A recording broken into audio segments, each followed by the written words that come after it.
Chapter 1, Mountain Path Peril. Be careful, there are plenty of wild animals around here. The voice of her dorm mate came from behind. Han Chi, who was walking ahead, turned back with a smile and slowed her pace slightly. This was the Isampo Natural Scenic Area in Hebei Province. Han Chi and her 3 dorm mates had invited 3 male classmates from their university for this outing. We were all freshmen, at that vibrant age brimming with energy. Free from the prison-like life of high school, university dormitory socials became our golden opportunity for boys and girls to openly interact. After hiking through the nature reserve all morning, none of us had stopped chatting the entire time. While the girls maintained some restraint, the boys were particularly lively. However, as the most attractive girl in the group, Han Chi barely spoke throughout the journey, silently walking ahead the whole time. She stood at 165 centimeters tall, with delicate features and an ordinary black ponytail, the very picture of a wholesome girl next door. But compared to her cheerful roommate, her introverted nature carried traces of melancholy between her brows. It was early October, and we students from the capital had deliberately chosen this weekend trip to avoid the Golden Week tourist crowds. After the peak hours, there were few people on the mountain trail. In the golden autumn season, the view of the primeval forest looked particularly captivating from above. Ma Yugong, who was born locally, worked part-time as a tour guide along the way, but there wasn't much to introduce about this primeval forest. To catch the girls' attention, he kept telling absurd and bizarre tales of spirits and monsters. However, stories about fox spirits and mountain gods and ghosts were too cliché, and everyone quickly grew bored. To regain their interest, he pulled out his long-reserved trump card. This isn't some decades or centuries-old rumor, this is real. Ma Yugong adjusted his black-framed glasses, the stout man puffing to keep up with the group as he pointed ahead. See that area over there? A sudden thunderstorm struck here 1 year ago. With reports of supernatural phenomena, entire swaths of forest were flattened. Look, this entire mountainside lost all its trees, only shrubs remain now. What kind of supernatural phenomena could there be? UFOs? Aliens? Asked Han Chi's roommate beside him. We gazed at the area and indeed sensed something unnatural. The once lush forest appeared unnaturally leveled, creating an eerie sight. Eyewitnesses reported lightning and thunder, followed by military helicopters being dispatched. The scenic area was closed for a whole month before reopening. The stuff online has all been censored. If you search, you'll probably only find a few web page snapshots. No way? I'm searching right now. No need for you to search, look, here it is. The quick-handed boys held up their phone screens and read the cached web page's headline aloud. Nighttime sighting in Yosampo on October 12, 2015 startles locals. But before we could finish reading the title, the entire world flashed white. A massive bolt of lightning suddenly erupted, bleaching our vision of all other colors, followed immediately by a thunderous crack that exploded in our ears. Boom. This was completely different from the usual dull thunderclap. We college students felt like our heads were about to explode from the sound waves. The girls were terrified, their faces drained of color, and most of them collapsed to the ground. The boys also hunched over, instinctively covering their ears. By the time our vision returned to normal brightness, scattered bursts of orange-yellow sparks were drifting down not far away. This apocalyptic scene came and went just as quickly. It's just one thunderclap. Everyone, crouch down first. Han Chi, be careful not to get caught by the next. I tried to reassure everyone, but before I could finish speaking, the noisy cries of a massive flock of birds erupted around us. We turned our heads to see thousands of birds collectively fleeing into the distance, a sight truly unprecedented. Han Chi inexplicably recalled the scene from the disaster movie Star 2012 Star, where countless birds fled to escape the apocalyptic catastrophe. Could this be an earthquake coming? Ma Yugong's expression changed completely. As a local familiar with the terrain, he immediately said, "Let's hurry forward. Past this slope, the downhill path is just ahead. If we move fast, we can be down in 20 minutes. His words boosted everyone's morale, and we immediately picked up our pace. Han Chi followed behind the panting Ma Yugong, her gaze repeatedly darting toward the mountainside beside them. The lightning struck abruptly. Aside from leaving behind a burst of sparks, it fortunately didn't ignite the trees. The air carried the pungent, electrified stench of ozone, which faded away within a few steps. Han Chi was wondering if this had any connection to what Ma Yugong had mentioned earlier when suddenly he stumbled and stepped on Ma Yugong's foot. She quickly apologized. "I'm sorry, I didn't see." But the apology abruptly broke off as she looked up to find a wild boar of astonishing size standing on the mountain path. Han Chi understood why Ma Yugong had stopped. Having grown up in a mountainous area, she knew just how terrifying a wild boar could be.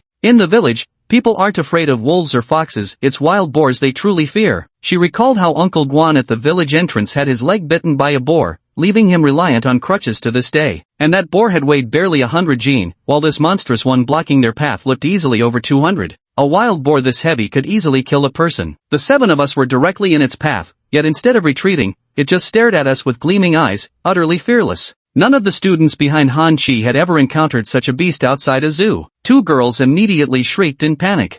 Han Chi's face had gone pale with fright, but she was the only one among the girls who kept her cool. She reached out to stop her roommate who Lily from screaming, whispering sharply, "Step back slowly. Slowly. Find a slope to climb up, let's not block its path." This was the only escape plan we could think of in our panic. Even city dwellers who'd never seen a wild boar knew how terrifying a beast this size could be. Forget us unarmed students, even a few strong men armed with spears probably wouldn't stand a chance against it. At this moment, Han Chi felt her legs go weak, but she still reached out to pull Ma Yugong, whose teeth were chattering with fright. Ma Yugong snapped out of it and hastily followed her in retreat. But before we'd taken 2 steps, we noticed the wild boar ahead suddenly lower its head and then charge straight toward us. "Run!" someone shouted. Who exactly? No one could tell, and our somewhat orderly retreat instantly dissolved into chaos. Ma Yugong turned and bolted as if possessed, his bulky frame crashing into Han Chi's side. The impact threw her off balance, wrenching her ankle, and she landed on the ground with a sharp cry of pain. Han Chi looked up to see the seemingly ponderous wild boar closing in,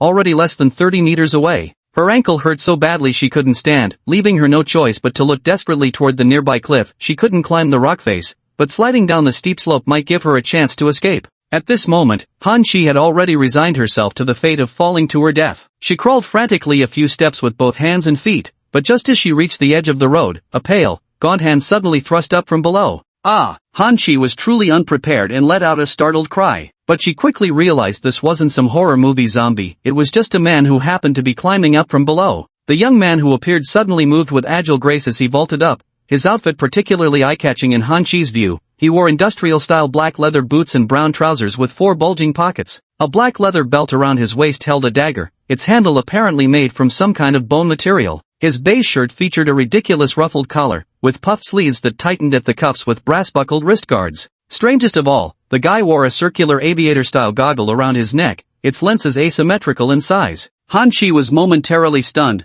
thinking to herself, is this guy pretending to be in some kind of cosplay? But the thought flashed through her mind in an instant, and the imminent danger made her shout immediately, "Watch out!" Yet, instead of turning and running as we expected, the guy glanced at the wild boar, took 2 steps forward, and positioned himself squarely in front of Han Chi. Han Chi instantly thought the man was insane, a wild boar weighing over 200 pounds. Did he really think he could stop it? The next second, the wild boar suddenly stopped in its tracks about 10 meters away, as if it had encountered some ferocious beast. I had no idea why the boar stopped abruptly, but Han Chi beside me realized this was the perfect chance to escape. She struggled to get up, but her ankle hurt too much and she fell back to her knees. Realizing she couldn't walk anymore, she thought at least she could keep me from dying with her, so she shouted at me, "What are you standing there for? Run! Run for your life!" I replied, "Oh, wait a sec." She looked utterly bewildered, probably didn't expect me to respond so casually while she was desperately urging me to flee, and momentarily froze in place. In one seamless motion, I picked up a fist-sized rock at my feet while my right hand somehow produced a dark, coiled rope from my pocket.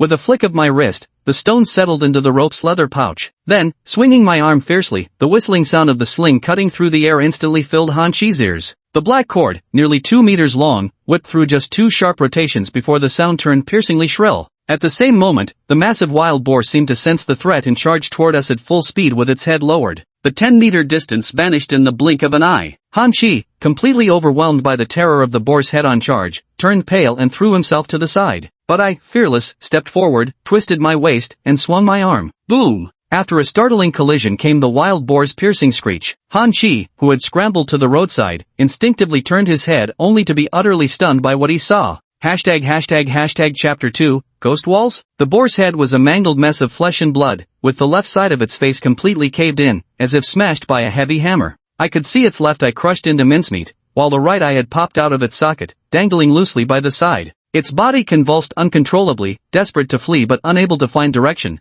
trembling as it staggered toward the cliff. After missing a step, the massive boar tumbled straight down the cliff. Thud! A heavy thud echoed as its shriek was abruptly cut off. Han Chi hurried to the roadside to look and broke out in a cold sweat from fright. The cliff below was nearly vertical, about 6 meters high. The boar lay twisted and lifeless below, its spine likely shattered from the fall. If she'd jumped just now, she'd probably have ended up just like that boar. The brush with death left Han Chi trembling uncontrollably. She quickly pulled herself back from the edge, gasping for air in huge, ragged breaths. When her brain finally started working again, she suddenly realized such a massive wild boar had actually been killed by me with nothing but a slingshot. And more importantly, how did I even climb up from that steep slope below? Full of questions, she looked up and just caught sight of me slowly crouching down to catch my breath. Phew! Frowning, I glanced at the wild boar below, scanned the surrounding primeval forest, then fixed my eyes on a roadside trash can labeled waste recycling. A thought crept into my mind, is this back? I had reason for such doubts. Though I appeared to be no more than 25 years old, in truth,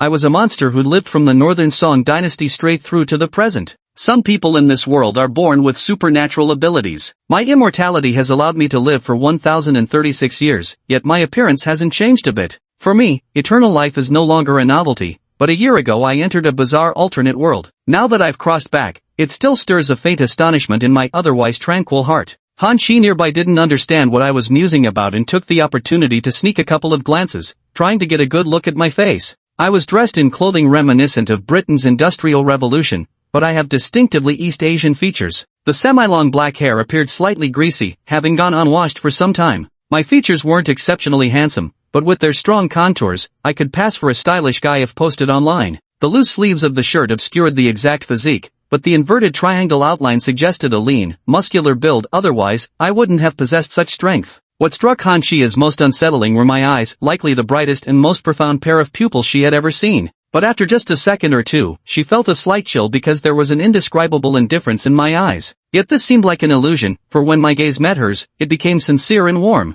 "Are you all right?" I asked, noticing the young girl seemed stunned. I am fine. Thank you.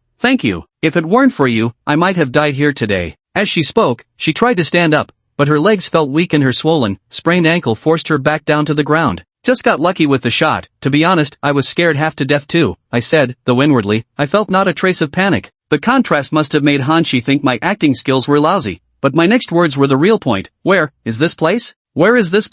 Han Shi was taken aback. "This is Yasanpo." "Oh, yes, Wild 3 Slope." I finally made it to the right place. My face pretended to be calm, but inside I was uneasy. After finally becoming a necromancer's apprentice in that strange world, I've somehow ended up back here. What exactly is going on? But no matter how many questions I had, I didn't want Han Shi to find out my secret. I quietly slipped the slingshot back into my pocket, crouched down, and said, "Don't move for now. Your foot is pretty badly injured. Sit here and rest a while. Seems like you were here with friends, right?" Out in the wilderness, Han Shi was cautious around unfamiliar men, but there was something about me that gave her a comforting warmth. Though I was eyeing her ankle, I kept my hands to myself and maintained about a meter's distance between us. She took in all these details, and combined with the fact that I'd saved her life, she easily trusted me and replied, "There were 7 of us together." At this point, she couldn't help but glance back the way they'd come. The path was littered with abandoned umbrellas, water bottles, and hastily dropped backpacks. The college students were scared out of their wits by the wild boar, fleeing in panic without a care for anything else. When she twisted her ankle, no one even glanced back to help. Thinking about it now, it was downright shameful. But her moment of sentiment quickly passed. Han Shi had witnessed the cruelty of society since childhood. What was the big deal about some college students she'd just met? Even blood relatives in the village would fight tooth and nail over minor benefits.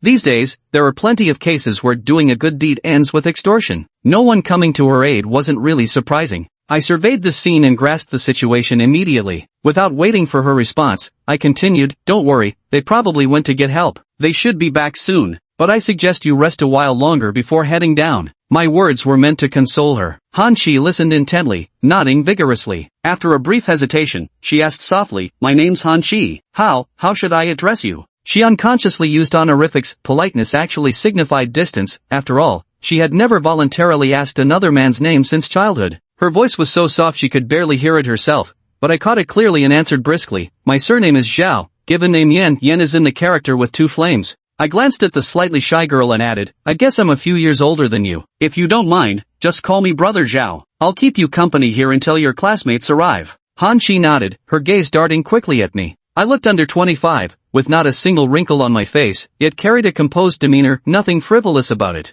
I speak fluent Mandarin with clear articulation, unhurried and composed, my breathing steady. She probably took me for a native Beijing resident. After waiting about 10 seconds, I suddenly asked, "By the way, is there any signal here?" Oh, I completely forgot about making a call," Han Shi said, her face inexplicably reddening, likely because her mind had wandered earlier. She pulled out that low-spec Samsung phone and was about to dial when I added from the side, "I have an awkward request. Could you not tell them that wild boar was knocked down by me?" She froze, probably thinking that an ordinary person would brag about something like this for a lifetime, so why was I reluctant to make a fuss? But considering I was her savior, the small request wasn't too much to ask. She hurriedly nodded in agreement and then made the call. Though this was a primeval forest, the scenic area still had 4G coverage. The call went through, and within minutes, Han Shi's classmates returned, their faces full of confusion and disbelief. Leading the pack was Ma Yugong. The overweight guy, aware that he was the one who had knocked Han Shi over, approached with an awkward and guilty expression. He apologized repeatedly, adding that he'd already called the nearby police station and that the scenic area's security personnel would arrive soon. "It's alright, everything's fine now." Han Shi didn't seem to blame anyone at all, then explained the whole sequence of events to everyone, how she happened to be climbing up from below when the wild boar tried to attack her, only to fall down and meet its demise. The excuse sounded utterly absurd, but what did these city kids know about the habits of wild boars? With my explanations and the wild boar carcass at the foot of the cliff as proof,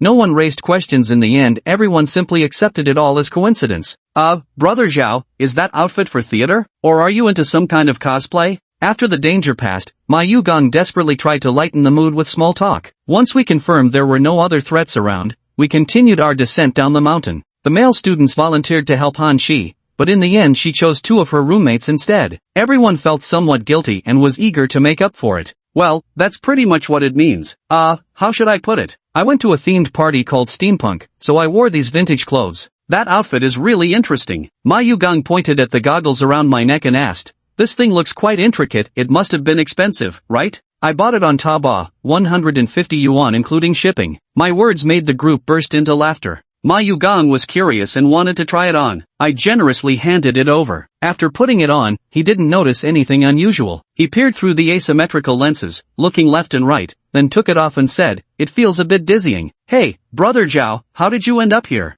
And why did you climb up from that direction?" I took back the goggles, my expression turning serious at the question. "As for how I got here, it's really strange. The gathering I was at was in a village not far from here. After the competition ended, I went into the woods to relieve myself, but when I stood up, I couldn't find my way back." "How could this not be found? Who would hike deep into the mountains just to take a shit?" Ma Yugong casually blurted out a remark that made the girl beside him cough awkwardly. I made a gesture of apology and continued, "You've hit the nail on the head. I ran into the woods for at most 30 meters. Honestly, from where I was standing, I could still see the red walls of the village. But before I crouched down, I could still see. Now when I stood up, I was completely surrounded by forest. I came out at 10 in the morning, but now." I made a motion to reach for my phone, then my expression changed. "Where's my phone?" After searching for a long time, I reluctantly accepted the fact that my phone was lost and said gloomily, "Anyway, I can't find my way back at all. I've been running around in these woods for nearly half a day. If it weren't for that lightning strike, I wouldn't have even noticed this cliffside."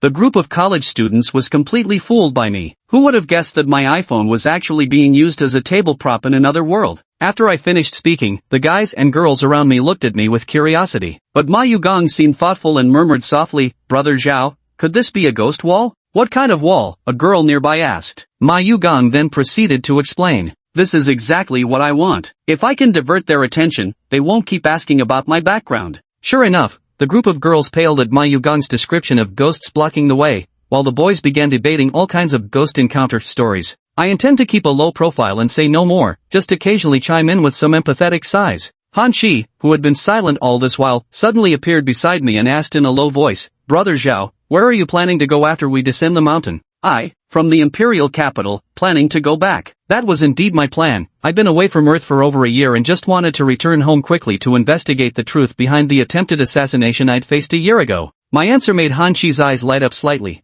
"We're from the imperial capital too, and we're heading back the day after tomorrow." They were students from the Imperial Capital Fashion Institute, the girls were from the Foreign Languages Department, and the boys were from the Information Management School. "What a coincidence! When we get back to the capital, I'll treat you all to a meal." I smiled but didn't follow Han Chi's lead in conversation. By convention, this would be the moment to say, "If we're going the same way, let's walk together." Yet I didn't wish to reveal too much to new acquaintances and had no such intention. Even without temporary ID or phone, returning to the capital from here wouldn't be difficult. Han Chi detected the deliberate distance in my words, yet rather than offending her, this actually put her more at ease. Had I ulterior motives toward these university students, I'd certainly have seized the opportunity. Since I declined, our conversation could actually become more casual. But she underestimated her position in the group. Even if Han Chi remained silent, she would still stand out the most among these young men and women simply because she was the prettiest. Beautiful people have privileges, that's a fact. Everyone in the group noticed when Han Chi took the initiative to talk to me. Zhao Pu, who originally considered himself the leader of the boys, paid the most attention. Standing at 1.83 meters tall with a well-proportioned figure, Zhao Pu was the heartthrob of their department. His family was comfortably well off,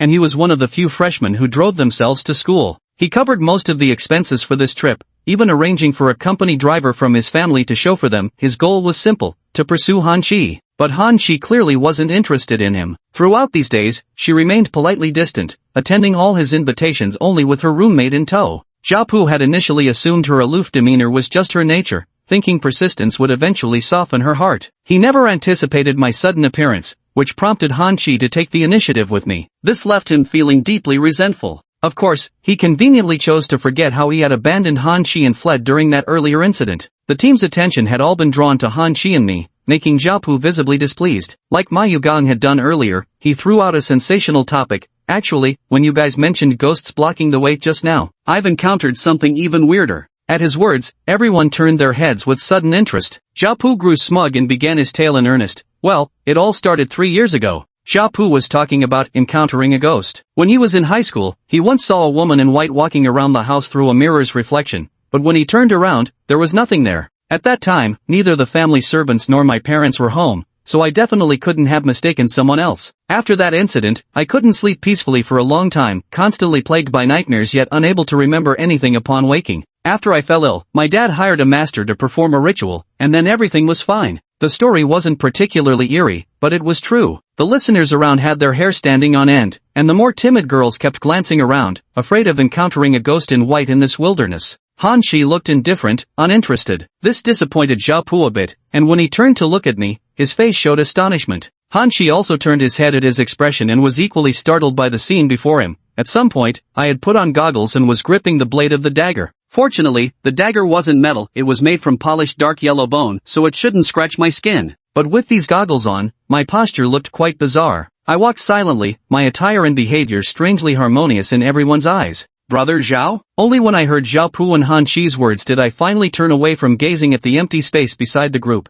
I calmly removed the goggles and put away the dagger. I'm a bit nearsighted and couldn't see clearly in the distance, so I put these on to take a better look. This dagger is a talisman I made myself. Hearing how frightening you made it sound, I instinctively wanted to hold on to it. It makes me feel safer. I laughed sheepishly, as if embarrassed by my own cowardice. Oh, I was just worried you might cut yourself. This dagger isn't sharpened, is it? Zhao Pu took my words at face value without suspicion, his attention completely focused on the bone dagger. Of course not. It's about the same as a bracelet, just a decorative trinket to fiddle with. My seemingly reasonable explanation dispelled Zhao Pu's doubts, but Han Qi pursed her lips, still remembering how utterly indifferent I'd been when facing the wild boar earlier. How could someone who remains expressionless even in the face of mortal danger possibly be scared by a ghost story? Yet considering how I persistently deflected the topic, Han Qi opened her mouth several times to speak, but ultimately decided to obediently keep it shut. I didn't notice Han Qi's unusual behavior. In truth, I had just been casting a spell, yes, an actual genuine necromancy spell.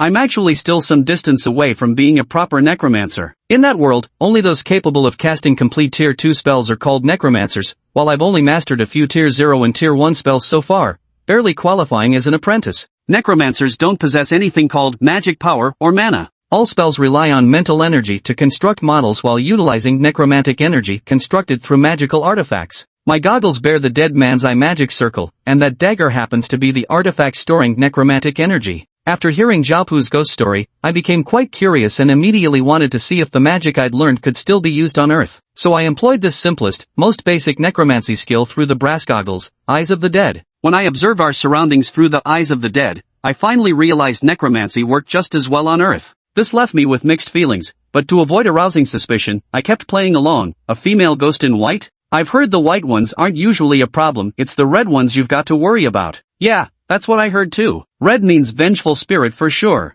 Ma Yugang joined in the banter, and amidst the lively chatter of the group, no one noticed my several failed attempts to speak up. In the end, I remained silent. The group soon reached the foot of the mountain exit. The college students, captivated by the ghost stories, had nearly forgotten about the wild boar that had plunged into the valley and that strange lightning strike. Han Qi, however, had been deep in thought the entire way, keeping her secret. She looked up information about slings on her phone, growing increasingly aware of how unusual I was. Just as she began speculating about my possible identity, Han Qi suddenly noticed me waving goodbye to the group. I smiled and said goodbye to them, then unexpectedly added, try to go to bed early tonight. Whatever you do, don't stay up late. This seemingly random remark left the college students utterly baffled. We were just strangers who happened to cross paths, chatting about ghost stories along the way. Why would I suddenly sound like their parents reminding them about bedtime? So they brushed it off. Mayu started urging me to join them for dinner, but I politely declined. After some persuasion, they didn't insist anymore and could only wave goodbye. No one brought up exchanging contact information along the way. Freshman boys generally lack the awareness to befriend others, and the girls didn't see much benefit in getting too involved with strangers. So both sides knew this farewell likely meant they'd never meet again. But just as I turned away, Hanshi suddenly called out to me and limped over.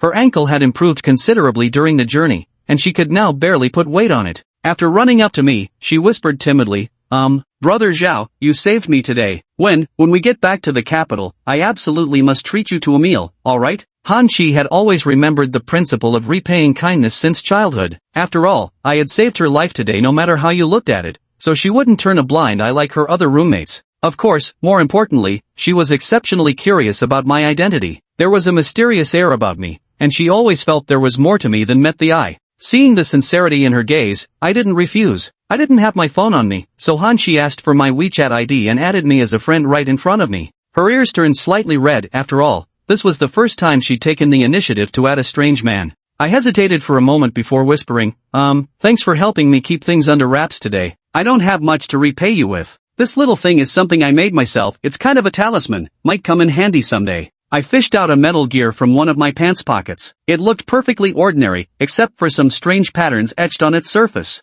Hanshi glanced at it. This was just a street vendor quality handicraft that didn't seem valuable at all. Others might have scoffed at such a thing, but having witnessed me kill the wild boar with a sling, she didn't dare look down on it. Coming from a poor family herself and seeing that I didn't appear wealthy either, she sincerely accepted the gear with both hands, never suspecting I might be tricking her. The moment her fingertips touched the gear, Hanshi suddenly realized all the street noises around them had instantly vanished. Thump, thump. The world became so quiet that only her own heartbeat remained. The scenery before her eyes briefly blurred, and she instinctively rubbed them. When she opened them again, the moving crowd had regained clarity, and the sounds of car horns, hawkers' cries, and Jiaopu's loud conversation came flooding back all at once. Those brief 2 seconds felt like a dream. I noticed a look of shock on Hanshi's face and suddenly felt nervous. Could something be wrong with this item imbued with negative energy protection level 0? Are you okay? Hanshi's astonishment vanished instantly as she forced a smile. It's fine. Just got something in my eye for a moment. I'll contact you back in capital city, Brother Zhao.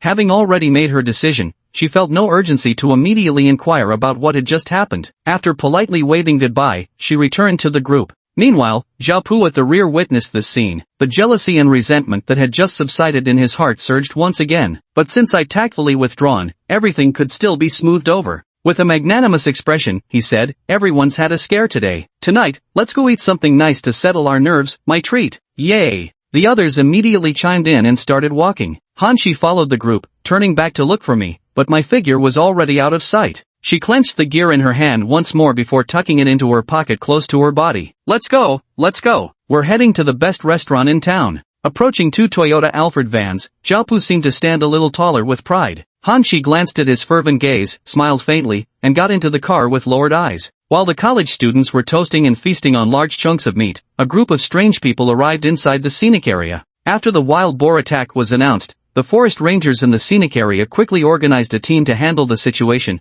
ultimately discovering the large wild boar that had fallen off the cliff. Before and after the incident, those college students never showed up again, and the matter was likely to be left unsettled. However, the forest rangers, all locals from nearby villages, naturally wouldn't pass up the chance for wild boar meat and began discussing how to haul the boar back up. After all, with such bulk, it'll yield plenty of meat when divided. Just then, 7 or 8 casually dressed individuals emerged on the mountain trail, their expressions all tinged with wariness. By now, evening had fallen, and the scenic area had long been closed. The sudden appearance of this group was abrupt. When the rangers stepped forward to shoo them away, spotting the police badges in their hands, they obediently retreated to the side. The group then began taking numerous photographs and brought out peculiar devices to test for something. Their target was clearly that lightning strike that had inexplicably appeared earlier that day. Though dressed in civilian attire and wearing hats, their voices betrayed a mix of dialects from all across the country, and their terms of address for one another were equally varied. Either it's "this humble monk thinks" or "this humble priest believes." The nearby forest ranger couldn't hear clearly and tried to move closer, only to be shooed away. so he resigned himself to pulling up the wild boar. The boar weighed a good 200 jin and was no light load, but with a dozen sturdy young men accustomed to hard labor, they quickly found 2 bundles of rope and hauled it up using nearby logs. The commotion naturally caught the attention of the plainclothes officers nearby. A lean, authoritative-looking figure approached, shining a flashlight as he struck up conversation. "That's one hefty boar. Must have been quite a challenge to take down." "Officer, we just got lucky. This boar was chasing a bunch of college students earlier today and probably took a misstep and fell in." Listening to these accounts, Deputy Director Tan Ping, holding the flashlight, furrowed his brow. The light shone directly on the boar's head, allowing him to easily recognize the shattered and deformed skull, evidence of a heavy blow. With years of experience handling various corpses, he knew this damage couldn't possibly have come from a mere fall down the mountain. "I'm Zhao Yan, but my moment in this story hasn't arrived yet. Let's see what's happening with the others first." Tan Ping called out, "Old Wu," and the middle-aged man holding prayer beads turned his head and said, "The smell of blood is too strong. I won't go over." Tan Ping replied, "It's not to disgust you. There's something off about this, just come and take a look."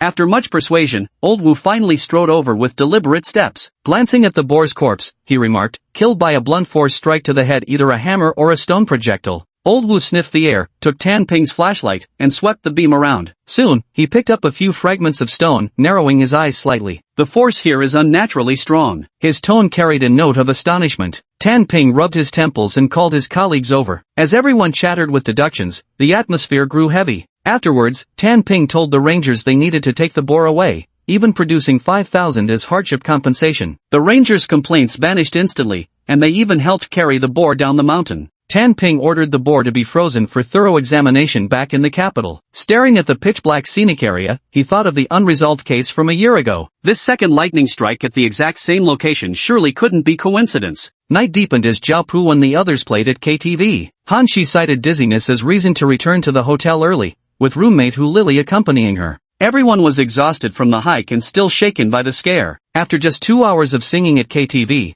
they ran out of energy and returned to the hotel before midnight. Han Shi didn't join the activity and went to bed early with Hu Lily. Zhao Pu, upset by Han Shi's behavior, stood by the window smoking, contemplating how to deepen their relationship. He felt a chill, closed the window, and decided to shower and sleep. But as he stubbed out his cigarette, he noticed a white figure standing between the 2 beds in the window's reflection, draped in white robes with long hair covering its face, seemingly staring right at him. His hair stood on end in terror. Whirling around, he found no one there. When he looked back at the glass, the reflection had vanished as if it had all been an illusion. He wasn't reassured, so he called the driver, who arrived carrying late-night snacks. In the early hours before dawn, Zhao Pu woke from a nightmare, his body drenched in cold sweat. Too afraid to shower in the bathroom, he drifted in and out of sleep until daybreak. The next morning at breakfast in the dining hall, everyone had dark circles under their eyes and complained about having nightmares. Han Shi and Hu Lily were fine, with Han Shi in the best condition. The group blamed the nightmares on drinking too much and staying up late. Hu Lily mentioned me, saying I made them go to bed early. Everyone felt quiet, realizing those who slept early were fine while those who slept late had nightmares. It didn't seem like a coincidence. Zhao Pu said everyone should believe in science,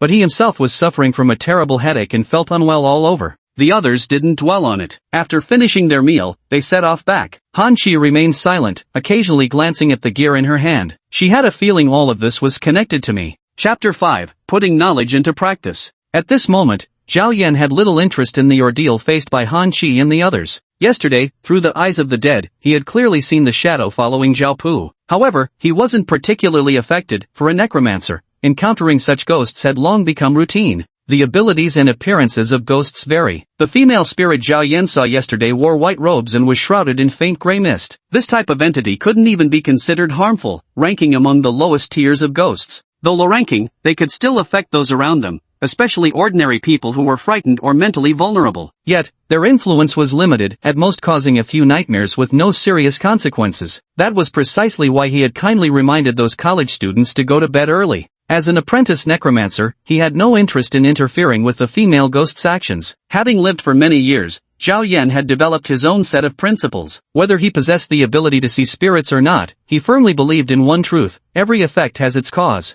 No one in this world is truly innocent. Zhao Yan had witnessed countless acts of vengeance and betrayals, enduring the pain that came with being entangled in such conflicts. So when he gained the ability to see ghosts, it didn't stir much turmoil in his heart. To put it bluntly, ghosts were once human too. This was merely another manifestation of the struggles inherent in the mortal world. At least, that was how Zhao Yan defined it. The reason he possessed such extraordinary abilities was entirely due to Zhao Yan's fantastical experiences over the past year. 1 year ago, he had accidentally entered another world, one undergoing an industrial revolution yet strangely coexisting with magic. You might imagine a picturesque fantasy realm filled with gentlemen in top hats, ladies in corseted gowns showing décolletage at banquets, and the constant hum of steam engines in the background. But reality was far harsher. Filthy streets, suffocating smog, and chaotic social order gave Zhao Yan constant headaches. The worst part? The food in that world was absolutely terrible. And because of magic's existence, humanity's technological advancement there seemed completely misplaced. No internal combustion engines, no petroleum energy. People wholly dependent on magic and steam power found themselves endlessly consumed by internal strife as their empire grew too vast. The resulting chaos was beyond description. Of course, Zhao Yan would be considered an outlier no matter where he was. After struggling to survive for a year, he stumbled upon a chance encounter that led him to become a necromancer. Well, at present, he was still just an apprentice. True to its name, after becoming a necromancer's apprentice,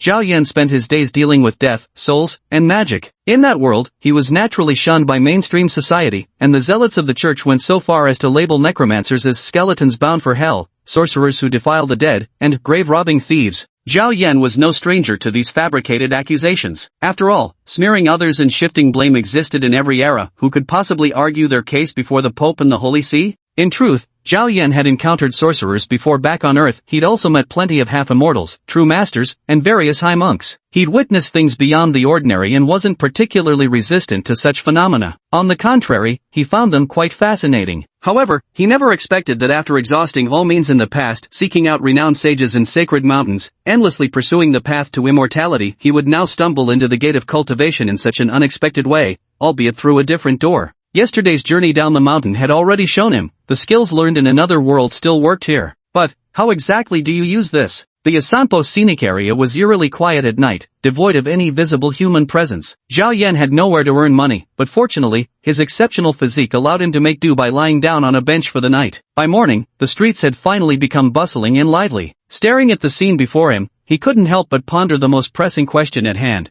How was he going to get himself a meal? Standing on the street for so long, Zhao Yan drew many curious glances because his bizarre outfit was simply too conspicuous. Had he been blessed with a European face, tourists would probably have swarmed him for photo ops already. At the very least, he could have earned enough for his train ticket back to the capital. But fate had given him just an ordinary Chinese appearance, hadn't it? As the crowd grew and more ways to make money emerged, Zhao Yan, standing by the bus station, scanned his surroundings, pondering what he should do. When he noticed the several divination masters nearby, he inexplicably felt amused. Shaking his head, he muttered, "Guess I'll put my knowledge to use then." When it comes to the ultimate tool for getting something for nothing, nothing beats the mouth. As long as you can spin a convincing tale, there will always be someone eager to pay the idiot tax. Just take those old men by the train station, barely literate, hanging up their fortune-teller signs and swindling people for over a decade. Their knack for spouting nonsense has been refined to perfection. Sure, they've never taken a psychology class, but with ambiguous drivel and clever hints, they still manage to fleece a few careless adults now and then. You call these people foolish, yet many of them are small business owners with assets reaching millions or even tens of millions. How could they possibly be dumber than you? It's just that many have committed too many shady deeds, or are devoutly superstitious about superstitions, which is why they obediently leap into the pit. So a few old swindlers managed to buy an apartment for their kid in the city just by shooting the breeze. In his 1,000-year lifespan,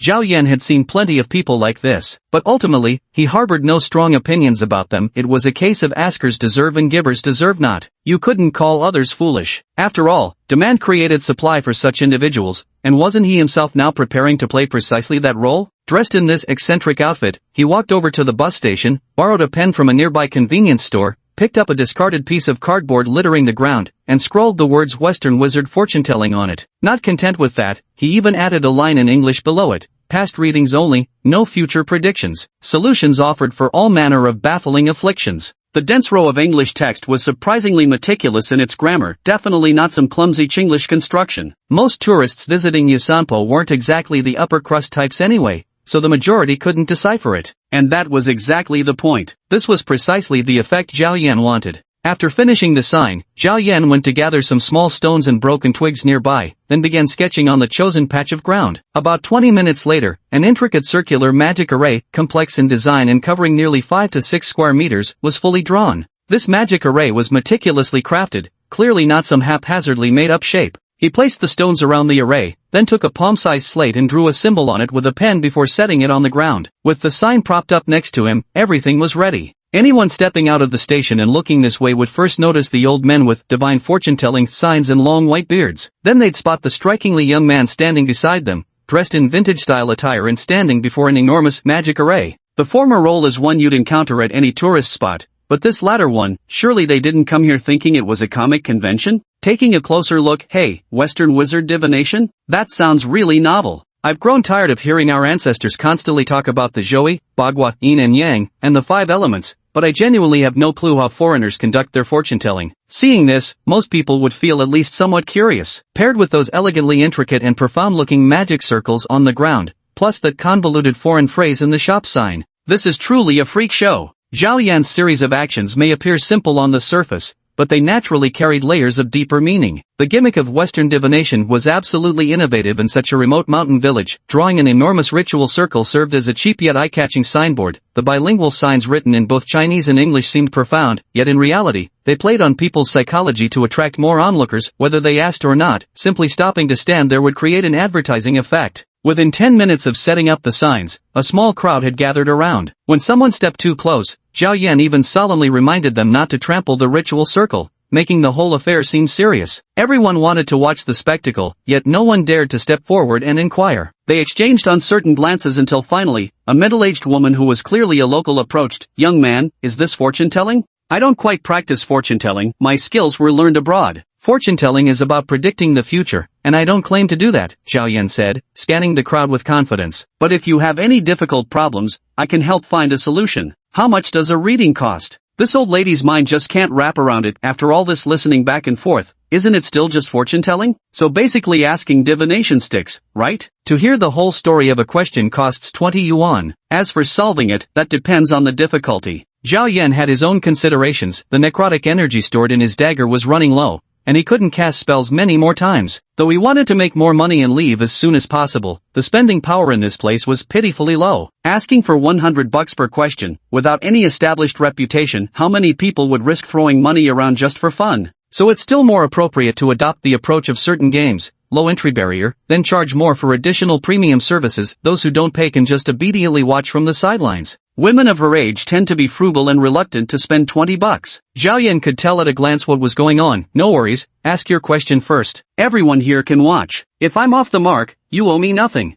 "Really?" Hearing this, the woman felt tempted. She was willing to step forward first precisely because she had something weighing on her mind that she wanted the fortune teller to look into. But those other experts nearby had given her a bunch of useless advice earlier, none of which worked after she tried it. Now here was someone who seemed reliable, and the price wasn't steep either. After a moment's deliberation, she pulled out the money. "Fine, I'll give it a try." Zhao Yan didn't take the money, though. Instead, he smiled and said, "Ask your question first. If my answer fits, then I'll take your money with a clear conscience." Fair, isn't it? This attitude drew silent admiration from the onlookers. Unlike the old frauds around them, who usually took payment first and then spouted nonsense, piling on flattery to butter people up before squeezing out extra consultation fees, Zhao Yan didn't even have to be accurate yet. Just his demeanor spoke volumes. Chapter 6 Soul Search. The auntie suddenly felt a bit more confident and spoke up. "Well, I live on the west side of the village. Earlier this year, I moved into a new little house we built, but ever since moving in, I keep hearing strange noises day and night. No matter how much I search, I can't find the cause. Could you please take a look and tell me what's going on?" Zhao Yan nodded and said calmly, "Stand right here. Wait for my instructions and don't speak until then." The aunt naturally nodded in agreement. The crowd, sensing the climax was approaching, instinctively pressed closer, only to be shooed back by Zhao Yan. "Please do me a favor and give us some space. Keep quiet, everyone." At the center of the circular magic array lay an open square area. The auntie stood in the middle, somewhat uneasy as she glanced around. Just as she was about to speak, she noticed Zhao Yan had already begun softly chanting the incantation in Nagito, the language of that other world. "Maljuus, heed the call of your devoted. With blood as offering, I beseech your power." Necromancers worship the god of death, Maljuus, depicted as a human figure with a crow's head. The image of this deity was carved on the dagger in Zhao Yan's hand. At this very moment, the otherworldly god seemed to hear the call of his earthbound worshipper. Zhao Yan concentrated, sensing a response from the heavens, then abruptly dragged the bone dagger across his palm. Though the dagger wasn't sharpened, it miraculously cut through his skin with unnatural ease. The sight drew startled gasps from the onlookers, yet Zhao Yan paid them no heed. The bone dagger traced an arc through the air, dripping with vibrant crimson. The blood on its pale blade stood out starkly, but what no one noticed was, every flung droplet transformed midair into a fine mist of blood, not a single drop reaching the ground. A sudden gust of wind swept through at that moment, its chilling touch making many bystanders shudder. Some glanced around in confusion, the triangular flags hanging at the adjacent bus terminal hung utterly still, showing no sign of any breeze. The middle-aged woman at the center of the ritual array had been shocked when Zhao Yan slashed his palm, but as his gaze turned toward her, her mind exploded with a deafening hum, then her entire body locked rigidly in place. What the hell is happening? The onlookers didn't notice anything unusual about her, but Aunt Lee herself was utterly perplexed. What had just happened in that split second? Why had her mind suddenly gone completely blank? Before she could ponder further, Zhao Yan had already finished his actions. He sheathed the bone blade, and everyone instinctively looked at his hand, only to realize he seemed completely indifferent to the wound. Someone couldn't bear watching and offered a bottle of mineral water for him to clean it, but he waved it away. With the atmosphere slightly tense, Zhao Yan turned his gaze back to Aunt Lee and said, "Your house has 2 floors, with a blue roof and red walls, correct?" "Oh my!" the older woman exclaimed in surprise, then nodded vigorously. Yes, exactly right." The audience gasped, staring wide-eyed at Zhao Yan. Suddenly, a voice chimed in from the side. "Aunt Lee has lived here for decades. Anyone could tell you she just built a new house. That blue roof with red walls is practically famous around here." Zhao Yan didn't need to look to know it was one of the old men from the neighboring fortune-telling stalls. But there was nothing he could do. He was poaching their customers, so enduring their displeasure was unavoidable. But the old man had a point. Any local would know exactly what Auntie Lee's house looked like. Zhao Yan, however, remained unfazed and pressed on. "When you enter your home, there's a peony mosaic made of ceramic tiles, but the craftsmanship wasn't great." Later, 3 tiles cracked in the top right corner. The woman's mouth could practically fit an egg. This tiny detail not even her frequent visitors knew about. After all, the cracked tile wasn't noticeable unless you looked closely. Only she found it awkward, having toyed with the idea of replacing it several times, yet never acted on it. Zhao Yan ignored her expression and continued, "Those weird sounds you mentioned, were they loudest in the bathroom on the right after entering? Sometimes they even creak and groan during the day? Holy immortal." Aunt Lee slapped her thigh excitedly. Exactly right. Exactly right. You really are a divine immortal." Of course, Zhao Yan knew he wasn't an immortal. He was merely using a level 1 soul search, in plain terms, a spell that extracts information from souls. Most people believe that if a person loses their soul, their body will become numb and unconscious. This notion is actually only half true. The ancients even spoke of 3 souls and 7 spirits. Zhao Yan didn't know the exact distinctions between these souls and spirits, but he understood one thing: when a necromancer's soul search spell gathers information, the target is completely unaware of what is being extracted. Though the person in front of him might refuse to speak a word, once soul search is cast, their soul would spill everything it knows like beans poured from a bamboo tube. Moreover, unlike the person themselves, the soul is incapable of forgetting. Anything it has experienced can be recounted with perfect accuracy, without the slightest possibility of amnesia or forgetting. This was the first level 1 necromantic spell Zhao Yan had ever learned. Despite the ominous word death in its name, it could be used on both the living and the dead. Right now, employing it to deceive these ordinary people was more than sufficient. As for the question posed by Auntie Lee, Zhao Yan had already deduced the answer from the information extracted via soul search. Generally speaking, inexplicable noises in a house were often connected to certain negative energies. It could be something like a so-called ghost, or creatures invisible to the human eye, but in most cases, the cause was linked to one thing: blood. Human blood attracts all sorts of negative energy entities. In the other world, Zhao Yan often witnessed grotesque souls gathering around corpses in the wilderness, pacing back and forth, clashing with one another, usually creating strange disturbances. "Auntie, may I ask, when this house was being built, did you watch over the construction every single day?" "Not a single day missed." "Then at the spot I mentioned earlier, during construction, was there a worker who got injured?" After Zhao Yan finished speaking, Aunt Lee was momentarily stunned, but she quickly snapped back. "That's right. One of the construction workers dropped something on his foot, bled so much his whole shoe was soaked. I even bought him Yunnan Baiyao." Without waiting for a response, she slapped her thigh again. "The spot where he got hurt was right above the toilet." "Yes, exactly that spot."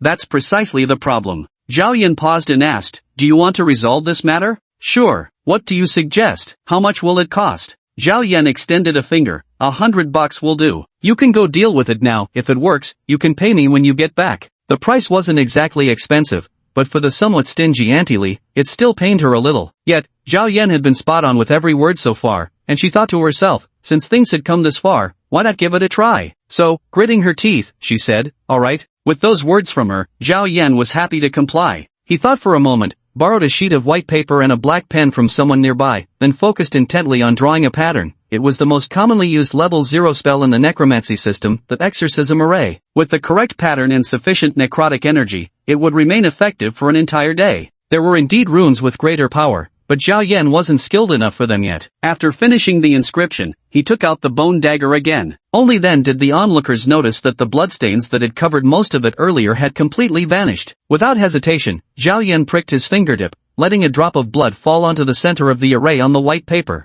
The blood drop landed squarely in the middle. Strangely, the blood didn't soak into the paper but stayed spherical, as if resting on a lotus leaf. Take this back now and burn it inside your house. You might hear some strange sounds when you do, but don't be afraid, once it's all burned, everything will be fine. Zhao Yan didn't seem particularly concerned about the payment, repeating the same line, if it works, come back to pay me. I'll be here all afternoon. Aunt Li hurried away with the runes in hand. Zhao Yan smiled as he glanced at the onlookers and said, who's next? A young girl who looked like a tourist stepped forward, only to be shoved aside by a stout middle-aged woman. The latter rudely pushed people out of her way and immediately launched into a rapid string of thickly accented dialect. Normally, even with an accent, the locals around Usampo, which isn't far from the capital, could still understand each other. But this woman spoke so fast and garbled that everyone around looked baffled. Judging by their expressions, even the locals seemed unable to follow her. Zhao Yan said nothing. His life experience far surpassed that of the people around him. No matter how rustic or heavily accented her speech was, he could roughly decipher it. But he knew full well, communication between people isn't just about language, more often, it's about emotion.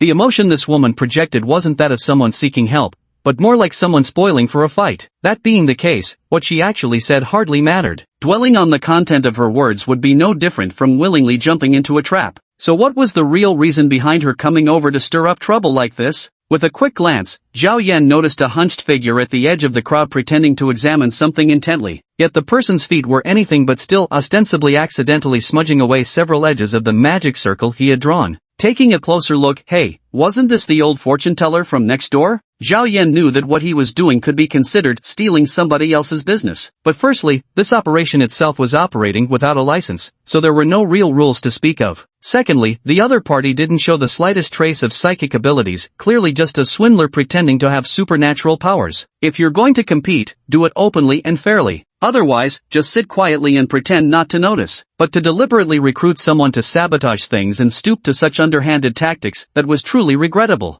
Living longer does give a person deeper cunning, but cunning doesn't mean enduring everything in silence. The world is so complex, human hearts so inscrutable. Zhao Yan has experienced both the pinnacle of privilege with silks and feasts and the depths of solitude eating raw meat and drinking blood. Having long since become familiar with every shade of human behavior, he certainly wouldn't show any courtesy when dealing with such provincial folk before him now. Zhao Yan waved his hand directly and said, I don't understand what you're saying, nor do I care to look. Find someone else. Chapter 7. What goes around comes around. His demand struck a chord with those around him, all equally vexed by the woman's booming voice. The young girl nearby even stretched out her hand, shouting, let me.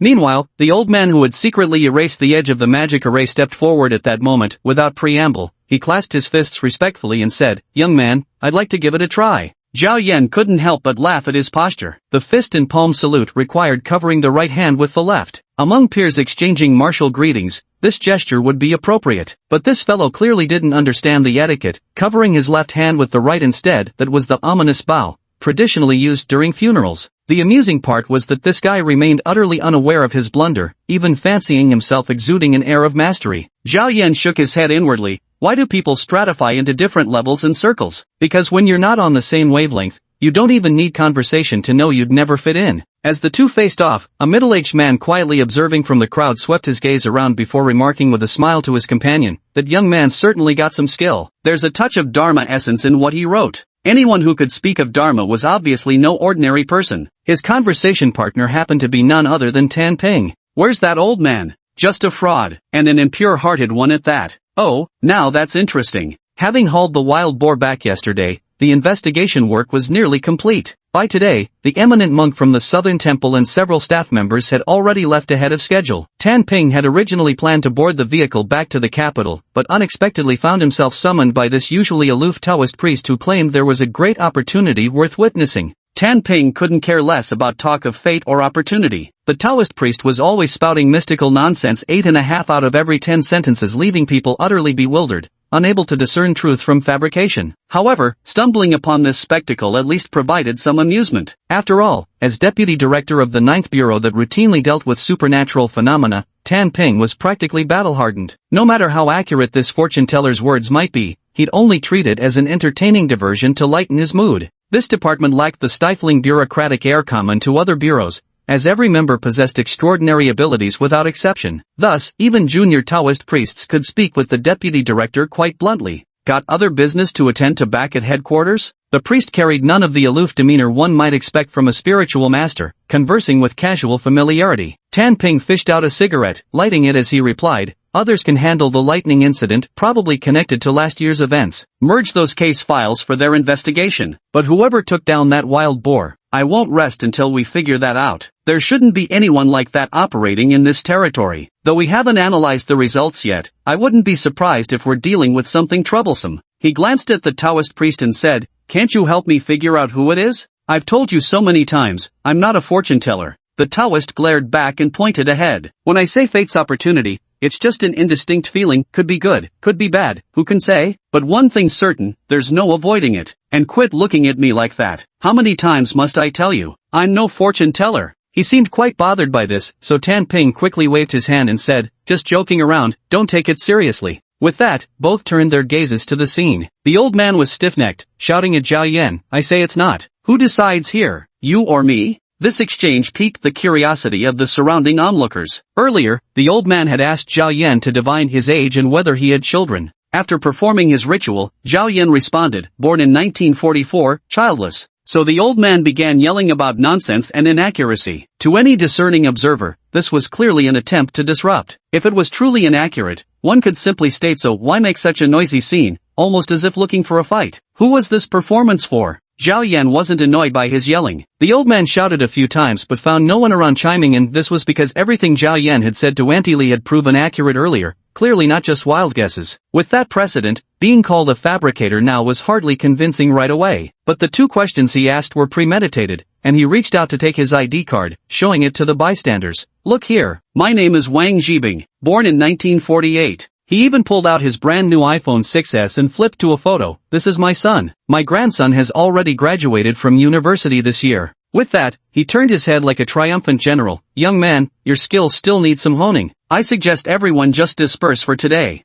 Hold on, let me explain a few things before you all leave, it won't take long." Zhao Yan's face remained expressionless. He wasn't in a hurry to speak immediately, instead addressing the crowd on both sides. "Old man Wang is a local, right? What I'm about to say next would benefit from having 3 fellow locals step forward as witnesses. That would make things fairer. What does everyone think?" A chorus of agreement rose from all around. The onlookers, already leaning toward Zhao Yan after his precise remarks, quickly saw 3 people raise their hands, willing to help. Zhao Yan motioned for them to step forward, then turned and said, "Old man Wang, after liberation, there weren't strict regulations on adding or subtracting a year when registering for ID, not until the first-generation IDs were introduced in 1984. Before that, it was all based on household registration or work unit introduction letters, wasn't it? By 86, when it was your turn to get your ID, you happened to be applying for a worker position in the production brigade. Worried that putting your real birth year, 1945, would make you seem too old and get you disqualified, you deliberately asked someone to alter records for you. Used some fabricated documents to list your birth year as 1948 on the ID, didn't you?"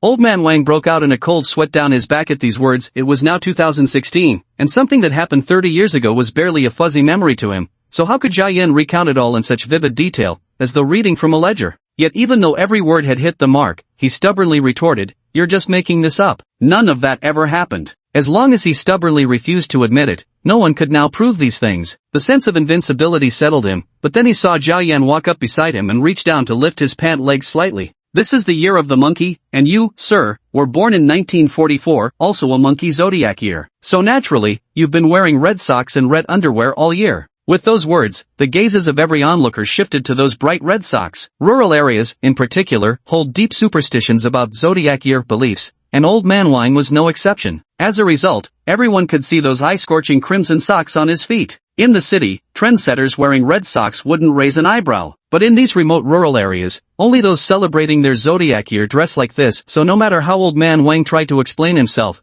the surrounding crowd already knew the truth in their hearts. The 3 witnesses didn't need to speak. They merely watched old man Wang with his flushed face and laughed. The old man, desperately trying to save face, dropped the subject of his age and changed the topic. Then what about you saying I have no children? Did my son just appear out of thin air? You had a child in 72, correct? Zhao Yan asked leisurely, completely unaware that the old man was walking right into his trap. Old man Wang nodded. Yes. Your wife gave birth at 24, and passed away at 28 from a serious illness she couldn't recover from, right? The precision of such detailed information was terrifying. Old man Wang suddenly felt like he might have picked the wrong person to offend. But then it occurred to him that if this person were to stay here permanently, he'd probably never make any money again. So he muttered vaguely, I can't quite remember either. Heh, Zhao Yan chuckled before turning his gaze toward the three locals beside him. All three were over 50 years old, clearly aware of these matters, and they each nodded in confirmation. Only the onlookers were left puzzled. Weren't they talking about a child? Why digress so much? Do you remember the year 72, when a few educated youths were sent to the village for re-education? One of them was named Lu Yiqing, you recall him?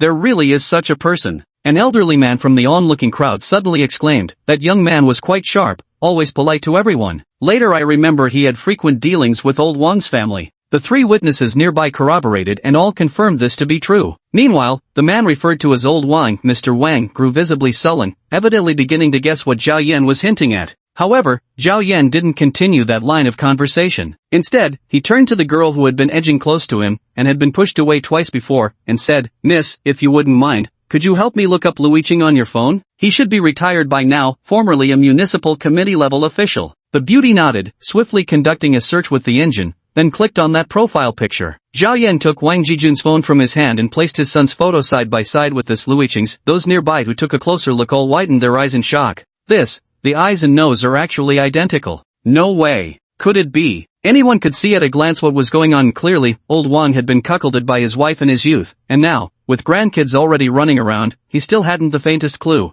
Nonsense! Old man Wang suddenly snatched the phone and jabbed a finger at Zhao Yan, shouting, You little bastard can spout nonsense all you want, but making up stories just to slander me, just you wait. I'll make sure you don't even make it home today. Is that so? Zhao Yan shook his head calmly. If you had the sense to scram earlier, I wouldn't have bothered with this mess. But since you've opened your mouth, I have something to say to all of you. Old man Wang's steps faltered slightly, having now fully accepted that this young man before him truly had real skills. His tough talk earlier was merely to save face while making his exit. But what exactly did this fellow plan to say next? Zhao Yan didn't speak immediately. Instead, he took out a dagger, put on his goggles, and once again used the eyes of the dead. After staring at Wang Jijun and what lay behind him for a while, Zhao Yan removed the goggles and said, That son of yours and his new wife had a second child the year before last. This granddaughter of yours is 2 years old now. The little girl is quite pretty, with a mole on her wrist, right? At this moment, old man Wang nodded unconsciously. Many people in the village had seen his granddaughter, there was no point in denying it. But every time your granddaughter comes here, she cries non-stop and can't sleep well at night. Do you know why? The child isn't used to the countryside, so of course they're not sleeping well.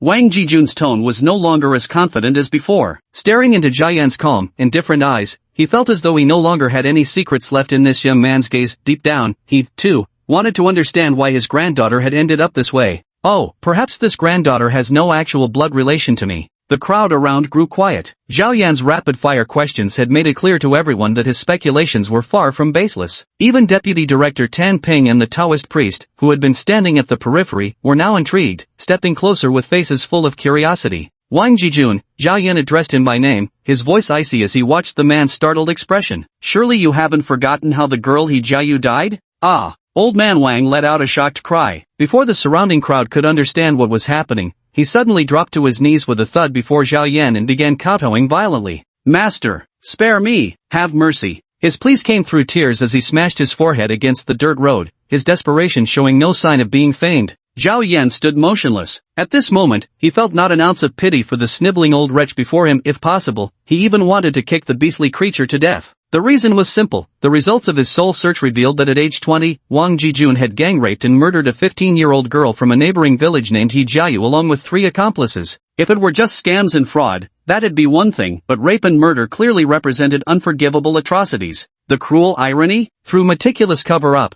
the case had become an unsolved mystery, eventually dismissed entirely. To this day, the poor girl's remains still lay abandoned in the wilderness. With a murder case at hand, the soul search technique had already given Zhao Yan a rough judgment, and the subsequent eyes of the dead provided further proof. The girl was now standing behind Wang Jijun, her overwhelming resentment almost solidified into a crimson hue. From Zhao Yan's understanding of ghosts, the female spirit before him was more formidable than the pale ghost he had encountered earlier by Jiaopu's side. Yet, for a solitary old man like him, it would hardly have much impact. However, for younger children, the influence of such a ghost could be devastating. But in Zhao Yan's eyes, all of this was merely the cycle of cause and effect. The unsolved headless case decades ago had made Wang Jijun believe he escaped justice. But why did his wife die suddenly from illness? Wronged souls never let slip any chance for revenge. In the past, Zhao Yan couldn't see these things. He had witnessed too many greedy and unscrupulous people enjoying fortune and long lives, while the diligent and honest suffered and died young. This had once led him to lament, "Heaven's way is unjust." But looking back now, I realize I never got to see the full picture.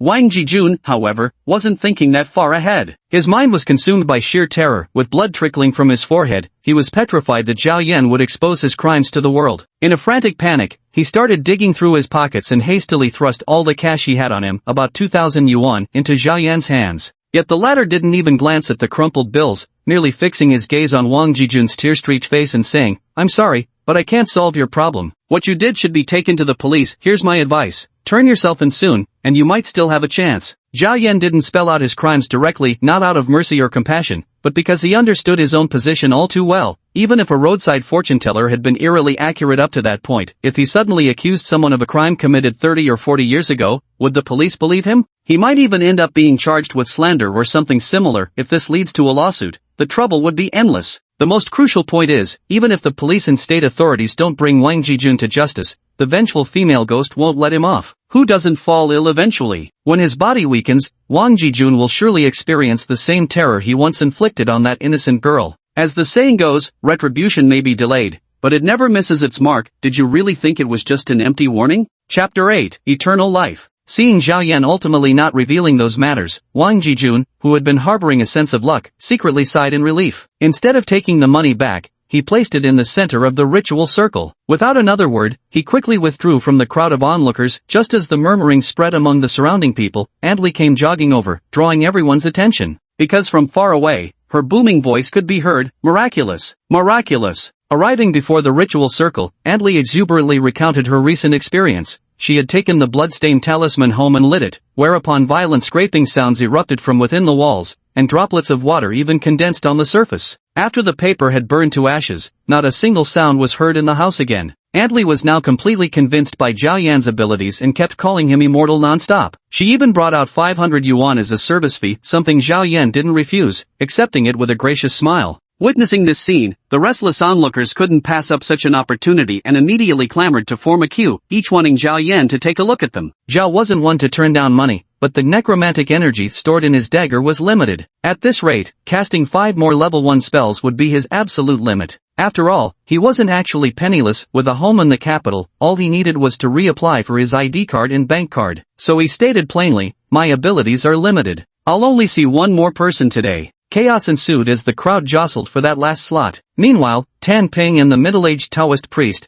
who had been standing quietly on the periphery, didn't join in the commotion. Instead, they took a few steps back and intercepted Wang Jijun, who was packing up his stall to leave. "Wait here." Tan Ping flashed his police badge in front of the other man. Wang Jijun, who had initially held some hope of escaping consequences, instantly turned deathly pale and collapsed uncontrollably onto the ground. Within minutes, 3 officers from a nearby police station arrived by car. Upon seeing Tan Ping, the officers stood at attention and saluted respectfully before politely inquiring about the details of the incident. Tan Ping motioned for Wang Jijun to explain. The latter trembled violently, his legs shaking like a sieve. Wang Jijun turned his head to glance at Zhao Yan, who stood not far away. Zhao Yan swept his gaze over indifferently, showing no extra expression before looking away. Yet, this simple glance made Wang Jijun shudder, extinguishing any lingering hope. He confessed everything without omission, laying out all his misdeeds in full detail. The officers looked surprised. Frankly, younger generation policemen had no knowledge of this case. Since Wang Jijun had turned himself in, there was nothing more to discuss. After exchanging a brief word with Tan Ping, they swiftly escorted Wang Jijun away. Everything happened quickly, barely 10 minutes from start to finish, leaving the onlookers buzzing with speculation. Tan Ping, who remained behind, lit a cigarette and turned to the Taoist priest beside him. "Was his confession accurate?" he asked. The stench of a vengeful ghost could be detected from miles away. As for this guy, his appearance matched exactly what that young man had described: a collapsed spouse palace, a shallow and short philtrum, and a strangely obtuse shape. These were classic signs of someone destined to have no wife or descendants. That name he mentioned must be connected to the vengeful spirit. I could feel the energy fluctuate noticeably the moment that name was spoken. The Taoist sighed and remarked, "That lad's quite the talent. It's just that I've never seen the methods he used before. Western divination, TSK. I suppose you could say he's the overseas returnee of our circle?" His so-called circle naturally referred to the community of gifted eccentrics that the Ninth Bureau dealt with. Tan Ping seemed quite intrigued by his words and nodded, saying, "Though the abilities aren't particularly strong, it wouldn't hurt to make some connections." He suddenly froze mid-sentence. "You don't mean this kid when you talk about fateful opportunity, do you?" The Taoist neither nodded nor shook his head. His gaze was fixed on Zhao Yan nearby, his brow slightly furrowed. "That's strange, his face is off. What's wrong?" "A mortal crisis looms, life or death hangs in the balance." The Taoist studied him for a few seconds, then suddenly looked perplexed. "But no, there's none of the icy aura of a life or death calamity about him, yet the peril is undeniably real. If you can't make sense of it, then stop staring. Do you really have to divine everyone's fate just because they call you the iron-mouthed truth-teller? How many times must I say it? I don't tell fortunes." As they were talking, Zhao Yan on the other side had already dismissed the last bystander, taking with him the money Wang Jijun had left behind. Even though some onlookers still wanted to ask questions, he politely apologized repeatedly before heading straight into the bus station with the cash. As for the destroyed magic circle, he didn't care at all. It had been nothing more than a decoy from start to finish. The only thing of real use was the stone slab he'd drawn the formation on, and this slab had already been casually smashed to pieces and thrown into the woods. "Hey, old Tan, go after him. How could he just leave like that? Someone's keeping an eye on it already, no need for you to worry. Let's go, better head back early." Tan Ping didn't say much more. He turned and left with the Taoist priest. The two got into the military-plated Audi waiting by the roadside and soon disappeared down the national highway.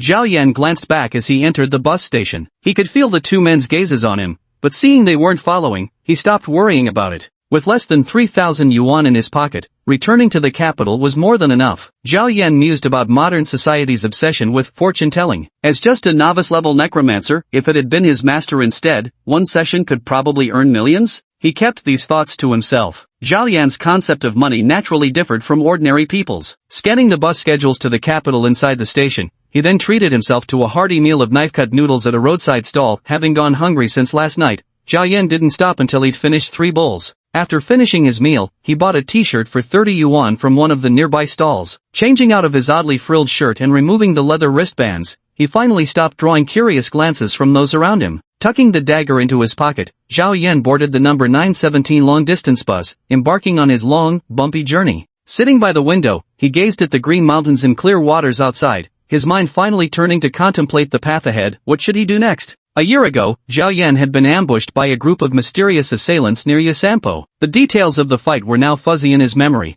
but he recalled passing out from too many gunshot wounds. Who could possibly wield automatic rifles while speaking French in a place like China? Zhao Yan couldn't wrap his head around what organization or role they belonged to. When he came to, he found himself stark naked on the streets of another world. That embarrassing moment still made Zhao Yan blush when recalling it. Regardless, whoever came to kill him without reason certainly deserved no mercy, but the question was, how should he track them down? When it came to finding people, government enforcement agencies were the most adept. But those who ambushed him were clearly no ordinary robbers. They were a formidable, professional military force. With extensive life experiences, Zhao Yan had been caught in wars across North Africa and the Middle East, and even served as a mercenary. From cold weapons to modern warfare, having taken thousands of lives, he naturally understood their caliber. What puzzled him was, how could such a ruthless group dare to blatantly carry out an assassination mission in China? Either they're extremely confident, believing they won't leave any traces behind, or they have powerful connections within China capable of suppressing any fallout. Zhao Yan gazed at the increasingly bustling streetscape, feeling weary inside. He was already tired of being dragged into any conflicts, so why wouldn't this world just let him be?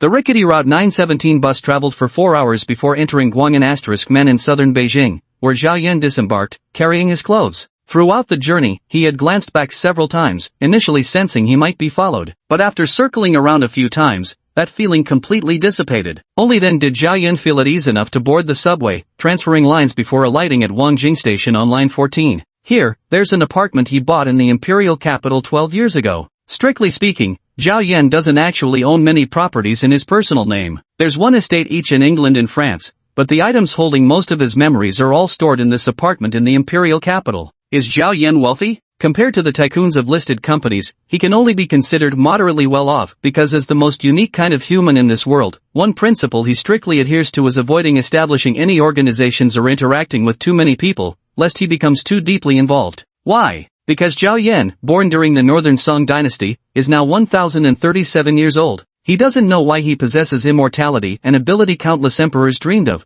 which has existed for as long as he can remember. For over a millennium, he has traveled to every corner of the world, experienced great power, and also endured homelessness. To avoid exposing this ability, Zhao Yan eventually developed the habit of relocating every 6 to 8 years. A deliberately small social circle and an intentionally low-key lifestyle, these are essential forms of self-protection to avoid being captured and dissected. Working as a teacher, a chef, a journalist, a painter, or wandering the world with a guitar slung over his shoulder. While others strive to live, he struggles to keep himself from growing weary of life. Before the incident last year, Zhao Yan had just returned to the capital once, using the identity of a capital resident during that period. He remembered preparing to set out from here to explore the Shenangjia area in the south at the time, so he had stayed in this apartment in the capital for a while. Back then, he hadn't imagined that the year would turn out far more eventful than he had expected. Now, upon returning here again, Zhao Yan felt an unprecedented sense of emotion. This Hui community was considered a mid to high-end residential area, with property prices now soaring to 100,000 yuan per square meter. Zhao Yan walked directly from the subway station back to the community. Although high-end neighborhoods usually had access control,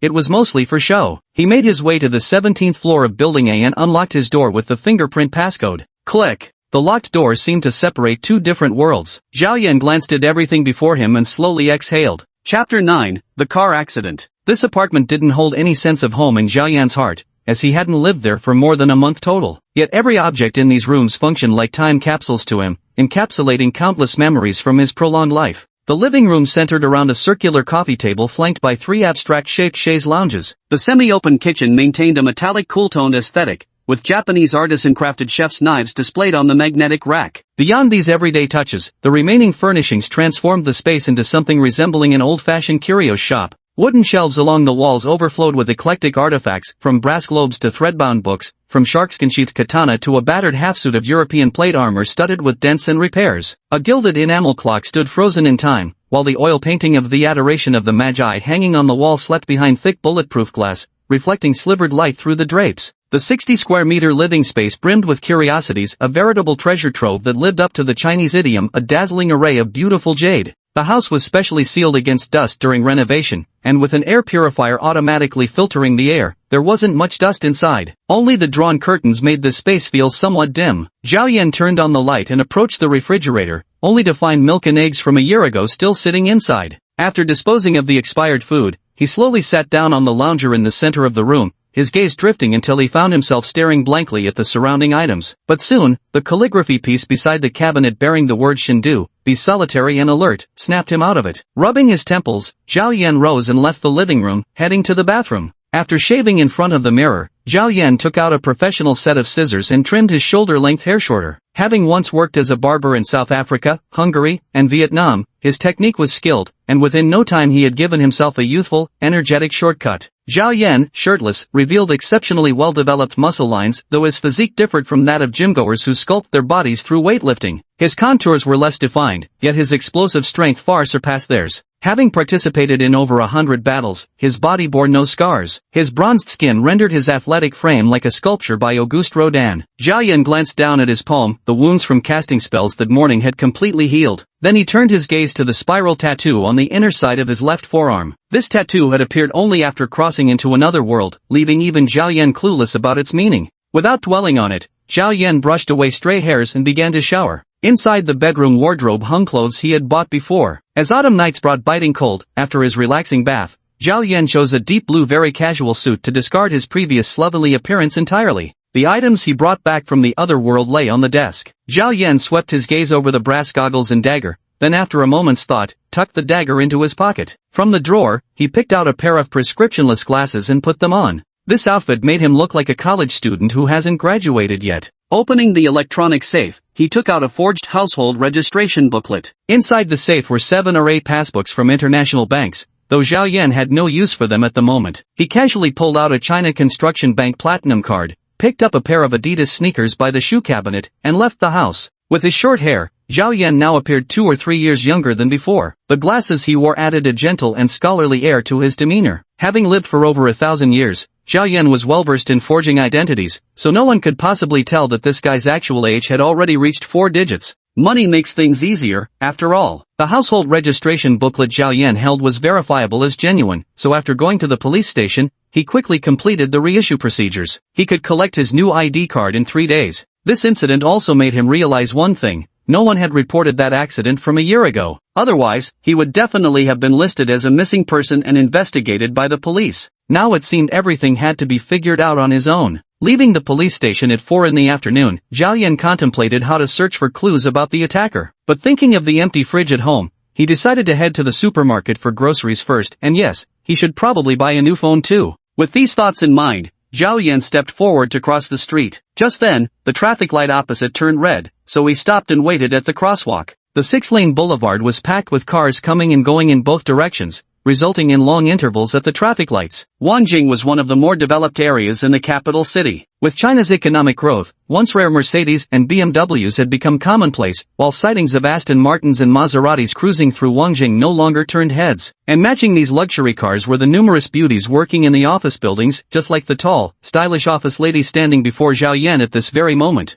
Zhao Yan was no lecher, but he still had an eye for appreciating beauty. With a glance, he noted that the woman in heels was almost as tall as him, making her long legs particularly striking. Her calves, sheathed in black stockings, were slender and straight, while her thighs pressed together without a gap in perfect posture. Good posture enhances elegance. Many people find it uncomfortable unless they tilt their hips, thinking they're striking a model-like pose. In reality, unintentional slouching and raised shoulders strip them of any semblance of grace. The woman's silhouette made him think of poise, which in turn led him to the concept of upholding integrity through upright conduct. Zhao Yan shook his head, realizing he was still unconsciously influenced by the value system of that other world, his thoughts drifting beyond his control. He had no interest in examining the beauty's appearance. Listening to the distant roar of a high-revving engine, Zhao Yan absent-mindedly recalled the scene from a year ago when those people had intercepted him on the road. The traffic light turned from red to green before his eyes, snapping Zhao Yan back to reality. He followed the beauty walking ahead and stepped forward together. Yet after just 3 steps, Zhao Yan suddenly sensed something wrong. The violent engine roar in his ears showed no signs of stopping. Well versed in mechanics and automobiles, Zhao Yan could accurately tell that this wasn't the sound of a modified family sedan,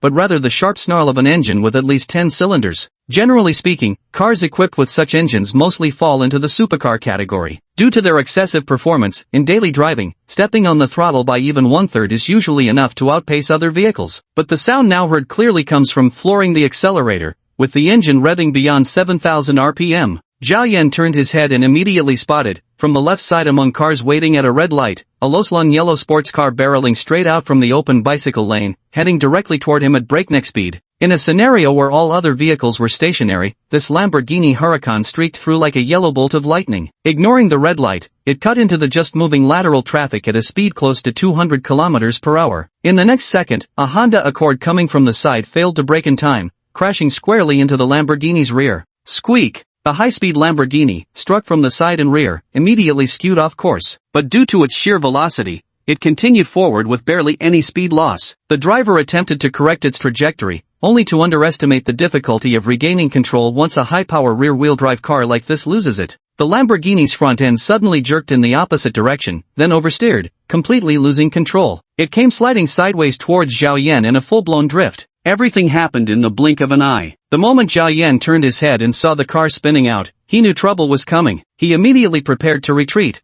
but the black-stocking beauty stepping forward in front of him kept walking straight ahead without glancing sideways, oblivious to the danger approaching from her flank. The inevitable result? She strolled directly into the Lamborghini's impending path. Zhao Yan couldn't hesitate. Gritting his teeth, he lunged forward, one arm scooping around her waist. As tires screeched horrifically against asphalt, he summoned every ounce of strength to leap backward. Crash! The out-of-control Lamborghini nearly grazed Zhao Yan's feet as it skidded past, flattening dozens of meters of metal barriers separating the bicycle lane. Its 305 mm wide tires left glaring black marks on the pavement. Meanwhile, Zhao Yan, holding onto the long-legged beauty, collided with unprepared pedestrians behind him before tumbling to the ground. Chapter 10, An Extraordinary Moment. Ouch! A chorus of pained cries erupted as the impact was so forceful that it knocked down all 4 people behind him. However, the collision was only severe enough to send them tumbling to the ground. Aside from the aching pain, no one was seriously hurt. But none of them were focused on their injuries. Their gazes instinctively followed the out-of-control Lamborghini as it veered to the right. No one even spared a thought to blame Zhao Yan. The luckiest among them was unquestionably the beautiful woman. When Zhao Yan had grabbed and flung her to the ground, 2 people had cushioned her fall like human mattresses, leaving her without so much as a scratch. Lin Shan's eyes widened, her mind struggling to process what had just happened. In that split second, she had only felt an overwhelming force yanking her back by the abdomen. It took a full 3 or 4 seconds before she even noticed the thick black tire marks scorched across the zebra crossing where she had been standing moments earlier. If she hadn't been pulled away from that spot, she probably would have been sent flying by now. Many women shrieked in terror at the scene, yet Lin Shan stood dumbstruck, unable to utter a word. She turned her head to look for the person who had pulled her away,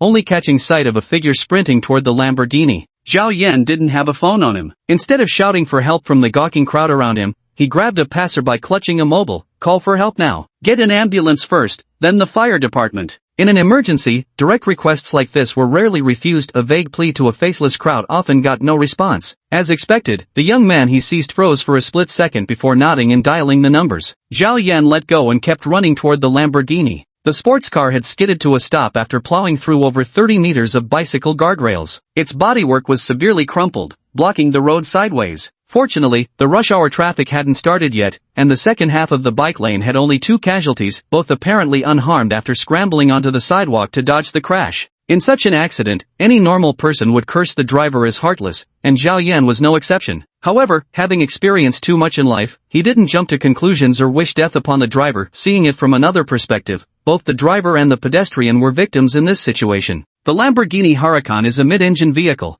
The impact of this degree should have merely caused severe cosmetic damage. Yet Zhao Yan realized the engine cover was already spewing flames. The sight immediately quickened his steps. While car fires are unlikely to explode, once the fuel ignites, the blaze can reduce anyone inside to ashes within minutes. The onlookers scrambled away at the sight of the flames, with many pulling out their phones to take pictures, but no one dared to step forward and help. This made Zhao Yan, who rushed to the car, stand out starkly. He reached to pull the door handle, only to discover that the Huracan's doors weren't like ordinary cars. The handle was actually an inset, hidden mechanism. He pressed the front end, and the handle popped up. But with a forceful tug, Zhao Yan snapped the handle clean off with a sharp crack. Door lock stuck? Zhao Yan glanced at the flames on the engine, raised his elbow to shatter the already cracked glass, then reached in to grab the handle, yet the car door still wouldn't open. Zhao Yan looked around. The crowd was gathering to take photos, but no one stepped forward to help. His gaze shifted back just as thick black smoke began billowing from the engine's heat shield behind the cockpit. These damn Italians. Although most cars would likely suffer similar damage after such a collision, Zhao Yan couldn't help but curse the Italian car designers. Through the narrow car door, he glimpsed at the driver's seat a pallid, pudgy young man had passed out. A fresh scratch ran across his face,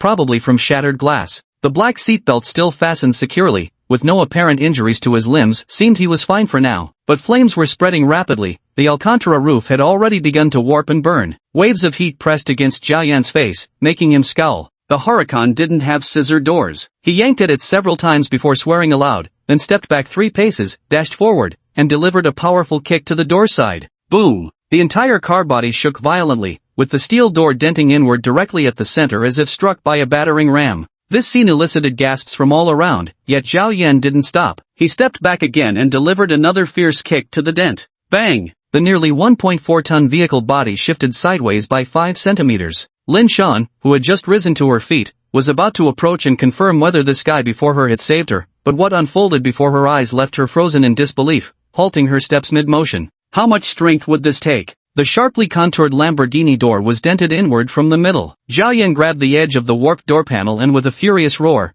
tore off the steel shell barehanded. The inner structure of this door was largely similar to most cars. To ensure doors could still be opened after power failure, Lamborghini's locking mechanism likewise used a mechanical system. Thus he located the deformed linkage, yanked hard, and finally pried open the jammed door through sheer brute force. Click! Flames rapidly spread through the car's interior. Zhao Yan reached in to press the seatbelt release, hauling out the roughly 1.7-meter tall chubby guy. The moment they retreated 2 meters from the vehicle, the previously contained fire ignited the fuel tank, instantly transforming the entire car into a raging inferno. The raging flames produced thick black smoke, completely engulfing the driver's cabin in an instant. Zhao Yan dragged the guy all the way back to the sidewalk nearby before finally catching his breath. The onlookers had all fled far away from the burning car, fearing they might be caught in a possible explosion. But Zhao Yan paid them no mind. Like a soldier on the battlefield, he bent down to check himself for injuries. Before he could even stand up, he heard the distant wail of police sirens. The fire station was just down the street, and coupled with someone having called the police earlier, their arrival was exceptionally timely. Under amplified commands, the crowd was dispersed, and Lin Shan was pushed even further away. 5 minutes later, an ambulance arrived as well. From start to finish, no one around stepped forward to lend a hand or offer help. Zhao Yan didn't care in the slightest. He checked the chubby kid's injuries again, patted his pockets, and confirmed the other's phone wasn't on him. This meant there was no way to contact his family. After a brief examination by the ambulance doctors, they lifted him into the vehicle. Though Zhao Yan himself was unharmed, walking away simply wasn't an option. Ambulances weren't free, and medical treatment cost money. He had originally just wanted to buy groceries, never anticipating such an encounter. Yet Zhao Yan saw nothing wrong with rescuing someone who'd nearly collided with him. As one who walked the immortal's path, his perspective naturally differed from ordinary people's. Until he understood the full situation, Zhao Yan would simply consider himself a bystander with the capability to help who chose to act. Zhao Yan had long removed himself from the role of judge. In the ambulance, the doctor briefly examined the chubby boy's injuries and confirmed that he had only been knocked unconscious by the impact, with no serious wounds aside from some scratches. Zhao Yan nodded calmly at this, prompting the doctor beside him to casually ask, "What's your relation to him?" "I don't know him, just passing by." This answer made the doctors exchange puzzled glances. The atmosphere in the ambulance grew somewhat awkward, with one young doctor muttering under his breath, "Driving a Lamborghini, definitely loaded. But reckless speeding is just wrong. Lucky there were no other injuries on the road." As the nearly hit party involved, Zhao Yan nodded calmly in agreement without uttering another word. The hospital was nearby. After getting out of the car, the chubby guy went straight to the emergency surgery department. Though the other party didn't have their ID documents on them, saving lives took priority. Zhao Yan paid the deposit and hospitalization fees out of his own pocket. 200 just for a few kilometers of ambulance ride. After finishing the payment, Zhao Yan shook his head. Writing his own name in the family member column, he took a deep breath and murmured,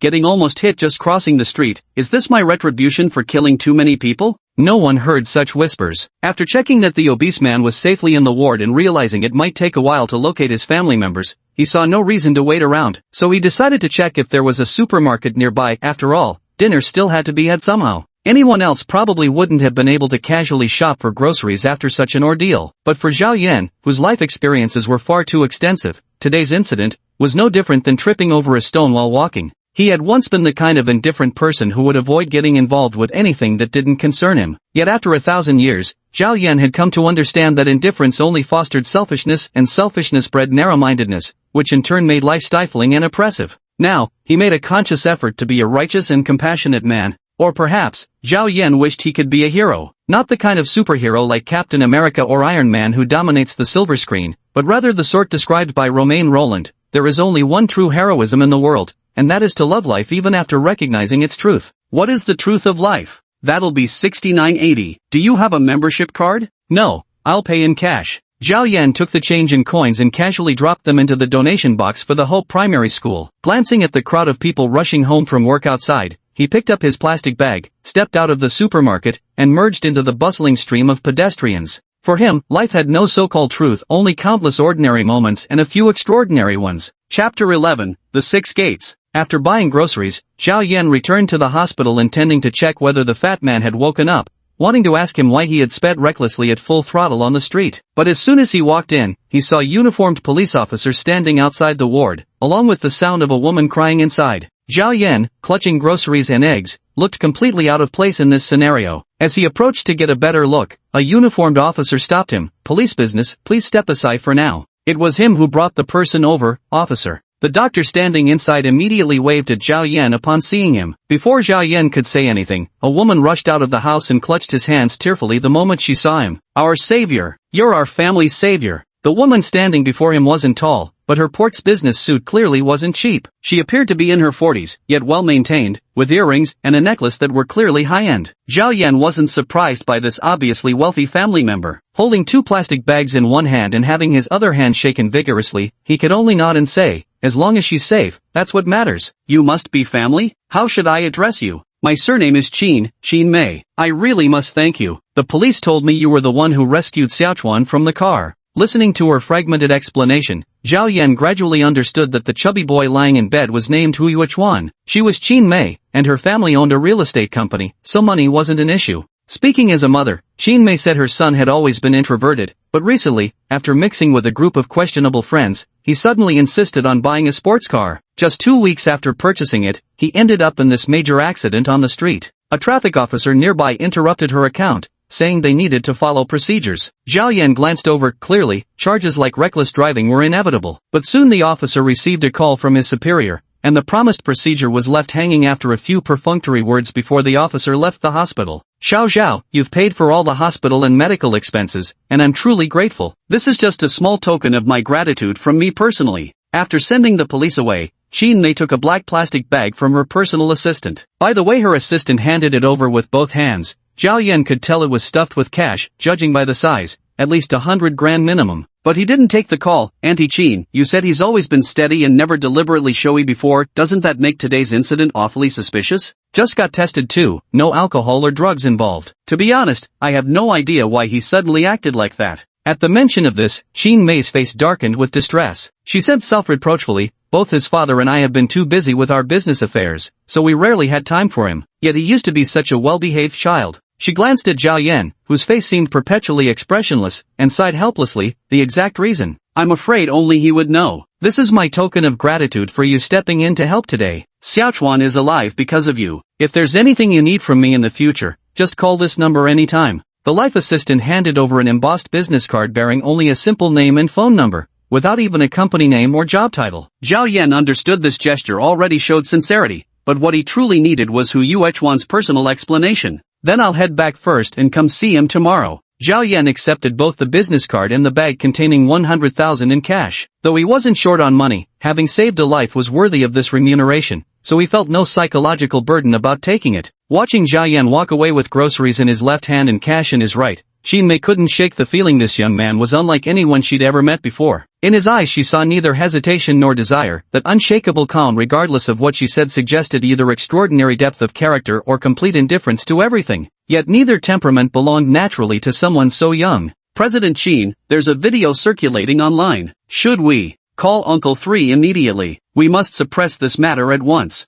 Qin Mei instantly regained her usual composed executive demeanor. She took the assistant's phone and glanced at it, then her eyelids abruptly twitched. The footage showed Zhao Yan expressionlessly kicking a car door until it caved in, the Lamborghini skidding sideways in a terrifying manner. Qin Mei heard the gasps of people in the video and unconsciously opened her mouth wide. When she saw Zhao Yan forcibly wrenching the door open and dragging Hu Yuechuan out, her eyes remained transfixed on the grotesquely distorted car door. Is this guy some kind of professional athlete? She couldn't help but speculate about Zhao Yan's identity. At that moment, Hu Yuechuan's body twitched as if he was about to wake up. Qin Mei quickly put down her phone and leaned in closer. Yuechuan? But unexpectedly, the chubby boy lying on the bed didn't wake up. Though his eyelids had opened, his eyes rolled upward, revealing only the whites before twisting into a grotesque grin. The corners of his mouth stretched unnaturally back, eyes ghostly white. This sight instantly made Qin Mei's scalp crawl with terror, forcing her to retreat a step. Yuechuan, what's wrong? Wake up! She couldn't help but cry out, yet the other person still maintained that grin, silently laughing toward the ceiling. After more than 10 seconds had passed, he finally closed his eyes again, his posture returning to normal. But Qin Mei and the personal assistant who witnessed this scene were thoroughly terrified. The two exchanged glances, both realizing this was anything but normal. With trembling hands, Qin Mei frantically dialed her husband's number while telling the assistant, change hospitals, go to Wari Friendship Hospital. Handle the paperwork now. Carrying a bag of groceries and 100,000 yuan in cash,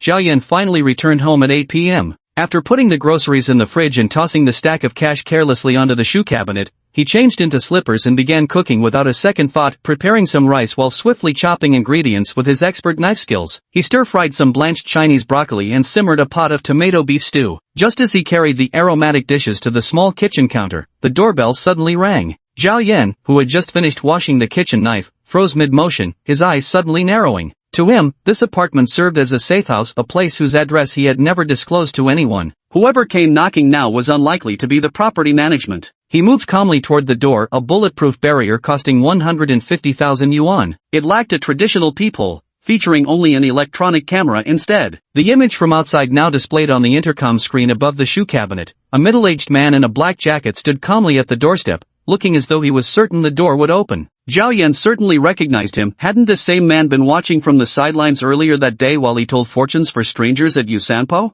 Was he being followed? How come he hadn't noticed along the way? Zhao Yan didn't care for the vibe the man gave off. Back in the day, folks in the Jianghu collectively referred to organizations like his as the Six Gates. Nowadays, they'd probably be called government. Whichever it was, Zhao Yan couldn't be less interested. In his long life, he'd actually been one of them. Not only had he served in the Six Gates, but during the late Yuan dynasty, he'd even joined uprisings under banners of rebellion. Now, weary with the ages, the last thing he wanted was any entanglement with these people, but given the situation, it seemed they'd come prepared. He didn't want trouble, but he wasn't afraid of it either. Reaching out to open the door, Zhao Yan looked at Tan Ping. "Can I help you? Visiting so late at night, I apologize for the disturbance." Tan Ping, the deputy director, came in person, yet his demeanor was quite amiable. He took out a dark green credential and placed it before Zhao Yan, 9th Bureau of the Ministry of State Security. "We'd like to discuss a possible collaboration." This was certainly getting straight to the point. Zhao Yan raised an eyebrow before shaking his head. "Sorry, but I'm not very interested." "No problem. We can talk first. If it doesn't work out, I'll leave then," he said. Tan Ping didn't mind and smiled outside the door. Zhao Yan knew coaxing wouldn't work directly, so he simply let the other in. "There are slippers here, though they might not fit." "Thank you." As soon as Tan Ping stepped inside, he caught the scent of food, which made him pause. "Haven't eaten yet? It's fine, let's talk business first." Zhao Yan had already fetched 2 glasses of plain water on his own. The lights in the living room turned on, revealing a space as cluttered as a general store, leaving Tan Ping momentarily stunned. Seeing Zhao Yan seated by the coffee table, he quickly snapped out of it and took a seat beside him. Deputy Director Tan, who had always been the one to dominate others with his aura, had an illusion. Why did this person before him seem even more imposing than those veteran officials at the deputy state and state level? Chapter 12 Recruitment. Let me introduce myself. My name is Tan Ping, Deputy Director of the 9th Bureau of the National Security Ministry. Officially, my responsibilities involve counter-espionage for foreign-affiliated institutions and monitoring domestic reactionary organizations, but if those were all I dealt with, I wouldn't be here to see you. Within the ministry, the 9th Bureau has another name, the Supernatural Bureau.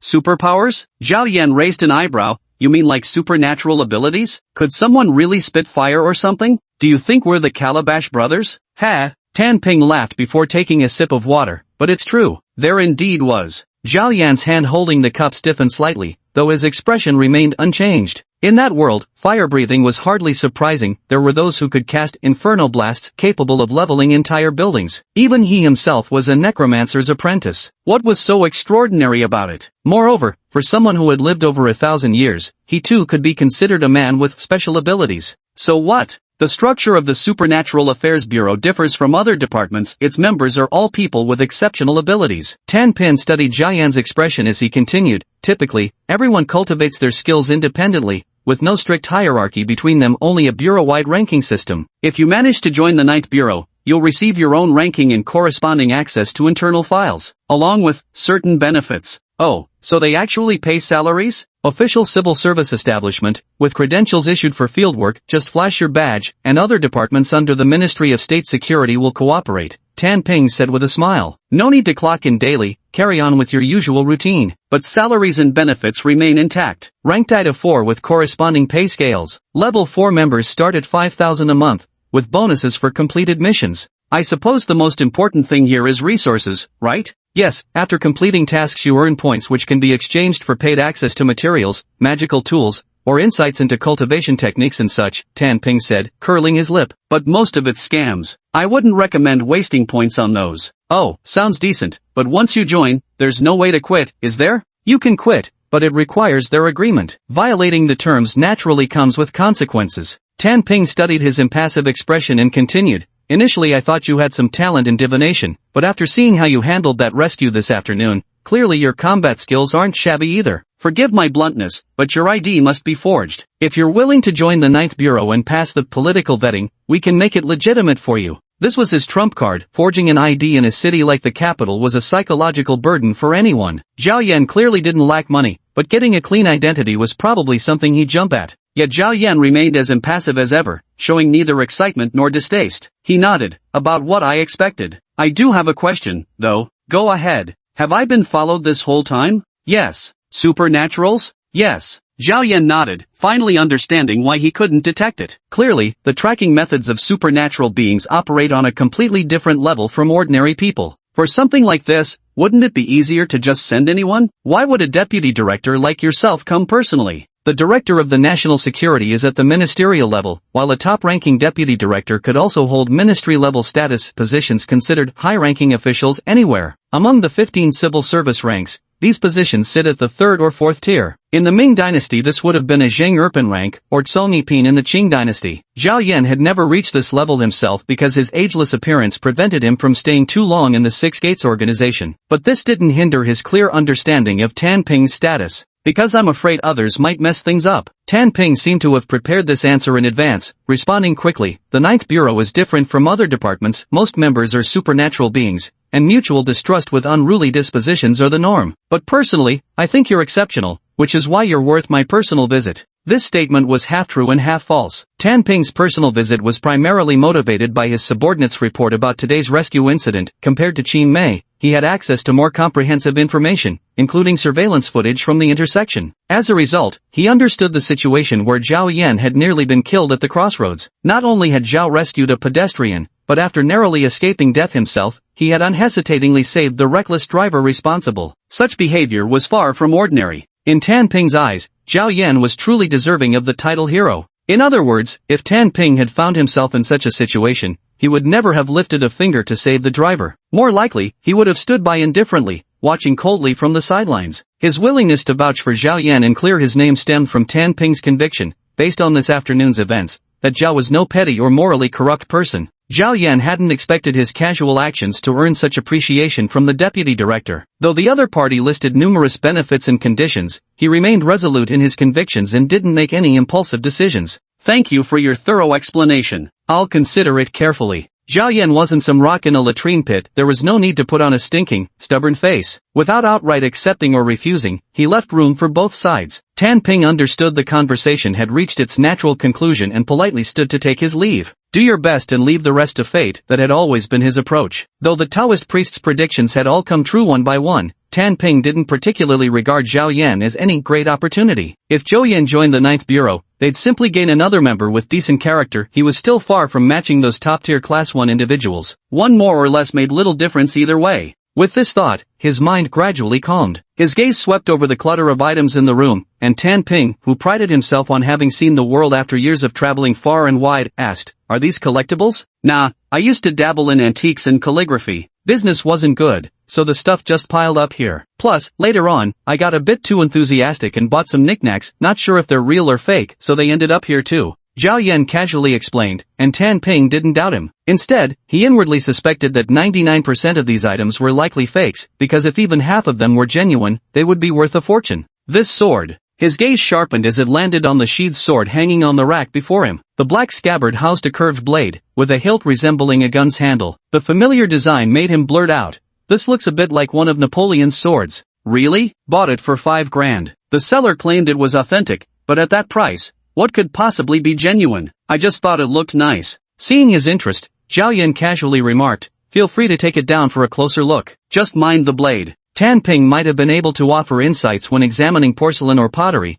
but Western antiques like this were beyond his expertise. While Zhao Yan's offer was polite, Tan ultimately resisted handling the sword and instead leaned in to examine the gilt detailing on the hilt. Soon, however, his attention was drawn to an inconspicuous tea caddy nearby. The Ming dynasty craftsmanship and decorative motifs were unmistakable. Even without checking the seal mark at the base, he felt this piece had at least a 50-50 chance of being authentic. With these thoughts running through his mind, Tan Ping's gaze swept over the piled objects once more, and an eerie feeling crept in. Ru kiln porcelain from the northern Song dynasty, imperial kiln pieces from the Qing dynasty, jade pendants casually tossed in corners, their water-like luster alone suggested values of millions, and the decorative motifs seemed to hail from the Yuan dynasty. If authentic, what would all this be worth? Director Tan?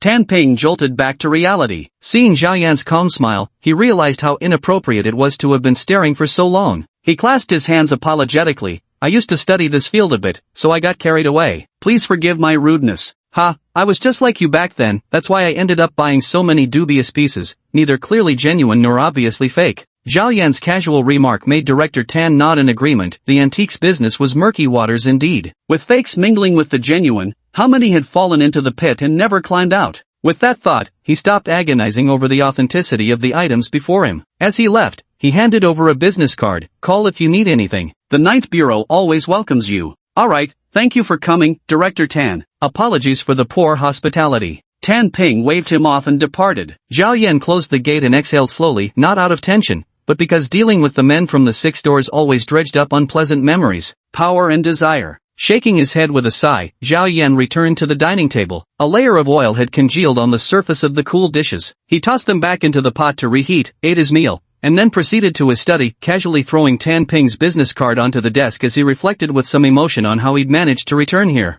Unlike the cluttered living room, the study was sparsely furnished, containing only a computer and an oversized blackboard besides the carpet. Chapter 13, The Buddhist Amulet. The blackboard was cluttered with newspaper clippings held up by magnets, their content diverse upon closer inspection. Common unsolved mysteries often seen on TV shows such as the Lopner Doublefish Jade Pendant, the latest discoveries in the Bermuda Triangle, the Wild Man of Shenanjia, and the Loch Ness Monster were all featured here. The rest consisted of many unheard-of oddities, some even just screenshots from the internet. Most involved claims like a certain village discovering a 1,000-year-old corpse still as fresh as a living person or rumors of aliens spotted in some remote area. For over 900 years prior, the human world had lacked the concept of the internet, relying solely on manual efforts to spread information. But since the web shortened the distance across the world, Zhao Yan's life had become far less monotonous than before. Roaming around and uncovering unsolved mysteries was much more entertaining than the days when he had to go into hiding every few years. Most of the clippings on the blackboard had been marked by him, some led to discoveries, while others turned out to be pure nonsense. Right now, however, he clearly had no interest in continuing his research. Flipping open his laptop, Zhao Yan jotted down a few keywords on the adjacent blackboard: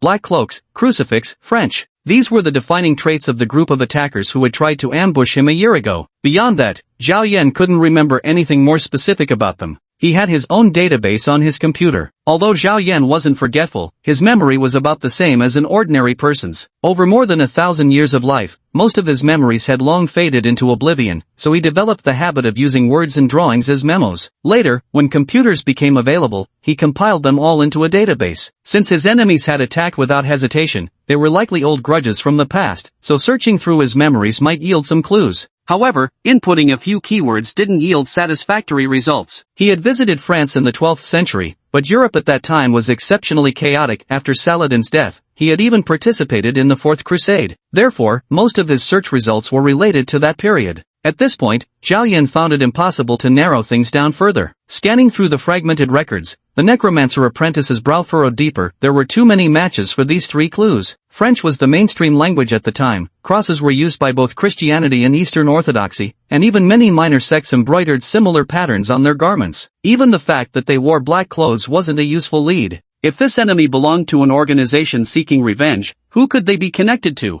Zhao Yan frowned as he looked at Tan Ping's business card. Was it truly more reliable to rely on national machinery for matters like this? While Zhao Yan agonized over finding leads, Zhao Pu, who had fallen seriously ill after returning from Yusanpo, was clearly far more concerned about his own survival. Ever since the night of seeing ghosts, Zhao Pu had been battling a persistent low-grade fever. Hospital-administered fever reducers worked for a night, but by the next day, the fever would inevitably return. Blood and urine tests all came back normal, yet he remained weak and lethargic from the constant low-grade fever, too drained to even speak. Zhao Pu showed no restraint when it came to his parents. The moment he mentioned his ghostly encounter, his mother burst into tears in fright and immediately called her husband, Zhao Wangsheng, who was out socializing with clients. Zhao Wangsheng is 49 this year, with a prominent beer belly that speaks volumes of his veteran status at the dining table. As a project general manager at a real estate company, he wields considerable power and faces even more social engagements. He used to be just a construction foreman running around job sites every day, but because he was bold and fearless, with an impressive alcohol tolerance, he managed to claw his way up to where he was now despite only having an elementary school education. Proudly considering himself an inspirational role model, his most frequent boast at drinking tables was, "Aren't all those book-smart losers working for me now?" But when it comes to his college-bound son, he's bursting with pride even if it's just a second-tier university. Every time someone brings it up, he preens like a peacock. "My Xiaoboy has at least made it to college." Thus, he was extremely devoted to his only son. When he received his wife's call, he immediately stood up without a second thought, ignoring the astonished gazes of the bank executives. He strode out of the private room and swiftly dialed a number. "Hello, I'm Zhao Wangsheng. I'd like to seek help from Master Boki."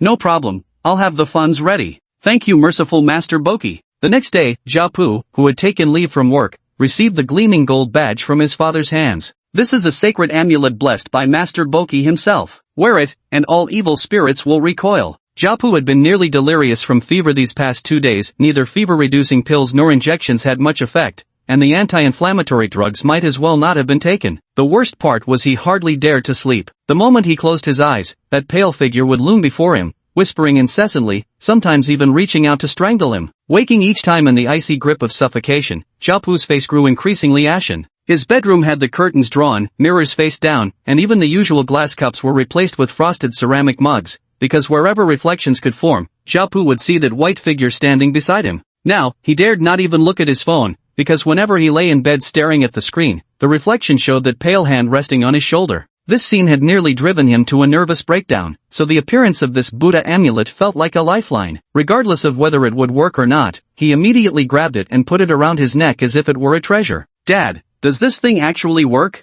Zhao Pu glanced around but didn't notice any unusual changes in himself. The older man glared at him. How could it not work? Your old man spent over 300,000 to get this. Like most nouveau riche, Zhao Wansheng was accustomed to measuring an item's worth by its price tag, because his philosophy was simple: money can buy anything. Whether something's good or bad, as long as you spend enough money, it can't be wrong. Zhao Pu clearly inherited this philosophy too. Without a word, he turned to the family housekeeper and said, "Aunt Lu, bring me a mirror." Though his family wasn't particularly wealthy, this young master demeanor came to him quite naturally. Aunt Lu hurriedly brought over a round dressing mirror with fawning deference. Zhao Pu took a deep breath, clenched his teeth, and looked into it only to confirm that there were indeed no traces of any female ghost around. He reached up to touch his head, and even his forehead, which had been slightly feverish, now felt a normal temperature. Slapping his cheeks hard with excitement, he exclaimed, "It's healed. Completely healed. The master really is amazing." Zhao Wansheng beamed with joy, while his mother, Li Rong, who had been wearing a worried expression all along, pressed a hand to her chest and murmured, "Thank goodness you're fine, thank goodness." What a dreadful ordeal this was. Feeling fully revived, Zhao Pu immediately prepared to return to school. Having stayed at home for so many days that he was practically growing mildew, he'd been eager to get back early and ask Han Chi out for a meal, just like his father. Zhao Pu believed that for a poor girl from a humble background, a little money would make getting her into bed ridiculously easy. As he stepped out of his house, Zhao Pu whistled while buckling his seatbelt in the C63 AMG. Just as he pressed the ignition button and instinctively glanced into the rearview mirror, he froze abruptly. What Zhao Pu saw wasn't the white-clothed female ghost that had been haunting him for days, but instead a pitch-black, ink-like swirl of smoke, and within it, a pair of red eyes that flickered for the briefest moment. Sitting in the driver's seat, Zhao Pu felt cold sweat bead on his forehead. He rubbed his eyes and, gathering his courage, looked again only to find everything had returned to normal. What on earth is happening? Early in the morning, Zhao Yan sat up from his Japanese-style tatami mat. After briefly stretching his body, he casually pulled out a katana from the shelf in the living room and began what appeared to be casual swinging and blocking practice. His movements were fluid and continuous, lacking the abrupt pauses typical of conventional martial arts displays, and there were none of the usual high shouts. The small living room offered limited space to maneuver, but the edge of the Toshiro Mizuhara-crafted katana glided steadily mere centimeters above the surfaces of cultural relics, some even national treasures, displayed nearby.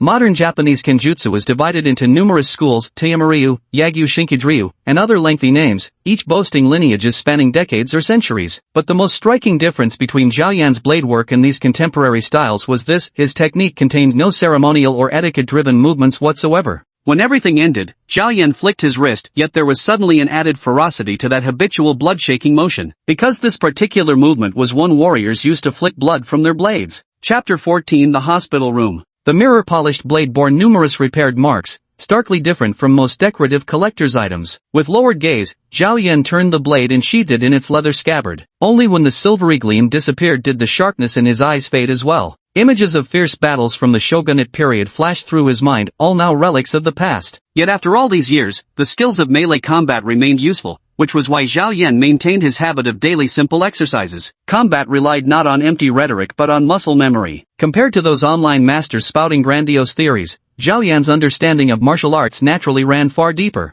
Skills are honed through constant practice, endlessly refined over centuries. Even the most perfected techniques always have room for improvement. Yet some insist that the ancient methods are the most correct, even believing so-called ancient martial arts to be the strongest in combat. Zhao Yan, someone who has witnessed the entire history of martial arts development, has always scoffed at such notions. Yet these were just idle musings after training, with no one to share them with. Returning the blade to its place, Zhao Yan changed clothes, pocketed a bundle of cash, and headed out. Before leaving, he slung the oddly designed goggles around his neck and tucked the bone dagger into his pocket. Though its lingering necromantic energy was nearly depleted, it still gave him some sense of security. After breakfast, soy milk and fried dough sticks at a street stall near his doorstep, he boarded a bus to the hospital. His Beijing-plated Land Cruiser had crashed into a ravine a year ago, and replacing it in the capital now required a local license plate, just another hassle to deal with. Two matters weighed on his mind, replacing the car and tracking down leads. But upon arriving at the hospital, Zhao Yan learned that Hu Yuechuan had already been transferred elsewhere. Worry Friendship Hospital? Having received the information from the nurse, he nodded and was about to leave when a young assistant in a suit approached him. The assistant explained that he had been specifically waiting there for Zhao Yan. Clearly, Qin Mei, the concerned mother of the rescued child, had taken great care to arrange for someone to be there and even provided a dedicated car. Chairwoman Qin couldn't reach you, so she had to wait for you this way. If it's alright, I'll take you to her now. Zhao Yan had no objections and agreed, following the assistant to the Mercedes-Benz S600 Maybach waiting at the hospital entrance. Sitting emotionlessly in the spacious back seat, Zhao Yan turned on the seat massage and heating functions, reclined the seat, and closed his eyes to rest. This left the assistant, who had initially intended to say something, with no choice but to remain silent. He had originally thought he was just picking up an ordinary person, but judging by this demeanor, it clearly wasn't some country bumpkin who hadn't seen the world either. Zhao Yan remained tight-lipped the entire journey. In the quiet cabin, the melodies of Bach's cello suites reverberated. He listened for a short while before opening his eyes, lingering for a few seconds on the silver casing of the Burmester sound system before directly using the Boss controls on the rear armrest to shut off the music. For him, the emotions evoked by memories were always tied to the disappearance of one face after another, so he consistently avoided losing himself in reminiscence in certain settings. The scroll bearing the words "Vigilance and Solitude" in the living room was like this, and so was the music playing in the car at this moment. The assistant shot a puzzled glance from the front passenger seat. Zhao Yan offered no explanation, merely fixing his gaze on the gloomy sky outside the panoramic glass. When the branches of cherry blossoms appeared, he knew they had entered the vicinity of the Sino-Japanese Friendship Hospital. Speaking of which, the Imperial Capital Fashion Institute is right next door. That girl named Han Chi should be studying here, shouldn't she? Oh, because of yesterday's car accident, I completely forgot to buy a new phone. Thinking this way, he stepped out after the Maybach came to a stop. But the moment he entered the hospital lobby, he frowned and halted his steps. Zhao Yan detected a familiar aura here, something he'd frequently encountered in the burial grounds of the otherworld. In common terms, it could be called negative energy. Ghosts, evil spirits, curses, and all sorts of bizarre unnatural entities fall under the category of negative energy. When gathered together, Zhao Yan could sense them clearly even without using the eyes of the dead. The necromantic power he used for spells was also converted from this very energy. However, not all negative energy could be transformed into necromantic power. Only spirits captured or bound by a necromancer's magic array could undergo conversion. Thus, the task Zhao Yan had performed most frequently in the past was wandering around graveyards to catch ghosts. Now that he encountered such a familiar aura in the hospital, a brief moment of reflection made it clear. The previous small hospital had been established relatively recently, and the number of people who died there wouldn't be significant, nothing compared to veteran institutions like the Sino-Japanese Friendship Hospital. Hospitals, bluntly speaking, were places where deaths occurred frequently, and with so many years of accumulation, it was hardly surprising for negative energy to abound here. The queue for registration here was noticeably long, but the assistant led Zhao Yan straight to the inpatient department, then took the elevator up to the 14th floor's VIP ward area. Wealth and influence naturally ensured one didn't have to mingle with ordinary patients. As Zhao Yan stepped into this zone, he noticed every room was private, and the decor noticeably more luxurious. The corridor was unusually quiet. After registering the visitation details, the assistant followed the nurse all the way to Hu Yuechuan's ward. The goggles around Zhao Yan's neck piqued the assistant's curiosity, but he ultimately refrained from asking what they were. Pushing open the soundproof door, he briefly reported to Qin Mei inside before stepping out, leaving Zhao Yan standing at the entrance. Hello.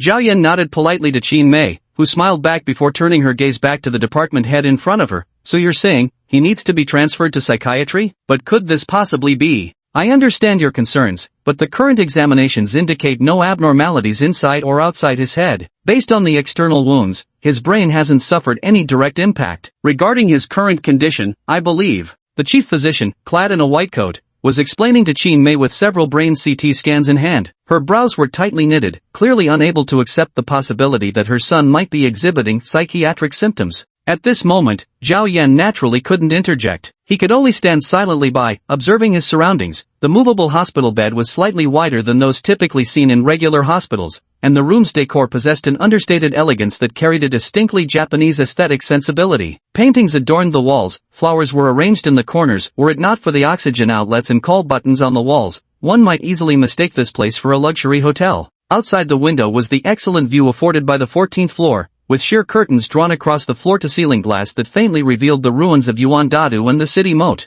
We suspect the abnormal behavior may be related to the shock from the car accident, but these issues should be explained by psychiatric specialists who will conduct further examinations. Alright, I see. Qin Mei ultimately accepted the suggestion. Before she could say anything else, there was another knock at the door, this time a traffic police officer in uniform. It appeared the authorities had already given notice, as the officer was exceedingly polite upon entering. Miss Qin Mei, I'm here to take your statement. This indicated the case had already been classified. Qin Mei was clearly no ordinary person, and the incident had likely been processed as a routine traffic accident. Now, it was merely a formality. But no sooner had the policeman spoken than his eyes landed on Zhao Yan. He froze momentarily before recognizing the bespectacled young man. You're one of the parties involved too, right? You're the one who kicked open the door to save people. The videos shot by bystanders were scrubbed from the internet shortly after they surfaced, but as the traffic officer investigating the case, Li Qiye had watched the full surveillance footage capturing Zhao Yan angrily kicking the Lamborghini.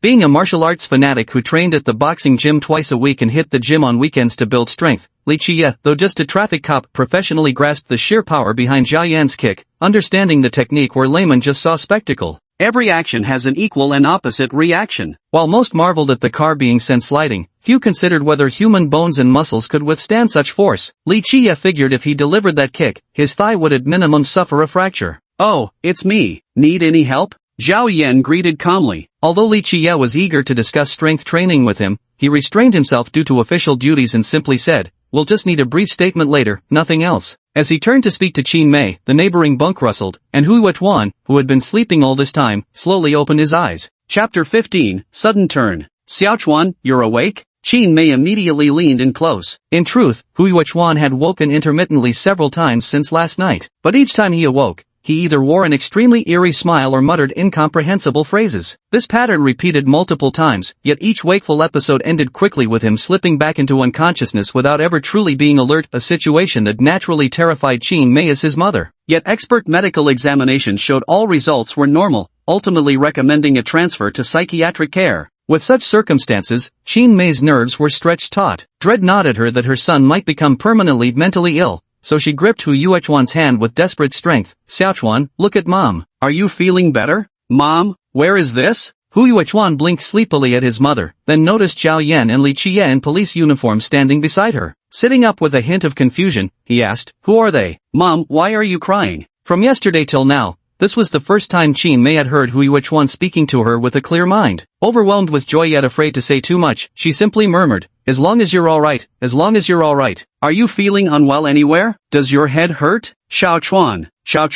Just as Qin Mei was speaking, she suddenly noticed Hu Yuechuan's eyes beginning to roll uncontrollably upward. His originally dazed expression twisted into something unnaturally eerie, his two whites exposed fully, and the corners of his mouth stretched back as if pulled by unseen hands. His hollow, raspy laughter, instantly froze the air in the room. Zhao Yan raised his eyebrows. He could tell this wasn't some prank, though he didn't dwell on the reasons at that moment. His immediate thought was that perhaps this guy suffered from some mental condition like multiple personality disorder. Officer Li Qiye beside him, even more clueless about the situation, blurted out, "What's going on here?" Qin Mei couldn't be bothered with his question. She was both terrified and frantic as she tried to grab Hu Yuechuan's hand. "Son, what's wrong with you? Talk to me, please. Don't scare me like this." Yet no matter how much she pleaded, Hu Yuechuan's eerie demeanor didn't change. After his laughter died down, his lips began murmuring incomprehensible words, whispers so distorted they unsettled Qin Mei even more. Desperate, she shook her son's shoulders violently, but nothing could snap him out of his ceaseless muttering. Li Qiye frowned in confusion and glanced at Zhao Yan, who was tilting his head aside. Squinting as he listened for a few seconds, Zhao Yan suddenly spoke up. "He's speaking Thai." Qin Mei froze. Though she couldn't understand what her son was saying, the phonetics, upon closer listening, did unmistakably resemble Thai.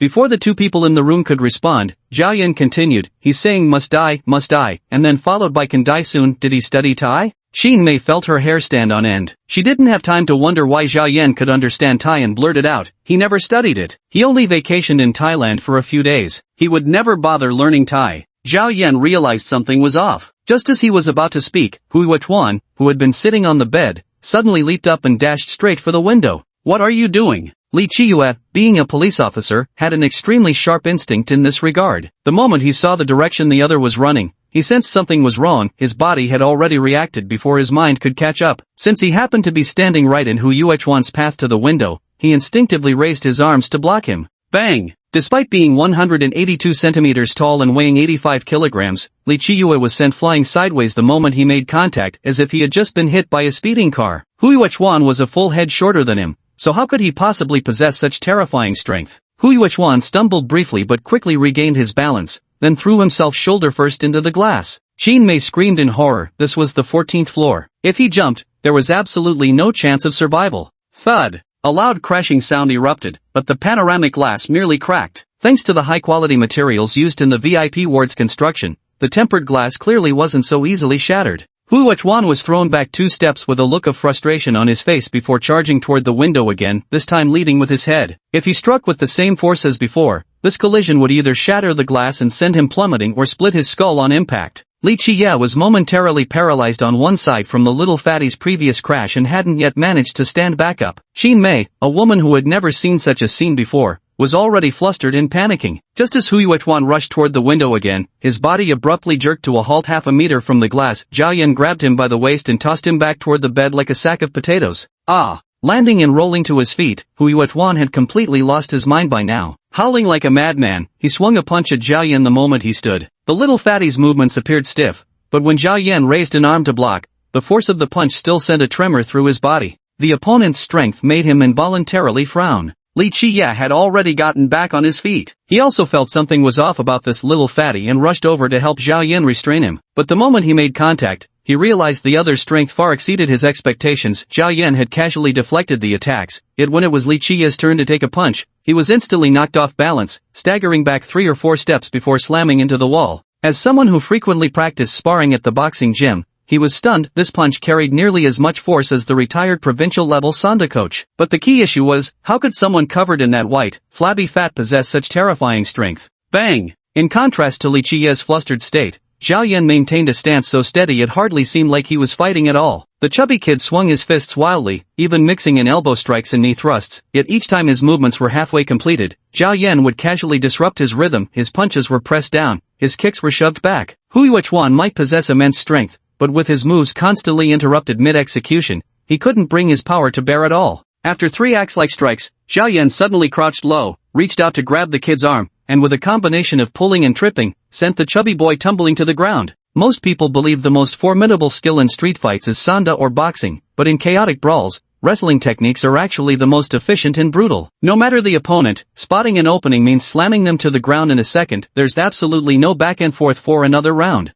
Hu Yuechuan was experiencing this firsthand. After being taken down by Zhao Yan, his joints were locked, leaving him nothing to do but writhe frantically. Still, he refused to surrender. The chubby boy kicked his legs wildly, trying to find leverage only to accidentally slam one foot into the metal hospital bed next to them. With a loud bang, the protective railing bent out of shape from the impact. Xiao Chuan, what's wrong with you? Xin Mei's voice was choked with tears as she tried to approach, but Zhao Yan stopped her. Don't come closer. Go get help, we need restraints to control him. The last command was directed at Li Chiyue. Though this traffic officer wasn't his subordinate, Li Chiyue understood perfectly well that in an emergency he should follow instructions. After just 2 exchanges, he realized this chubby young man was no ordinary foe. This Xiao Yan fellow was either a professional fighter or belonged to that rare breed of elite specialists. So he immediately turned and pulled Xin Mei toward the corridor entrance. Before leaving, he couldn't resist asking, "Can you hold him down?" "No problem, go now." Zhao Yan's expression remained calm, clearly still holding some strength and reserve. Without hesitation, Li Chiyue turned and pushed open the door to leave. Xin Mei had by now regained some composure. After all, she wasn't just some stay-at-home housewife. Being addressed as President Qin was a testament to her genuine professional capabilities. The mother unlocked her phone, opened the contacts list, while standing several meters away from Zhao Yan and asked, "What do you need me to do now? Will this hurt him?"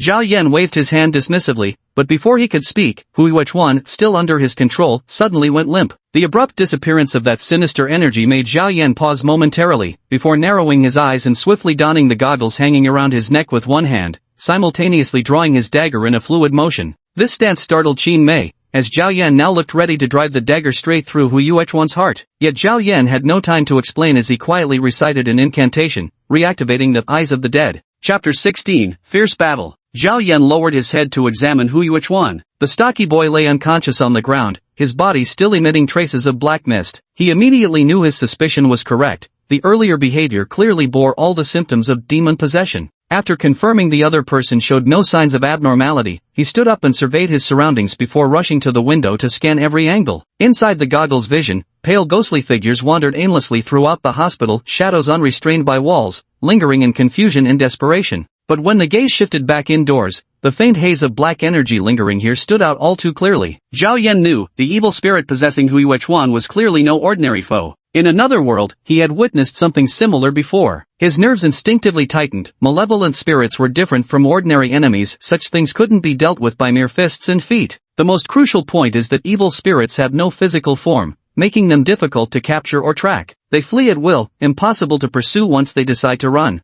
After scanning the surroundings for a while longer, Zhao Yan realized their pursuer had genuinely fled. Only then did he remove his goggles and say to Qin Mei, "We're safe for now, but it's best if you stay still." Qin Mei's fingers clutching the phone had turned pale. In those few minutes, she'd finally grasped the situation. This man before her likely knew the truth about Hu Yuechuan's actual condition, and at the very least, he seemed willing to actively help her. Had it not been for him just now, her son would probably have become a pancake on the pavement by now. No matter what Zhao Yan planned to do next, Qin Mei had already resolved in her heart to obey his words. At this moment, footsteps were heard outside the door. Li Qiye hurried in with two others in tow. Zhao Yan took a closer look and recognized a nurse from the nursing station and a young attending physician in his 30s wearing a white coat. The attending physician, sporting a crew cut and glasses, spoke as soon as he entered. "What's the exact situation? Can someone brief me?" While speaking, he walked over to Hu Yuechuan, who was lying face down on the floor, and directed the nurse, "Check his breathing and pulse. Be careful to see if there are any fractured bones."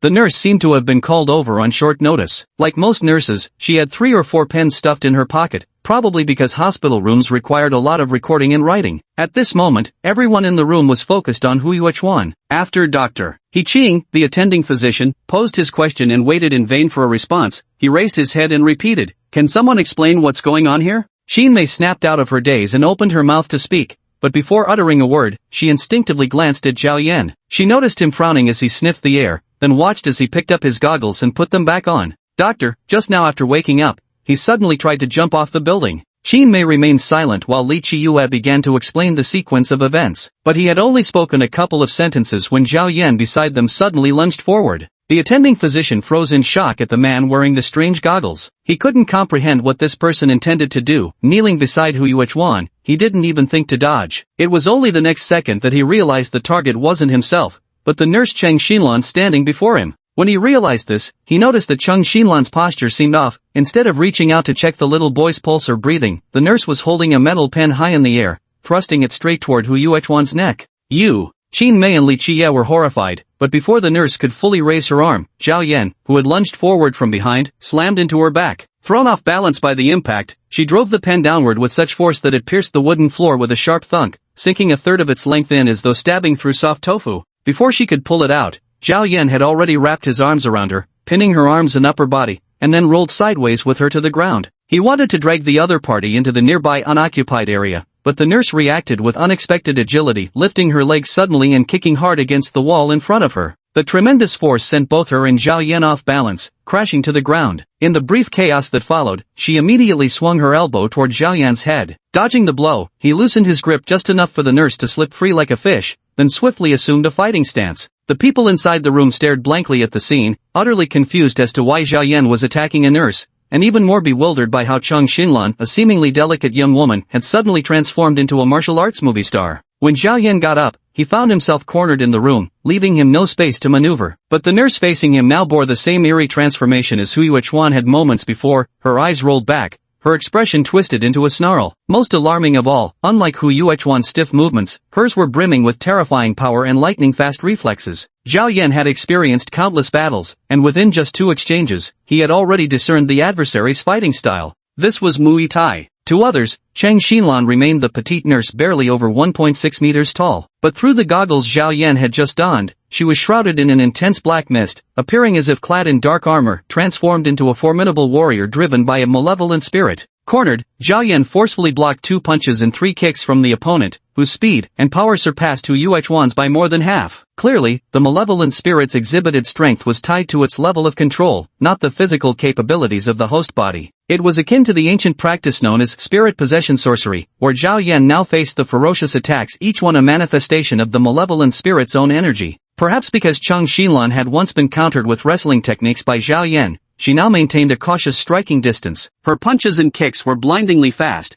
yet Zhao Yan's defenses remained impenetrable fortress. Though the onslaught sounded thunderous, not a single blow slipped through his flawless guard. Never assume defensive combat is simply about shielding vital points with your arms. Had it been Li Qie in this situation, his arms would likely have been shattered by now, leaving him prone and trampled. The higher a fighter's skill, the cooler they remain amid intense combat. Active defense isn't just about avoiding hits, it's about luring the opponent into exposing greater vulnerabilities. The frenzied nurse attacking relentlessly for over 10 seconds clearly operated at the pinnacle of combat prowess. In other words, she could effortlessly claim a golden belt or world championship title in her weight class. Zhao Yan appeared passive, but in reality, he had already discerned his opponent's fear of his wrestling techniques. By shifting and adjusting his footwork, he broke free from the confined space. When his opponent couldn't resist throwing a front kick, Zhao Yan, who had been on the defensive the entire time, suddenly changed his rhythm. Like a tiger pouncing forward, he took half a step, abandoning his previous defensive posture. His fist shot out unexpectedly, landing a brutal blow to her abdomen before she could react. The punch was so fast that bystanders couldn't even see how it was thrown. Amateurs like Li Qie only noticed Zhao Yan's footwork but completely missed the movement of his fist.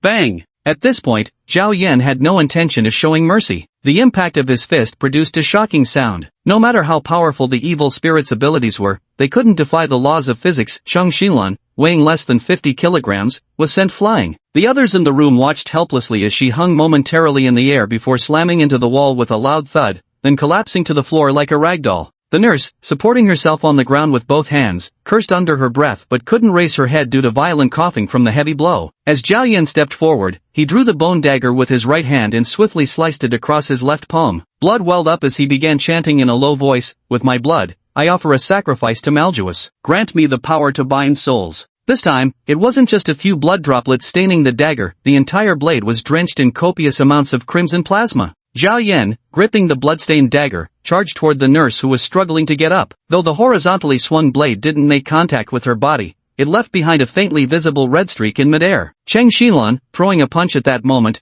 collided with this crimson line as if slamming into an invisible wall, completely halted in her tracks. With blinding speed, Zhao Yan swiftly slashed the dagger 3 or 4 times in quick succession. Before Cheng Xinlan's eyes, a crisscrossing red net materialized, and when Zhao Yan abruptly brought his arms together, the mesh constricted instantly, straitjacketing her like a tightly wrapped zongzi. Chapter 17, The Tattoo. This bizarre scene completely defied the understanding of the other 3 people in the room. They had now entirely forgotten any thought of helping or stopping, because Nurse Cheng Xinlan's expression was far too terrifying. It didn't even seem human. The originally delicate and gentle girl now had her eyes rolled back, mouth wide open as she let out an inhuman howl. If one looked closely at her face, they would see what appeared to be another grotesque visage lurking beneath her pale skin, glaring fiercely at Zhao Yan. Zhao Yan absolutely refused to believe this was some wandering, masterless evil spirit. The entity had possessed its host twice, both times targeting Hu Yuechuan first. He couldn't help but suspect that the same being had caused the chubby kid's car accident. Given such targeted hostility and the spirit's use of Tai, Zhao Yan immediately confronted it in Tai. "Who is your master?" When asked this, the struggling nurse froze for a moment before once again revealing that eerie and insane grin, rolling the whites of her eyes at Zhao Yan as she giggled with a sinister hee. Expressionless, Zhao Yan promptly pressed the crimson dagger against her neck. "Then don't bother speaking." This red web was the first-level necromancy spell Spirit Shackles, with the magic circle itself inscribed on the dagger. It was also the only skill Zhao Yan currently possessed that could restrict a spirit's movement. He felt no sympathy for such malicious wraiths and immediately prepared to cast Psychic Enchantment, granting the dagger the ability to harm spirits before carving the entity into pieces. This was exactly how Zhao Yan had dealt with unruly wraiths in that other world. The once fearless evil spirit instantly turned terrified upon sensing the sudden surge of energy from Zhao Yan's dagger. Her body began to tremble violently, yet no matter how hard she struggled, she couldn't break free from the soul shackles spell. As Zhao Yan finished chanting the incantation with intense focus, the bloodstained dagger suddenly glowed with a faint crimson light. He pressed the blade against the spirit's shoulder, causing it to shriek as if scalded by boiling water, a scream so agonized it seemed to tear through the very soul. The sound was clearly inhuman, its voice darkening unnaturally while wisps of black mist rose from where the dagger made contact. Physician Yi Cheng and Qin Mei, who had initially wanted to speak, stood frozen like wooden statues, gulping audibly in unison. Li Qiye, however, still had his wits about him. Grabbing a steel bedside chair, he stepped forward and asked Zhao Yan, do you need help? Li Qiye had long been nicknamed daringly in the police force, so when faced with such a situation, instead of cowardice, his instinct was to assist as soon as he saw Zhao Yan gaining the upper hand. Zhao Yan knew ordinary people couldn't help with this kind of situation. After shouting "Stay back," he continued trying to sever the evil spirit only for his gaze to suddenly freeze the next moment, his face drastically changing as he cursed, "Damn it." Ever since returning from crossing over, the necromantic energy stored in this dagger had been continuously depleting without replenishment. As a result, Zhao Yan's desperate consecutive use of level 1 skills had unknowingly exhausted all its energy. Necromancers themselves possess no mana, thus there's no concept of overdraft. Once necromantic energy is depleted, all spells instantly cease functioning like machines cut off from power. The crimson web vanished as the dagger's red glow dimmed. Blood originally coating its surface began dripping to the ground. The previously struggling evil spirit swung its arm, its razor-sharp fingertips slicing through Zhao Yan's chest like blades. Though he dodged swiftly, his shirt was instantly diagonally cleaved, reduced to tattered strips hanging from his body. The roaring evil spirit seemed to have found its chance to turn the tide. Her eyes flashed with an eerie crimson light as she pivoted and lashed out with a kick at Li Qiye, who was holding up the chair. With a thunderous boom, the 5 to 6 kilogram steel chair, along with the traffic officer, went crashing into the far side of the room. Then, twisting her body, she followed up with another vicious kick aimed straight at the pudgy young man's arm on the floor. Crack!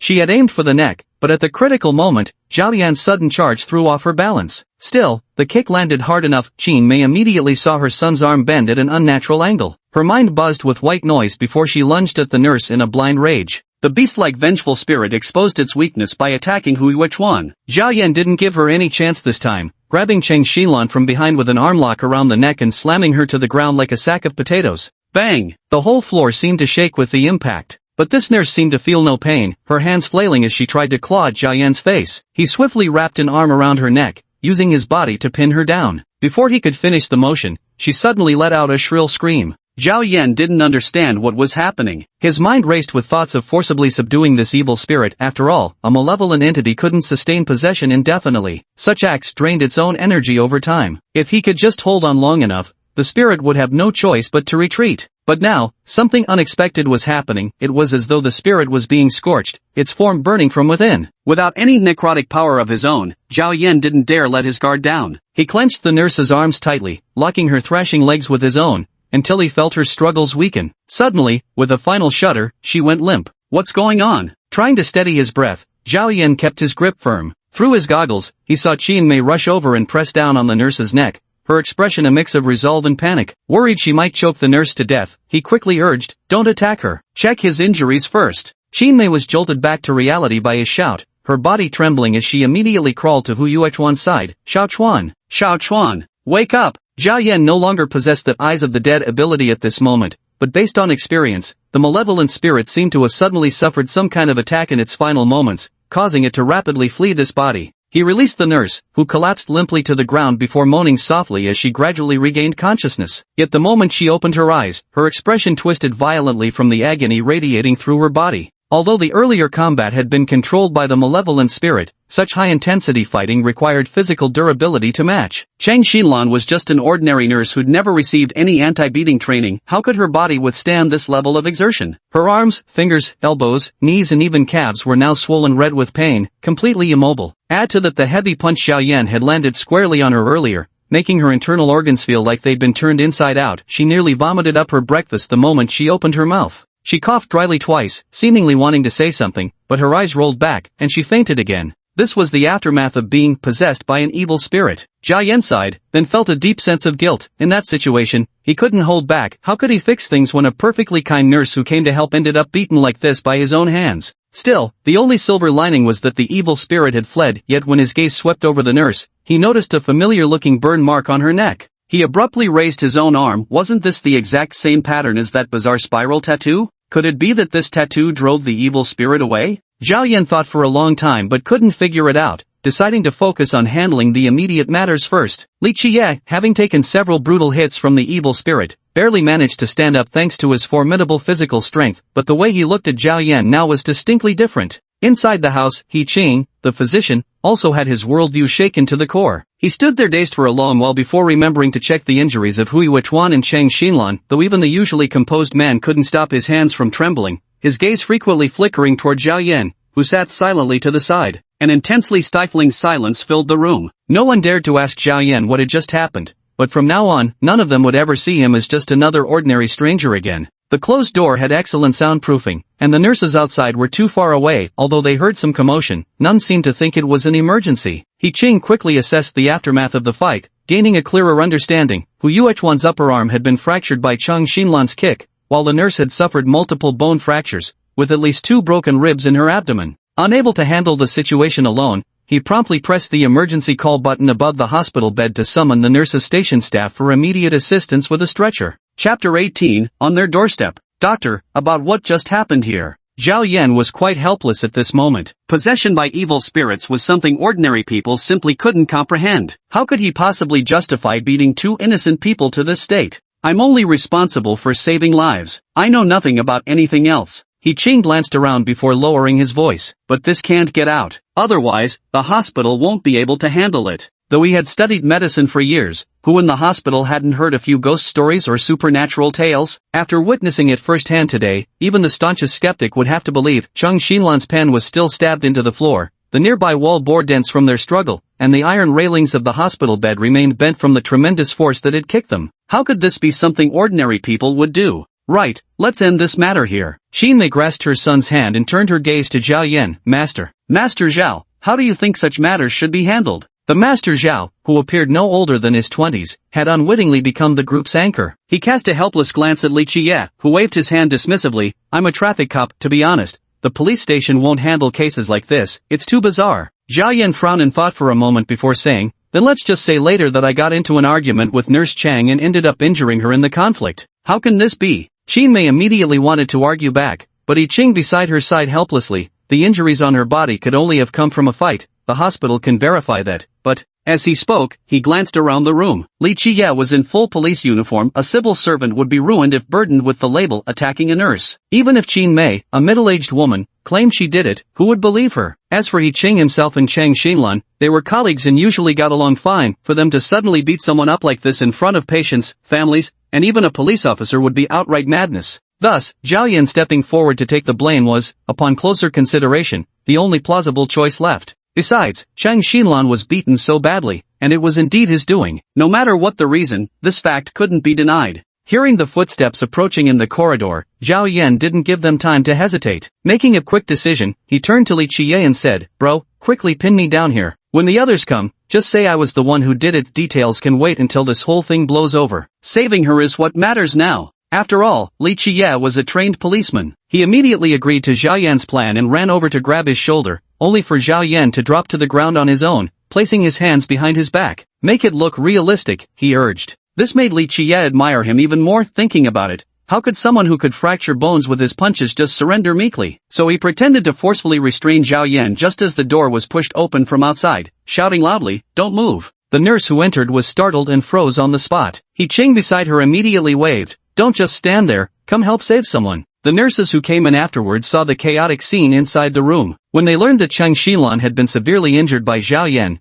their gazes toward him filled with fear and resentment. Zhao Yan showed no extra expression about this. Li Qiye knew he had gotten everyone out of trouble, and it wasn't the right time to linger. So he put on an official tone and said to the nearby nurses, Luckily I was here today. I'll take him to the police station now, and we'll investigate this later. You take care of the injured first, this guy isn't going anywhere. After calming the crowd, Hu Yuechuan was also placed on a hospital bed and wheeled to the orthopedic surgery room. Xinmei knew there was no use panicking, so she simply followed Li Qiye and Zhao Yan downstairs. In the elevator, her hands still trembled uncontrollably as she whispered, Master Zhao, I'll cover all the medical and other expenses for that nurse. I'll go explain myself when she wakes up. We all know this had nothing to do with you. Humans are strange creatures. The worldview they've held steadfast for decades can be completely overturned in just 10 minutes. Having witnessed the demonic possession of Li Qiye and Qin Mei firsthand, they'd already gained a more direct understanding of supernatural phenomena. Now they both wanted to hear Zhao Yan's explanation about what had just happened. At least judging by current appearances, he was an absolute professional in every sense of the word. Truth be told, Zhao Yan was currently nursing a headache. Vengeful spirits were the most grudge-bearing entities of all. If you could eliminate one, you must never let it escape. After all, you can stay vigilant against thieves for 1,000 days, but you can't be a thief for 1,000 days. Who knew when that thing might come seeking revenge? With this concern weighing on him, he addressed the two before him. Hu Yuechuan's car accident might also have been caused by this creature, though I'm not certain exactly where it's fled now. So these coming days, you'll need to stay constantly alert. His words thoroughly terrified Qin Mei and Li Qiye. How could ordinary people possibly deal with something like that? I'll give you something later, but right now I can't even manage that. I lost my phone and was just about to buy a new one. How about you add my WeChat first? Qin Mei immediately called her assistant and instructed him to rush out and buy Zhao Yan a new phone and clothes. By the time she and Li Qiye had added Zhao Yan as a friend, the assistant was already jogging back with a brand new iPhone 6 Plus from the nearby mobile store, along with a shirt and a jacket. Thoughtful as ever, Qin Mei naturally wouldn't let Zhao Yan leave shirtless. Zhao Yan didn't refuse. He slipped into the clothes and took the phone. We probably all have things to deal with today. I should head back and get ready too. Let's keep in touch. Without the power of necromancy, dealing with those eerie evil spirits would be tough. Zhao Yan planned to gather some immediately. Qin Mei and Li Qiye had no objections and readily agreed. Li Qiye had only come to go through the motions, never expecting to get caught up in this mess. His mind was now completely off taking any statements, and with his own body aching terribly, he guessed it would take several good days of rest to recover. Meanwhile, Qin Mei was more concerned about her son's safety and determined to personally handle the matter regarding the young nurse Chang Xinlun. She had a premonition that she'd encountered a rare opportunity. If her son had indeed been targeted by supernatural interference, then the only solution undoubtedly lay with Zhao Yan. Thinking this way, she returned to the hospital. Several hours later, Hu Yuechuan's surgery finally concluded. The chubby boy, his arm in a cast, was wheeled out awake, eyes wide open and glancing around. Xiaochuan. She rushed over in a few steps. Hu Yuechuan asked with confusion, "Mom, what's going on? Why am I fractured? Where is this?" Qin Mei didn't know how to explain, so she could only brace herself and answer, "I'll tell you when we get to the ward." "How are you feeling now? Just tell me what's actually going on first." Hu Yuechuan's tone wasn't pleasant. Because his parents were busy with business, he could barely see them a few times a year after starting college. This family environment had made his attitude toward his mother somewhat indifferent and abrupt, while Qin Mei had long grown accustomed to it. Pushing his hospital bed into the elevator with her assistant, she said, "You were in a car accident." "Ha?" The chubby boy looked utterly bewildered. "See, car accident? Which car? When?" His response only solidified Qin Mei's suspicions. Watching the nurse press the 14th floor button in the elevator, she replied,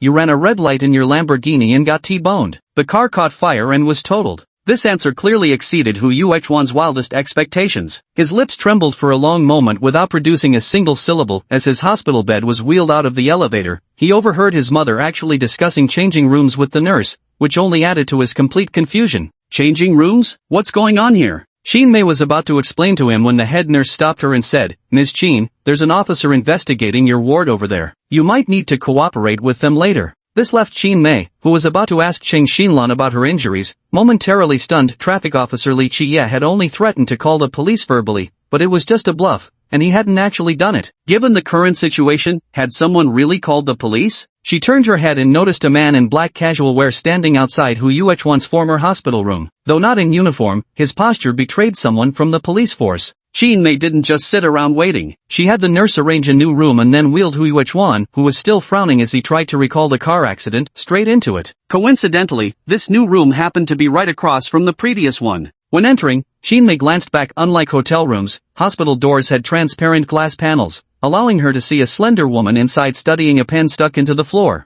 The woman was also holding a camera, snapping pictures here and there. Qin Mei wanted to keep looking, but the male police officer stationed at the door expressionlessly blocked the glass. With an awkward smile, she retreated to her own ward. Hu Yuechuan's arm had suffered a comminuted fracture, secured internally with steel pins. Thanks to epidural anesthesia, he currently felt no pain, just complete numbness in the affected area. Yet as he stared at the thick cast, the plump young man still felt everything resembled a dream. His memories had completely blanked out after leaving the restaurant yesterday afternoon. He only remembered an unpleasant argument with his nemesis at the dinner table and walking to the parking lot with his Lamborghini keys. What happened afterward left absolutely no trace in his mind. What exactly happened? He stared blankly at the ceiling, his throat dry and hoarse as he tried to muster the words to ask his mother a question. Just then, the hospital room door swung open. With some effort, Hui Chuan turned his head on the pillow to see who had entered, only to catch a glimpse of a woman with short hair covering half her face, showing some form of identification to his mother. Ninth Bureau of the Ministry of State Security. We need your cooperation in answering a few questions. Chapter 19, Not an Illusion.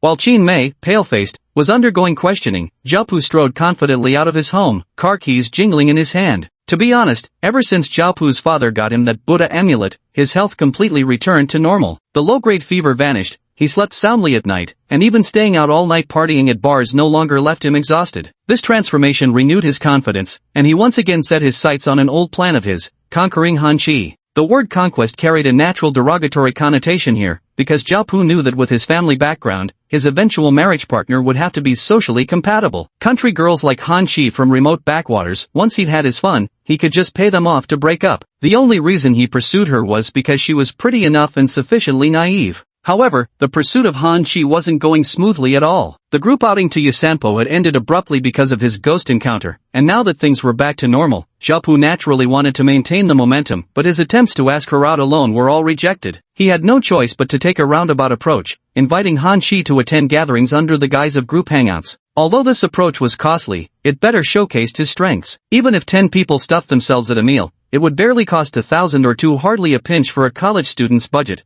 Nothing like his father's refined tastes. To Zhao Pu, spending this much was just the price of a single bottle at a nightclub, hardly worth a second thought. Settling into his C63, he glanced at his phone at the social group chat. The restaurant and time were already booked, and Hu Lily from Hanqi's dorm had been bribed with a set of Estee Lauder products, privately confirming that Hanqi would definitely attend today. He sent her another red envelope of 200 yuan, which earned him a few suggestive emojis in return, but Zhao Pu scoffed at it. What a flirt! Yet the thought of Hanqi's youthful, serene demeanor stirred an irresistible restlessness in him. Adjusting his hair in the driver's side mirror, Zhao Pu floored the accelerator, roaring out of the neighborhood with the V8 engine's growl. The C63 itself reflected its owner's personality, outwardly just an ordinary Mercedes C-Class worth 300,000 or 400,000, but with an actual price tag of around $1 million and acceleration performance rivaling most sports cars. The term, subtly flashy, fit Zhao Pu quite aptly. Cranking up the volume, Zhao Pu, in high spirits, was about to belt out a few lines with the lead singer when he suddenly felt a chill in his chest. The street was quiet, few cars around. Steering with his left hand, he pressed his right against his chest and realized something icy was clinging to his skin. Puzzled, he quickly reached into his collar and pulled out the Buddhist amulet he always carried, confirming it was the source of the cold, this oddly frigid, non-metallic object.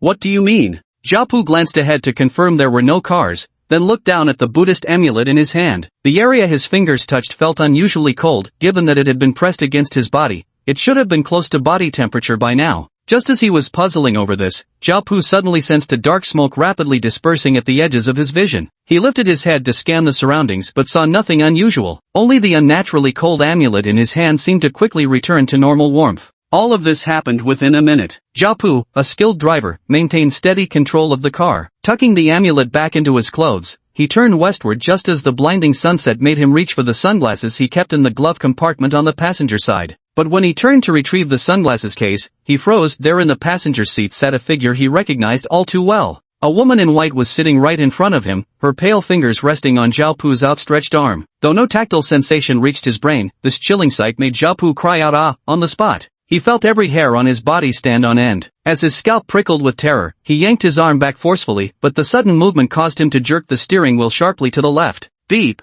The taxi behind him on the left immediately blared its horn. Fortunately, Zhao Pu was an experienced driver and instinctively corrected the steering wheel, but the C63 was a pure rear-wheel drive car, and though moving at low speed, this sudden maneuver still caused a slight drift. Luckily, Zhao Pu never disabled the traction control system. The flashing ESP icon on the dashboard confirmed the system had intervened to manage rear-wheel power output. Though the car momentarily lost control, it quickly stabilized. Thankfully his speed hadn't exceeded 60 km per hour. After 2 heavy wobbles of the front end, the vehicle finally regained its balance. Zhao Pu gripped the steering wheel tightly, stomped on the brake pedal, and the continuous sound of the ABS system kicking in filled the air, yet the car still came to an abrupt halt right in the middle of the road. It wasn't rush hour yet, so Jiapu hadn't collided with any other vehicles, but the blaring horns from behind formed a cacophony, clearly from drivers thoroughly alarmed by this suddenly berserk Mercedes. Jiapu stared straight ahead. In just over 10 seconds, his forehead was already drenched in cold sweat. When he glanced to the right again, the figure in the passenger seat had vanished, yet as his gaze flicked back,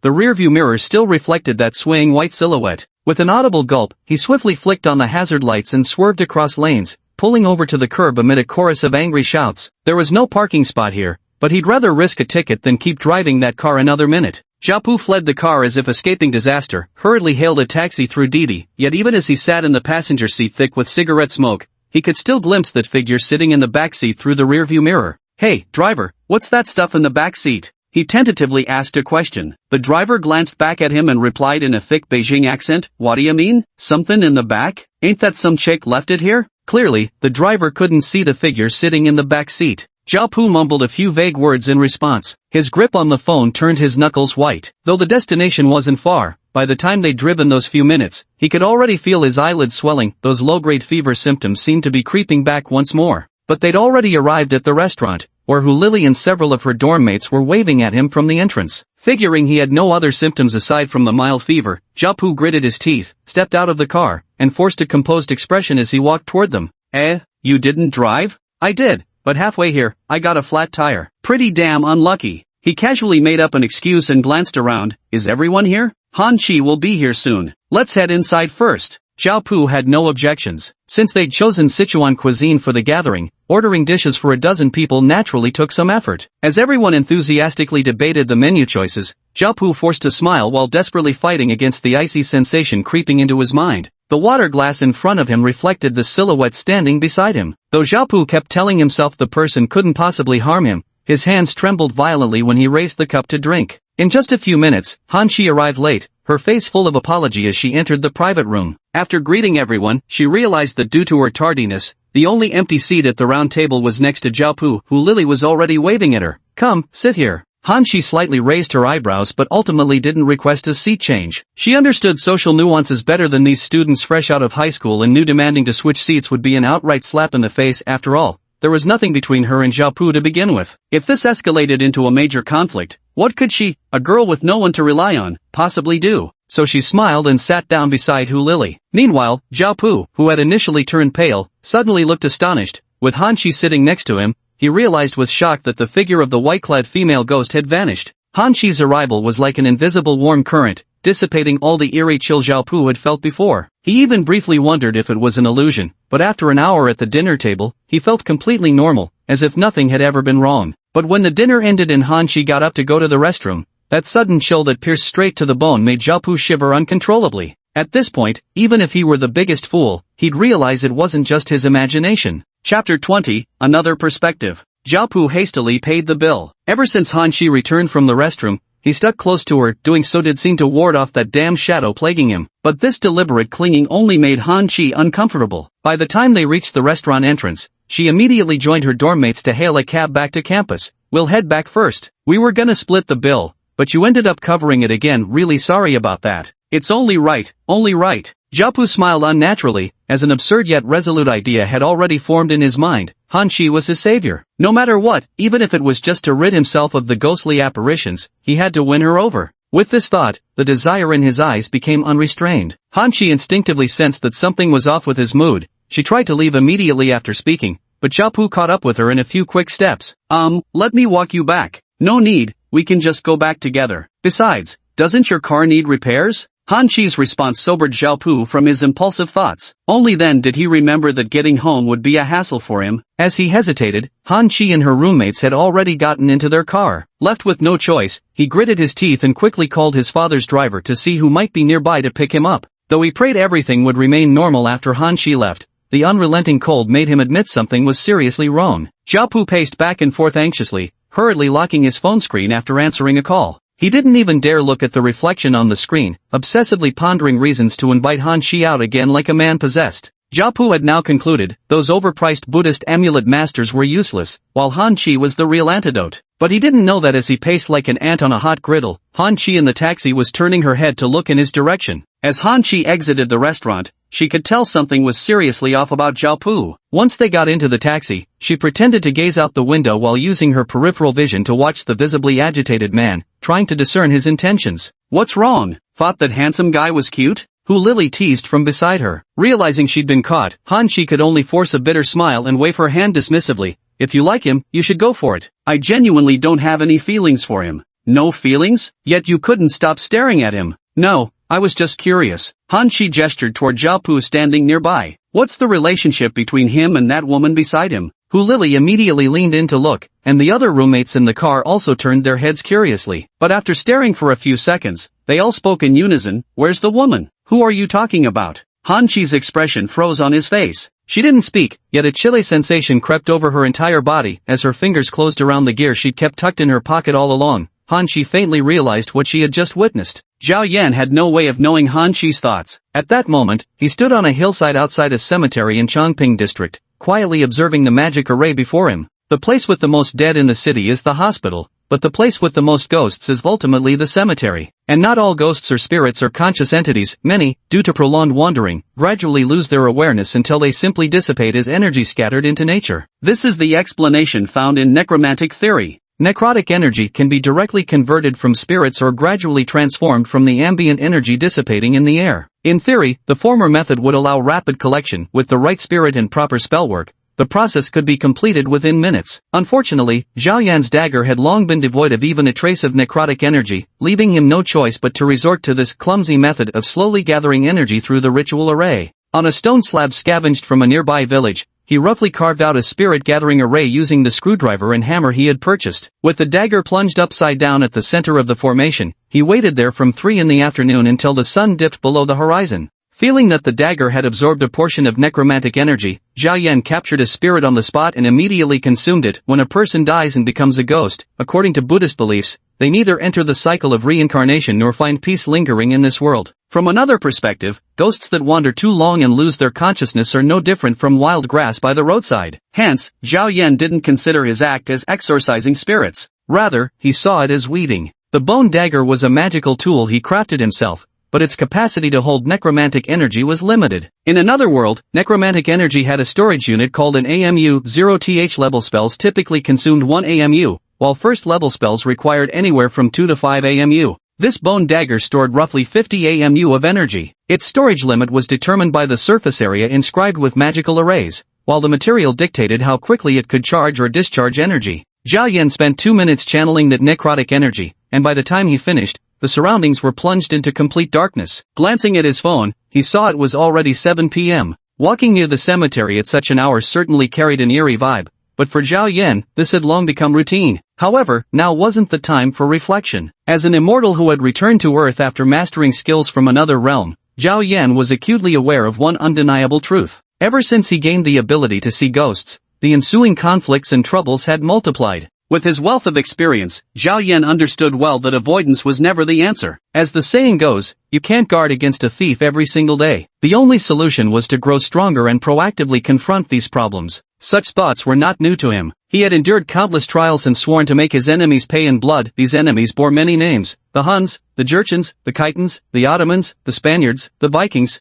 Possessing strength far beyond ordinary men and an endless lifespan, he swiftly pushed his martial prowess to the absolute pinnacle of that era. Over the following centuries, he continued to refine his skills, nearing perfection. But what did it avail him? Zhao Yan soon realized that personal valor alone could never halt the relentless wheels of history. At times, Zhao Yan grew weary, even detesting the use of force. Yet a millennium of experience taught him one truth: in such a world, while individual might could not alter the course of history, for him personally, it remained the means to quell countless disasters at their roots. Thus from cold weapons to firearms, as the times progressed, Zhao Yan continued to hone his skills. And today, the emergence of necromancy had opened a new door for Zhao Yan, who believed he had hit his ceiling. By harnessing the power of the undead, he found himself able to perceive the world with even greater clarity. However, the current problem he faced was that in order to resolve his troubles, he needed to enhance his abilities as a necromancer. Yet, it was unrealistic to expect to learn more necromantic arts in this world, as no one here taught such knowledge. But after calmly pondering for a while, Zhao Yan, unconsciously glancing at his phone, suddenly realized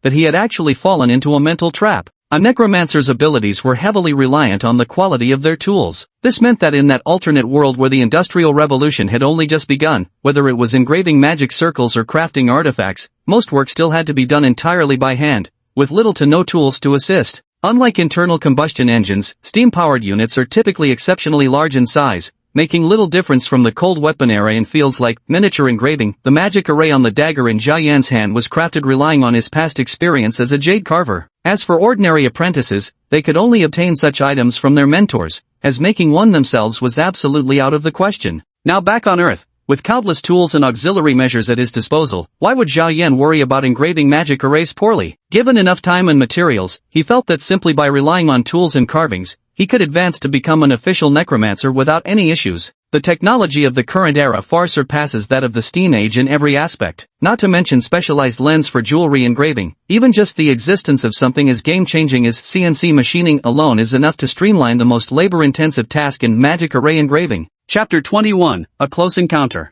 Provide an accurate enough drawing, find a reliable CNC machine, place the material on it, and within 10 minutes, no matter how complex the pattern, let the computer-controlled machine handle it with an error margin of no more than 0.01 millimeters. The size of the necromantic array used by a necromancer depends on its total area. If high-end Japanese machinery is used, the error can be controlled to around 0.001 millimeters. This means the current dagger's surface area could accommodate at least 6 to 7 times more arrays. What does this mean? For a dagger currently holding 50 ammo, if precision can be improved, its maximum capacity could potentially increase to 350 ammo. At this thought, Zhao Yan's heart began to burn with excitement. The differences between civilizations, in this case, turned into a form of complementarity. He never imagined there was still such vast room for improvement here. Immediately, he picked up his phone and started searching for relevant information. The night in Changping was unusually quiet, and the temperature in this tree-filled area far from the city was always lower. Still, the jacket Qin Mei had bought him provided decent warmth. Zhao Yan boarded the bus, rode all the way to Changping's urban district,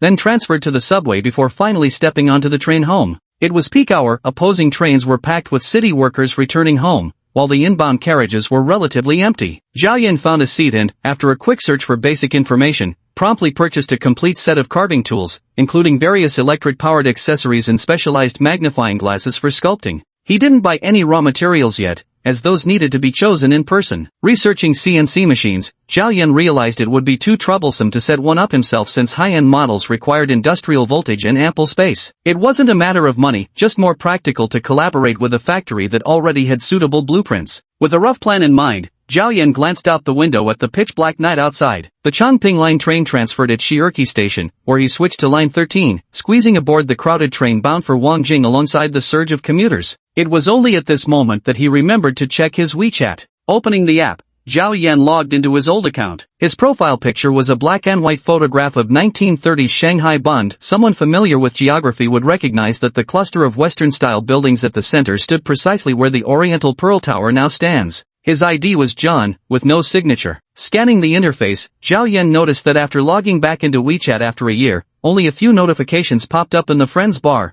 while his moments and messages remained untouched. This was because his previous insular social circle had been too narrow. People he occasionally added would delete him after no contact, so after vanishing for a year, no one cared whether he was still alive. Opening his contacts, he saw 5 or 6 friend requests. After a quick glance, he selected and added the ones named Qin Mei and Li Qie. Both used their real names, clearly for work-related reasons. The moment he accepted, Li Qie sent a message, "Brother Zhao, just finished work?" Li Qie's profile picture showed him wearing protective gear at a boxing gym. With a six-pack, a solid build, and thick arms, he was clearly a martial arts fanatic. Bored on the subway, Zhao Yan replied, "Just wrapped up a few things. Let me know when you're free, I've got something for you to carry around, to keep that thing from finding you." Since Li Qie was involved in today's incident, Zhao Yan spoke without hesitation. Li Qie seemed stunned for a few seconds before hurriedly replying, "Thanks, brother Zhao. Just name the time, I'm free every evening these days and can meet up any time after work." "Good." Zhao Yan had no intention of continuing the conversation after typing this reply, but Li Qie refused to let it drop and kept messaging, "By the way, I saw how skilled you were with martial arts earlier today. I also practice these things regularly, but nothing compared to you, so I was thinking, if you have time, could you teach me a couple moves?" After sending this, Li Qie even switched to voice messages, repeating the same plea with utmost sincerity. He even offered to formally become Zhao Yan's disciple, all because he deeply admired Zhao Yan's martial prowess. As a hot-blooded young man, it was normal for him to idolize strength and violence. Over the past 1,000 years, Zhao Yan had encountered countless similar individuals and knew exactly what drove them, so he had no desire to engage. Yet when he raised his hand intending to simply type "not interested," his fingers paused mid-air for a brief, hesitant moment. Zhao Yan suddenly realized he was currently facing numerous challenges. Tracking down the murderer from a year ago was one aspect, guarding against, or rather dealing with, the master of that evil spirit was another, and his entanglement with Hui Chuan and that young nurse added yet another layer of complexity. Each of these matters piled up, forcing him to shed his previous state of detachment from worldly affairs and plunge back into the social circle. As he pondered along the way, Zhao Yan also considered another question: should he take Tan Ping's advice and join the Ninth Bureau? To accelerate the pursuit of the murderer and resolve these troubles, after brief deliberation, Zhao Yan ultimately decided to re-enter society. Having made this decision, he casually complied with Li Qiye's request and agreed, "Alright, I can spar with you when I'm free." "Got it, brother Zhao. You go ahead with your work, just reach out to me anytime." Li Qiye quickly agreed, as if afraid Zhao Yan would change his mind, which amused Zhao. His willingness to help wasn't purely to expand his social circle but because the other man was a traffic cop. Having someone within the system could save him a lot of hassle dealing with the license plate issues for his Land Cruiser. Though Zhao Yan wasn't short on money, he didn't have a personal assistant or secretary, and what he hated most was the bureaucratic runaround between government offices. Of course, it wasn't the right time to bring it up directly. For now, he'd keep in touch with Li Qiye and see what kind of person he was. With that thought, Zhao Yan closed the chat window. Qin Mei hadn't said anything after accepting his friend request, so he shut down WeChat and began downloading a few of his frequently used apps. Though life was long, in this era of information explosion, no one could truly stay ahead of their time. He had once earned over 20 master's and doctoral degrees, but among the subjects he had studied, only history, literature, and philosophy remained somewhat useful. Biology changed drastically every year, and theories and experimental results in physics advanced continuously with technological progress. Now, everything had taken on a new form. Zhao Yan had lived through the so-called Golden Age, when Newton's 3 laws of motion had seemingly proven that all phenomena in the world could be explained thus. At that time, pursuing physics was considered a dead end, as people generally believed that humanity had already grasped the truth of the world and there was nothing left to explore in the future. Zhao Yan had believed the same back then, but the emergence of quantum mechanics plunged him into panic. It made him realize that he could never permanently remain at the forefront of knowledge. So to this day, he never forgets to pore over newspapers and various academic papers, anything to keep his awareness of the world sharp. Yet Zhao Yan's good intentions faltered the moment he downloaded the app and discovered, due to the presence of the Great Firewall, many foreign academic articles were simply inaccessible, not even their web pages loading. Feeling somewhat frustrated, he could only open Weibo, only to find the entire screen flooded with public intellectuals and influencers discussing celebrity cheating scandals and cuckoldry. Frowning, he turned off his phone just as the subway arrived at Wangjing Station. Zhao Yan stepped out and followed the bustling crowd toward the exit. It was already 8 in the evening, and the number of people entering the station had dwindled. Zhao Yan walked out calmly, glanced around, and headed straight toward his apartment complex. Unbeknownst to him, a figure behind him suddenly froze in place. Lin Shan, who had just finished her overtime work, had changed out of her office lady attire into an Adidas tracksuit. She turned to look at the retreating figure in the distance, hesitating whether she should catch up and speak to him. She was absolutely certain that the man who had just brushed past her was the one who had pulled her back from the jaws of death. Logically, she should have gone to thank him in person, but for some reason, Lin Shan couldn't quite bring herself to take that step. The sight of Zhao Yan kicking the Lamborghini's door until it bent was simply too terrifying. That burst of raw violence, though intoxicatingly thrilling to someone like Li Qiye, filled Lin Shan with an indescribable fear and aversion. She had grown up in the shadow of domestic violence, enduring the memory of her father's frequent beatings directed at both her mother and herself. Just thinking about it still made her shudder. Even though she knew Zhao Yan had acted to save lives, she couldn't shake the unspeakable dread that such overwhelming power evoked in her. Watching Zhao Yan's retreating figure, she finally gritted her teeth, clutched her phone,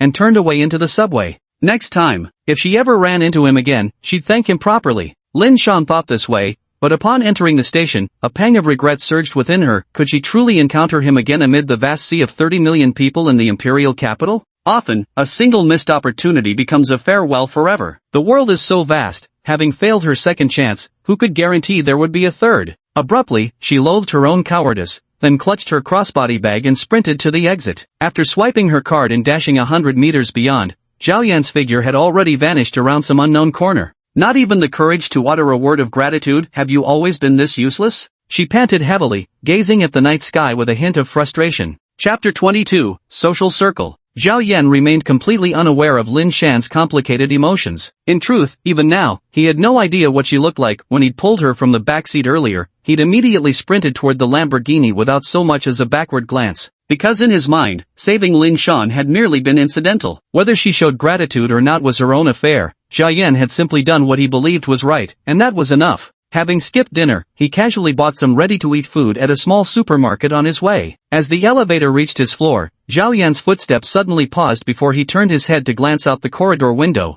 From here, 20-story buildings from the adjacent residential complex were visible. Cars sped past on the road separating the two complexes, each floor of the high-rises reflecting fragments of different lives. Zhao Yan's gaze swept across without lingering too long before he turned back to unlock his fingerprint door lock. Interesting. He pushed the door open. When the heavy security door clicked shut, 300 meters away in a 12th-floor apartment of another building, Lu Kang abruptly pulled his eyes away from the binoculars and involuntarily swallowed hard. What's wrong? Behind him, Lu Ting, his colleague typing on a laptop, raised an eyebrow. These two were the famous sibling duo of Bureau 9, ranked second and third among the Level 3 members. They usually handled highly dangerous field assignments. After being assigned to investigate Wari Friendship Hospital during the day, they had taken on this current case. They had already confirmed the target was an evil spirit and had learned from Qin Mei that the biggest clue lay with the person involved, Zhao Yan. Following standard procedure, they would typically visit Zhao Yan for questioning. But just as they reported the case's progress, the deputy director called and instructed them not to approach the target for now, to wait 3 days instead. This left both siblings utterly baffled, but since it was an order from their superior, they naturally had to obey. Following standard procedure, when no door-to-door investigation was conducted,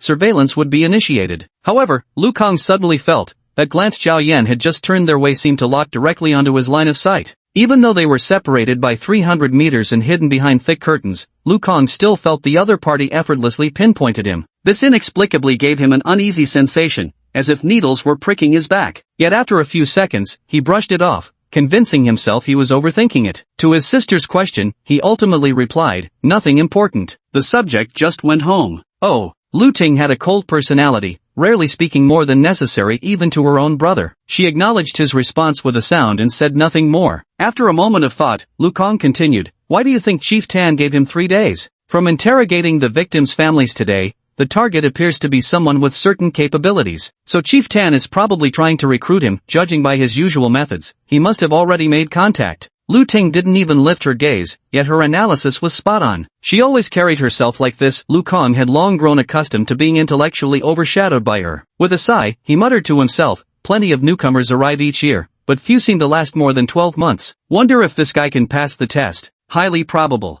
Ha! Lu Kang blinked, not quite following. The target's ID is fake, and there must be flaws in his claimed background too. I traced his activities. The trail goes cold about a year ago. Most likely, he spent that year completely isolated in the wilderness, only emerging from the forest a few days ago. That's ridiculous. Are you kidding me? I'm just stating my speculation, not joking. I was just saying. Lu Kang raised his hands in surrender. His sister reasoned like a robot, either stay silent when talking to her or risk getting inexplicably shut down. Fortunately, after years of tacit understanding, the two of them had grown accustomed to it. With anyone else, a fight would hardly be surprising. "Bro, what did you notice just now?" Lu Ting finally raised her head, her gaze weighing heavily on Lu Kang. He sighed and admitted, "I can't really explain it either. I just feel this guy gives off a pretty dangerous vibe. I've got this, how should I put it? It's like encountering a 2-meter-tall black bear in the mountains, or maybe something even more intense than that." Lu Ting's typing fingers paused briefly as she narrowed her eyes. "I see," she said. As for what exactly she had grasped, Lu Kang didn't understand, but the conversation ended there. The two went back to their respective tasks. Through the telescope, Zhao Yan's window curtains had already been drawn. The night deepened, and everything appeared perfectly normal. Although the temperature was gradually dropping, the college students' nighttime activities never dwindled. Some roommates were binge-watching American dramas, others were out on dates, and once the library closed, they'd either carry their wash basins to queue for showers at the bathhouse, with female students outnumbering males 3-to-1 at the Fashion Institute. It was often joked that the place suffered from estrogen dominance. Han Chi had little interest in such discussions. She had just finished memorizing an English textbook passage and completed her daily quota of 20 CT6 vocabulary words before packing up. Now she finally pulled out her phone from her backpack. Beside her, Lily was munching chips while streaming variety shows on her iPad. Noticing this, she remarked, "I genuinely admire you. If it were me, 5 minutes without my phone would feel like death." How you managed to go 3 or 5 hours without checking yours is beyond me. Only 2 hours, not 3 or 5. Hanshi smiled and glanced at her phone, seeing a long string of WeChat messages all from Zhao, though seemingly just casual greetings or concerns. The frequency made his intentions painfully obvious. She couldn't shake the feeling that Zhao had grown noticeably more attentive since that dinner, as if he was determined to push their relationship forward in one go. This made Hanshi deeply uncomfortable. She had always been self-reliant, earning her own tuition for university through hard work. Yet Zhao words, despite his efforts to downplay it, carried hints of "I'm well off, life with me would be comfortable," an unshakable sense of a privileged class looking down from above. Hanshi wasn't angered by it, she knew all too well how harsh society could be and had long stopped complaining about unfairness. But Zhao's transparent pursuit wasn't something she would entertain. So after opening WeChat, she ignored the lengthy chat history and scrolled through her contacts instead. One fact stood out glaringly: her friend request to Zhao Yan still hadn't been approved. She reached out and retrieved the cogwheel Zhao Yan had given her. The unremarkable metal bore strange patterns she had searched online before but found no answers. Yet the sensation when she first accepted this gear remained vivid in her memory, and her encounter with that female ghost beside Zhao in the taxi afterward was no dream. She remembered clearly the nightmares everyone had in Yosanpo. Hanshi concluded all this was closely tied to Zhao Yan. She wanted to demand an explanation, but that guy who promised to add her as a friend, why was there still no word? Right. He lost his phone, maybe he hasn't gotten a new one yet? Or was the friend request simply overlooked? Hanshi thought this was a possibility. Since she hadn't used her real name on WeChat and hadn't written anything extra in the initial friend request, it might have been ignored as a stranger after a few days. Thinking this, she immediately sent another friend request, this time including her real name in the verification message. She nervously held her phone, staring at the screen after sending the message, but there was no response even after several minutes. Hu Lily beside her glanced over, took a bite of her chips, and teased, "Getting pretty cozy with handsome Zhao, huh? Ha?" Hanshi didn't immediately realize who she was referring to. After a brief 2-second pause, it dawned on her that handsome Zhao meant Zhao. She shook her head and replied, "No, I was just checking Weibo news." Hey, don't kid me, Zhao's intentions were so obvious, why didn't you say yes? If there's no spark, what's the point of being with someone you don't feel anything for? There was no way to argue with that. Hu Lily had asked the question on Zhao's behalf. Though her family was comfortably well off, her monthly allowance couldn't cover luxury cosmetics like Estee Lauder. Zhao had spent quite a bit buying intel from her, and now the wealthy young man was asking why Hanshi wasn't responding to his messages. She had gently probed with those words, but it was clear Hanshi wasn't interested at all. She couldn't force her to reply, so she could only think of a tactful way to relay this to Zhao. Seeing that she didn't press further, Hanshi didn't dwell on it and turned her attention back to her screen only to find that Zhao Yan had accepted her friend request. Her heart inexplicably raced. Without hesitation, she sent a message, "Hi, brother Zhao." The greeting was a bit old-fashioned, but Hanshi's palms were actually sweaty. She had never taken the initiative to greet any guy before, let alone knew how to start a conversation. Though she had so many questions buzzing in her mind, when it came to typing, all she could manage was this one line. There was no response from the other side, so Hanshi started browsing through Zhao Yan's profile. Unable to recognize the location in his profile picture, she clicked into his social media feed. The content of Zhao Yan's feed piqued her curiosity. At first glance, everything posted seemed mundane: meals, hikes, movies, or books. But upon closer inspection of the dates, she noticed the most recent post was from October 2nd, over a year ago. "The smog in the capital is killing me, heading to the mountains for some fresh air." Beneath Zhao Yan's caption was a stock photo of heavy smog blanketing the capital, clearly sourced from the internet. A year ago. Hanshi scrolled through Zhao Yan's social media posts, feeling that something was off. She couldn't pinpoint exactly what it was, but although everything seemed normal, there was a strange sense of artificiality about them. It reminded her of the school days when teachers assigned diary writing as homework. These assignment diaries were often tedious and filled with forced, unnatural phrases. Although Zhao Yan's social media posts were grammatically sound, they carried the same hollow feeling. Chapter 23, The Washroom. Hanshi only vaguely had this feeling, but as a college student, she wasn't exactly experienced in social matters. Switching back to the chat window, she saw Zhao Yan had finally replied, "Sorry, I just got a new phone yesterday and didn't recognize you in the friend request." Hanshi's WeChat name was just a smiley face emoji, with a cat as her profile picture, neither of which was particularly distinguishable. She quickly replied to show understanding, then asked, "Sorry to bother you so late, brother Zhao. There's something I wanted to ask you, if it's convenient." The other side seemed busy with something else, taking 2 minutes to respond with, "Go ahead. It's just, back at Yosanpo, you told us to rest early, but my classmates all stayed up late that night and ended up saying they had nightmares. My roommate and I went to bed early as you suggested, and didn't experience anything like that. She sent the message, secretly expecting Zhao Yan to offer some explanation, but after waiting several minutes, the response she got was a single word, Han Chi's expression instantly twisted into something complicated. What exactly did mean? Brother Zhao, do you know something about this? After deleting and rewriting several times, she still ended up sending this question. This time, Zhao Yan replied fairly quickly. What do you want to ask? It's about those supernatural forces, ghosts, and the like. The reply came after half a minute. Why do you ask? Han Chi nervously glanced around, lifting her head, because what she was about to say seemed so absurd that she feared others might think she had gone mad. Because I think I saw a ghost. As soon as the message was sent, Zhao Yan's reply appeared instantly. When? Han Chi's eyebrows immediately shot up. She had anticipated many possible replies, such as, do you really think there's a ghost? But she never expected Zhao Yan to respond like this, because his question implied that he had already anticipated such an outcome. Han Chi grew somewhat excited. She shifted her posture and earnestly recounted the details of Zhao Pu inviting her to dinner. Throughout this time, she didn't even hear Hu Lily calling her, so much so that she missed preparing for bed before the dormitory lights went out. Hey, what's Han Chi up to? Falling in love, huh? Talking so intently you can't even hear me speak. Hu Lily laughed. Her daily routine used to be as precise as a robot's. Have you ever seen her not finish washing up before lights out before? TSK, big news. Has the foreign language department's bell finally been conquered? The dorm mate's chatter snapped Han Chi back to reality. Blushing slightly, she waved her hands. You guys are impossible. My high school classmate just told me she's having a baby. I was so shocked I had to ask her what's going on. What? Having a baby at her age? Is she even 19 yet? This topic instantly drew gasps from everyone, immediately shifting their attention. Though Han Chi came from a rural background, her early exposure to society made handling these naive roommates effortless. Yet after just a few words, she excused herself to freshen up,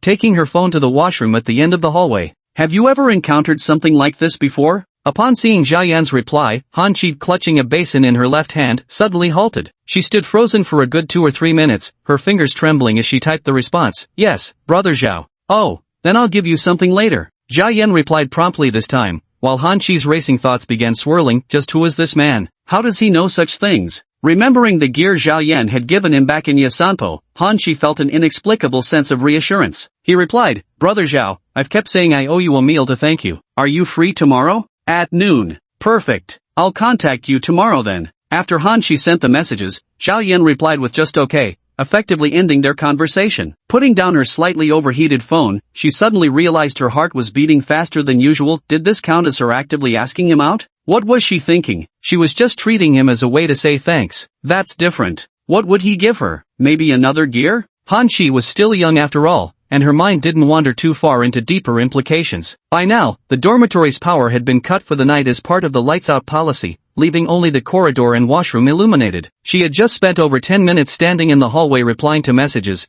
and by the time she reached the washroom, most of the students had finished washing up, leaving the rows of sinks nearly empty. The dormitory washroom was spacious, with 2 rows of 14 faucets on either side. Upon entering, there was another door to the right, beyond which lay the restroom. Tucking her phone into her pocket, Han Chi placed her basin in front of the first faucet on the left. She noticed a girl washing something at the 7th faucet on the left, head bowed, while the girl at the 2nd faucet on the right was from the neighboring information engineering department, an acquaintance of hers. That girl had already finished washing and, after grabbing her basin, greeted Han Chi before leaving. Han Chi picked up her toothbrush and began brushing her teeth, idly flipping through English news articles on her phone with one hand. Han Chi, why's it taking you so long just to wash your face? Less than a minute later, Hu Lily's voice came from nearby. Dressed in pajamas, she had clearly come to use the restroom. She walked in and glanced at Han Chi. Be honest with me, are you secretly seeing someone? Stop joking, what's so good about it? Han Chi waved her hand, her mouth full of toothpaste foam, looking somewhat helpless. Seems you won't confess without a fight. Perfect timing since you're alone here now. Just wait till I finish using the bathroom and see how I deal with you. Don't you dare run away. Hu Lily put on a fierce expression before disappearing through the restroom door, apparently failing to notice Han Chi's frozen expression. Alone. Han Chi swallowed hard and twisted her head to look at the girl standing before the 7th faucet on the left. The latter maintained her previous posture, silently bowing her head as she washed whatever was in her hands. Han Chi had always taken good care of her eyesight. She'd never suffered from nearsightedness, but even after squinting for several moments, the object in the other girl's hands remained a blur, indistinct and unclear. Was Hu Lily joking around just now? She turned her gaze back to her own reflection and quickly splashed her face with cold water. As she rinsed off the soap suds, Lily emerged from the toilet and walked straight to the fourth faucet on the left to wash her hands. Glancing sideways at Han Chi, she said, "You're really bold. If it were me, I wouldn't even dare to wash my face alone here." After speaking, she glanced at the soap Han Chi was using and opened her mouth slightly, but ultimately said nothing. What girl doesn't care about beauty? Though Lily's looks were only moderately above average, didn't she still use toner, face masks, and eye cream with every wash? Nothing like Han Chi, who made do with just a single bar of Lux soap. But remembering Han Chi's poor family circumstances, Lily held her tongue in the end. Han Chi didn't notice her restrained words because her hands were trembling slightly by then. Looking past Lily instinctively, her gaze landed on the figure standing behind the other girl, a female student in white pajamas who seemed utterly oblivious to Lily's remarks, still standing there with her head bowed silently. Han Chi took a couple of deep breaths, forcing her voice to remain steady as she said, "Then wait for me a bit, and we can head back together. Honestly, I'm not all that brave either."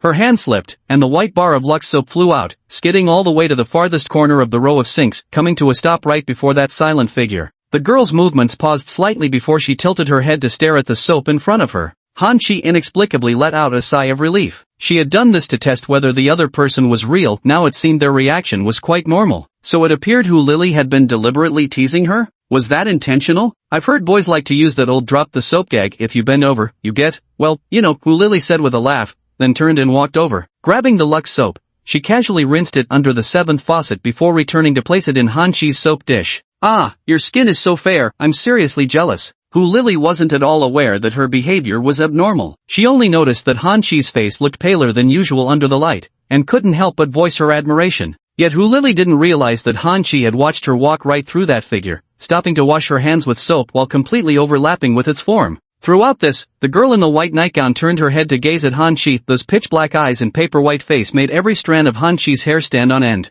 Faced with Lily chatting normally before her, Han Chi finally understood. Her roommate hadn't been lying this entire time. Her legs weak, Han Chi walked back to the dormitory with Lily. The corridor echoed with laughter and chatter from various rooms. Pushing open the door, she saw her roommates engrossed in front of their laptops or iPads, eagerly discussing the latest plot twists of a popular idol drama. Han Chi felt as if she had crawled back from another world, taking a deep breath before silently climbing onto her bed. But when she glanced back at the dormitory door, the sight of a figure slowly passing by outside made her cover her mouth in fright. "What's wrong? Did you forget something?" Lily asked while taking off her shoes after closing the door. It's nothing." Staring at the door for a few seconds, Han Chi pulled out her phone and opened WeChat. Several times, she considered typing a message to Zhao Yan but ultimately dismissed the idea, thinking she would see him tomorrow anyway. Just as she was about to close the app, Zhao Pu sent a flurry of messages, insisting he must treat her to a meal the next day. "What's up with this guy?" Han Chi frowned. In her bad mood, she chose to ignore it outright, but even after lying in bed, she simply couldn't fall asleep. Chapter 24, Carving. Fucking bitch who doesn't know when to quit. Not far away, Zhao Pu, lying on his dormitory bed, silently cursed under his breath. At this moment, he had already shaken off his previous low-grade fever. Yet, compared to his earlier state, Zhao Pu now had dark circles under his eyes, clearly showing signs of poor sleep for several days. After the Buddha amulet had failed earlier, he stumbled home in a daze only to overhear his father on the phone with that so-called master. Listening carefully, he realized the man already knew everything unfolding and had even told Zhao Pushine, his father, over the phone, "Your son is burdened by grave sins, an ordinary Buddha amulet can't protect him. You must pay for a more powerful charm." Seeing his son weak and listless, how could Zhao Pushing refuse? He immediately agreed to pay 200,000 yuan for the high-powered charm offered by Master Boki. While the price sounded cheaper than the previous Buddha amulet, this charm wasn't meant to be simply worn, it had to be used on the evil spirit haunting him to take effect. After receiving the protective talisman, Zhao Pu immediately waved it at the ghostly figure beside him. True to its power, the apparition vanished instantly and didn't reappear until over 10 hours later. Having experienced it once, Zhao Pu was far less fearful the second time. With a mere wave of his hand, he effortlessly banished the specter again. Though this method solved the immediate problem, Zhao Pu remembered Master's solemn warning. Each talisman could be used a maximum of 5 times before requiring replacement, and it absolutely must never be used on ordinary people. Severe cases could lead to serious illness or even paralysis. In other words, if the evil spirit persisted, Zhao Pu would likely need to keep spending endlessly on these artifacts. The thought struck him, no matter how wealthy his family might be, such exorbitant protection would bleed them dry. Turning options over in his mind, he suddenly realized that subduing Han Chi might actually be the most straightforward solution. His experience at the restaurant convinced him that Han Chi was absolutely his savior. If he could just get his hands on her, all his problems would be solved. Yet Han Chi's stubborn refusal to yield, whether to threats or favors, filled Zhaopu's heart with an indescribable rage. He had even begun fantasizing about how, once he'd dragged her into that hotel room, he would thoroughly teach a lesson to this ignorant country girl who didn't know her place. Staring at that brief rejection message on WeChat, he slowly narrowed his eyes. We'll see about that. After midnight, the capital's night grew especially deep. In commercial districts like Wanjing, densely packed with office buildings, the streets became frighteningly quiet at night. Zhao Yan glanced out the window at the sparse flow of cars, then shifted his gaze back to the workbench before him and resumed carving the magic array. Having lived for so many years, Zhao Yan was abundantly aware that despite his rich life experiences, he was truly mediocre in every aspect except for his longevity. During the Qianlong era, he had studied jade carving. Due to his unchanging appearance, he left his master after only 6 years of apprenticeship. Later, to make ends meet, he sporadically honed this skill for about 2 more decades. Since he was mostly self-taught afterward, many techniques eluded him, and even now, he couldn't be considered a master. Apart from his innate talent for combat, Zhao Yan learned everything else no differently from an ordinary person. No matter how much he experienced, he could never transcend his era. Skills unused would fade, and knowledge unrevised would slip away. Though he regained some of his carving touch in another world, his current ability was still far from his peak. At best, he could now carve simple, flat designs with reasonable accuracy. Still, such skill was sufficient for him to handle apprentice-level enchantment engraving. The hall, resembling a general store, housed a set of simple tools left over from his jade carving days. These items could probably fetch hundreds of thousands at auction now, but to Zhao Yan, they were merely tools. His home had another storeroom, filled mostly with various records he had written himself, now considered ancient texts. To prevent corrosion, these books were stored in specialized glass cases, stacked over 2 meters high against 3 walls. At the center of the room stood an old merchant's desk from his business days in Shanghai during the early Republic era. The desk itself was made during the Wanli period of the Ming Dynasty, now known as a Ming Dynasty Wangwali baronial 3-drawer writing desk with serpentine apron, over 400 years old. Thanks to meticulous care, it remained in working condition. He moved the desk to the larger study, set up a Yamada lighting LED lamp, and covered it with a felt cloth once used as a calligraphy mat, thus crafting his workbench. With the tools ready, materials were easy to find. From the pile of miscellaneous objects, Zhao Yan picked out a block of ebony, a fist-sized piece with its own history. It dated back to the Kanshi era, left behind during his days as a shop guard in Hohhot City. Back then, he led a gang of brothers on frequent raids, earning recognition for his valor and climbing to a minor leadership position. Later, through a matchmaker arranged by his employer, he married only for his 17-year-old wife to die of consumption within 2 years.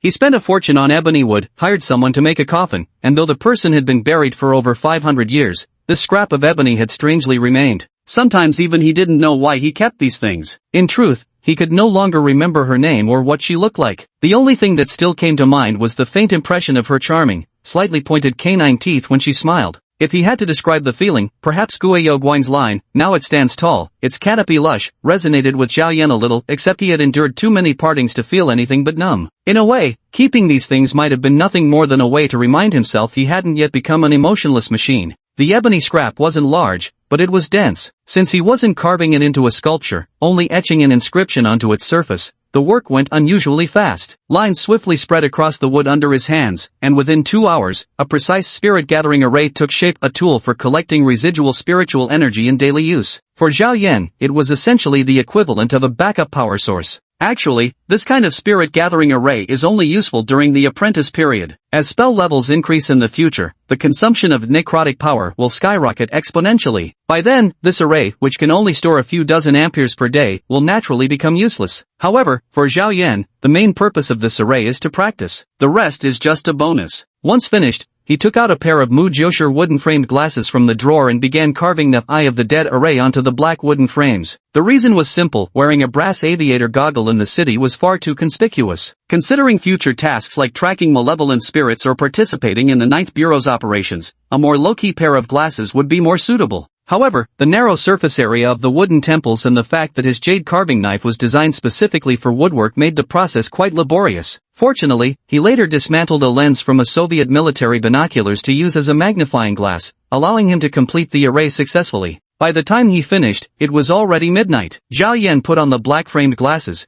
picked up his dagger, and softly recited an incantation. As the necrotic power channeled through him, the plane lenses revealed an entirely different world beneath. Zhao Yan glanced around and realized his home seemed unusually lively. There wasn't much negative energy in the residential area, but the spirit-gathering array unintentionally attracted negative energy entities. Over the past 2 hours, 7 or 8 figures had already gathered in the room, lingering around the array like moths drawn to a flame. Upon closer inspection, he noticed there were even a few stray cats and dogs among them. Zhao Yan set down his carving knife and beckoned with his hand. A scruffy mutt immediately trotted over eagerly, clearly expecting to be fed. 2 calico cats nearby stared intently at Zhao Yan's hands, their tails twitching twice before they settled on the floor, keeping their distance. Raising his eyes, Zhao Yan saw an elderly woman leaning on a cane appearing blind, continuously passing through the ebony wood block. Each time she passed through, the energy around her weakened slightly. Oblivious to this phenomenon, she kept pacing back and forth. Some of the male and female spirits retained fragments of awareness and were curiously watching Zhao Yan, while others wandered over to read the newspaper clippings on the blackboard. Those souls who had been drifting for too long simply stood by the table like lifeless telephone poles, utterly motionless. The crowd's presence had noticeably cooled the room's temperature, but Zhao Yan couldn't be bothered to shoo them away. He sighed and removed his glasses. The once bustling study instantly became empty and deserted, the silent midnight carrying on as usual. Chapter 25, Compromise. Zhao Yan had witnessed this scene before in another world, but seeing it again here on familiar Earth stirred inexplicable emotions within him. For the living, his near-immortal existence up to now must seem like a miracle. Yet gazing at these lingering souls before him who still haunted the mortal realm, what truly constituted death? Thinking of the figures who had left his life for various reasons, Zhao Yan couldn't help but fall into a daze. However, he had long learned not to indulge in such emotions. Taking a deep breath, he stood up and stretched, his gaze sweeping over the workbench before finally resting on the business cards left by Tan Ping and Qin Mei. After a moment's thought, he went to the living room and retrieved a folding fan, placing it on the workbench. Narrowing his eyes, he began contemplating the engraving design. The fan was made of ivory, with an embroidered heron on its surface. Relatively recent in origin, it was an export item from Guangdong to Amsterdam, Netherlands, during the Guangxu era.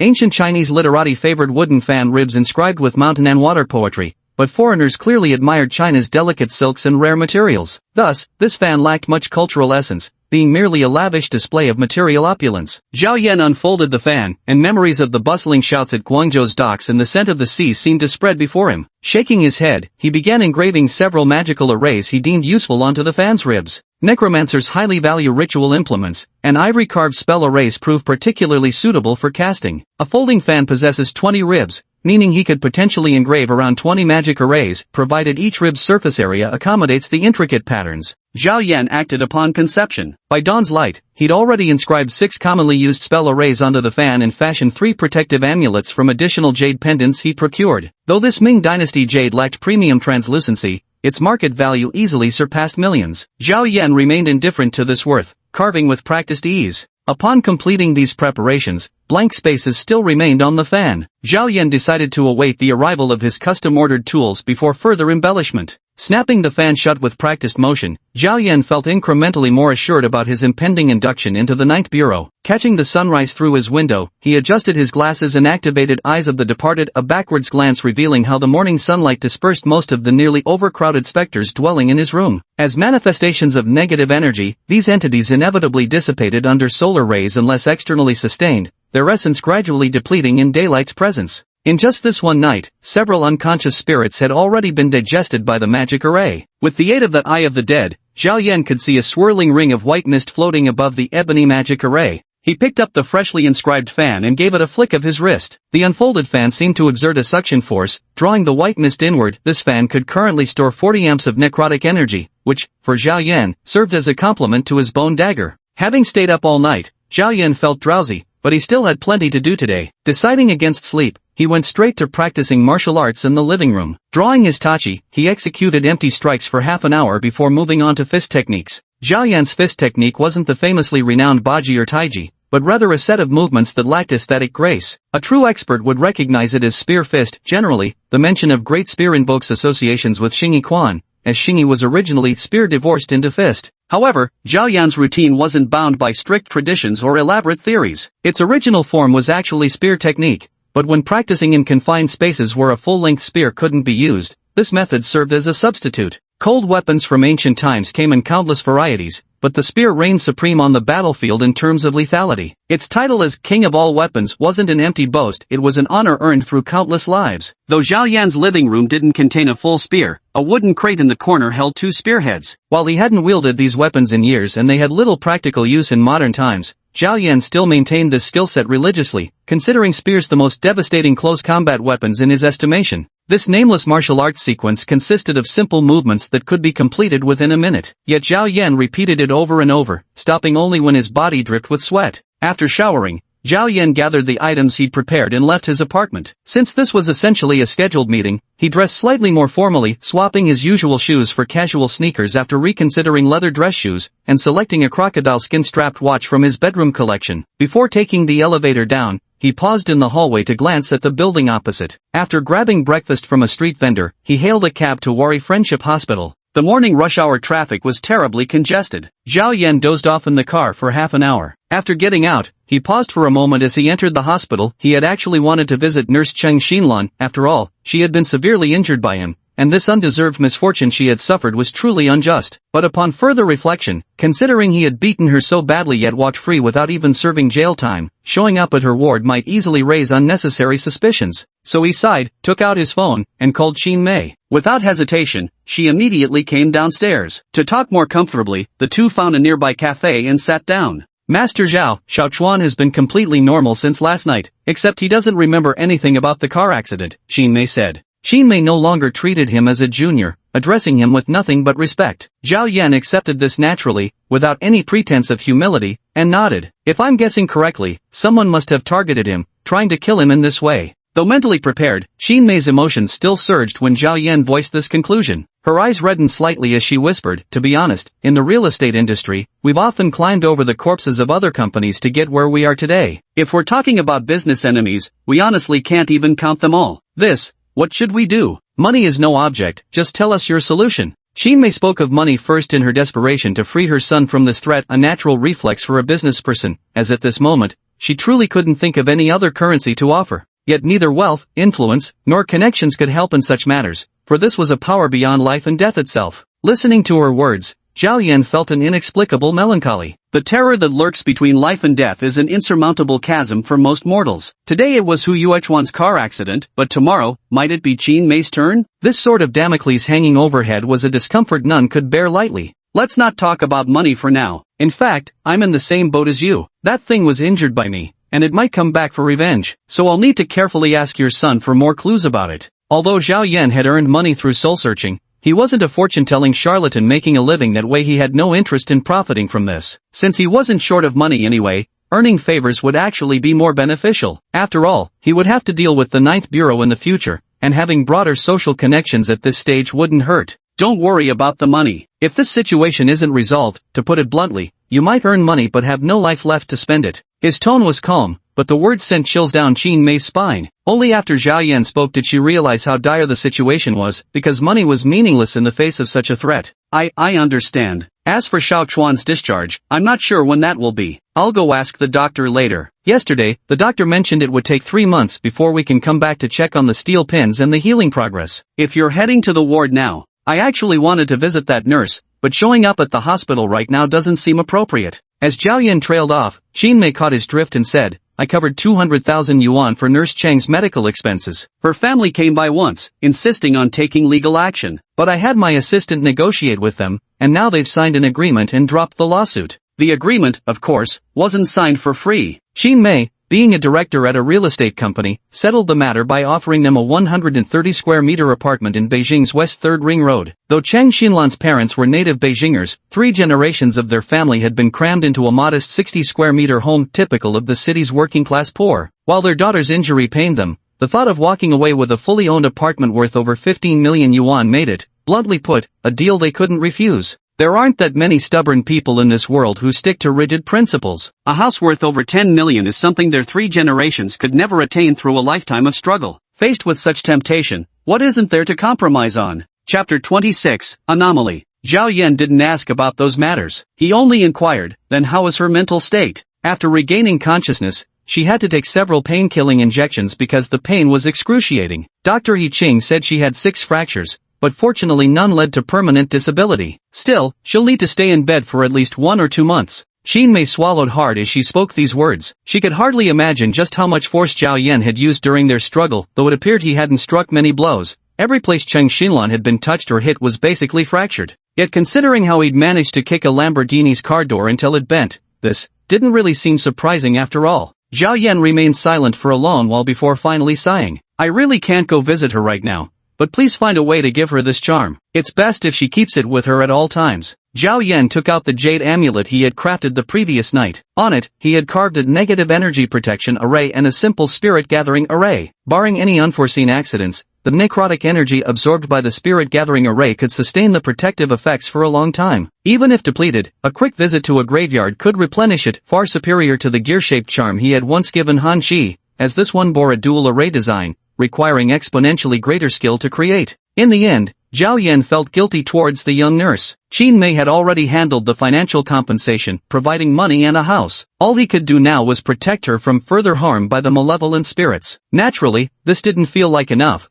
but any other means of making amends would have to wait for later. Among the amulets he made, only this one was specially crafted for Chang Xinlan. The ones given to Qin Mei and Hui Chuan, however, didn't contain a spirit gathering array, so their effects would likely last only about a week. At this moment, he took out these two amulets and handed them together to Qin Mei, instructing, the effects will last just a week. If you notice anything unusual about the amulets, call me anytime. Alright, Master Zhao. At this point, Qin Mei knew they pretty much covered everything that needed saying, yet she hesitated, then finally lowered her voice to add, by the way, yesterday someone investigated the hospital room, and later questioned me extensively. Zhao Yan slowly raised his eyelids. Ninth Bureau operatives? Ah, you knew? They did claim to be from the Ninth Bureau. I didn't want to disclose too many details, but, it's fine. You should cooperate with them, that's perfectly alright. Zhao Yan nodded but didn't explain how he knew about the Ninth Bureau. He stood up to see his guest out, saying, I have something to attend to at noon, so you'd better head back now. Don't forget to keep the talisman with you at all times. Qin Mei immediately took her leave. Right now, she absolutely deferred to Zhao Yan's every word, her mind consumed with the urgent need to get Hui Chuan to wear the protective amulet. Meanwhile, Zhao Yan turned his gaze back to the now-cold latte in front of him. After a moment's thought, he dialed Tan Ping's number. Han Shi sat in the front row of the classroom, clutching her English textbook, but though her eyes were fixed on the words projected on the screen, not a single one seemed to penetrate her thoughts. Hu Lily, sitting beside her, had noticed something was off all morning. Han Shi was normally the model student in everyone's eyes, always submitting her assignments on time, scoring nearly perfect on exams, maintaining a strict routine, and spending her free time either in the library or writing articles in the study room. In class, her back was always straight, and her sleek black ponytail and delicate profile had become a familiar sight in the foreign languages department. But since this morning, Hu Lily had watched her repeatedly check her phone and fail to answer when the teacher called on her several times. Hey, Han Shi. Han Shi stared blankly at the blackboard, unresponsive. Hu Lily glanced at the teacher walking to the middle of the classroom and poked Han Shi's elbow with her finger. What's wrong with you? Ha? As if startled awake, Han Shi rubbed her eyes, and only then did Hu Lily notice the bloodshot streaks filling her gaze. What's going on? If you're not feeling well, you should ask for leave right away. Didn't get enough rest? And no, I'm fine. Han Shi inadvertently yawned as she spoke. Just then, the bell signaling the break rang, and the teacher discussing the text said have a break, causing the classroom to erupt into noise. This was the mid-lecture break, so most students just went to the restroom. Having stayed up all night, Han Shi had never experienced the aftereffects of an all-nighter before. Her mind felt foggy. She stood up to splash cold water on her face but found her steps oddly unsteady, as if floating. However, Han Shi usually paid attention to exercise and was in decent physical condition, so she seemed fine for the moment. Seeing that she was alright, Hu Lily didn't follow her out. Han Shi splashed cold water on her face in the restroom, feeling slightly more alert. Her poor mental state was one thing, but what she was really preoccupied with was having lunch with Zhao Yan. Though she had repeatedly told herself this wasn't a date, as she looked at her reflection in the mirror, she instinctively smoothed her hair,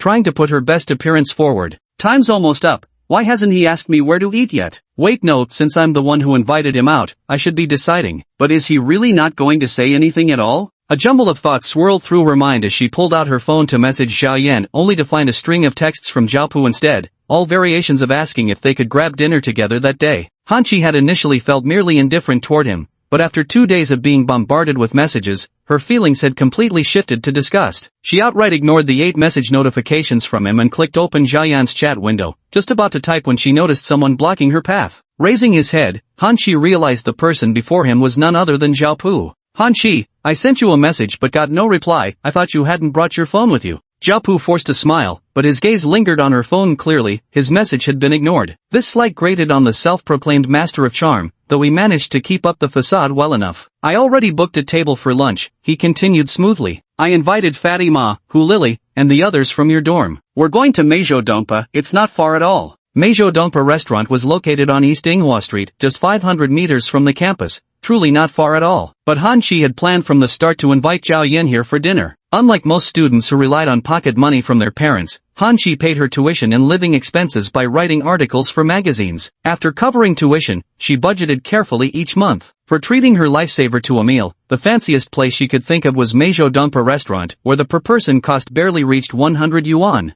But now Zhao invited the two dorms to eat together, which instantly put her in an awkward position. She lowered her voice and said, "Sorry, I already made lunch plans with someone else. I can't make it." The words "made plans with someone" made Zhao raise his eyebrows slightly. Squinting his eyes, he tried to ask casually, "Plans with someone? An old classmate? No problem, just bring them along. I'm treating everyone." The implication was too obvious, and Han Chi felt a surge of irritation. Just then, the bell rang. She shook her head and said, "No, thanks. There's something important I need to discuss, so maybe another time. I also have something important to talk to you about, Han Chi. Could you give me a chance?" Though Zhao posed it as a request, his tone carried the weight of an ultimatum. This only served to irritate Han Chi further. She flashed a perfunctory smile and said, "I'm truly sorry, but I really have something else to attend to." With that, she sidestepped Zhao and walked straight into the classroom. This conversation confirmed Han Chi's suspicion that Zhao was definitely not in the right state of mind. Frowning, she sat at her desk and pondered for a moment. Less than 2 minutes later, she took out her phone and sent Zhao a message. "Something really came up today. Can we talk tomorrow or the day after?"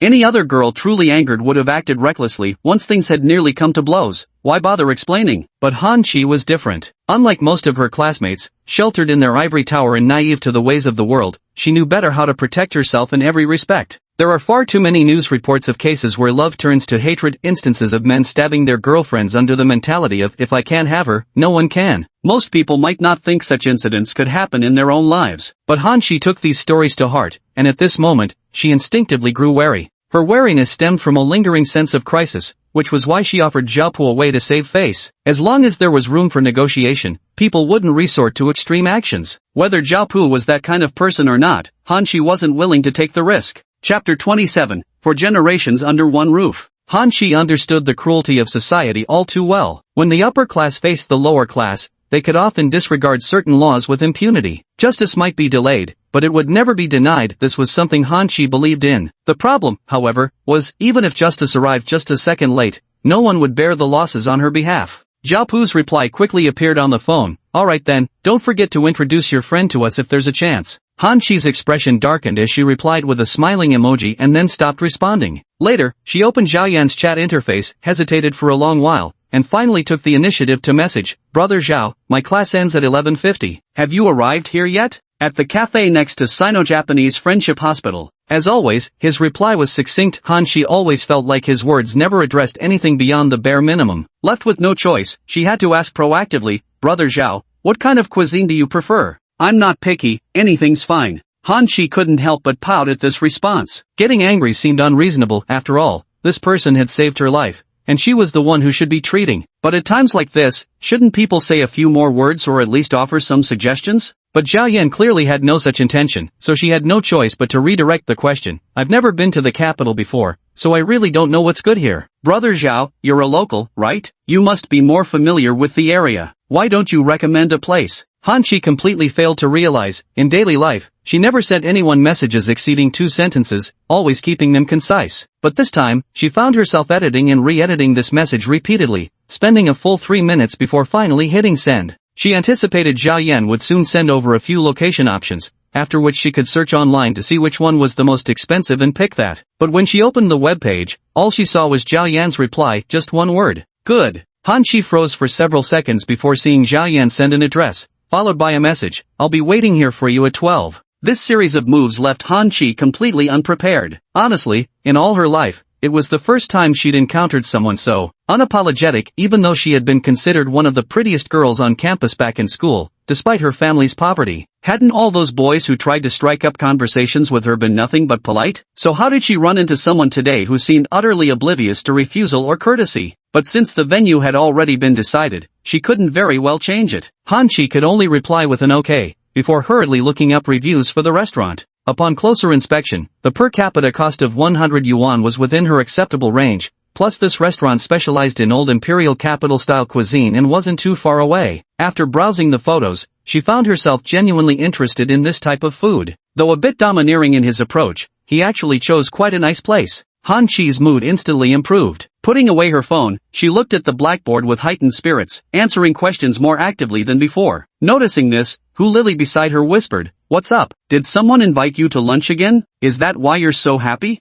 You mean Zhao Pu? I actually already made plans with someone else today, so I can't join you guys. Really sorry about that. Hu, speak now and tell the truth. Hu Lily was greatly surprised and pressed for answers, but Han Chi remained tight-lipped, not revealing a single clue until the class ended. After the teacher announced the end of class, she immediately grabbed her crossbody canvas bag and was the first one out of the classroom. As she passed the full-length mirror near the entrance, Han Chi suddenly stopped, stepped back, and carefully examined her reflection, smoothing down some stray strands of hair before walking away. Unbeknownst to her, Zhao Pu, standing in the corner of the hallway, had witnessed the entire scene. Since they set out early, the area outside the school hadn't yet been clogged by students rushing to eat after class. She glanced down at her black casual outfit and the barely worn Converse shoes, letting out a silent sigh. Having 2 drafts rejected recently had left her income unstable. After sending money home, what remained of her budget wasn't even enough for new clothes. She came to the capital with only 3 sets of clothes, 2 for daily wear and rotation, and 1 formal outfit like the one she was wearing now. But in reality, these clothes were merely casual wear with fewer wrinkles and minimal signs of wear. By the standards of the imperial capital students' fashion sense, they might even be called dowdy. Furthermore, her cloth book bag looked thoroughly worn, its edges frayed and bleached from use, clearly a companion of 5 years or more. But she never let this diminish her self-worth. Over the years, Han Chi had walked her own path through sheer effort, and in the end, she carried confidence within her.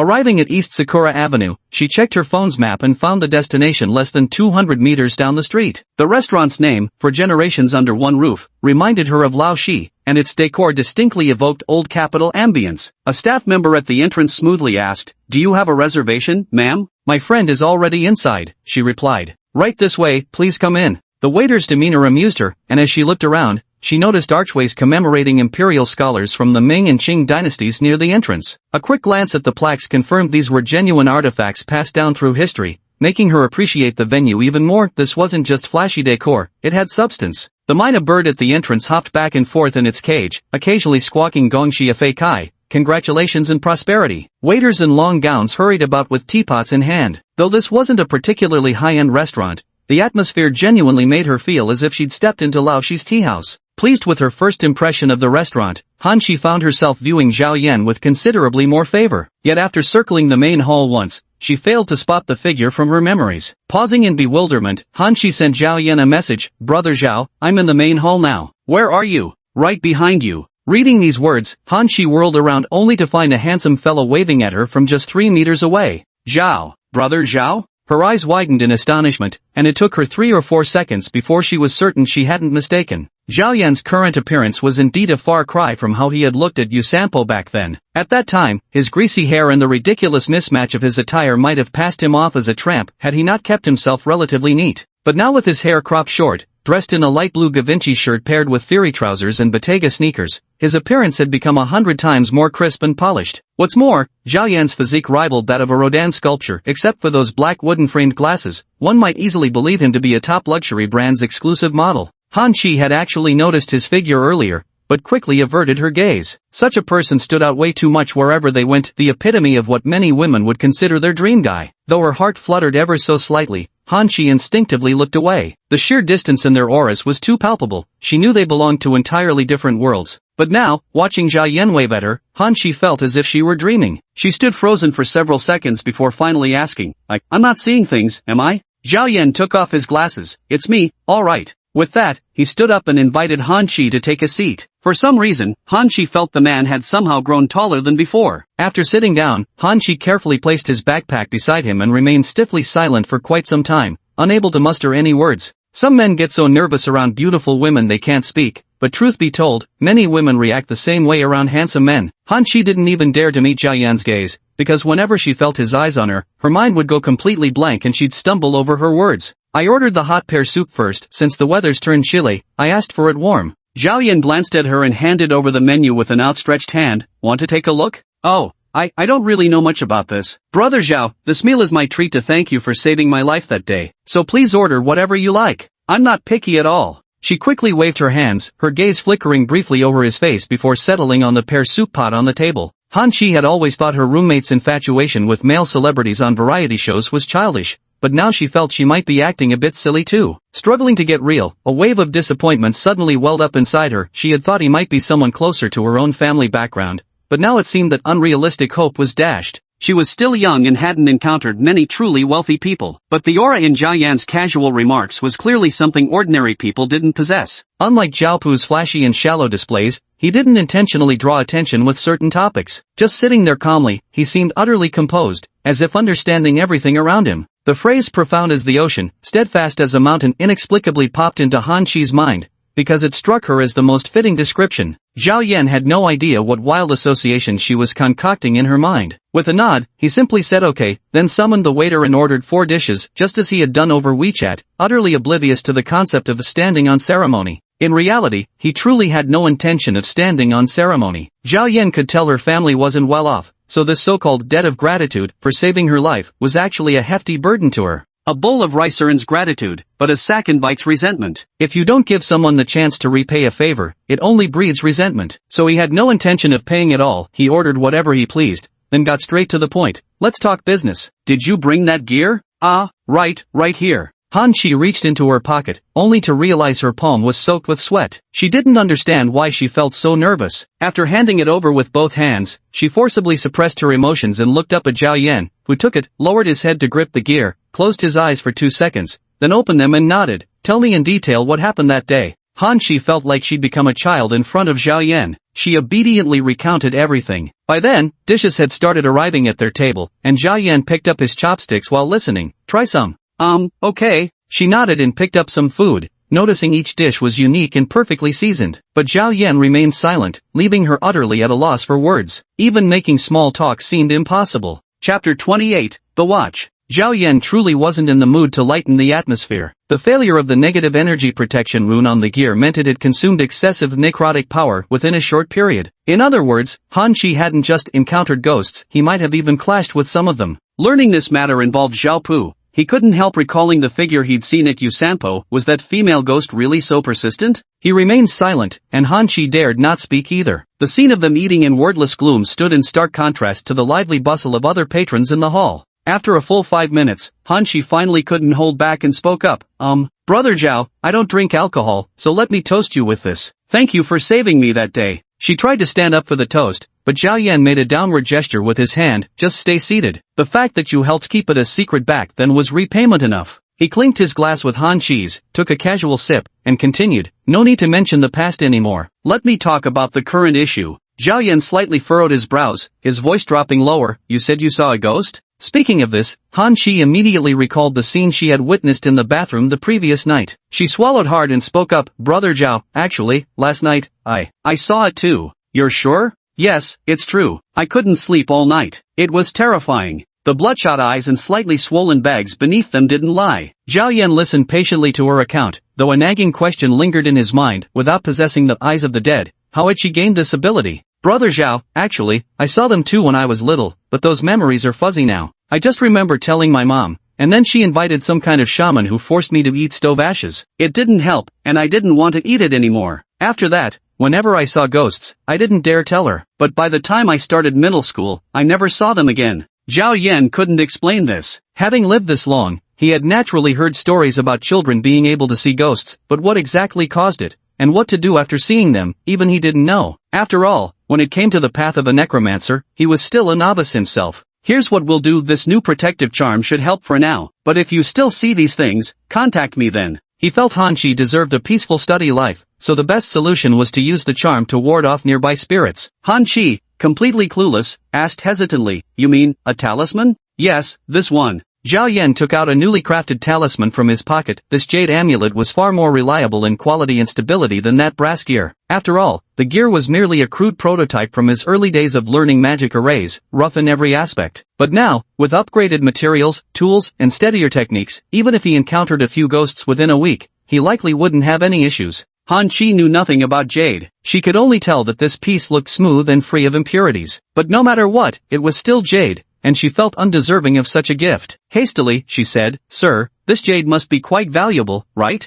This? It's not expensive, bought at scenic spots, 3 for 10 yuan. Not the kind you're thinking of. Zhao Yan's expression was flawless, but Han Chi had seen his genuine shock after killing the wild boar, who knew if his claims of being scared to death were true or not. Brother Zhao, I've actually always wondered, what exactly do you do for a living? Taking the protective talisman, she couldn't help asking. Zhao Yan calmly turned his gaze toward her, but before he could speak, he suddenly looked away. Following his line of sight, Han Chi noticed Jiapu standing not far away, waving at them. Hey, what a coincidence! Jiapu wore an exaggerated look of surprise. The others had lunch plans fall through, so we never made it to Meizhou. I figured I'd grab a quick bite alone, but who'd have thought I'd run into you here? Han Chi, is this your friend? His acting was far worse than Zhao Yan's, so awkwardly exaggerated that Han Chi couldn't help but frown. Running into him under these circumstances left no possibility other than stalking. Han Chi was no fool and refused to believe this could be coincidence, but the more persistent he was, the more dangerous Han Chi felt. This guy had clearly crossed the line, stalking a girl he wasn't even in a relationship with and crashing her dinner. Didn't he realize how pathetic this looked?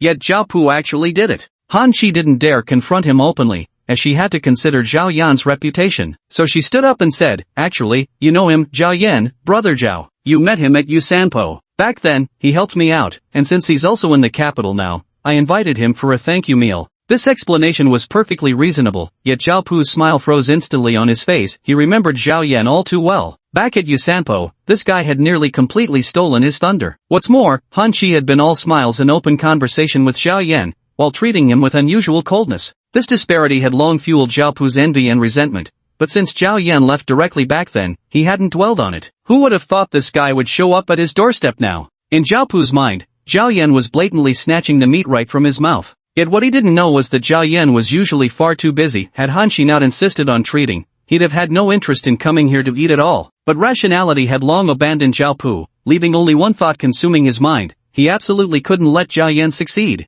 But when he looked over, he thought Han Chi was teasing him. This was Zhao Yan, that scruffy guy from before. How did he turn into this? What a coincidence, meeting again. Zhao Yan nodded at him from his seat, then reached for the white fan previously placed on the table. What, planning to eat here? Ah, yeah, just ran into you. Why don't we share a table? Zhao Pu was indeed acting irrationally. Han Chi had previously declined his invitation precisely to discuss matters privately with Zhao Yan. Now he suddenly barged in insisting on sharing their table. Wasn't this blatantly disrespectful? Han Chi's face darkened completely. She realized she had underestimated just how low Zhao Pu could stoop. Since this meal was her treat, not Zhao Yan's, she spoke bluntly. Brother Zhao and I still have things to discuss. Perhaps we could gather another time? It'd be livelier if we invited the whole dorm. No problem at all. Just a simple meal. We'll order 2 more dishes. My treat. Preconceived notions convinced Zhao Pu that Zhao Yan was secretly poaching his romantic interest. Calm oblivious to the implication of Han Chi's words, his jealousy flared hotter. After all my invitations you never showed interest, yet now you rush to defend him in his presence? Did you think I was just your meal ticket? He remained completely unaware that every time he treated others to a meal, it was always under the group's name. He had never once invited Han Chi to dine alone.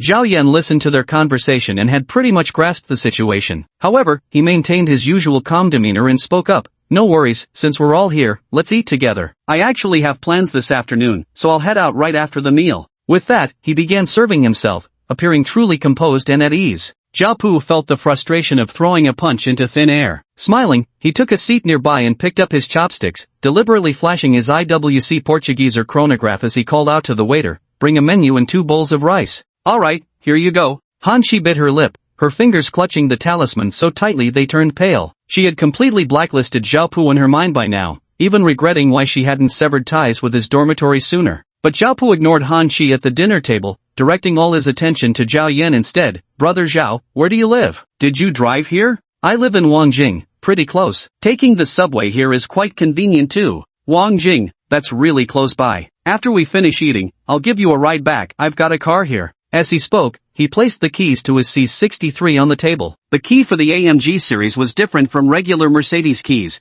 with an embossed silver AMG logo on the back. The gesture was brazen flaunting of wealth. Zhao Pu was clearly trying to deter him this way. Just then, the waiter brought over the menu, and he casually ordered 2 of the most expensive dishes, though realistically, the food already here was enough to feed 3 people. But today, Zhao Pu was evidently determined to flex. Zhao Yan didn't even lift his eyelids as he picked up a piece of pea flour cake. "I won't be heading back yet, got some things to take care of this afternoon." "Oh, no problem at all. Just give me a shout whenever you need my help, Brother Zhao." Watching Zhao hypocritical enthusiasm, Han Shi felt so disgusted she could barely eat. Yet she noticed Zhao Yan seemed completely unfazed, his expression and tone as calm and distant as ever. Inexplicably, she felt a wave of relief wash over her. Someone who could handle ghosts and the like surely wouldn't be intimidated by a mere Zhao, would he? By now, Zhao had glanced at his watch for the second time. His intention was blatantly obvious. Zhao Yan guessed if he didn't address it, the man might check it 10 more times. So he took a sip of pear soup, set down his cup, and remarked, "Nice watch."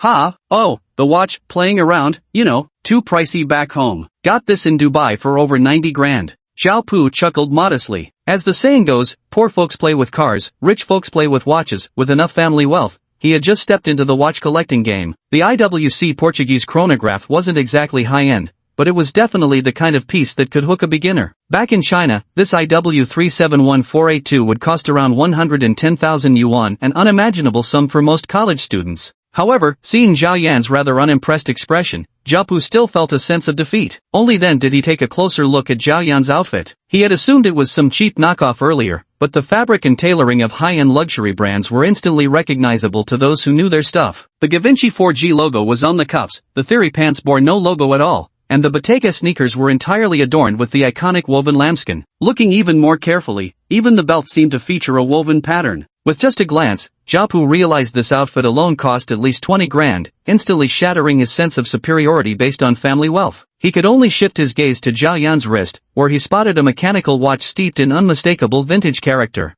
Brother Zhao, that watch of yours, it's pretty old, isn't it? Chapter 29, come here for a word. Zhao Yan was lowering his head to sip his soup when the question came. He glanced at his wrist. He hadn't even paid attention to which watch he had put on when leaving home. After all, the glass cabinet in his bedroom held over 30 different models, and he had simply grabbed one with a strap that matched his shirt. Now that he was asked, he gave it some careful thought before answering. From the 40s, I think. Before World War II ended. As soon as these words were spoken, not only Zhao but also Han Shi, who had been silent beside him, turned their gazes toward it. Upon closer inspection, the watch indeed bore numerous scratches around its edges, and the dial had yellowed slightly. The strap was made of crocodile leather, but she had no understanding of the watch's value, so she kept silent, refraining from joining the discussion. Zhao, however, leaned in on his own and read aloud the English inscription on the dial. Patek Philippe? Patek Philippe primarily manufactured pocket watches in its early days. The one Zhao Yan is wearing was produced in 1943, making it a truly unique antique piece. Beyond its monetary value, its significance as a collector's item is simply immeasurable in the eyes of watch enthusiasts. Zhao knowledge of watches was only at a beginner's level. He knew about Patek Philippe, but his understanding of the brand remained somewhat distant. After all, the starting price of a Patek Philippe mechanical watch surpassed even the IWC Portuguese he wore. Even his father, due to his position, only wore a Panerai worth about 50,000 yuan. That's why he immediately assumed it was a counterfeit. After all, these days, 8 out of 10 Rolex Submariner black watches on the street were knockoffs from Guangdong. And as for something at Patek Philippe's level, it wasn't something just anyone could wear. To put it bluntly, if someone drove a Mercedes E-Class, no one would believe their Patek Philippe was real. People at that level usually rode in driver-driven Bentleys or Maybachs. Zhao Yan mentioned taking the subway, which made it sound like he didn't even own a car. Plus, the watch wasn't even a current model, but a vintage piece. Right, that was the cleverest part. Because vintage models were hard to authenticate, he was deliberately using this difficult-to-verify advantage to fool others. In just a few seconds, Zhao confirmed his suspicion. He exaggeratedly leaned in for a closer look, clicking his tongue in admiration twice. This must be worth millions, right? No idea, someone gave it to me as a gift. Zhao Yan answered casually, but this only further validated Zhao suspicion. A fake wouldn't be something one would claim to have bought themselves. Pinning it on a gift giver was perfectly convenient. Only the two of them were talking at the dinner table. Han Shi sulkily poked at the food on her plate with chopsticks, feeling like she had ruined everything. Her mind was utterly blank about how to explain things to Zhao Yan. But Zhao Yan didn't put her in an awkward position. Just as he'd eaten his fill, a message arrived on his phone. He glanced at it, typed a single character in reply, then stood up saying, "I've got some things to attend to, so I'll take my leave now. Enjoy your meal." He had no obligation to endure this awkward situation. Let the kids sort out their petty jealousies themselves. He'd already given her the protective talisman, and couldn't explain the other issues anyway. Leaving was clearly the best option. Truth be told, Zhao Yan didn't feel Han Shi was using him as a shield, nor did Zhao behavior merit any retaliation or explanation from him, because honestly, they weren't even worthy of that consideration. Picking up the folding fan he always carried, he spun it idly between his fingers as he turned to leave. Han Shi thought he had angered him. After all, anyone would be upset in such a situation, so he quickly stood up and said, "Brother Zhao, I'm really sorry. I'll message you on WeChat later, and we can arrange another time." Zhao Yan gave a non-committal nod, then turned his eyes to Zhao Pu. "I'll take my leave first." Zhao Pu forced a smile. Though Zhao Yan appeared indifferent, this only tightened Zhao Pu's clenched fists. Han Shi's careless words had ignited a furious resentment in him. Why was it that no matter how many messages he sent or how often he treated her, she couldn't even spare a reply? Yet when it came to Zhao Yan, who wouldn't even give her the time of day, she could casually say, "Message you on WeChat," or even arrange another time. Why? How could a fucking fraud with a fake watch steal away the woman he had his eyes on? Zhao Pu ultimately lacked sophistication. Having grown up privileged with ample family wealth, he had never truly faced setbacks. Consequently, even minor frustrations became unbearable for him. Compounded by several nights of poor sleep recently, his emotions spiraled to extremes. His immediate instinct was to have Zhao Yan beaten up to teach him a lesson. But that approach seemed too juvenile. After all, they were university students now, and he disdained resorting to such middle school bully tactics. A covert warning? Or find some way to make him back off? He quickly pondered in his mind, then suddenly paused and reached for the amulet hanging around his neck. Back then, his father had warned him that this thing must never be used against people. The consequences ranged from paralysis at best to life-threatening at worst. Narrowing his eyes, a sudden thought occurred to him. Something this extraordinary could easily leave no trace at a crime scene, couldn't it? Glancing at the sullen Han Shi, he became even more convinced that Zhao Yan was his greatest threat. With malice swelling in his chest, he quickly stood up and said, "I'm going to the restroom. I'll be right back." With his back turned to Han Shi, he walked toward Zhao Yan, who hadn't yet left the room. After removing the protective charm, his gaze locked onto his target before he made a discreet, sweeping motion forward. A bone-chilling sensation surged from his fingertips, and Zhao Pu experienced that uncanny power vividly for the first time. He then turned and walked toward the bathroom, never taking his eyes off Zhao Yan's retreating figure. In the next moment, Zhao Yan faltered slightly, then froze in place. "Take care, and please come again." As the attendant at the door was speaking these words, she noticed the young man suddenly freeze before the arched gateway. His lips then began moving silently as he whispered incantations while clutching that ivory fan. Zhao Yan's eyes narrowed to slits. Rarely did he ever reveal such an expression, for this profoundly calculating man had always maintained perfect composure when alone, never allowing his emotions to show. Yet the negative energy that had just assailed him ignited a long-absent fury within Zhao Yan. This icy negative energy was clearly deliberately employed by someone, yet the attacker clearly failed to realize one crucial fact: using negative energy to strike a necromancer was virtually futile. Zhao Yan's fan was already inscribed with a negative energy protection spell formation, so apart from depleting most of the formation's stored energy, this attack had no effect on him whatsoever. To the necromancer, however, such an act was tantamount to a declaration of war. After all, if used against an ordinary person, this strike could have been fatal or at the very least, driven them to insanity. Consequently, he immediately activated Eyes of the Dead, scanning everything before him with a sweeping gaze. The bustling restaurant had no wandering spirits due to the lively atmosphere, yet visible energy fumes permeated the surroundings. Among them, the amulet glowing with an eerie red light in Zhao Pu's hand was far too conspicuous. With just one glance, Zhao Yan realized it was this very object that had attacked him. Zhao Pu had expected to see his opponent collapse or have some sort of epileptic fit, but instead merely noticed him pause briefly before stopping to glance back. When their eyes met, Zhao Pu momentarily felt awkward and could only raise his hand in a forced farewell wave. Yet Zhao Yan's face retained its usual squint-eyed expression,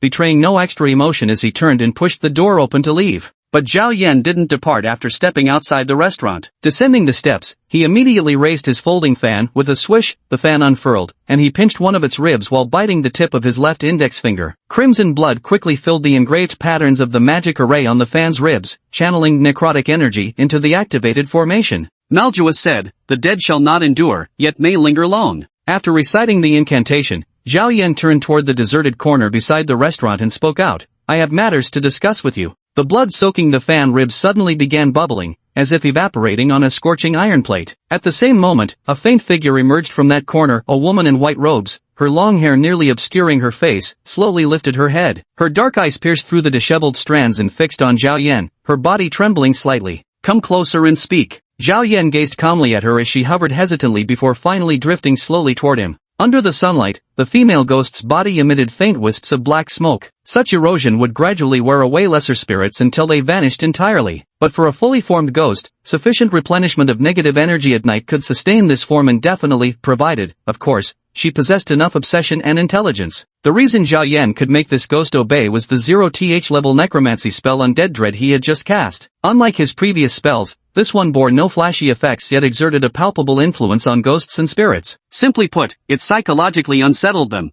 instilling terror that either forced submission or provoked flight. It sounded bizarre, usually ghosts frighten people, not the other way around. But Zhao Yan, as a necromancy apprentice, truly could intimidate ghosts. To the spirit's eyes, he now radiated scorching light, as if ready to reduce her to ashes at any moment. Though spectral, she shuddered uncontrollably with fear. Zhao Yan carefully examined the female ghost before him, confirming it was the same one he'd seen at Yusampo. Previously, she had stayed practically glued to Zhao Pu, but now she was being driven outside, clearly due to the protective charm in the other person's possession. Her lower half had grown indistinct, and she bore tattered remnants of wounds, likely caused by attacks from the charm. Chapter 30, Yan Shuang. As the saying goes, the enemy of my enemy is my friend. Zhao Yan was older and not easily provoked. But as Confucius said over 2,000 years ago, respond to resentment with justice, and to kindness with virtue. A composed and cultivated person wouldn't lose their temper at provocation, but that didn't mean they'd shrink into their shell like a turtle, turning a blind eye to every attack. If Zhao Pu had simply sent thugs to harass Zhao Yan, he might have forgiven the other's youthfulness. But what just happened was, in principle, no different from attempting murder. For such behavior, Zhao Yan had no intention of letting it slide. He didn't charge forward to beat the other party senseless, the ensuing trouble simply wasn't worth the time cost. As a necromancer, he chose another way to settle the score, asking the lingering female ghost that haunted Zhao Pu for help. Of course, ghosts aren't machines either, and he wanted to gauge her true intentions. If she proved unreliable, then it'd be better to try another approach. So, watching the somewhat timid specter before him, Zhao Yan crossed his arms and asked, "Can you speak?" The ghost opened its mouth but made no sound. Zhao Yan looked down at her. The female ghost's face was quite youthful, with delicate features visible beneath the curtain of dark hair. Her ghostly skin bore a sickly pallor, and her eyes were pitch black, devoid of pupils or focus. Though her lips moved repeatedly, she couldn't speak clearly. She had been adrift for too long, harmed too severely, and had lost the ability for speech. This wasn't entirely unexpected for Zhao Yan, so he took out his fan and directly cast a soul search spell. Scenes flashed rapidly before his eyes. As Zhao Yan combed through the ghost's memories, his frown deepened until, when the images vanished completely, he finally sighed and murmured, "Yan Shuang." The name made the female ghost, who had been hanging her head, jolt violently. She slightly parted her lips, her dark eyes staring at Zhao Yan as if momentarily forgetting her fear and freezing in place. "It's been 5 years. You've been wanting revenge all this time, haven't you?" Zhao Yan's words sent the ghost into immediate emotional turmoil, yet unable to express herself, she could only show an expression of frantic urgency. "I can help you, but there are conditions." Zhao Yan's voice carried a chill. Upon hearing his words, the ghost immediately covered her face with her hands, though no sobbing could be heard. Zhao Yan saw crimson tears trickling through her fingers. "I can grant you power to defy Zhao Pu's talisman, but you must settle your unfinished business within 3 days. And when those 3 days pass, you must return to me. If you agree, reach out your hand. Or you may refuse now and remain a wandering spirit forever." With that, he slowly unfolded his fan. "Which do you choose?" The weeping ghost, who had been silently sobbing with its head lowered, raised both hands without hesitation. "All right." Zhao Yan nodded. "Remember my words, and remember what you promised."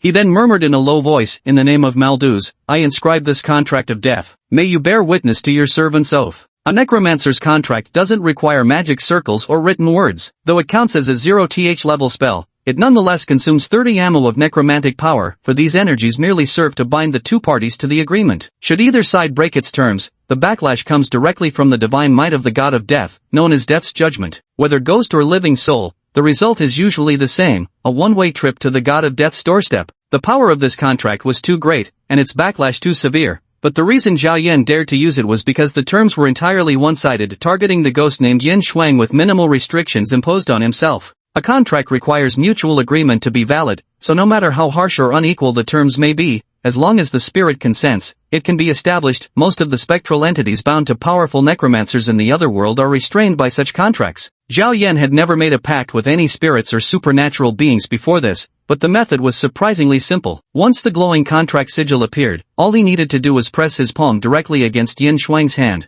Yan Shuang's pale fingers were slender, but Zhao Yan felt no sensation when he pressed his hand against them. Yet a faint yellow glow briefly enveloped their joined palms before dissolving. This meant the death pact binding them had begun to take effect. Zhao Yan didn't hesitate and immediately produced the bone fan. Fortunately, he had already engraved his commonly used spell formations, allowing him to cast immediately. However, the necromantic energy stored in the fan itself had been completely depleted, so he drew the white bone dagger, replenished his power, and unleashed the third spell, Phantom Horde. Necromantic energy flowed outward along the fan ribs, enveloping Yen Shuang's body in a mist-like energy. She looked down in astonishment at her feet. Yen Shuang, who could previously only float, now found herself with a complete physical form once more. Not only that, but she also felt her body had become 100 times more solid. The sensations in her limbs, even down to her fingertips, were far sharper than when she had first become a ghost. Unconsciously, she reached up and touched her cheek. The sensation was so real that for a moment, she thought she had been reborn. But just then, a diner exiting the restaurant walked straight through where she stood. Yen Shuang froze, then turned her gaze back to Zhao Yan as if waking from a dream. He had already put away the bone fan and dagger, nodding as he said, "Remember, you only have 3 days." Yen Shuang nodded vigorously and immediately knelt down without hesitation, silently kowtowing to him 3 times. Zhao Yan didn't say anything more and turned to walk in another direction. However, he didn't notice. Han Qi inside the 4 generations under one roof had witnessed everything.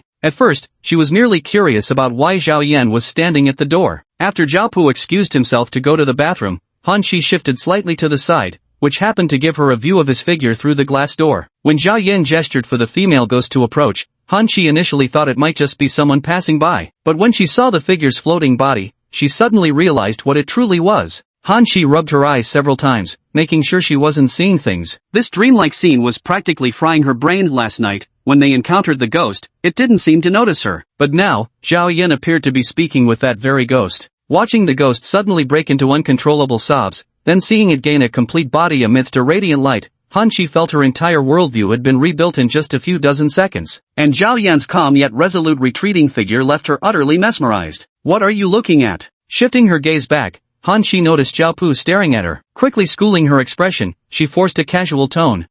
It's nothing. I just think I might have overeaten. The food here's not bad." Zhao Pu tried to maintain the atmosphere, but he also knew his recent behavior had utterly disrespected Han Qi, leaving him momentarily at a loss for words. The latter naturally had no interest in wasting time here and said politely, "I'm full. Thank you for your hospitality, Zhao Pu." Her words were dripping with politeness, as if nothing had just happened. Yet that icy sense of distance made Zhao Pu unconsciously clench his fists, but Han Qi revealed not a hint of excess emotion until she left. Since no outright conflict had erupted, Zhao Pu couldn't even find a reason to vent. His mood at this moment was quite contradictory, pleased to have driven Zhao Yan away, yet irritated by Han Qi's subtle rebuff. "Damn it! I'll get my hands on you sooner or later." As he got up to pay the bill and pushed the door open to leave, Zhao Pu felt a surge of restless anger with nowhere to go. He took out his phone and scrolled through WeChat. Young, wealthy, and handsome, Zhao Pu's nightlife was naturally far more colorful than that of his peers. Though currently pursuing Han Qi, this self-proclaimed young master college student certainly wouldn't suppress his own needs. Since high school, his hookups from Duban and Weibo had long surpassed double digits. Whenever he needed to satisfy his urges, finding someone to hook up with was just a matter of picking one.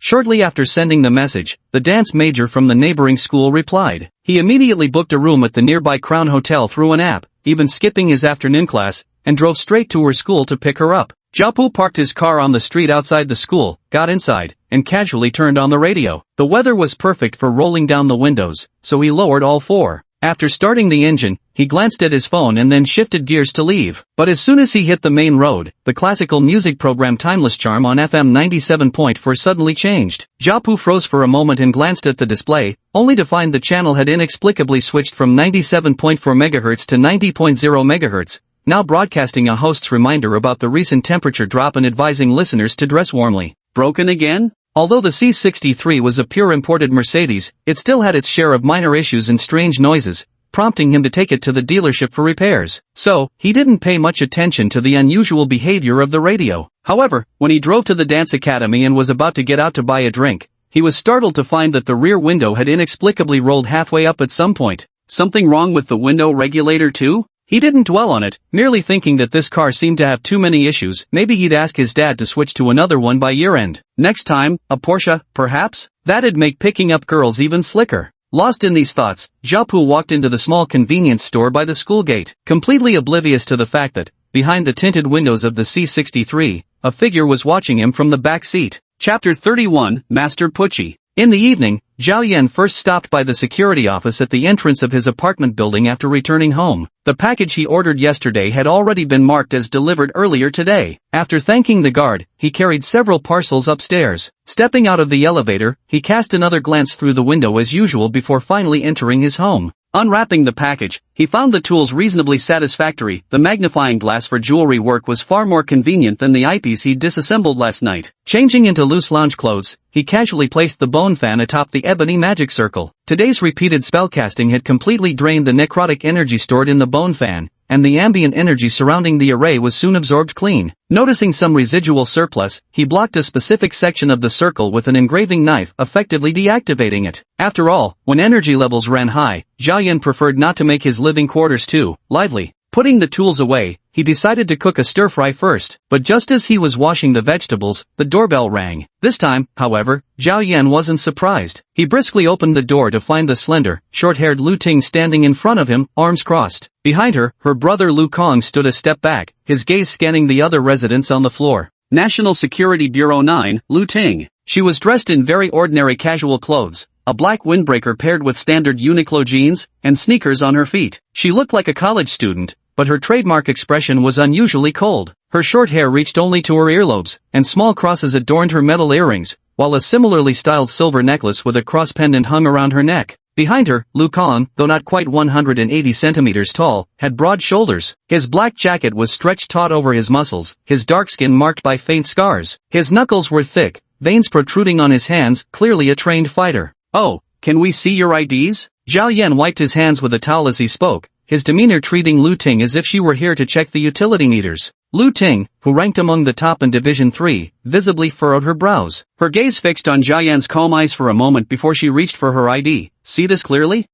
What is it?" "Your application has been approved. I'm here for the routine notification, and to inform you about the scheduled time and location for your level assessment." Lu Ting glanced at her watch, then hastily extended a hand to the side. Her silent companion Lu Kong pulled a file from his black satchel. She took it and thrust it into Zhao Yan's hands. Normally these credentials would be issued after review, but Director Tan waived the process. "So here they are, keep them safe." "Oh, all right." Zhao Yan remained unfazed by her stern demeanor, taking the file folder from her before taking a step back. He politely asked, "Would you like to come in for a while?" "No thanks, we have other matters to attend to." Lu Ting couldn't even be bothered with any additional warnings. She turned and walked away without another word. Lu Kong, following behind her, wasn't as cold as his sister. He gave Zhao Yan a wave and a nod before trailing after her. Zhao Yan didn't try to stop them either, simply closing the door behind them. Standing in the entryway, he opened the file and found a red identification card inside. It bore the words investigation certificate, and upon opening it, he saw his own ID photo along with a series of details, his position listed as clerk, Internal Investigation Division, and his rank as second-class police superintendent. The rest matched his official ID information. The folder also contained a peculiar booklet titled Safety Manual and a single sheet of A4 paper specifying an address in Chongping District where he was to report for a grading assessment in 3 days.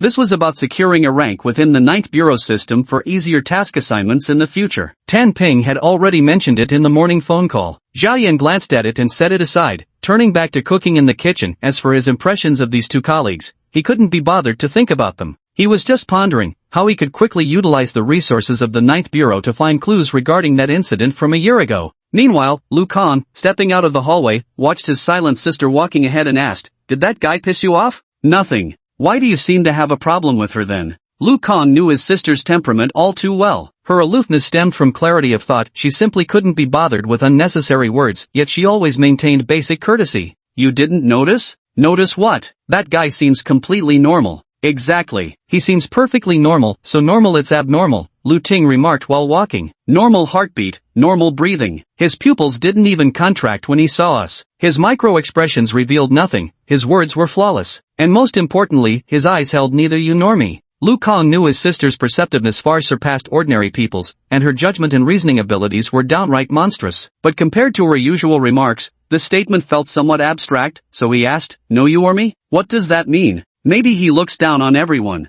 Lu Ting walked to the edge of the neighborhood and pointed at her wristwatch. "I've scanned him, he doesn't possess any magical energy. There were only 2 faintly reactive artifacts in his house, weaker than even the worst-ranked 4-level practitioners. And yet, Director Tan issued him a license without even vetting him properly, just because he saved some lives? TCH, Little sis, I think you're overthinking it. Director Tan isn't one to misjudge people. What if this guy's actually pretty capable? Lu Kang realized that despite his sister's lengthy argument, her primary grievance stemmed from Zhao Yan's dismissive attitude toward them both. Lu Ting possessed immense inner pride, but when such pride overflowed, it curdled into arrogance. She could look down on others, yet couldn't tolerate being overlooked herself. This temperament isn't unusual among geniuses. After all, not many 20-year-olds possess abilities like hers. Sure, bold and strong, the military would better suit someone like him. Lu Ting concluded with a hint of disdain. The two arrived at the roadside outside the residential area and entered the black Magotan. Just as the key was inserted into the ignition, Lu Ting's phone suddenly chimed with a notification. It sounded different from a normal message alert. Both of them froze simultaneously. Lu Ting had already pulled out her phone and opened the secure mailbox. After glancing at the screen for a few seconds, she spoke. It's a bureau-wide broadcast. A homicide case down south. Preliminary suspicions point to something abnormal. The mass notification is intended to inform all members to remain vigilant in the near future. According to standard protocol, the field agents closest to the incident usually handle such matters, so for Lu Ting and Lu Kang in the capital,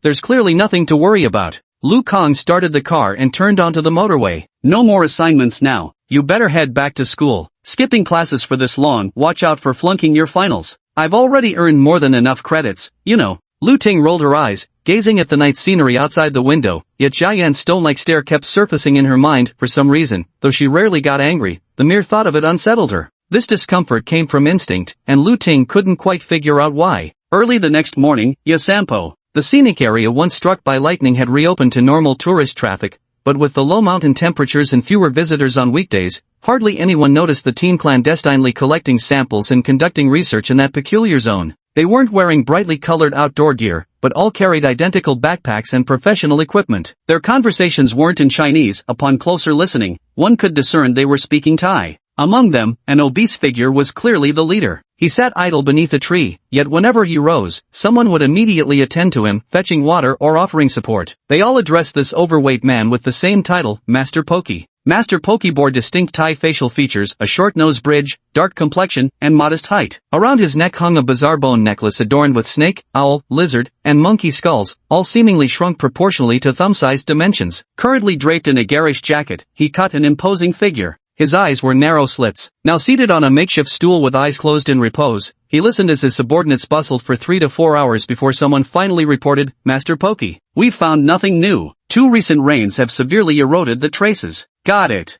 Baki actually had no interest in coming to this godforsaken place, but as a member of a massive organization, enjoying its resources and benefits naturally came with obligations. He was inherently greedy, especially when it came to money. To maintain his lavish lifestyle, Baki had to leverage every means to keep his reputation high and his income flowing. His assigned task was to investigate the site of the unexplained lightning strike in Yosanpo and briefly document the scene. Frankly, there was no expectation for him to figure out anything beyond that. After all, he wasn't particularly skilled in such matters. Once he handed over the collected data, his mission would be considered complete. The task wasn't difficult, and the rewards upon completion were substantial. Yet, Baki wasn't in high spirits because he had just faced the most blatant provocation of his so-called career. Someone had destroyed one of his refined demonic spirits. Baki had many ways to earn money, but the most common was doing odd jobs for the wealthy, charging a fee and dispatching his demonic spirits to handle problems, leaving the police clueless about the truth. However, just a few days prior, the most powerful spirit under his command had staggered back to him in tatters. If not for his timely intervention, it would have dissipated right before his eyes. This incident utterly terrified Boki, because ordinary people simply couldn't harm a minor ghost, and moreover, this particular ghost was immensely powerful. Even if it encountered someone with some spiritual abilities,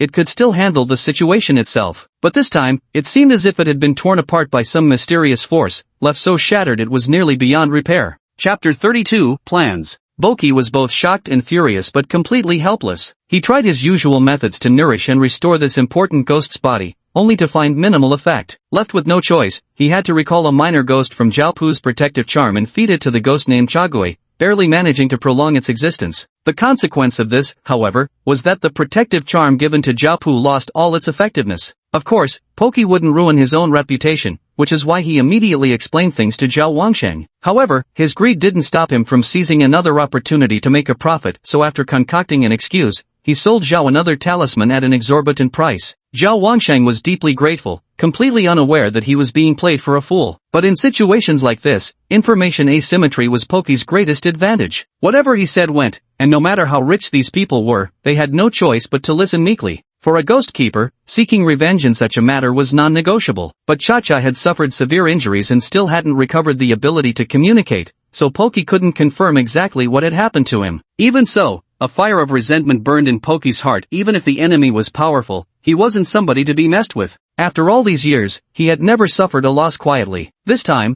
Poki was determined to make the other side pay. At the moment, he had no time to search for clues about the other party. After the team packed everything up, he rose to leave. However, just as Bo-Chi stepped out of the scenic area and boarded his massive GMC RV, his assistant suddenly approached with a phone in hand. "Master Bo-Chi, a new email." The assistant respectfully held the phone out with both hands. Bo-Chi's expression immediately darkened. This phone had only one purpose: receiving mission assignments from headquarters. Why so many troubles lately? Though he kept grumbling, he held the task sheet with careful attention. After reading through its contents thoroughly, he tossed the phone back into his assistant's hands with a sigh. "Just finished up in the north, and now we're chasing down south. What's with this year? Couldn't we just stick to quietly excavating ancient tombs in Europe? These Frenchmen sure love stirring up trouble." He muttered complaints under his breath as he boarded the carriage, flopping onto the spacious, comfortable sofa and closing his eyes to rest. The next day at 7:30 a.m., Zhao Yan woke up. Having stayed up all night sculpting the day before, he felt quite off his game last night, so he went to bed early after dinner. Now, with this long stretch of sleep,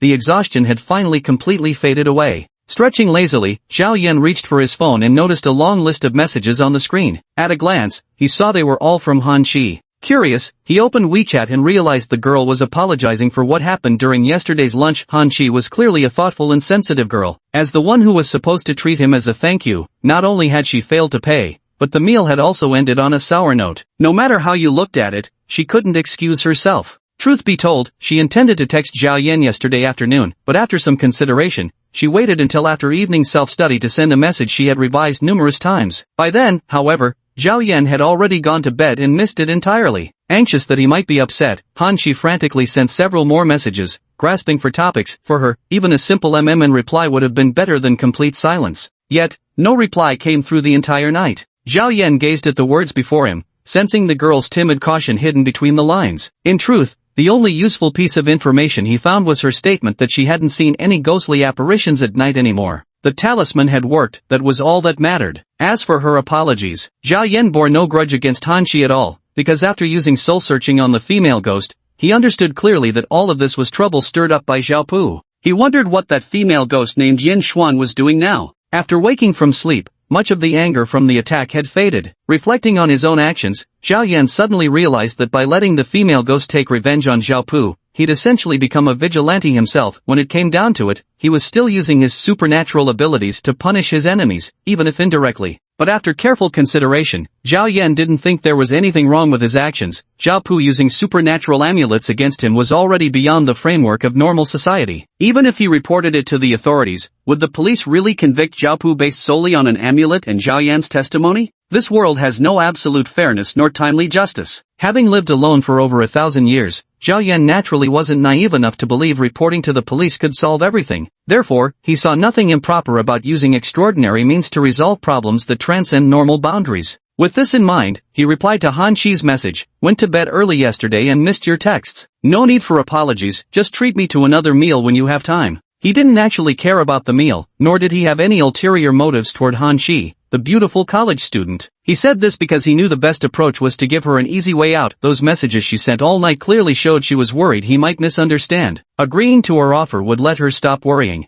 Otherwise, she'd probably be so distracted by this matter she couldn't even focus on her classes. And things turned out just as he expected. Han Shi's reply came almost instantly. "Okay, as long as you're not angry, brother Zhao." Following the message was a cartoon emoji. Zhao Yan felt no need to respond further and got up to wash his face and brush his teeth. When he returned and checked his phone, he saw Han Shi had sent another message. "Brother Zhao, how do these ghosts actually appear? Why can I see them?" This was a complicated question, and Zhao Yan himself wasn't entirely clear about the origins either. So he replied simply, "I'm not sure either." After sending the message, he prepared for his morning routine, but Han Shi wasn't ready to drop the subject. Another message popped up. "Do you have work today? When will you be free?" Hard to say. What do you do for a living? Were you an athlete before? Seeing her say this, Zhao Yan raised his eyebrows before realizing this impression was probably due to him killing that wild boar earlier, but he didn't answer her question. After these few sentences of conversation, he actually felt like she was deliberately trying to make small talk with him. We'll talk later when there's time. I still have some things to take care of now.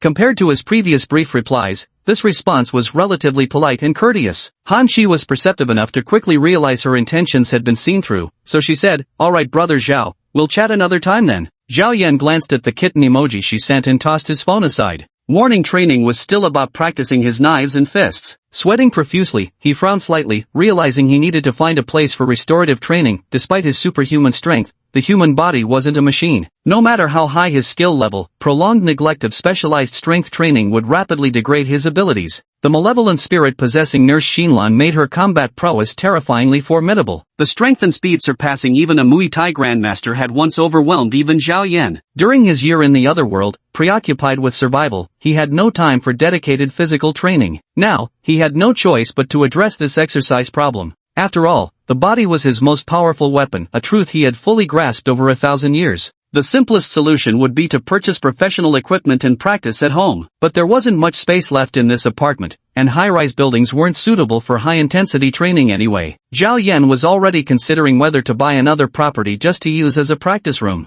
Pondering these questions, he made noodles for breakfast and, after eating, went to his workstation in the study. Before trying out the new carving tools, he skimmed through the safety manual. After all, Zhao Yan planned to use the resources of Department 9 to investigate the events of a year ago. But after glancing through the regulations, he realized he could only access specific databases after passing an audit. Reading these materials wasn't free either, it required contribution points. Completing missions would earn him corresponding points, which could be used to view materials or exchange for other items. The manual didn't mention how many people were in Department 9, but it did describe 4 tiers of clearance. From level 1 to level 4, each corresponded to missions that only those with matching clearance could handle. Mission handovers in Department 9 were all done electronically, and except for those formerly employed within government agencies, these paranormal operatives didn't need to report to an office. At the same time, the credentials from the 9th Bureau could generally secure support from various regional branches of the Ministry of Public Security, and in extreme cases, even be used to request assistance from local police forces. But as for how effective they'd actually be, Zhao Yan had his doubts. He'd witnessed the arrogance of those local little emperors firsthand. It was all too common for officials from the capital to hit a wall in the backwaters. More often than not, solving problems still relied on oneself.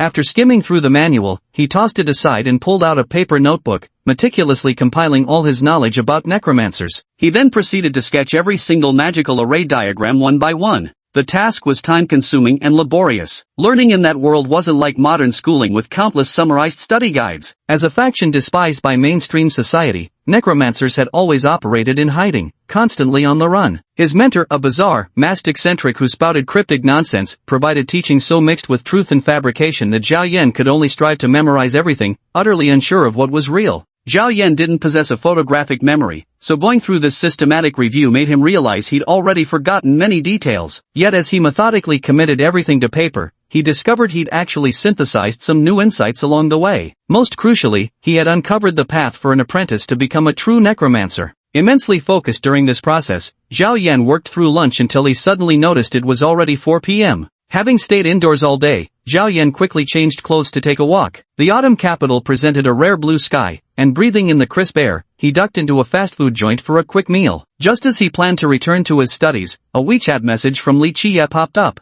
"Brother Zhao, I'm off duty tonight, you free?" Chapter 33, The Boxing Gym. Zhao Yan opened the chat window, and upon seeing Li Qie's profile picture, he suddenly remembered that the other seemed to frequent a boxing gym. He was keen on befriending this traffic cop who had a passion for combat sports. After some thought, he replied, "I'm free today." "No plans." "Great, I'd like to take you out for dinner. You don't have any dietary restrictions, do you?" Chinese people love to discuss matters over meals, and Han Shi was no exception, neither was Li Qie. However, Zhao Yan didn't agree right away. He replied, "Dinner works anywhere. By the way, I've actually been thinking of finding a place to practice combat." "Judging from your profile picture, you're at a boxing gym, right? Is it nearby?" This sentence clearly excited Li Qie. He couldn't even be bothered to type anymore, switching directly to voice message. "Brother Zhao, you've come to the right person if you're looking for boxing gyms. I've basically tried all the ones around Wangjing area. Currently I'm a member at Ihua Boxing Gym, big space, complete fitness equipment, specialized fighting courses included. Well, I suppose you don't really need instruction. But if you're just looking for training space, they've got plenty.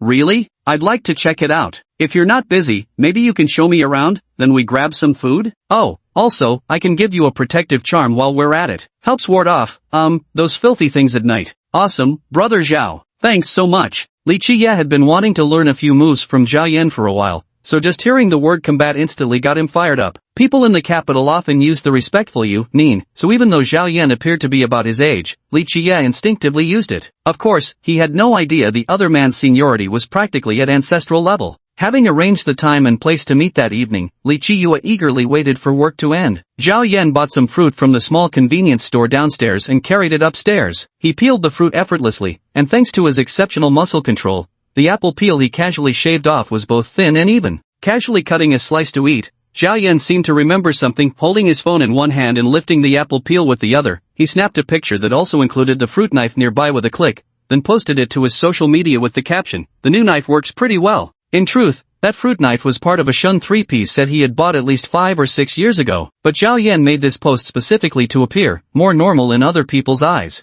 He believed he was actually a very dull person. He had no aspirations for success nor much interest in sports. The only things he practiced frequently were combat and cold weapons, which wasn't out of passion, but as necessary survival skills. He once loved reading books, but even his thirst for knowledge eventually waned. Now, he only skimmed those documents to avoid falling too far behind the times. Apart from these, he always presented himself as an aloof, calm, and monotonous figure. Zhao Yan knew this wasn't good, so he tried hard to change and also made efforts to disguise himself as a normal person. He looked at the posts on his social media feed, trying to imagine having a state of vanity, but after frowning and staring blankly for a long time, he ultimately gave up. How vain could buying a knife possibly be? He thought he should rephrase it and was about to delete the post when he noticed a message notification. Smiley face, not sure if the knife is sharp, but Brother Zhao, your knife skills are incredible. That smiling emoji was from Han Qi. Looking at her message, Zhao Yan withdrew his finger that had been about to tap delete. He tried his best to imagine feeling satisfied by this comment,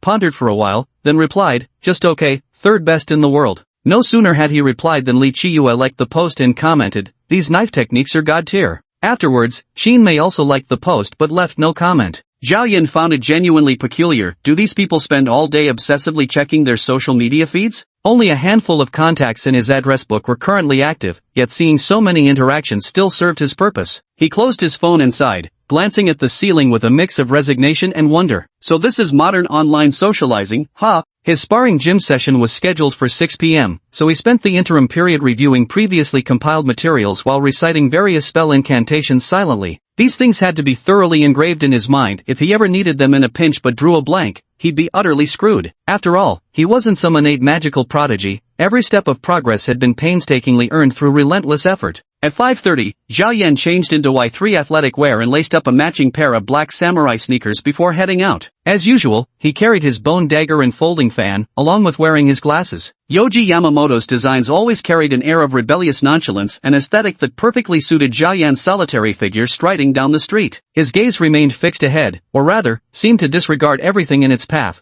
truly resembling the world's last wandering warrior. Arriving at the appointed street corner, he saw Li Qiye waving at him from his Honda Fit. Getting into the car, Zhao Yan's expressionless face finally broke into a smile. "A big guy like you driving such a tiny car, no problem with that? The car might be small, but it's got plenty of space inside. Perfect for my solo commute, great gas mileage and cheap maintenance." Li Qiye spoke with hearty candor, never one to mince words, a temperament characteristic of martial practitioners. Zhao Yan could tell he wasn't the scheming type. In other words, he didn't need to be a born and bred Beijinger with a secure civil service job. Meant he was pretty much set for life. For most people in his position, there was no need to claw their way up through gritted teeth. This was as good as it got. His gaze swept over the car's interior. The Honda emblem had been replaced with a red one, a common modification among Honda enthusiasts paying homage to the legendary performance models of the classic red top era. Zhao Yan narrowed his eyes and remarked, "The Fit is a god-tier car. The GK5 Earth dreams an unbeatable pocket rocket on the streets." Li Qi exclaimed in surprise, "Oh, Brother Zhao knows about cars too? Most people wouldn't even know what a GK5 is." "Ha, GK5 or not, it can't outrun a Qin on the Nürburgring." This was a famous saying in car forums. The general idea was that no matter if the article was about a Ferrari or a Porsche, someone would always comment below, "Trash, can't beat a BYD Qin on the Nürburgring Nordschleife." Over time, it became a meme mocking the low-quality trolls. At that moment, Li Qi suddenly felt like he'd met a kindred spirit. He thought the other man was just a martial arts master, but he never expected they'd share common ground in cars too. His mouth immediately went into overdrive, chattering nonstop, just as the car crawled 3 kilometers through peak hour traffic to the Ihwa boxing gym. Even as they got out of the car, Li Qi kept muttering, "Our domestic policies and regulations are just awful, man. I really want to try the VTC on an old Integra, that sound, pure adrenaline." That generation of cars was classic. The Initial D adaptation was pretty accurate. Zhao Yan had never actually watched Initial D, but he'd driven nearly every car featured in that anime. From 1988 to 1997, he'd lived in the Japanese countryside. With his profound experience and knowledge base, he could quickly find common ground with almost anyone whenever he wished. When they entered the boxing gym, Li Qi noticeably shed his previous aloofness, loudly telling the receptionist they were there to check out the facilities with a knowledgeable buddy and might sign up if satisfied. Though the black Y3 tracksuit didn't accentuate his figure, his distinctive aura and clean-cut appearance made the pretty receptionist Xiaodie's eyes light up instantly, prompting her to greet them with an especially sweet smile. The Ihwa boxing gym was indeed massive. To occupy such a sizable space in Wangjing, a district where every square meter was worth its weight in gold, required not only substantial financial backing but also powerful connections. Despite the gym's respectable-sounding name, many so-called associations or organizations often had ties to places like this. Of course, Zhao Yan had no interest in this. He just wanted to find a place for rehab training, and it wouldn't take too long, because once the rehab was over, the real strength training absolutely couldn't be seen by others. If people witnessed him squatting with weights measured in tons, it would definitely blow up on the news that very day. The second floor here is for weightlifting, plenty of equipment, no waiting in line. Li Qi was buzzing with excitement, practically stealing the front desk attendant's thunder as he eagerly explained, "The swimming pool's in the basement, first floor has a sauna and a buffet, while upstairs is the fighting arena, one regulation ring, sometimes hosting matches organized by boxing clubs. If we get any big names coming through, we can even rope in coaches from Beijing Sport University and Capital Normal University to referee, maybe get some pointers while they're at it, swap techniques and all." What kind of training do they offer at the boxing gym? There are all kinds of classes: MMA, Sanda, boxing. There's also Baji Quan, Bagwai Tongbei Quan, and that sort of thing. Li Qiyue recited the details fluently, failing to notice Zhao Yan raising his eyebrows. Baji Quan? Someone actually teaches this kind of martial art? The traditional martial arts market is huge these days. A lot of people think MMA and stuff like that aren't cool enough. Chinese martial arts, on the other hand, help cultivate both the body and combat skills, 2 birds with 1 stone. I know this guy, Brother Long, who teaches it. He always gives me pointers, and honestly, what he says makes a lot of sense. Oh, so our boxing gym is quite strong overall. Zhao Yan's compliment made the receptionist Xiao Dai smile sweetly, and she promptly added, "Brother Long is an instructor we specially invited from the Martial Arts Association. He's even competed against professional fighters of the same level in the ring, quite a celebrity in the circle." Hearing this, Zhao Yan kept a straight face but sighed inwardly. However, he wasn't just here to scope out the venue. His main goal was to strengthen ties with Li Qiyue, so he proceeded to the 3rd floor. It was already past 7, and since the evening classes at the boxing gym didn't start until 8, only a few beginners were doing basic drills. The sight of punching bags in the boxing ring fired up Li Qiyue immediately. Zhao Yan glanced at him before turning to the receptionist and asking, "Do you sell combat gear and protective equipment here?" "Yes, we do. We carry imported American gear and competition uniforms. If you're looking for training wear, we also have domestic brands available. Pick out 2 sets for me based on my figure. I'll get an annual membership and try out the equipment later." Hearing Zhao Yan say this, Li Qiyue's eyes immediately lit up. He understood that the other party agreeing to step into the ring meant he intended to fulfill his promise from a few days ago today. Eagerly, he led the way to the locker room. "Come on." The boxing gym's locker room is on the 3rd floor, separate from the weightlifters, less crowded.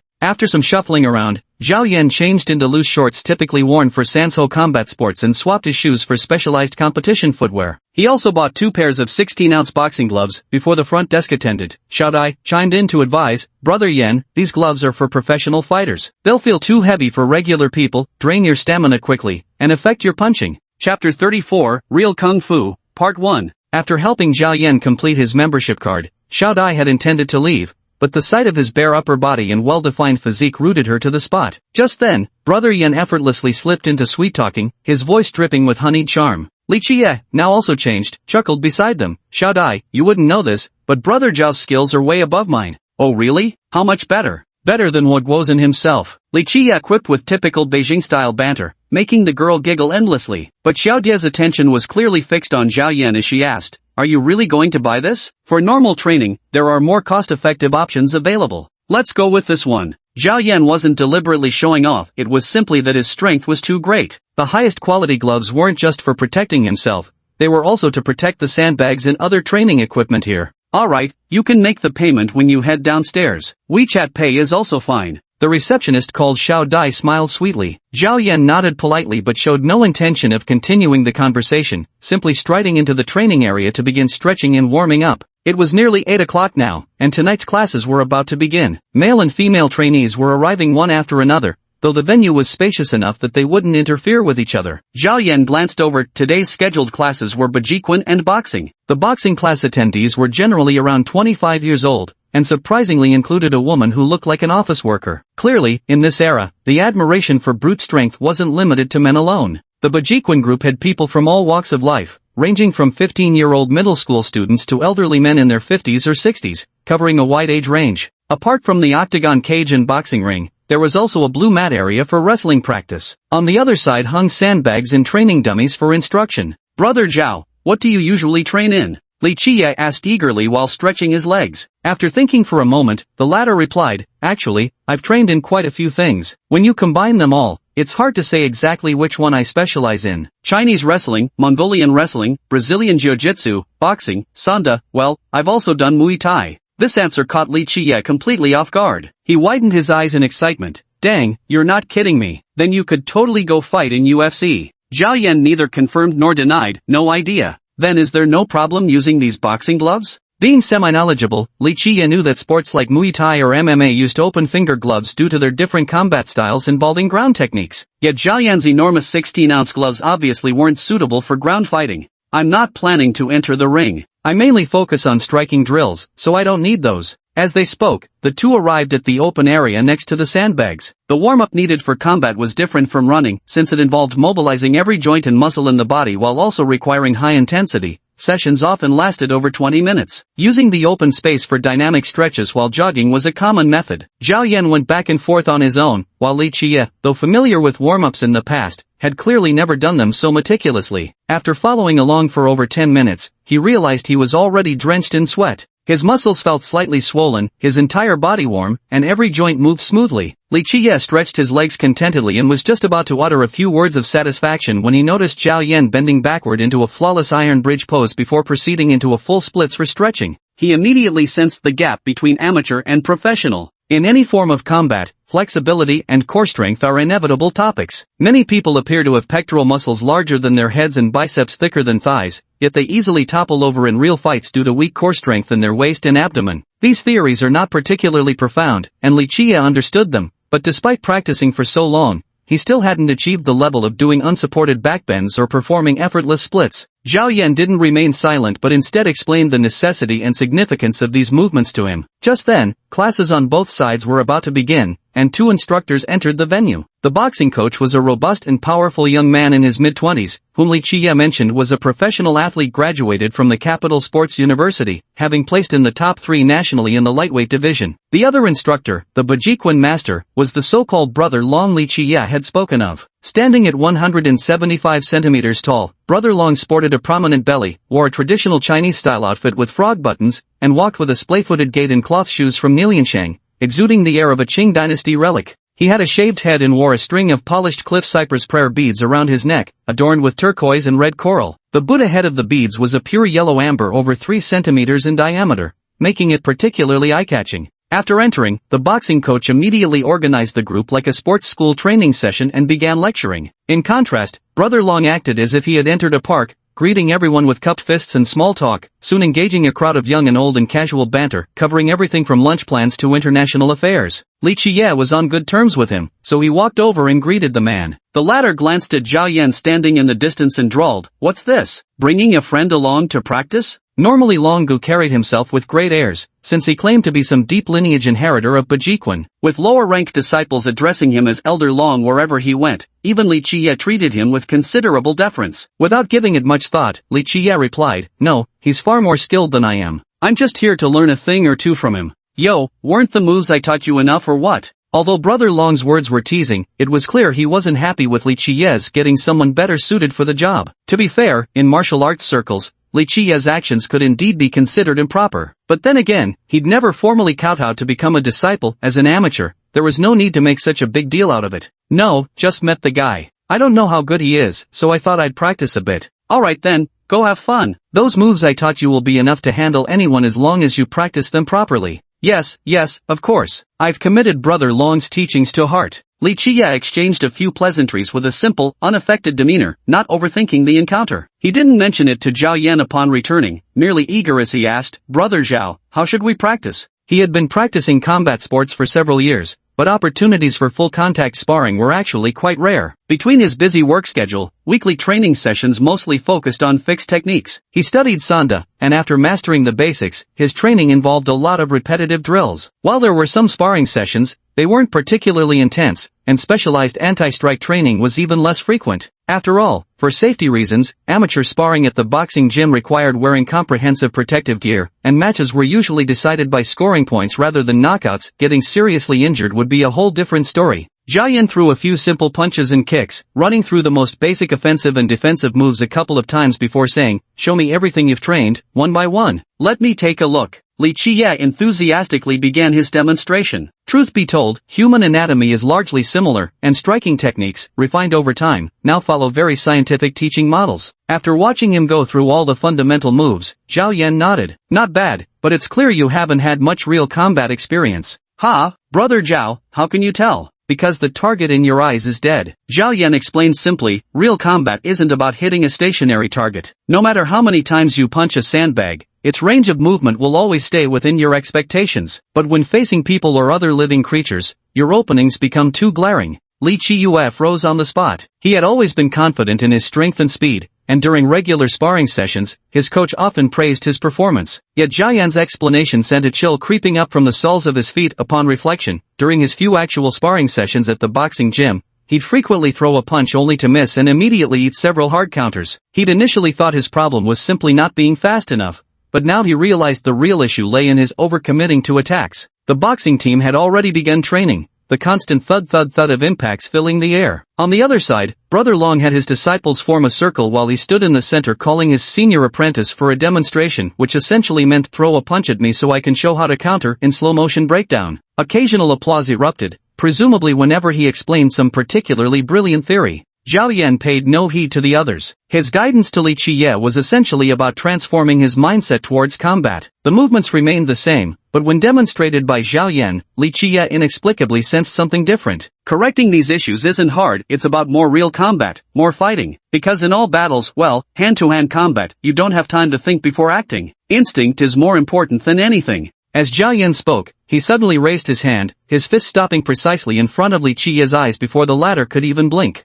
The speed startled Li Qiye immensely. By the time his body reacted and leaned back, Zhao Yan had already withdrawn his fist. Though Zhao Yan retained his usual calm demeanor, Li Qiye still felt the immense pressure that had surged towards him in that brief moment. "I see, understood." He looked down at his fist and asked, "Then, do I need to increase my speed?" "Those are matters for later. The biggest factor affecting your combat strength is your brain, thinking calmly and deciding on tactics first, then letting your body execute them. With the right strategy, you can defeat opponents physically stronger than you. Random attacks sometimes just exhaust yourself first." It was still fundamental theory. Li Qiye had actually heard similar words before, but the subtleties were too numerous. Mere talk was useless. Everything had to be built upon actual combat experience. "Brother Zhao, shall we spar a bit?" Zhao Yan naturally agreed. He took 2 steps back and said, "Attack with full force, using MMA rules." Chapter 35, True Skills, Part 2. Li Qiye took a deep breath and said firmly, "Alright." Then he approached Zhao Yan using the moves he had learned,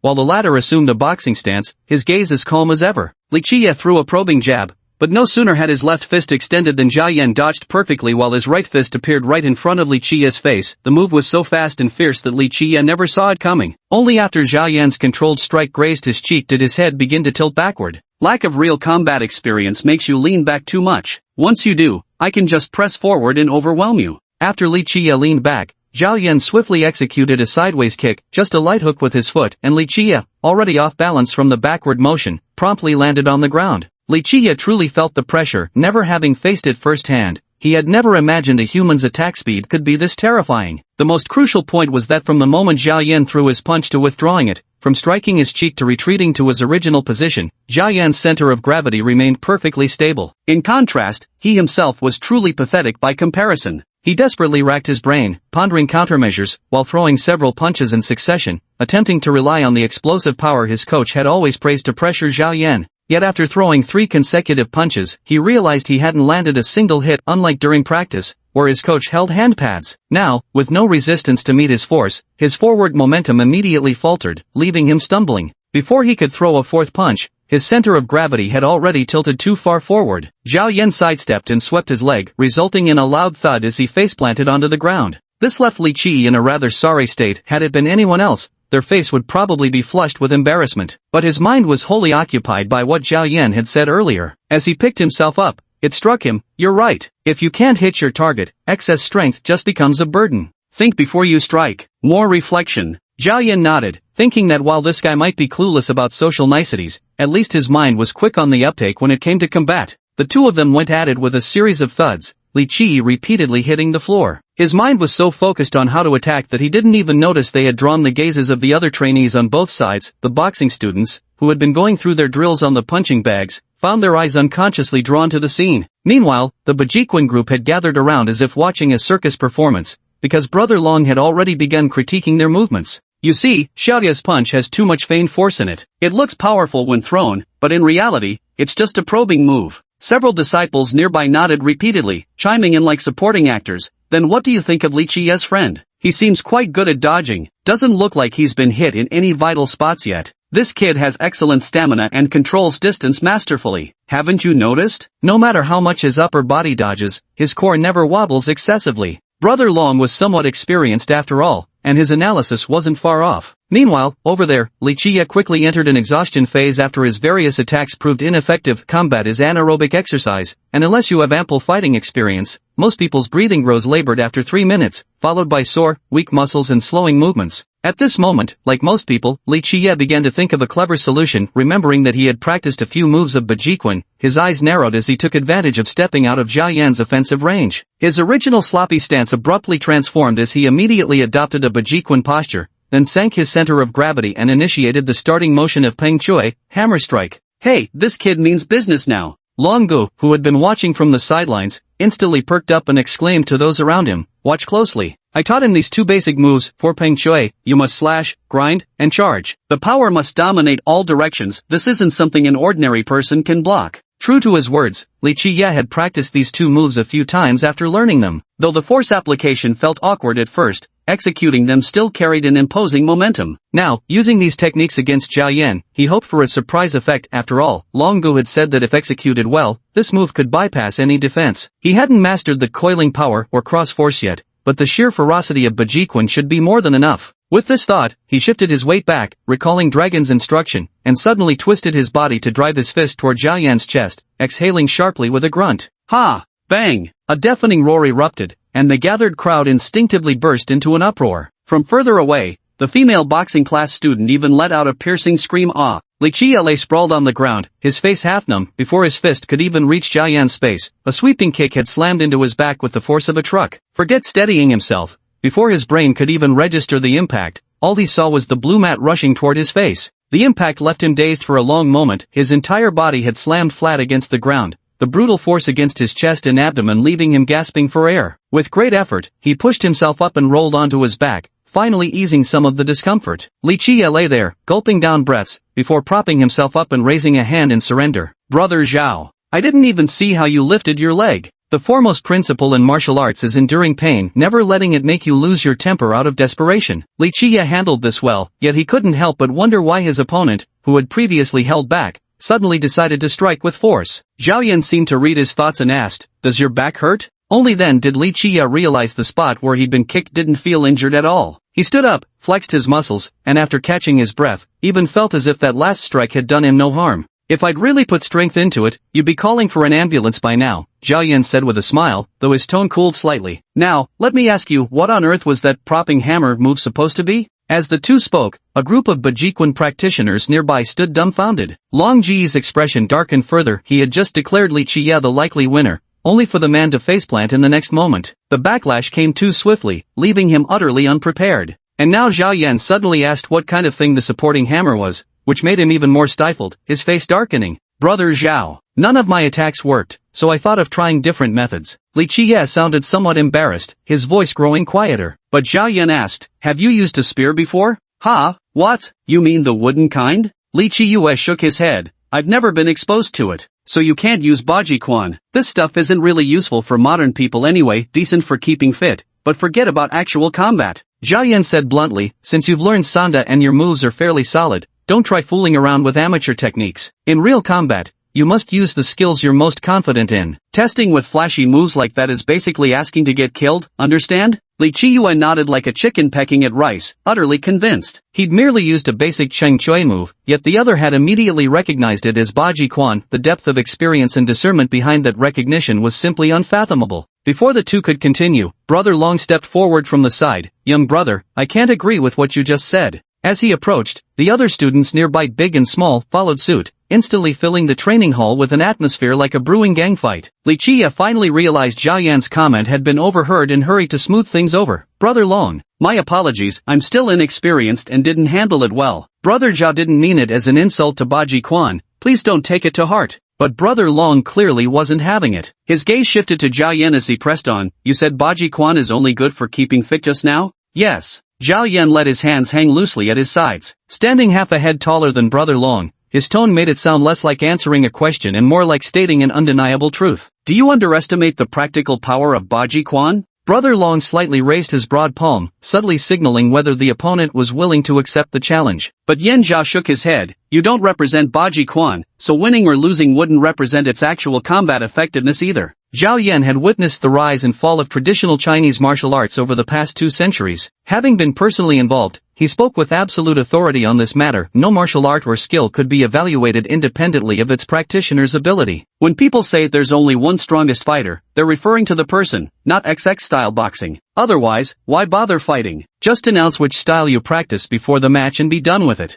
Like many others, Li Qiye had no clear understanding of traditional martial arts, forming his vague admiration mostly from novels and movies. As for Brother Long, in Zhao Yan's eyes, he was simply not worth considering. Baji Quan may have had great prestige in the past, but wasn't its current disrepute precisely due to martial arts frauds like this standing before him? No problem. If I can't represent Baji Quan, then I'll just represent myself, is that alright? I, Lei Xianlong, would like to engage in a simple martial arts exchange with you. Would you do me the honor? The words sounded polite, but in reality, they left no room for retreat. On any ordinary day, Lei Xianlong wouldn't have bothered with a young kid's opinion about Baji Quan. Given his status, if he had to pick a fight every time someone spoke ill of the martial art, he'd have been exhausted long ago. Normally, he wouldn't care what others said. But today was different, because he was in the middle of teaching a class. The 20-some students around him weren't just any students either. They spanned all age groups and social circles. If he let Zhao Yan's remarks go unchallenged today, if word got out that Baji Quan is only good for fitness, wouldn't he become a laughingstock?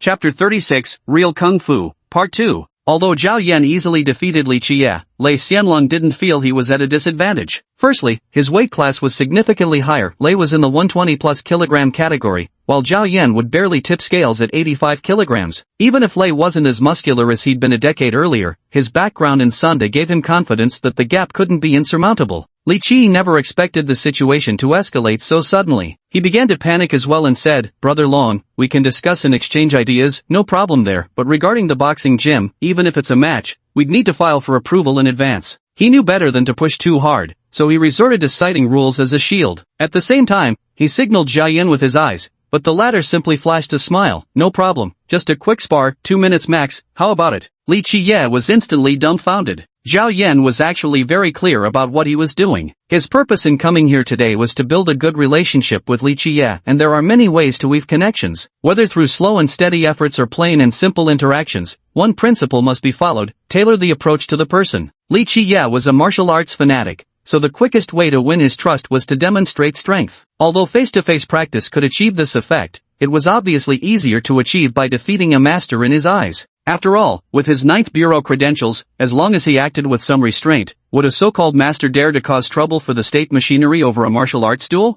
In fact, he had been planning this since the moment he recognized Li Qiye's use of Bajiquan. Now, accepting the challenge, Zhao Yan deliberately stepped back 2 paces, leaving no room for Brother Long to back out, and said casually, need to warm up first? Lei Xianlong was also surprised by the other party's straightforwardness. He faintly sensed something amiss, but he had always been a man of his word. With so many onlookers watching, how could he back out now? He immediately turned around and said, "Then, folks, please give us some space. We'll just spar for 2 minutes. A friendly bout, nothing intense." Choosing the training area instead of the boxing ring or octagon cage was precisely to avoid escalating the matter. Otherwise, the gym would surely investigate if it were an unsanctioned match. Lei Xianlong still had to make a living here, naturally not wanting to jeopardize his job. He removed the prayer beads and bracelets from his wrists, put on the fighting gloves handed to him by an apprentice nearby, gave a brief warm-up, and then stepped up to Zhao Yan. "Should we grab a referee?" No sooner had he spoken than the boxing coach who had hurried over interrupted. "Brother Long, what's all this about? Hurry up and disperse the crowd. Just 2 minutes, Xiao Lu. How about this, you be the referee? We're just having a casual exchange, nothing serious." Boxing coach Lu could be considered professionally trained, so he naturally looked down on these self-proclaimed masters who loved to boast all day. Being repeatedly called Xiao Lu by the other party annoyed him greatly. After hearing this, Lu harbored a desire to see the guy make a fool of himself and couldn't be bothered to argue further. He took 2 steps back and said, "Fine, whatever you say, Brother Long. Everyone, step back, no crowding in, and no recording." Lei Xianlong had already taken his stance in front of Zhao Yan, hands hanging loosely at his sides, his gaze fixed on Zhao 2 meters away. "Alright, let's begin. We'll follow MMA rules." "Good." Zhao Yan nodded and stepped forward. His expression showed no ripple of emotion, his eyelids lowered slightly, his focus seemingly elsewhere, as if staring into the distance. He adopted a basic boxing stance without any bouncing footwork, appearing perfectly still, waiting for his opponent to make the first move. Lei Xianlong didn't hold back either. He assumed a Bajiquan-ready stance, opening with the exact same hammer strike that Li Qiye had used earlier. Dressed in traditional Chinese attire, he had performed this move countless times, executing it far more smoothly than Li Qiye, with better coordinated force. But the moment his fist shot outward, Zhao Yan's body effortlessly dodged, while his extended right fist appeared even faster before Lei Xianlong's eyes. Brother Long's eyes widened, just like Li Qiye earlier. He didn't react in time. Yet the 16-ounce boxing glove nearly grazed his face lightly before retracting. Lei Xianlong didn't even feel the pain of a strike. By the time he realized what had happened, Zhao Yan had already retreated beyond attack range, his expression as detached as ever. Such exchanges happened in an instant. To onlookers, it seemed as if Zhao Yan had attempted an attack but miscalculated the distance, resulting in nothing more than a glancing blow. Lei Xianlong assumed the same, so he pressed forward, launching a second offensive. Bajiquan has always been renowned for its explosive power and rigid movements. Compared to the numerous other martial arts with elaborate names, it is indeed one of the strongest traditional martial arts in terms of offensive capabilities because the movements aren't flashy. Lei Xianlong's punches at this moment appeared no different from regular kickboxing to an outside observer.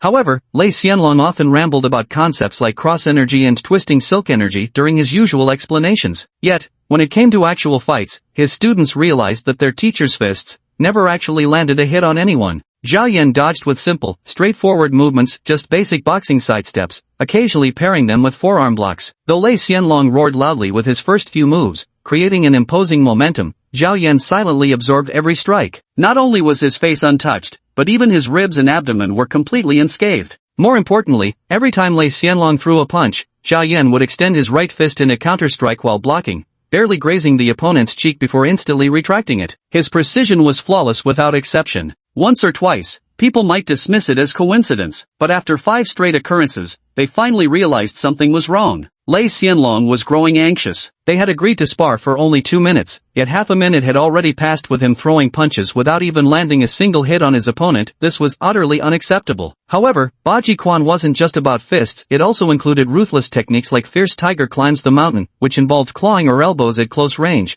as well as the renowned Iron Mountain lean. Gritting his teeth, Lei Xianlong charged forward a few steps, never expecting the opponent to retreat so swiftly, clearly unwilling to engage up close. His strides were a bit too wide, causing him to stagger before he suddenly lunged forward again. This time, disregarding the risk of being hit, he directly closed in on Zhao Yan's guard, slightly raising his left arm while driving his right elbow straight toward Zhao Yan's head, a move he had previously labeled as better not use because once deployed, it often results in serious injury. But with a push of his left hand, Zhao Yan effortlessly deflected the so-called bone-crushing elbow strike outside the attack range. Simultaneously, his retracted right fist lightly tapped Lei Xianlong's abdomen 3 times in succession. The The stance left far too many openings, both arms extended forward, midsection completely unprotected. Zhao Yan's 3 punches met absolutely no resistance. Had they been full-force blows, Lei Xianlong would likely have needed an ambulance. Yet just as before, the glove merely brushed against him 3 times in feigned contact. Realizing his defensive lapse, Lei Xianlong hastily retreated. The violent punching and elbowing left him gasping for air. Unaccustomed to anaerobic exertion, his stamina drained rapidly. The fact that Zhao Yan's fist still hadn't truly landed fed Lei Xianlong's delusion.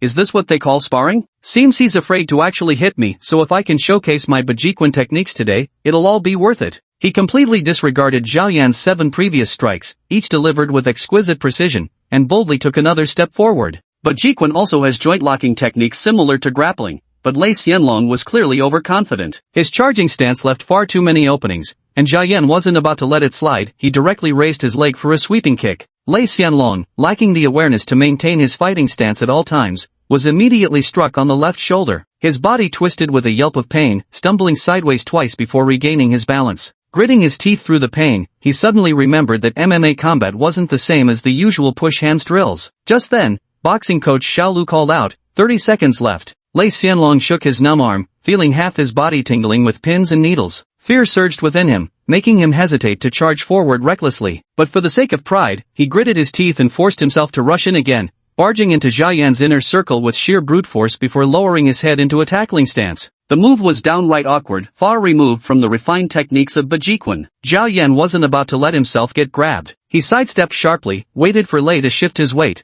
then abruptly stepped the other way. Already weighing over 220 pounds, Lei desperately tried to follow the sudden change in direction only for his fragile knees and ligaments to give out with a sickening pop. With a pained howl, he crashed to his knees. Stop the match. The boxing coach hurried over to block Zhao Yan, standard procedure to prevent further attacks. But Zhao merely stood there calmly, saying, probably a muscle strain. Get him checked out. He removed his boxing gloves directly. That concludes our sparring session. I yield to your superior skill. However, these words received no response from Lei Xianlong, because he was already rolling on the ground from the excruciating pain in his knees. Long absence from high-intensity combat, insufficient warm-up, combined with his 200-plus pound weight and fragile ligaments made this outcome completely unsurprising. Li Qiye hurried to call the venue's resident medic for treatment, while the crowd of onlookers was dispersed by the boxing instructors. Sparring's over everyone. Give them some space, let the doctor handle Brother Long's injury. This so-called sparring match seemed utterly unimpressive to outsiders. Some youngsters from the Baji Quan class whispered nearby,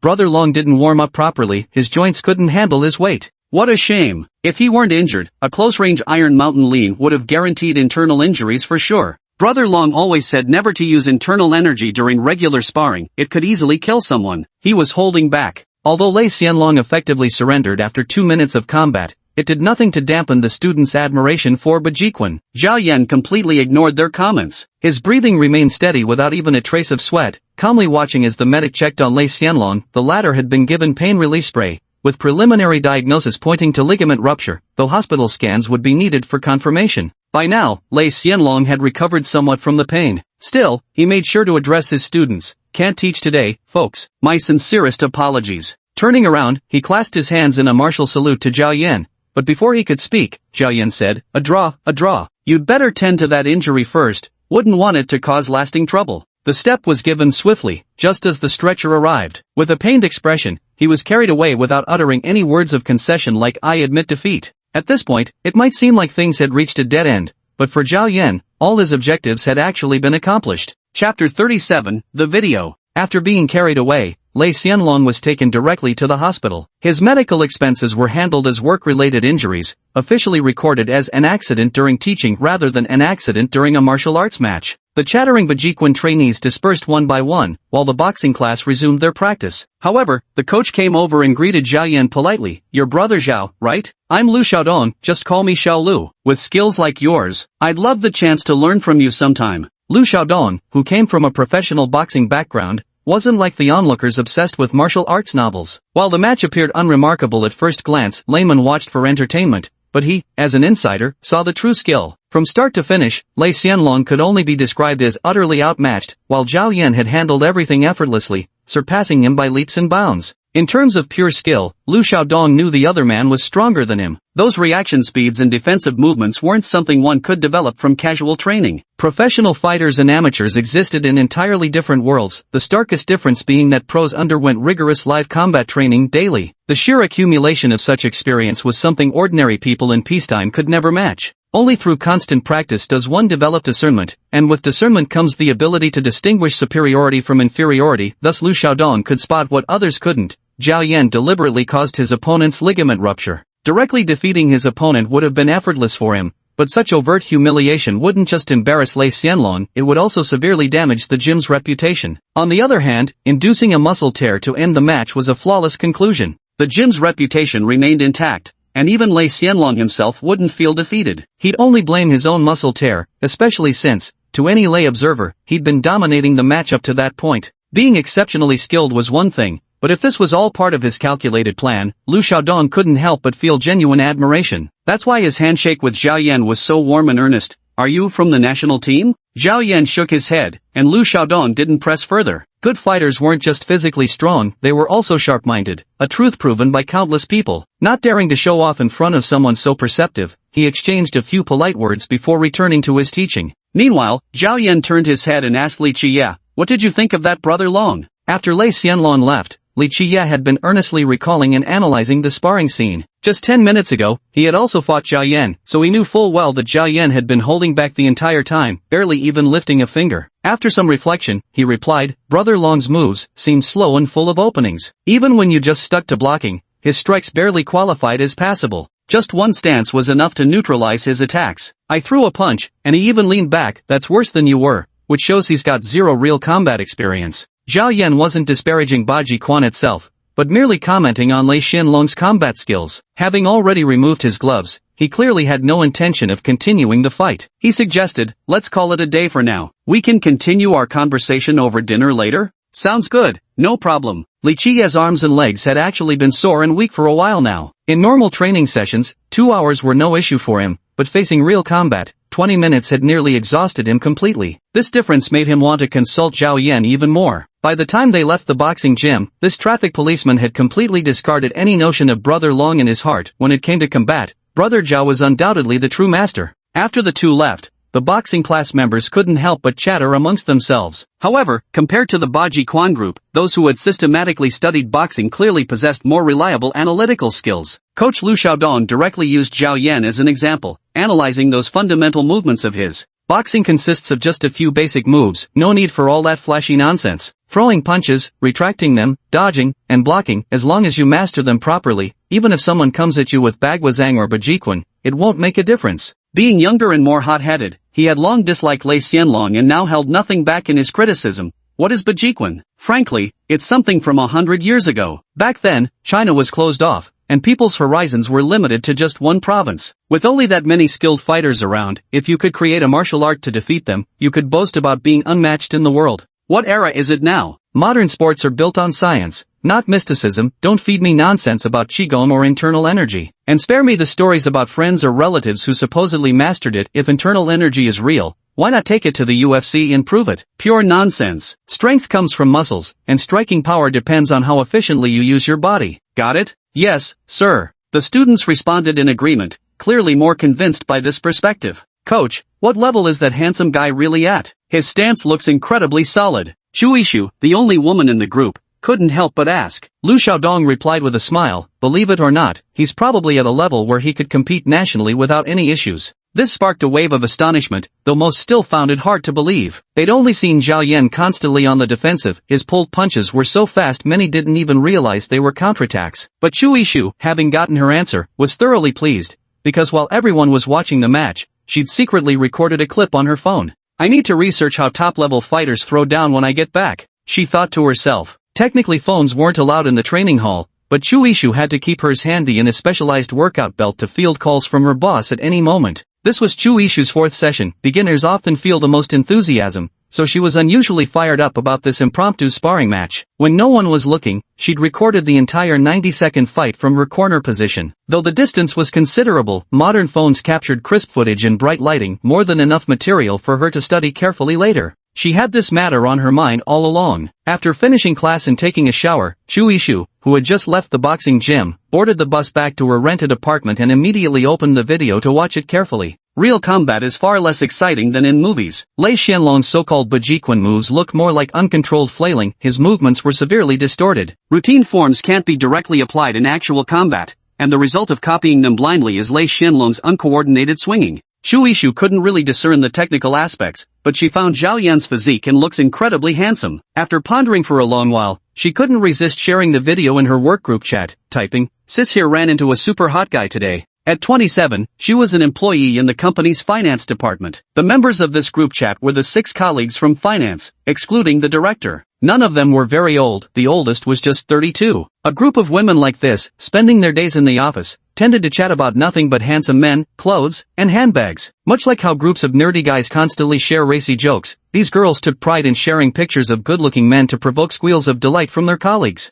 Chu Ishu didn't think much when she sent the video. When it came to combat sports, none of these girls knew anything, but handsome men were something everyone could appreciate, and sure enough, within 5 minutes of posting the video, the group chat exploded with a flood of emojis and messages. Holy shit, those muscles! Oh my god, is this a model? If he were my boyfriend, I'd faint every single day. When a group of young women get shameless, even the most awkward nerds would be left speechless. Chu Ishu sent a laughing emoji and typed, "Don't be jealous. This is the new boss at the boxing gym. You'll probably see him every time we go, so keep drooling all you want." Who knew boxing gyms had such handsome guys at this level? Don't stop me, I'm signing up for a membership right now. I'm already changing clothes, none of you better compete with me. The group chat was buzzing with activity, and Chu Ishu felt immensely satisfied. She kept replaying the video of Zhao Yan several times, nearly missing her stop as a result. After getting off and returning to her rented apartment, she turned on her iPad to load a new K-drama. With a face mask on, she sprawled on the sofa. When she picked up her phone again, she suddenly noticed several private messages waiting for her.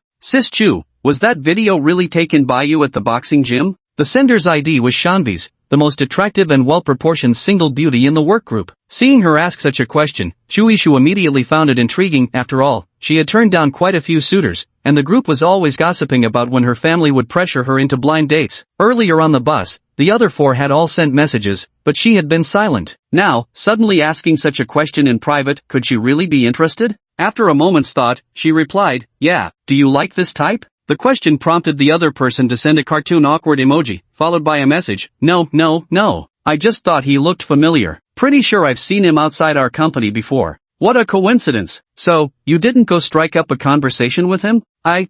It's hard to explain in a few words. Chu Ishu immediately sat up upon reading this and sent a voice message. Hard to explain? That sounds like there's a story there. Tell me quick. I'm not even sure if it's the same person. Sister Chu, don't tease me. After a few seconds, the other person asked again, "When does Sister Chu usually go to the boxing gym? Can you take me with you next time? Going on the weekend? Are you really that interested? But when I go, he might not be there. Actually, he's not from our boxing class, he just trains there on his own." "I see, well then, I'll make time to go check it out myself." No need to trouble Sister Chu. After exchanging a few words, they wrapped up the conversation with emojis. Chu Ishu returned to the group chat and noticed the women were still obsessing over Zhao Yan's muscles. Scrolling through the chat history, she spotted some silly girl saying, "Those muscles are way more impressive than any gym rat I know, I'm totally using this to taunt them." Chu Ishu immediately sensed disaster. She quickly sent a message, "Littlein, you didn't post that video anywhere else, did you?" "Ah, Sister Chu, I already sent it." Chapter 38, The Eccentricities of the Wealthy.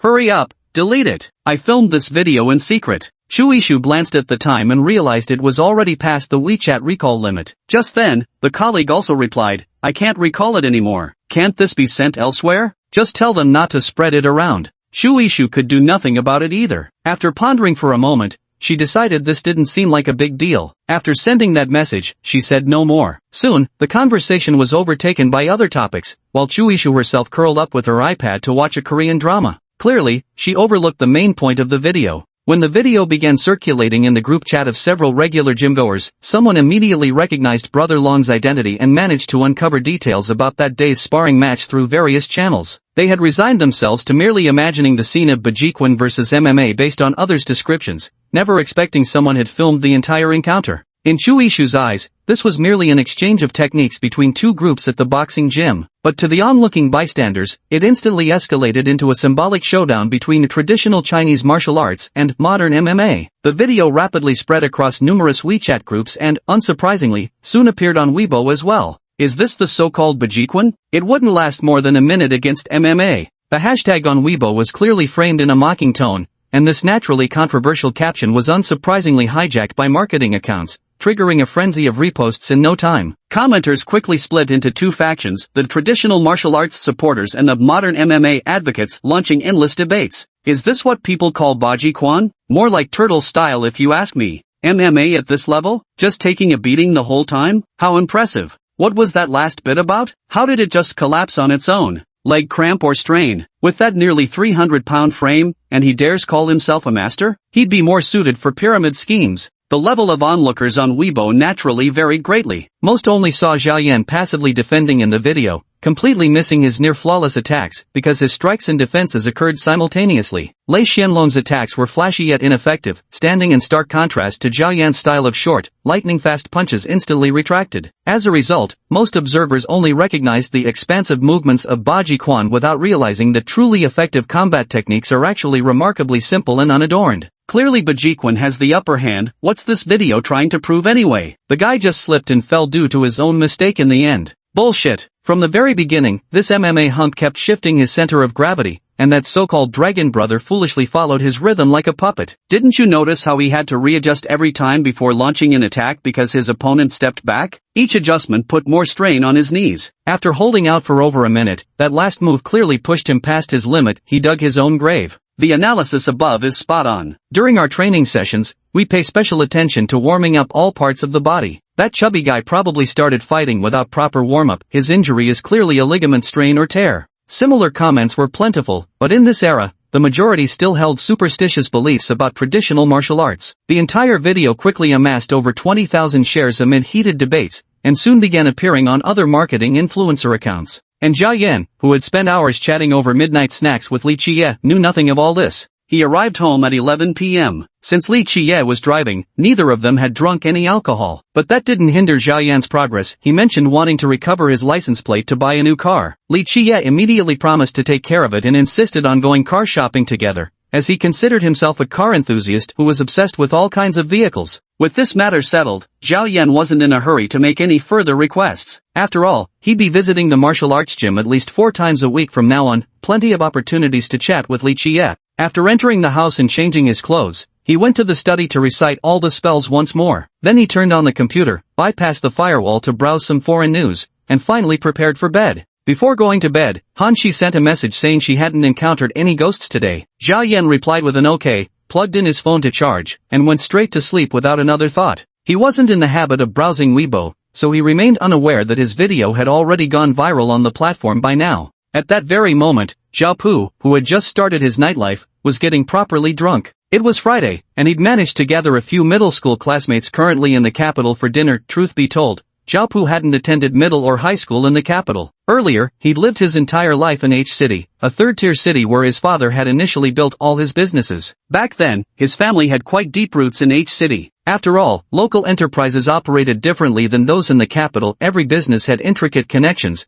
often with direct involvement from the city's top leadership. Thanks to these conveniences, Zhao Pu's father, Zhao Wangsheng, was able to establish himself in the capital over the past 3 years, steadily climbing the social ladder and expanding his influential network. For today's gathering, Zhao Pu invited 4 close friends from middle school. Needless to say, coming from the same social circle, these kids all hailed from well-off families. Getting into university was merely a formality for Zhao Pu, so his father didn't pull too many strings. Settling for a mediocre second-tier college was enough. After graduation, he could simply head abroad for some gilded credentials before returning. His career path was already paved regardless. The other 4 pals had even worse academic records, landing spots in the capital mostly through backdoor deals. But with wealth and connections, anything was possible. Each had brought a female companion tonight, all scoring 7 or above in looks, charm, and figure. Against such company, Zhao Pu, arriving alone, stood out as something of an oddity. While he had countless casual flings, none were suitable to bring to this kind of event. His target, Han Shi, proving impervious to both soft and hard tactics, left Jiapu simmering with frustration. His buddies, of course, noticed his mood, cheering him up between song selections and even clamoring to fetch him a hostess for the night. But Jiapu wasn't in the mood, dismissing the idea with a wave.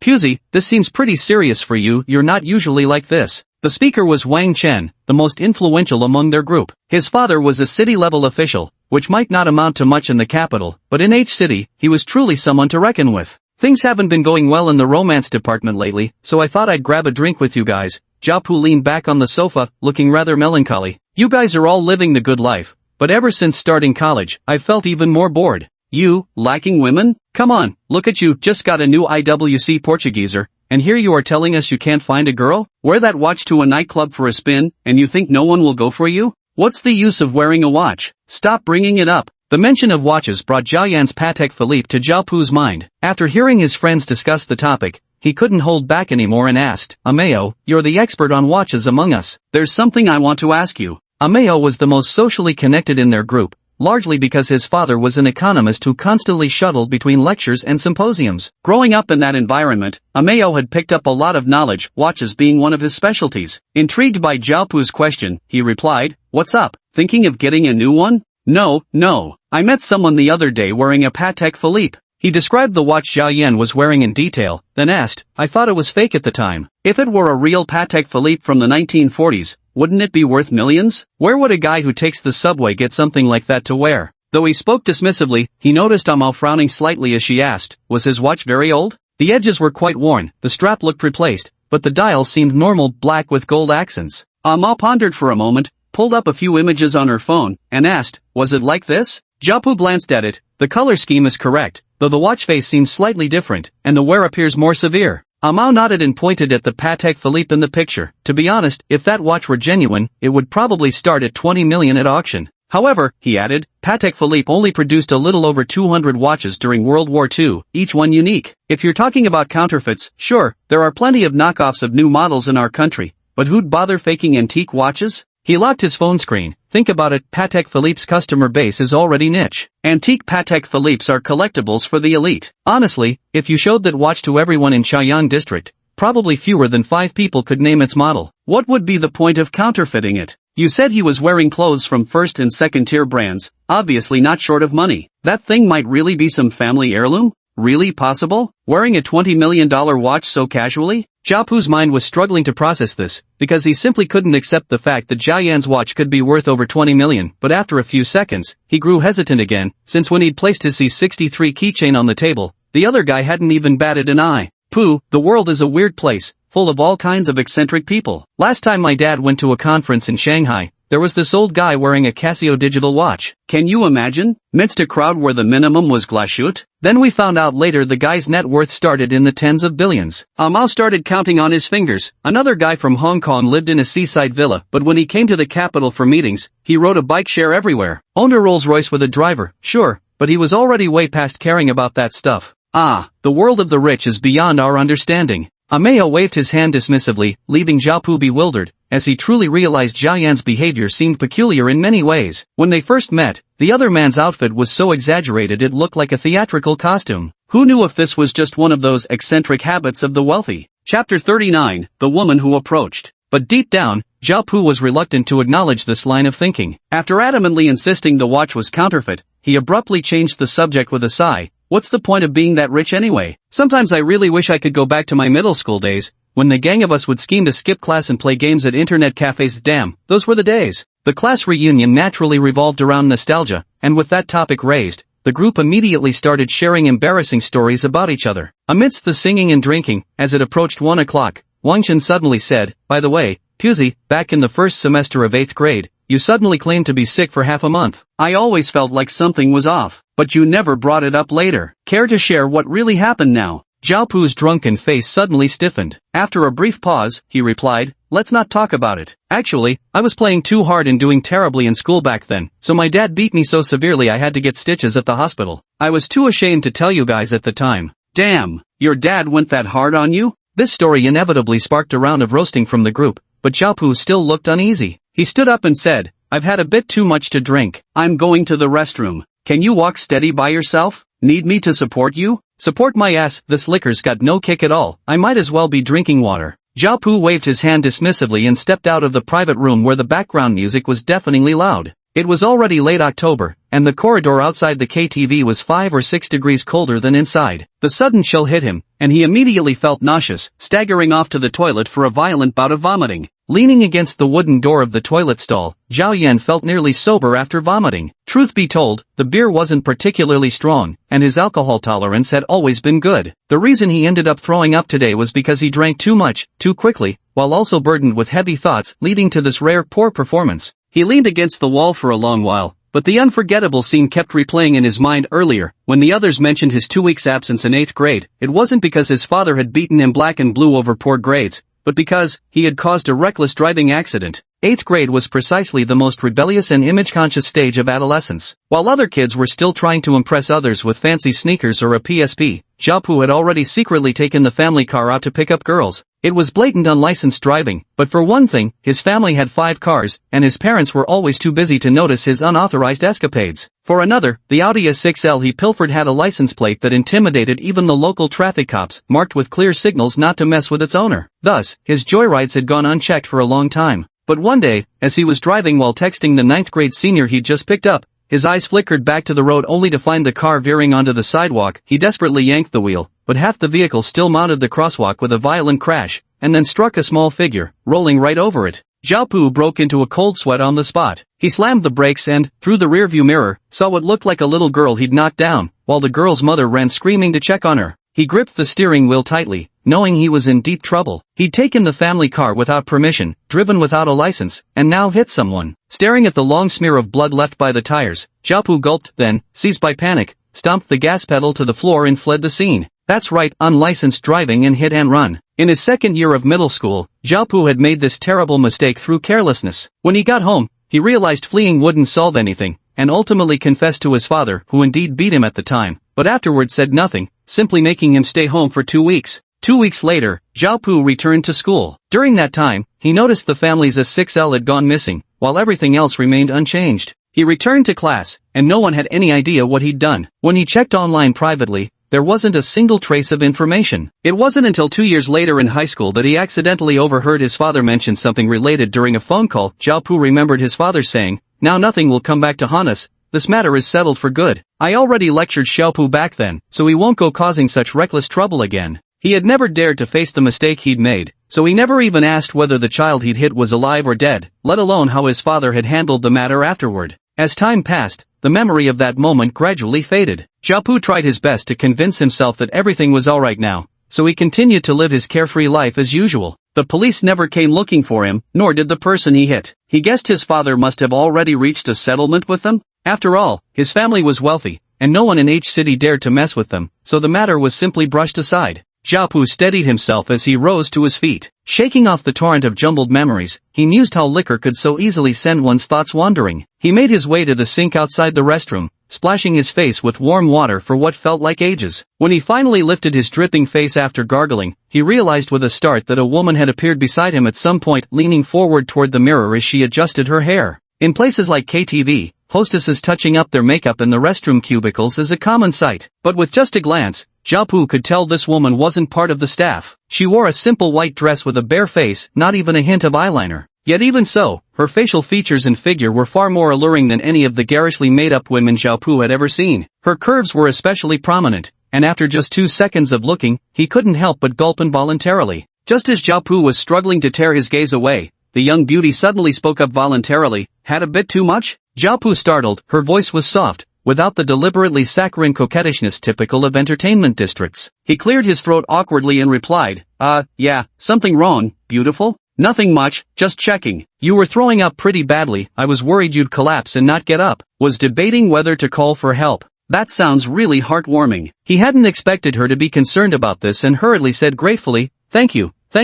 I'm fine. After vomiting I felt much better. Beer isn't strong enough to knock me out that easily." He took a tissue from nearby and wiped his face, trying to tidy up his hair as perfectly as possible before straightening his Versace t-shirt. Suddenly, some restless thoughts bubbled up in his mind, so he tentatively asked, "Are you here in one of the private rooms?" "No, I came looking for someone but couldn't find them. I'm about to head back now." As she spoke, she finished adjusting her hair and turned her gaze to Zhao Pu. Her eyes were remarkably calm, but seeing such an expression in a place like a KTV and hearing her say those words, Jiapu felt his mind had already concocted 20 different versions of stories about her. Perhaps she got dumped and came to see her ex-boyfriend with his new flame? Or maybe she's feeling down and just wants someone to talk to? Jiapu immediately seized the opportunity and asked, "If you're heading back, do you need me to give you a ride? You've been drinking." The beauty smiled and said, "So be careful on your way back too. Don't drink and drive." Jiapu instantly felt warmth flood his heart. This woman who considered others' well-being was miles above the coquettish students he'd encountered before. Most kids nowadays were spoiled rotten by their families,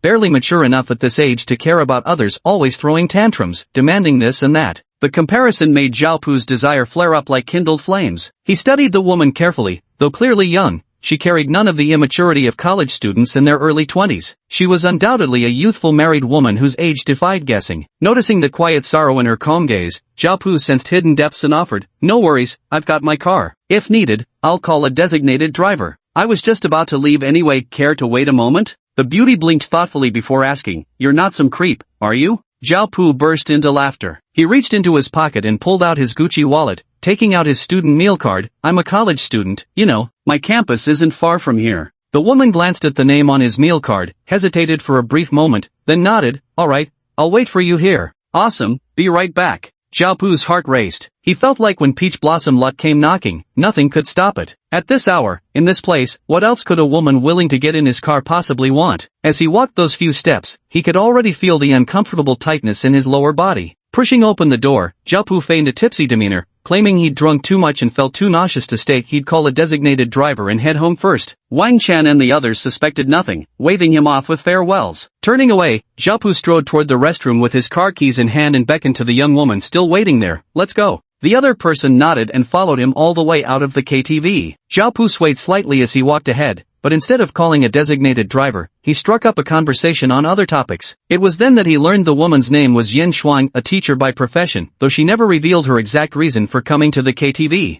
He was so engrossed in conversation that he failed to notice the bewildered stares from the KTV receptionist and security guards watching him talk to himself. After leaving the KTV, the late autumn air at dawn carried a slight chill. Jiapu noticed Yin Shuang wearing only a thin dress and quickly took off his jacket to drape over her shoulders, but she waved him off with a refusal. Seeing she didn't seem affected by the cold, Zhao Yan pulled open the passenger door instead. "Get in the car first, it's warmer inside." "Didn't you call a designated driver?" "I'll call one now." "Never used this service before, I need to look up the number." Jiapu casually slid into the passenger seat while asking with feigned nonchalance, "Sister Yen, where's your place?" Yen Shuang's gaze dimmed as she looked away. "I don't have a home anymore." Chapter 40, Confession. Jiapu lowered the hand holding his phone. His mind had been preoccupied with how to establish rapport when her sudden words made him immediately assume she was hinting at not going home tonight. Where else would they go but a hotel? Images of upscale nearby hotels already flashed through his mind. Still, he felt obliged to ask verbally, then, "Sister Yen, where would you like to go? Are you thinking clearly right now? If not, just drive slowly." "Actually, I've become homeless. Anywhere's the same. We could just wander around, if you're not too tired."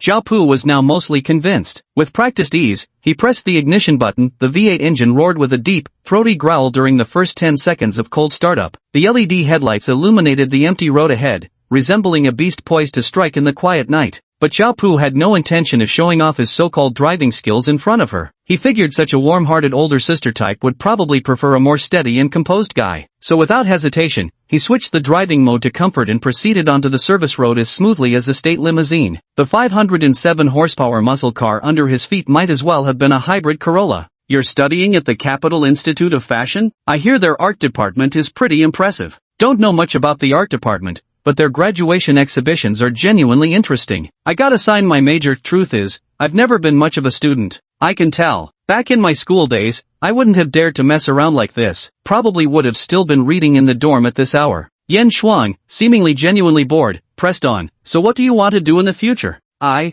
don't really know." Normally when chatting with pretty girls, Jiapu would definitely boast about his family background. But today, perhaps because he'd been drinking, or perhaps because certain memories surfaced, he fell silent for a few seconds before replying in a discouraged tone. "I'm honestly feeling pretty lost. Sometimes I feel like I don't know how to do anything. Like I've wasted these past 10-20 years. All the stuff I worked so hard to cram before college exams? Mostly forgotten now. And in university, I never had the motivation to actually study, just drifted through each day in a drunken haze." At the thought of this, the flames of desire in his mind seemed to dampen considerably, yet it also loosened his tongue. You said you're a teacher. I used to look down on teachers, thought their measly salary wasn't worth slaving like a dog for. Sorry, Sis Yen, my mouth runs a bit too fast. You're absolutely right, this job is really exhausting, and the pay is low. Yen Shuang gazed out the car window and replied calmly. My family has money, and my father holds some influence, so I've always felt that I was above others. But now I've come to realize that we're all pretty much the same, each of us trapped in our own little sphere, struggling tooth and nail just barely to move up,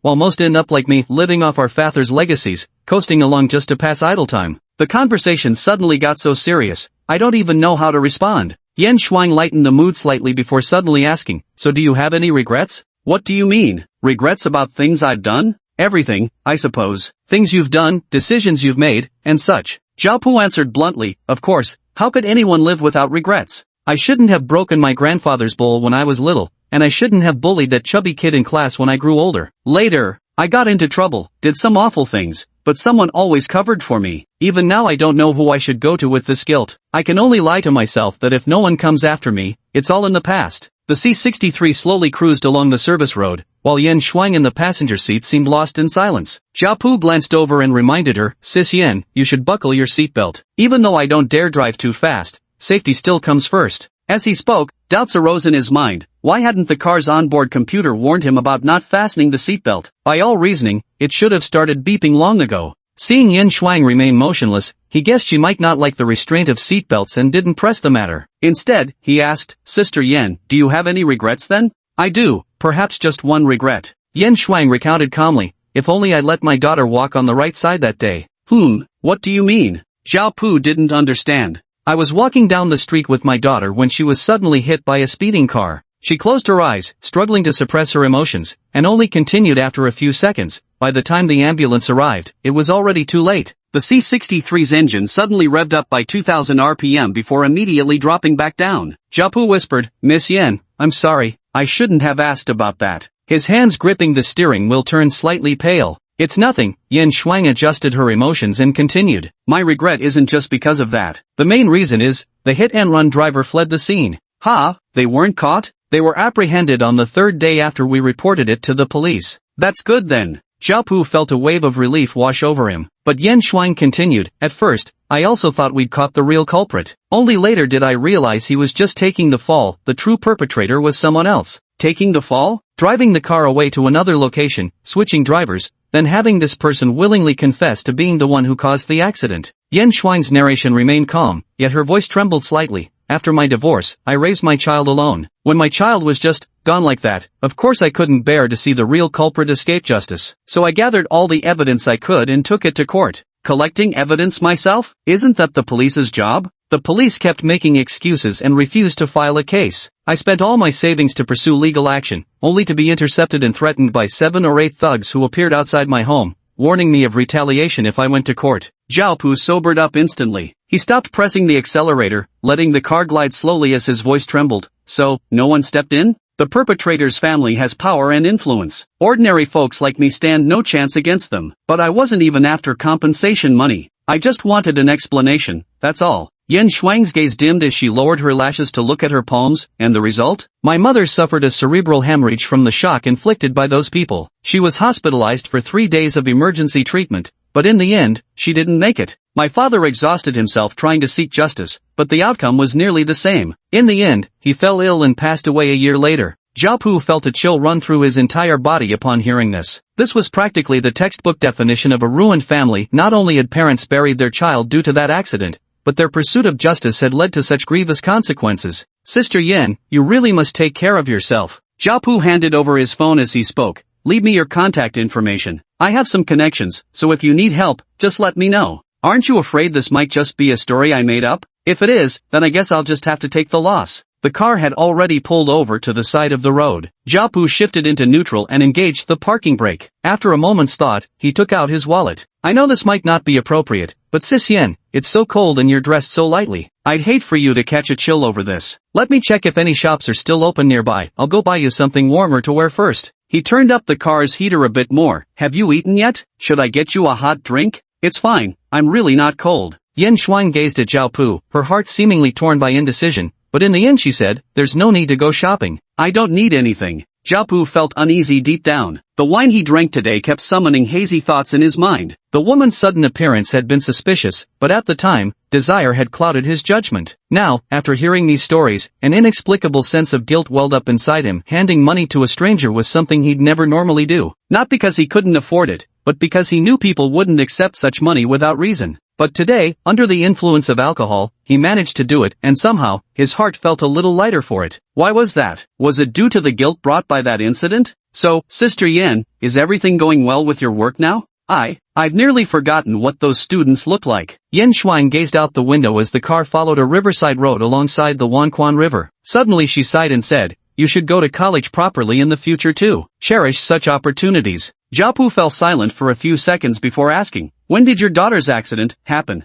5 years ago. In the capital? No, in City H. Jiapu took a deep breath and suddenly reached for the amulet he was wearing, but the next second, he tossed it into the storage compartment behind the gearshift. Yan Jia, I'm sorry. He suddenly couldn't hold back his tears, yet he struggled to steady his voice as he wiped his eyes with his hand. "I'm a coward. I never had the courage to ask about the final outcome of the whole incident. I didn't realize I'd caused such a huge disaster." Yan Shuang remained calm, though tears were also streaming from the corners of her eyes. "Aren't you afraid?" Jiapu shook his head. "I've just come to realize that fear, like regret, is meaningless. I'm just a scoundrel, and I'll accept whatever fate awaits me." His vision blurred uncontrollably as tears of remorse flowed freely. For years, he had endured the torment in his heart. Even if he tried to forget, how could anyone truly erase something like this? This matter was like a thorn deeply embedded in his heart. The passage of time might allow the wound to heal, but it could never make the thorn disappear. And the moment it was pulled out, that bloody, excruciating pain would be what could truly become unbearable. He pushed open the car door, got out,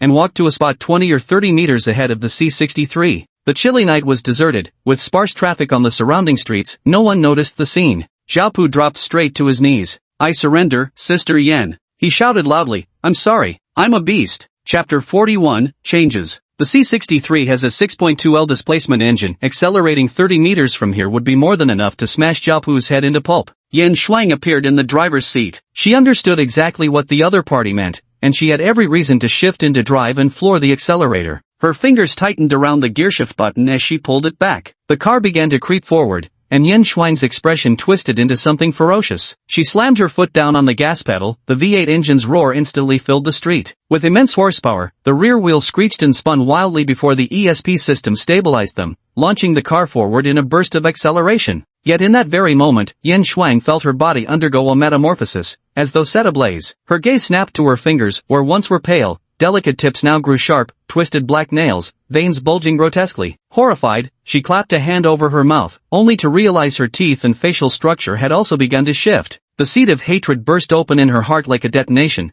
transforming her in an instant into the terrifying visage of a vengeful ghost. The rationality in my mind gradually faded, while everything before my eyes seemed to slow down. Under the headlights, Jiapu's face was streaked with tears, yet he made no attempt to evade. Instead, he knelt on the ground and spread his arms wide toward the approaching C-63. "Run him over. Crush him." The struggling consciousness in Yan Shuang's mind was overwhelmed by a flood of murderous intent. Yet, clinging to the last shred of sanity, she fiercely yanked the steering wheel aside, allowing the C-63 to scrape past Jiapu's body in the nick of time. Jiapu, with his arms spread wide, was struck on his left arm, the impact spinning him around before he crashed to the ground. Meanwhile, the C-63, forced into a sharp turn, slammed into the roadside curb with a loud bang, then skidded out in a full spin before flipping over. It came to rest upside down, its wheels in the air, blocking the bicycle lane. Yan Shuang didn't know what she had done. All she could recall was that her final choice had come from an inexplicable stubbornness deep within her. Yet because of that single thought, as she crawled out of the wreckage, an overwhelming surge of energy coursed through her, transforming her entire body. She didn't understand what had happened to her. She only looked down at her fingers. The grotesque, twisted shapes were completely gone,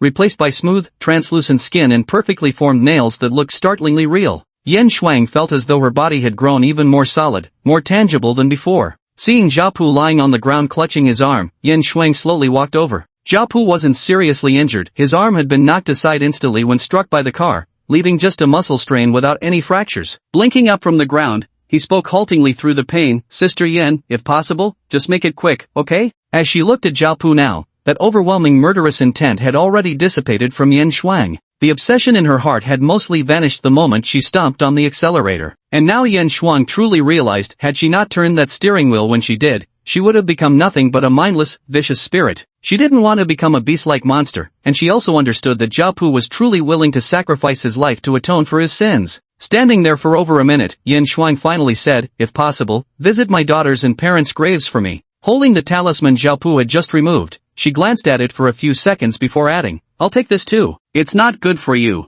Live well." The white figure gradually faded into the distance and finally disappeared completely. Zhao Pu lay on the ground, stunned for a long time. The icy ground nearly froze Zhao Pu stiff. Gritting his teeth, he got up and made a call, not to the police, but directly to a forest dealership to send a tow truck for rescue. By the time everything was settled in the early hours of the morning, he stood by the roadside and hailed a taxi. As soon as he got in, he said, "Driver, to Capital Airport." "Sure thing. Which terminal?" Zhao Pu checked flight information on his phone. T3. He bought a plane ticket to City H at 4 a.m. By 6 in the morning, already arrived in City H, he hailed a cab at the airport and headed straight for the only cemetery on the outskirts of the city. He had no idea where the Yin Shuang family's graves were located. Arriving too early, the cemetery was nearly deserted, so he cradled his swollen arm and began searching one by one. It wasn't until 9 o'clock that he finally spotted that row of humble tombstones. Glancing at the date of death, Yin Shuang had passed away the same year as her father. Zhao Pu recalled that it was also this very year when he had encountered that white silhouette in his home. Gazing at the black and white photograph of Yin Shuang's serene smile on the tombstone, Zhao Pu knelt before the grave and kowed out fiercely 3 times. Through his tears, he spoke many words until noon, then neatly arranged 4 bouquets of fresh flowers he had bought from the florist.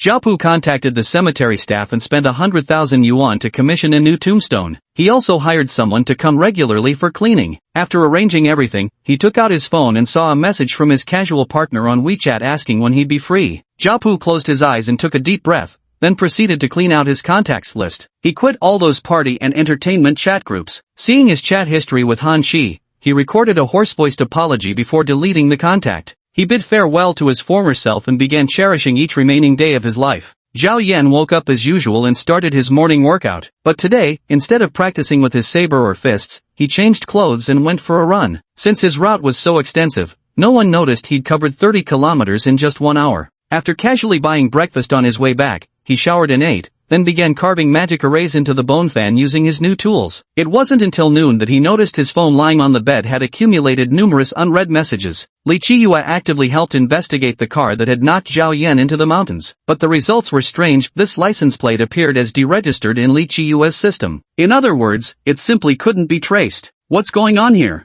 Zhao Yan wasn't very familiar with how things worked in the traffic police system, but Li Chiyue's answer was straightforward. "Brother Zhao, there are usually 2 scenarios here. Either the information you gave me is wrong, or someone deliberately made it this way." "I see. Let's drop it for now then." Zhao Yan was alert enough to realize that his enemies might not be limited to those French-speaking individuals. It would be better not to drag an ordinary traffic policeman like Li Chiyue into this. Just as he was about to give up, Li Chiyue surprised him by asking, "Brother Zhao, if you really want to buy a car, you can lease a license plate, about 10,000 a year. I've got connections if you're interested." This suddenly made Zhao Yan smack his forehead. Clearly, he had been living too sheltered those past years. Since he frequently traveled to other provinces, he'd forgotten about these policy loopholes in the capital. So he immediately replied, "That sounds good. If it can be rented, help me rent one then." "No problem. By the way, Brother Zhao, are you going to the boxing gym tomorrow?" "I have some business tomorrow, not sure when I'll be back. If time permits, I'll go in the evening." "I'll call you then." "Got it." Closing the chat window, he noticed Qing Mei had sent him a voice message. Apparently, the CEO wasn't very adept at typing. Her message roughly said that Hui Yuechuan was being discharged from the hospital today and she hoped to invite Zhao Yan over for lunch at her place. Zhao Yan happened to want to ask about Hui Yuechuan's exact condition, so he gladly agreed. However, he also took the opportunity to inquire about the nurse's injuries. Qin Mei said Cheng Xilan was emotionally stable, but whenever someone asked her about how she got hurt, she simply couldn't recall the incident. Zhao Yan sighed and sent a brief reply before ending the conversation. Just as he was about to put his phone down, a notification chimed. He tapped it open and saw a rather frantic message from Han Qi. "Brother Zhao, Zhao Pu suddenly sent me an apology this morning, saying he felt terrible about harassing me before and wouldn't bother me again. But when I tried replying, I found he'd already deleted me. What's going on?" Zhao Yan's eyebrows shot up, for this outcome was quite different from what he'd anticipated. Logically, if Han Qi had said Zhao Pu suddenly met with an accident resulting in injury or death, Zhao Yan wouldn't have batted an eye. After all, the ghost called Yen Shuang shared an unforgettable grudge with Zhao Pu. Anything was possible from her. But suddenly apologizing and then deleting him as a friend? What kind of play was this? Unable to make sense of it, Zhao Yan simply replied, I don't know. Little did he know that Han Qi had witnessed his conversation with Yin Shuang that day, and had long suspected it was he who taught Zhao Pu a lesson. Why else would the other party suddenly become so compliant? Seeing Zhao Yan deny it, Han Qi actually found this normal. She didn't press further, replying with a cartoon emoji before saying, alright then. Brother Zhao, are you busy this weekend? When would be a good time for me to treat you to dinner? Next week. Got too much on this week. Zhao Yan truly was swamped. After sending this reply, he tossed his phone aside, not because he didn't want to chat, but because he detected an unusual presence outside his door. Putting on his glasses and casting eyes of the dead, Zhao Yan pushed open the security door to see Yin Shuang standing outside. Come in. He thought this girl was quite polite even as a ghost, she knew to wait outside. But when she entered the living room, Zhao Yan realized her form seemed completely different from before. Taking off his glasses, he found he could still see her, which finally made him realize what had happened. The existence of spirits is merely a manifestation of energy. In necromantic theory, ghosts naturally have ranks. The higher the rank, the stronger their abilities. The most common type, visible only through eyes of the dead, are wandering spirits classified in necromantic texts as fractured souls,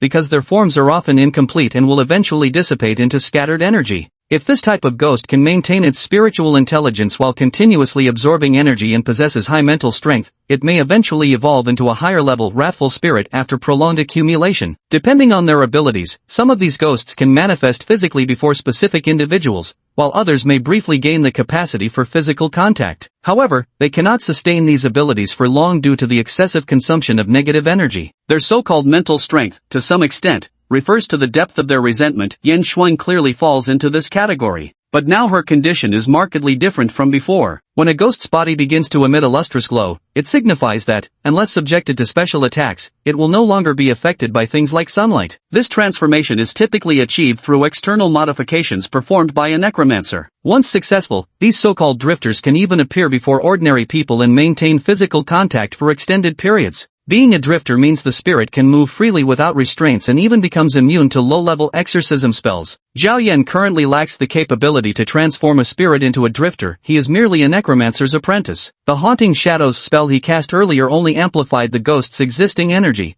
which is fundamentally different from this qualitative transformation. The distinction between the two is as vast as the gap between an apprentice and a full-fledged necromancer. What turned Yin Shuang into this? Chapter 42, Eternal Life? Zhao Yan was somewhat curious, but sitting in the living room, his tone remained calm. Is the matter settled? For me, yes. Yin Shuang lowered her gaze, knowing that everything she had today was essentially bestowed upon her by the young man before her. With all her wishes fulfilled, her heart felt light, and the heavy resentment in her eyes had vanished. Were it not for her still pale complexion, Zhao Yan might have even thought she looked perfectly healthy. Could you tell me the details of what happened? Zhao Yan posed the question, and Yin Shuang answered truthfully, recounting everything. Hearing how she had spared Zhao Pu after revealing herself, Zhao Yan finally understood the meaning behind Han Qi's words that morning. But what truly piqued his interest now was Yin Shuang. You followed him for over 3 years. It's clear you always wanted to harm him, to take revenge. So why did you choose to forgive him in the end? I can't quite explain the exact reason either. Yin Shuang looked up at Zhao Yan, unsure of the limits of his abilities. To gaze upon a ghost like herself with such unwavering calm was already inconceivable. Not daring to be careless, she spoke softly. At first, my mind was consumed solely by hatred. I longed to flay his flesh and drain his blood, with no other thoughts remaining. But that day, when you, I don't even know how to describe it. Since then, my mind has felt suddenly much clearer.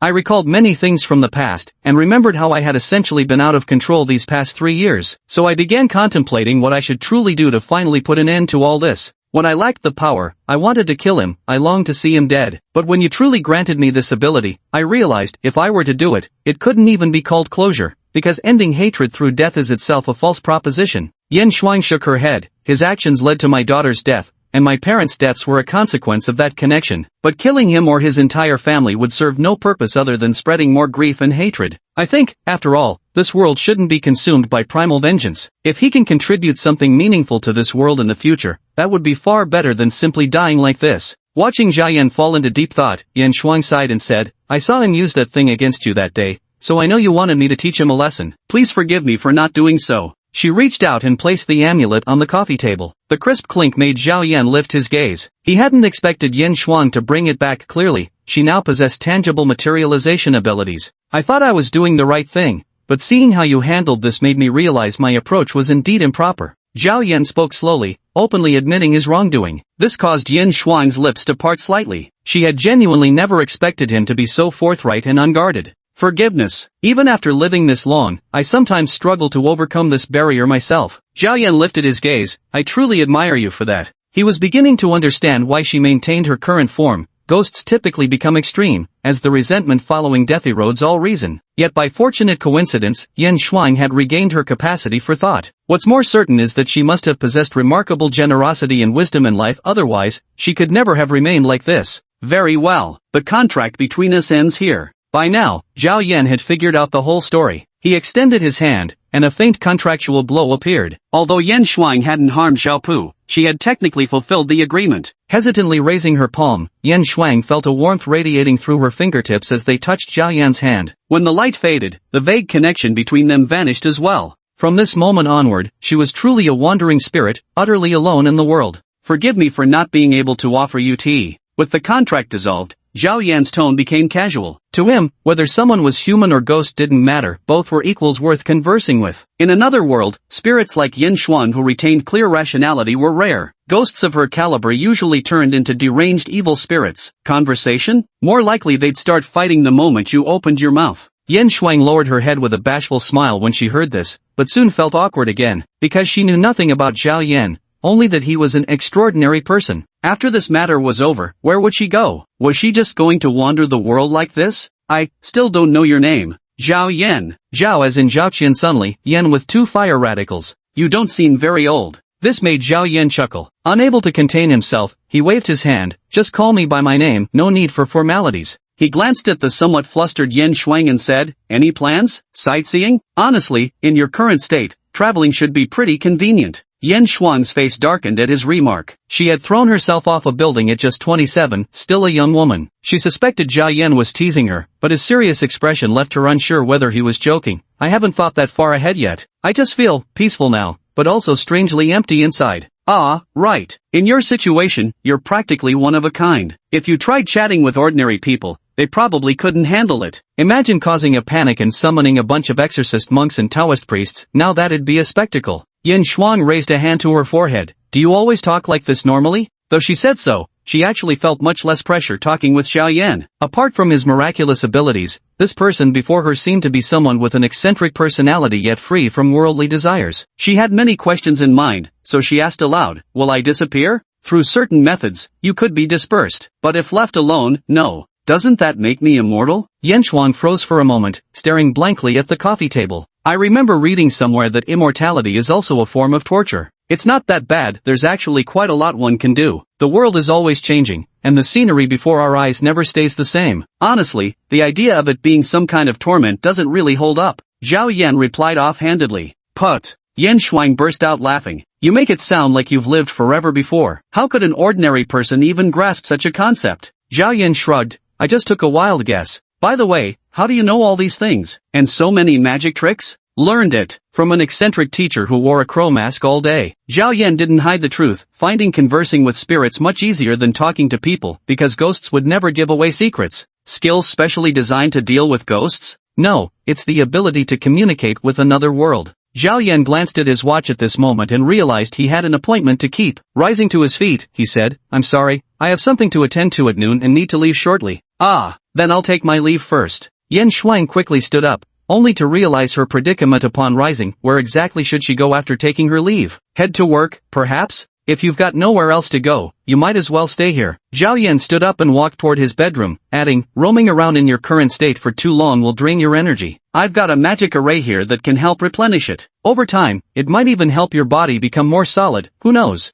Ha, what does that mean? Yin Shuang asked in surprise. You mean I could develop some kind of superpower, like in those novels? As soon as she said it, she realized how silly that sounded. Wasn't her current state already supernatural enough? Perhaps, who knows if we'll end up like those cultivation folks, becoming some sort of ghost immortal or something? Zhao Yan suddenly recalled a concept from necromancer theory, that powerful necromancers share a symbiotic bond with their guardian spirits. The most formidable guardian spirits, though lacking the destructive physical powers of their masters, possess even more bizarre abilities. Yin Shuang remained unaware of her own potential, though she felt curious about this ghost immortal Zhao Yan mentioned. Upon reflection, however, the whole idea sounded rather dubious to her. Chapter 43, Hu Jidong. Yen Shuang was now intensely curious about Zhao Yan's identity, since her current ghostly state was directly linked to him. From the moment she'd transformed into this spectral form, it had been ages since she'd had such a relaxed conversation. Watching Zhao Yan change into casual slacks and loafers, she couldn't help asking, "Do you always live alone?"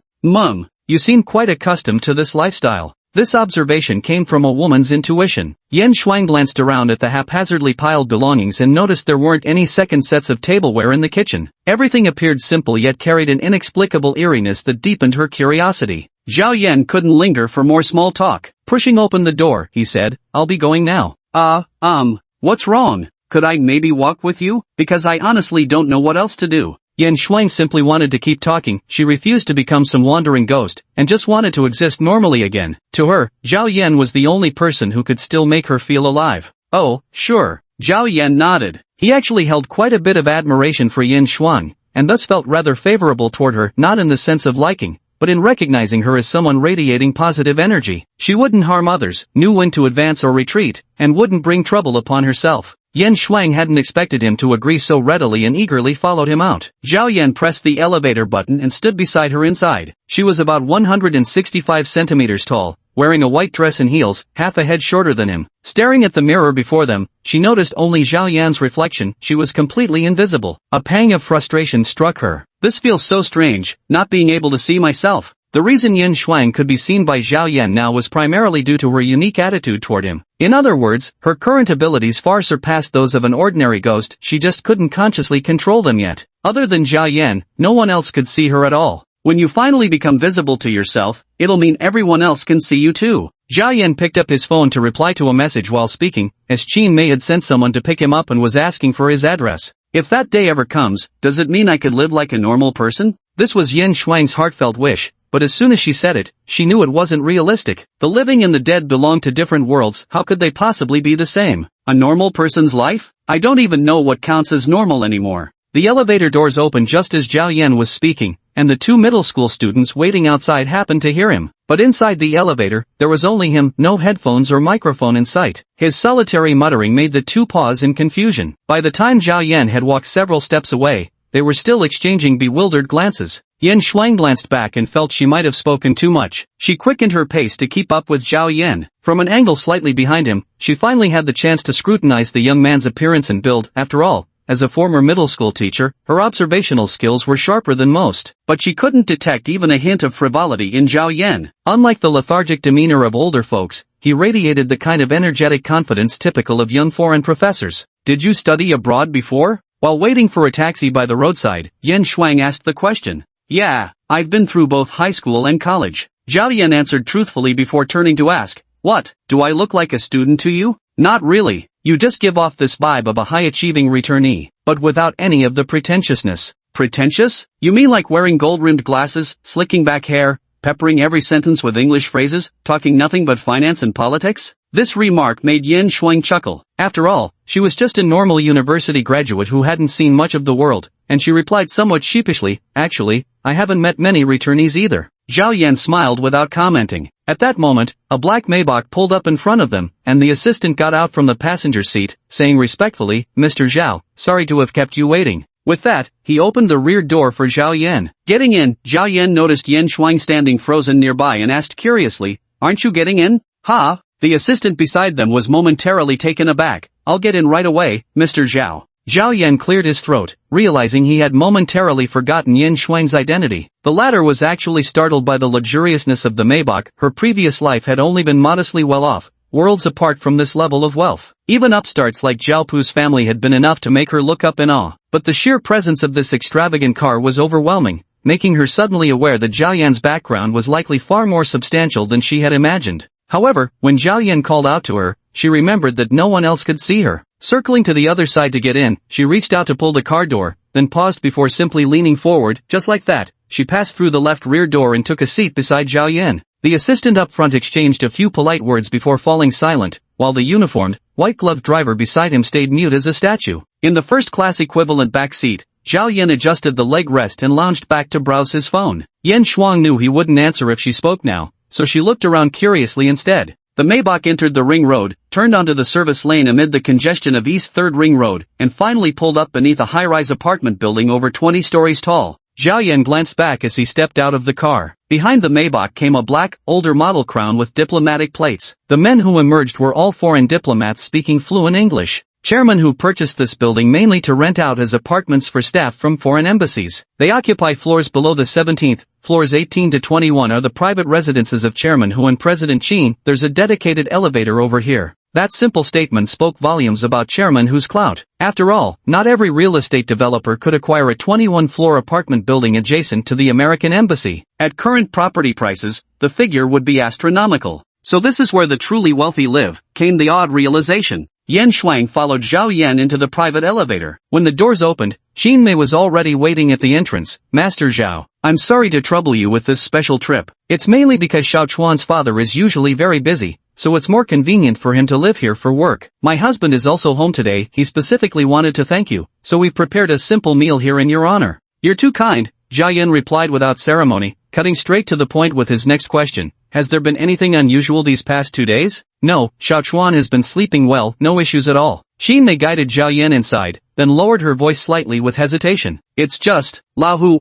my husband Hu Jidong, he's used to being domineering at his company and has never believed in ghosts or spirits. So, during the meal, he might say some things you won't want to hear. I hope you won't take it to heart. Her expression was troubled, and Zhao Yan could roughly understand her dilemma. He nodded and said, understood. I won't say much. The corridor of this building was laid out in a rectangular loop. Stepping out of the elevator, his feet sank into the plush carpet. The wall decor was reminiscent of an upscale hotel. However, the works of calligraphy and painting hanging on either side were anything but ordinary. With a single glance, he recognized the signatures of several renowned domestic calligraphers and painters, all encased behind thick bulletproof glass. The entire floor contained 3 conference halls and 3 dining rooms of varying sizes. Walking ahead, Qin Mei led Zhao Yan into the largest one. Floor-to-ceiling windows over 4 meters tall provided excellent natural lighting, though the massive square dining table at the center still gave off a restaurant-like vibe. The northern wall bore no hanging paintings because the entire surface was a traditional Chinese artwork depicting a golden rooster heralding the dawn. The rooster's body shimmered, and Zhao Yan realized with a glance that it was adorned with authentic gold leaf. It was undoubtedly expensive, but as for its aesthetic appeal, he frankly couldn't muster much enthusiasm. The dining room also included a lounge area with tea tables and chaise longues in opulent European style, clashing severely with the traditional Chinese painting on the wall. Hu Yuechuan, his arm in a plaster cast, had already risen to his feet. Beside him, a middle-aged man stood up to greet Zhao Yan. One look at his features told Zhao Yan this was Hu Yuechuan's father, Hu Jidong. Chapter 44, Explanation. Hu Jidong wasn't particularly stout, and his handshake was firm and decisive. I'm Hu Jidong, Xiaochuan's father. I've already heard what happened that day. He's my only son, and I can't thank you enough for saving him. With that, he took out an envelope and directly shoved it into Zhao Yan's hands. I heard you rescued Xiao Chuan and even selflessly covered his medical expenses without expecting anything in return. Few people in today's society are willing to act this way. I won't repeat empty platitudes. This is my token of gratitude. I hope you'll accept it. Good. Zhao Yan still showed no intention of declining and readily accepted it. This did make Hu Jidong's expression shift slightly, but for someone in his position, pleasantries were actually the things they found most annoying. Speaking directly and acting straightforwardly might seem lacking humility to ordinary people, but for men like them, saving time was considered the greatest courtesy to both parties.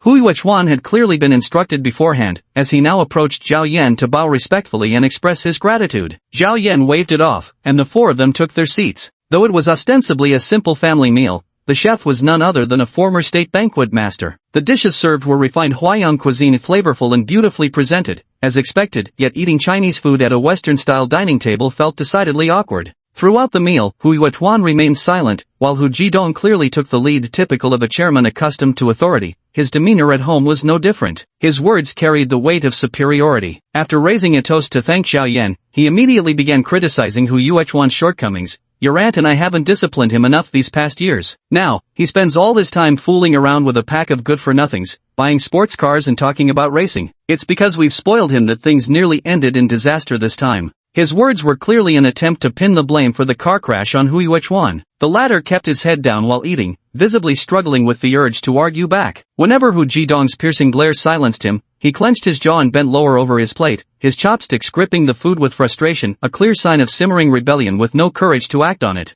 Zhao Yan now understood why Qin Mei had given him that heads-up. Hu Jidong only thanked him for saving lives in the car accident. but deliberately avoided mentioning the hospital incidents, clearly skeptical about Zhao Yan's so-called special abilities. Not that he minded. Atheism was, after all, the bedrock of this world's progress. Planes and railways weren't built by praying to gods, and Hu Jidong's pragmatic attitude was worlds apart from those nouveau riches who burned incense for divine favors. This didn't conflict with Zhao Yan's self-proclaimed allegiance to Mardus, the death god. Most believers in this world treated religion as psychological comfort anyway, nothing like the real Mardus. Truth be told, Zhao Yan felt no particular devotion to Mardus either. He simply recited prescribed incantations by rote. As for fearing the god of death, after over a millennium of living, Zhao Yan had long outgrown such emotions. So when the chairman vented his complaints, Zhao Yan simply listened with impassive calm, his face betraying nothing. Xiaochuan claims he can't remember a thing about the car accident. Well, yes, it's perfectly normal to block out traumatic events. But all that nonsense about being framed? Hu Jidong jabbed a finger at his son. I know that kid better than anyone. He might fool his mother with that kind of excuse,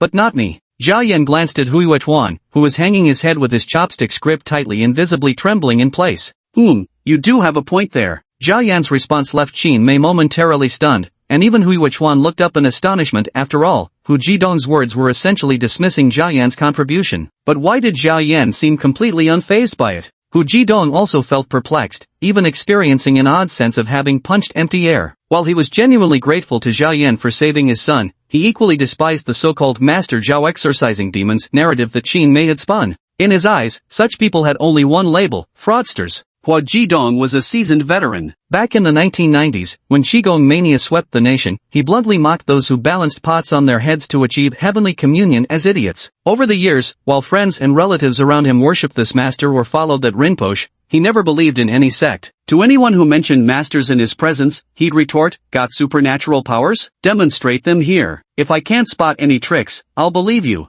The world does have genuinely extraordinary individuals, but the other 99% are all swindlers. Don't think real estate tycoons are immune to con artists. Even high-ranking ZY officials have been duped by such charlatans. Hu Jidong loathed these people with a passion and, to date, had thoroughly exposed the tricks of over a dozen so-called masters who performed before him. Having experienced such things before, he held nothing but contempt for the so-called Master Zhao that Qin Mei spoke of. Hu Jidong believed the man had simply gotten addicted to the 100,000 yuan gratitude fee he'd taken from Qin Mei and had orchestrated this whole charade to continue deceiving them. He'd specifically come to oversee this meal today with the intention of exposing the fraud on the spot, letting his wife and son witness the true face of a con artist. But the target wasn't taking the bait. What now? His plan to provoke a confrontation had failed, while Zhao Yan used a spoon to separate the lion's head meatball. Nodding at its tender texture, the dish is really well made. Ahem. So, Xiao Zhao, where do you usually work? One attempt foiled, Hu Jidong had to try another approach. Zhao Yan replied unhurriedly, I don't work. Usually, I don't have a job. No job, ha. Hu Jidong felt confident now, since scammers naturally wouldn't have employment, and pressed further. What did you mainly do before then? I've worked in quite a few industries. Last year, some trouble came up that kept me away in another city for a year. I only returned to the capital a few days ago. Just when I hadn't found anything to do yet, his matter happened to come along. Zhao Yan nodded toward Hu Yuechuan. I'd only been home for a few hours that day. Went out to buy groceries and stumbled upon this whole affair, pure coincidence. Brother Zhao, I showed that video to my mom. If you hadn't pulled the car door open, I'd probably be ashes by now. Hu Yuechuan finally seized the chance to start a conversation with Zhao Yan. You must have trained specifically for this before, right? Lamborghini's steel plates aren't exactly thin. The chubby kid barely spoke to his parents, but in daily life he was actually quite outgoing by true rich kid standards. He didn't do drugs or fool around with women, never frequented nightclubs or bars, and used to be just a homebody obsessed with gaming. Definitely one of those rare harmless specimens among wealthy second-generation types. People facing that kind of situation usually unleash extraordinary strength. Remember that foreigner who lifted a helicopter with his bare hands to save someone? Zhao Yan offered a plausible explanation. Ask me to bend it now and I probably couldn't. Besides, that single car door probably costs over $1 million, way beyond my bending budget. This eased the tension at the dinner table, and both Qin Mei and Hu Yuechuan burst into laughter. To them, what mattered was that people were safe. If a car worth millions burned, so be it. Those things were trivial. By the way, Brother Zhao, my mom told me about the hospital situation. Before he could finish, Hu Jidong interrupted from the side. What hospital situation? Your arm wasn't broken in a car accident, yet you insisted it was a nurse who hit you. Who are you trying to fool? Afraid I won't buy you another car in the future, is that it? Dad, could you let me finish before jumping to conclusions? Hu Yuechuan finally couldn't hold back and snapped a retort. In this household, he'd been criticized back and forth since childhood, long accustomed to being misunderstood by his authoritarian father and enduring such grievances. But he truly couldn't stand watching his father casually wrong others, especially when that person was the benefactor who'd saved his life. What now? Your mother spoiled you, covering up your misdeeds, and now you want me to buy into your fabricated stories too? There was nothing a father could tolerate less than his son daring to oppose him. He slammed his chopsticks down on the table with a sharp clack. Fine then. Don't say I didn't give you a chance. Explain this whole affair properly to me. Just make sure I don't catch you in any loopholes. The chairman's imposing demeanor was far beyond what the chubby guy could match. With arms crossed, his gaze shifted to Zhao Yan, who was quietly sipping soup nearby. But before Zhao Yan could respond, Qin Mei quickly stepped in to diffuse the tension. Old Hu, what are you doing? Don't bring your corporate tactics to bear on your son, and don't treat Zhao Yan like that either. You keep calling him master this and master that. I'd really like to hear what could make you so convinced. Hu Jidong turned to ask Zhao Yan, Zhao, what exactly are they talking about? Can you explain it to me? Chapter 45, Deception. The atmosphere at the dining table suddenly grew tense. Not only Qin Mei and Hui Yichuan, but even Yan Xuan, who had been hovering nearby, inexplicably felt nervous. From the start, she had been speculating about what exactly had happened within this family. Clearly, Zhao Yan had been invited to this family dinner as a life-saving benefactor, yet now he was being questioned over certain matters. She was curious about how Zhao Yan would rebut, only to find this guy leisurely continuing to eat without a care. Was the food that delicious, or was it because he simply didn't care? What happened at the hospital that day? I think you've already heard the gist of it, though you probably don't want to believe it. Zhao Yan spoke slowly, making no immediate effort to prove anything, and continued, these things, whether you believe them or not, they've already happened. There's no point in revisiting them because, for me, it was entirely unexpected too. Right. The past can't be undone. And with no surveillance in the hospital room, anyone could say anything, couldn't they? Hu Jidong dropped all pretense and cut straight to the chase. Honestly, I don't want to ruin anyone's livelihood. If you spout this kind of nonsense to others, I won't interfere. But if you say these things to my wife and my child, then I absolutely won't stand for it. Who knows what excuses you'll come up with next to swindle money out of us. He pointed at the envelope Zhao Yan had placed beside the table. There's $1 million in that card. Take it and never contact my family again. That's my condition. This remark was essentially a direct slap in the face. Both Qin Mei and Hui Yichuan wanted to offer an explanation, but Hu Jijun raised his hand to stop them. Shut up, all of you. I've seen people far cleverer than you get so brainwashed they lost all sense, pouring entire fortunes into the hands of so-called great masters and immortals. Think you're smart? Director Zhang, Lu Sangang, remember how they fell from grace? Wasn't it because of all this nonsense? Hu Jidong treated superstition almost as harshly as one would treat drugs. Zhao Yan was quite surprised by his resolute stance, yet he wasn't annoyed, rather, he found it admirable. Nodding in approval, he remarked, that's the right approach. In times like these, people who think like you are truly rare.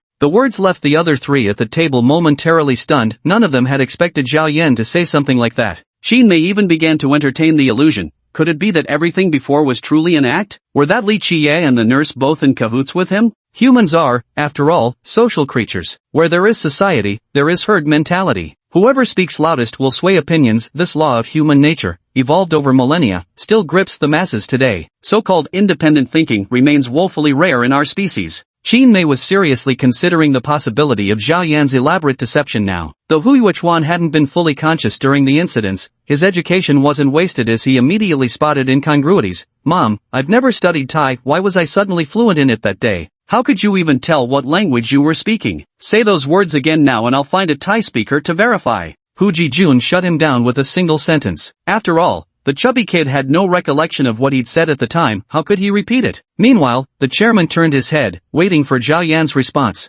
Zhao Yan pondered for a moment, slightly raising his eyelids before speaking. If you insist that I don't return here in the future, I have nothing more to say. However, my main reason for coming was actually to ask about Hu Yichuan's situation. I want to know exactly who wants to harm him. The malevolent spirit had fled, and Zhao Yan needed to trace it back to its source. The clues lay with the chubby kid. Who wants to harm him? Are you suggesting the car accident was orchestrated? That sort of excuse won't fool me. Before Hu Jidong could finish speaking, Zhao Yan's calm gaze made the chairman's words catch in his throat. Momentum is an intangible thing, and under that stare, he felt as if his emotions were being suppressed. Zhao Yan averted his gaze, retrieved the folding fan he carried with him, and after slowly unfolding it, he looked up at Hui Yichuan and said, just stay seated where you are. Hui Yichuan swallowed nervously. He didn't understand what awaited him. But when Zhao Yan murmured the incantation for soul search, He felt no discomfort. The atmosphere at the table froze for several seconds. Zhao Yan set down the fan, raised his eyes, and asked, "That afternoon when you were eating at Cuz Fish Pond, you ran into an acquaintance midway." "Not exactly an acquaintance, more like someone you've always had issues with." "You called him Lu Bowling, didn't you?" Hu Yuechuan's eyes widened, and it took several seconds before he began nodding vigorously. "Yes,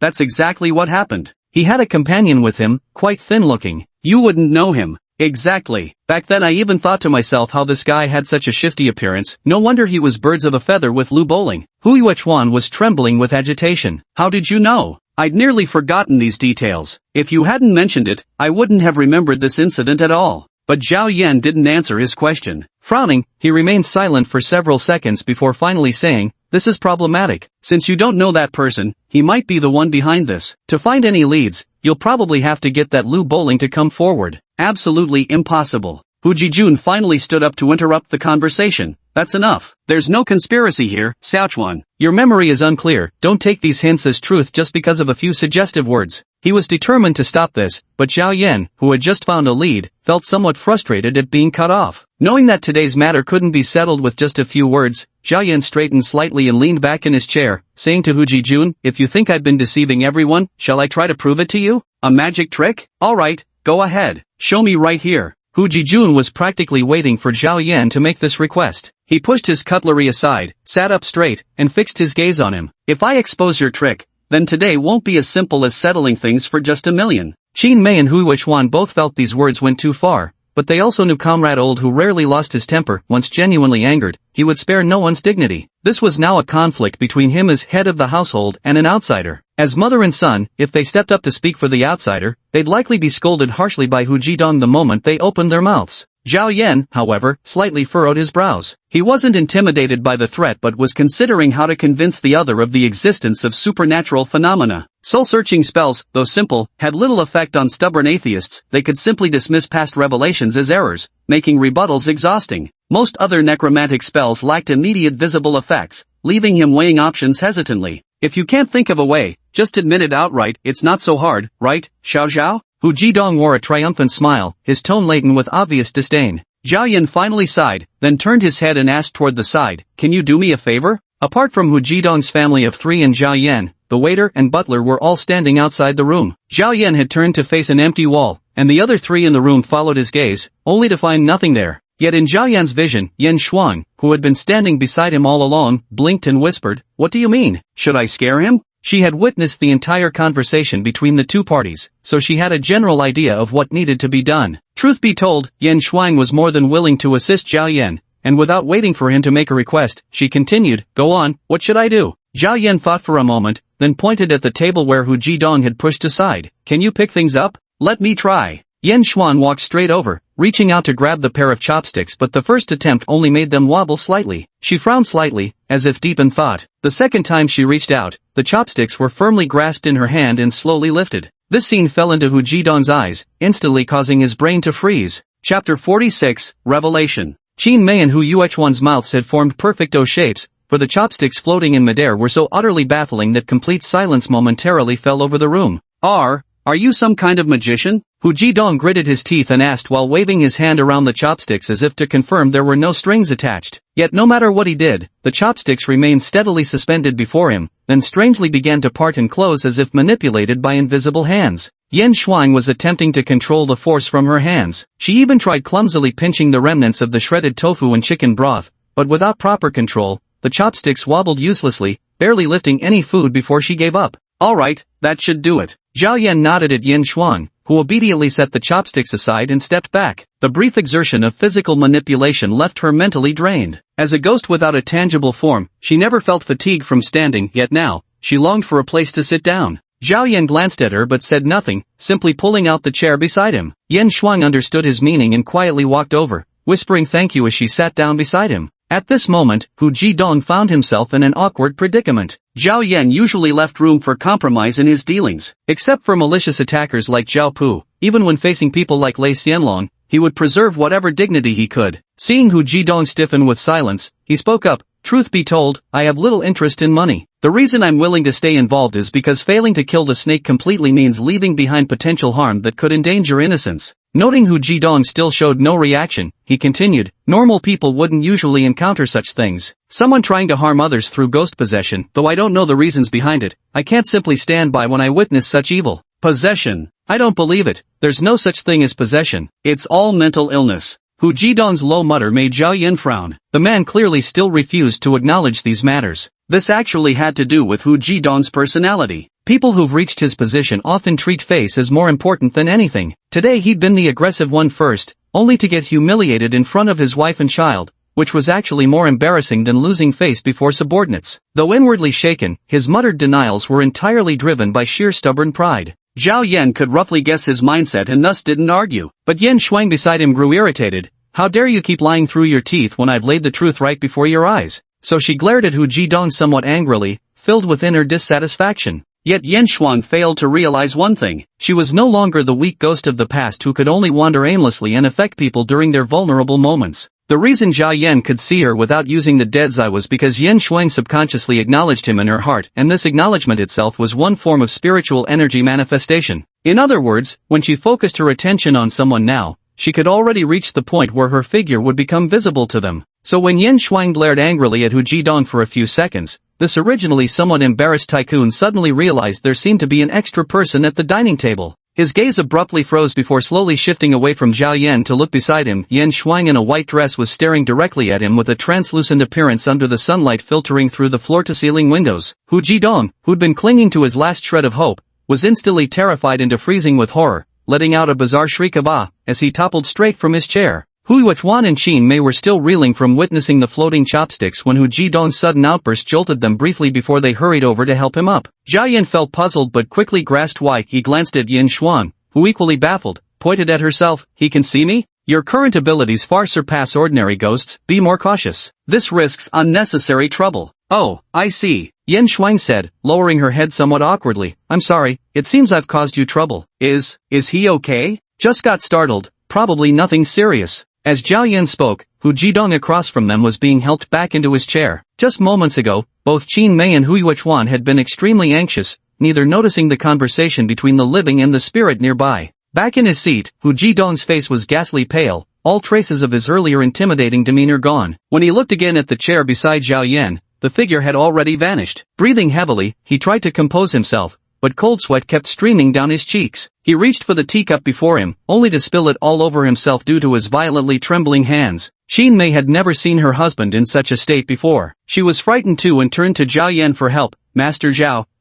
what should we do? It's nothing serious, Zhao Yan said bluntly, looking at Hu Jidong. She won't harm you, don't overthink it. Hu Jidong opened his mouth, only to find his throat seemed sealed shut, not a single word could escape. He averted his gaze, sighed deeply, and stood up abruptly to leave. Qin Mei, recognizing his poor physical condition, hurried to support him. Go rest for a while. Should I call a doctor? Dr. Qin is downstairs. No need. Hu Jidong waved his hand weakly, his voice so faint it seemed only he could hear it. I'm old now. You handle this matter. With those words, he stepped out of the house. The stubborn Hu Jidong ultimately refused to yield to Zhao Yan, but his departure was, in fact, the greatest concession he could make. Zhao Yan couldn't care less whether this real estate tycoon saved face for him or not. His livelihood didn't depend on others' approval. He came here with one purpose, to solve the problem. Without ceremony, he turned directly to Hu Yuchuan and said, add me on WeChat. Whenever you can arrange a meeting with that Lu Bowling, just let me know and I'll join you to see him. Hey, right, brother Zhao. Hu Yuchuan's mind was still a bit muddled. He vaguely had some guesses but didn't dare to ask now. He quickly took out his virtu and added Zhao Yan as a friend. Once Zhao Yan accepted the request without further ado, he just waved his hand and left directly. Hu Yuchuan hesitated for a moment but immediately hurried after him. Brother Zhao, let me see you off. Zhao Yan remained non-committal. Qin Mei hadn't reappeared, evidently having some things to discuss with Hu Jidong. The chubby boy actually had decent home upbringing, and moreover he disliked the feeling of being around his parents. Now that he was in the elevator, he actually began to feel more at ease. There's no need to blame yourself, this isn't your fault. Hearing Zhao Yan speak, Hu Yuchuan was momentarily startled before looking up and replying, yes, brother Zhao. Zhao Yan turned his head to look at him. That wasn't meant for you. The chubby guy suddenly felt his legs go weak, because there was nobody else in the elevator besides the two of them. Descending nervously from the 18th floor, Hu Yuchuan had the driver take Zhao Yan home while also handing over the bank card Zhao Yan hadn't taken earlier. Brother Zhao, my father's always been like this. About today's matter, I'm truly sorry, but I think, you should still take this $1,000,000. If it's returned, my mother probably wouldn't save face either. If you accept it, they might feel more at ease. Actually, the one who should be most grateful is me. I noticed you've never driven a car. How about this? Whenever you have time, let me accompany you to buy a new car for commuting. I hope you'll give me this opportunity. Hu Yuchuan wasn't some socially inept shut-in. Growing up in such a family, he was more familiar with social niceties and human interactions than many system insiders, so his words actually made logical sense. Zhao Yan didn't particularly care either way, he was just surprised that this chubby guy wasn't as dull as he'd initially assumed. Nodding, he said, "Alright then, let's catch up another time. We'll stay in touch on WeChat." With that, he got into the car and headed straight home. Chapter 47, Guardian Spirit. Sitting in the back seat of the Maybach, Zhao Yan took out his phone to check his messages. He noticed Han Qi had sent him 2 Weibo jokes, but finding them unfunny, he chose not to reply. He noticed Yin Xuan was unusually quiet and turned to glance at her. She whispered, "Seems like that little chubby guy was scared out of his wits too." Zhao Yan looked at the silent driver and typed a line directly into his phone memo. "I did it on purpose." Put. Yen Xuan, who had been feeling somewhat glum, immediately burst into laughter. Only then did she realize he was actually trying to cheer her up, and her mood improved noticeably. "Do you always tell jokes with such a straight face? You want me to tell it with dramatic expressions? The driver might take me straight to the hospital." Zhao Yan typed these words with an indifferent expression. This unexpected dissonance made Yen Xuan burst into laughter, sweeping away her previously gloomy mood. Yet, thinking about her uncertain future, she turned silent again, gazing at the passing traffic outside the window. Upon returning home, as Zhao Yan settled at his studio desk, she finally spoke up again. "Zhao Yan, do you have a way to help me learn to control these abilities? I'm afraid of constantly scaring people." "Maybe." Zhao Yan raised his head from his meticulously compiled notebook. When it came to Yin Xuan, he expressed his thoughts without reservation. "What I'm studying right now actually relates to this field, but to be honest, I'm just a beginner too. There are many aspects I'm uncertain about." "Is that so? Could you tell me more about it?" Yen Shuang felt profoundly lost about her future, far more adrift than a college graduate unsure what job to pursue. At least graduates could see paths others had taken and draw from their experiences. But as someone who'd become a ghost, she was truly breaking new ground, with no precedent to follow. "I'm a necromancer apprentice. After becoming a full-fledged necromancer, one can seek out a wraith and transform it into their guardian spirit through magical arrays. This establishes a mental connection, essentially enabling mutual growth and support between practitioner and spirit. This differs from the death contract he previously signed with Yenshuang. That contract was a unilateral constraint, similar to a contractual agreement, while the guardian spirit creates areas of fusion between the necromancers and the specter's souls akin to a deeper, bloodline-like connection. Once formed, both the necromancer and the specter undergo subtle changes. As for what those changes entail, Zhao Yan isn't entirely sure, as they depend on the spiritual strength of both parties. A mental-level connection? Would you also know what I'm thinking? Zhao Yan shook his head. Specific thoughts likely wouldn't be shared, but emotions would probably be felt. However, specters are usually ill-tempered. The necromancer must constantly resist their urge to attack all living beings while forcibly imposing their own will upon them. This is how spells are cast through the guardian spirit. Spells? Like how you used magic before. Yen Shuang listened intently, feeling as though she had stepped into a world she had never known. Pretty much. From what I gather, a guardian spirit seems to be a more flexible spell-casting tool. Since vengeful spirits are made of negative energy, casting spells should be far less complicated than what I deal with now. Zhao Yan shrugged. Though I'm just speculating here. The books I studied from didn't go into much detail. My teacher's guardian spirit, well, it had a terrible temper, constantly threatening to eat people's brains or drink their blood. As for how spells were actually cast with it, I never got to see. This is the limitation of perception. He had only learned how to form a contract with a guardian spirit but never studied how to cast a level 2 spell with its assistance. That brutal? But what's the benefit of becoming a guardian spirit? Benefit? Probably the exact kind you're hoping for. Since I'll continue gathering necrotic energy, the power you control will grow stronger as well. For example, today you need full concentration just to hold a pair of chopsticks, but once enough energy accumulates, lifting a dumbbell might become effortless. He pointed his pen at a line in his notebook. A guardian spirit can assume multiple forms. There are said to be multiple forms, but I don't actually know the specific differences between them. You seem like you've only learned the basics, always saying I don't know about this and I'm not clear about that. Yen Shuang didn't think this was necessarily a bad thing, because admitting one's ignorance often creates more goodwill than pretending to be knowledgeable. Because I really have only learned the basics. Zhao Yan still maintained his nonchalant demeanor, and his temperament left Yen Shuang somewhat helpless because he was too honest, as if completely without any ulterior motives. But then again, it seemingly made sense for someone truly powerful to behave this naturally. She thought for a moment and asked, so, do you think I could become this so-called guardian spirit? Of course, and you'd probably be much stronger than an ordinary guardian spirit. Zhao Yan tapped his head with a pen. You possess reason and normal cognitive abilities, which already makes you far superior to those beast-like entities. Plus, you're a vengeful spirit who achieved evolution on your own. That seems pretty rare. Though, I'm not exactly sure where your strengths lie in particular. Here we go again. Yan Shuang rolled her eyes at his string of I don't knows, though she'd already made up her mind. If that's the case, she asked, why didn't you mention this earlier? I'm an apprentice. All an apprentice can control are minor spirits. If I recklessly try to bind something sentient like you without enough mental strength,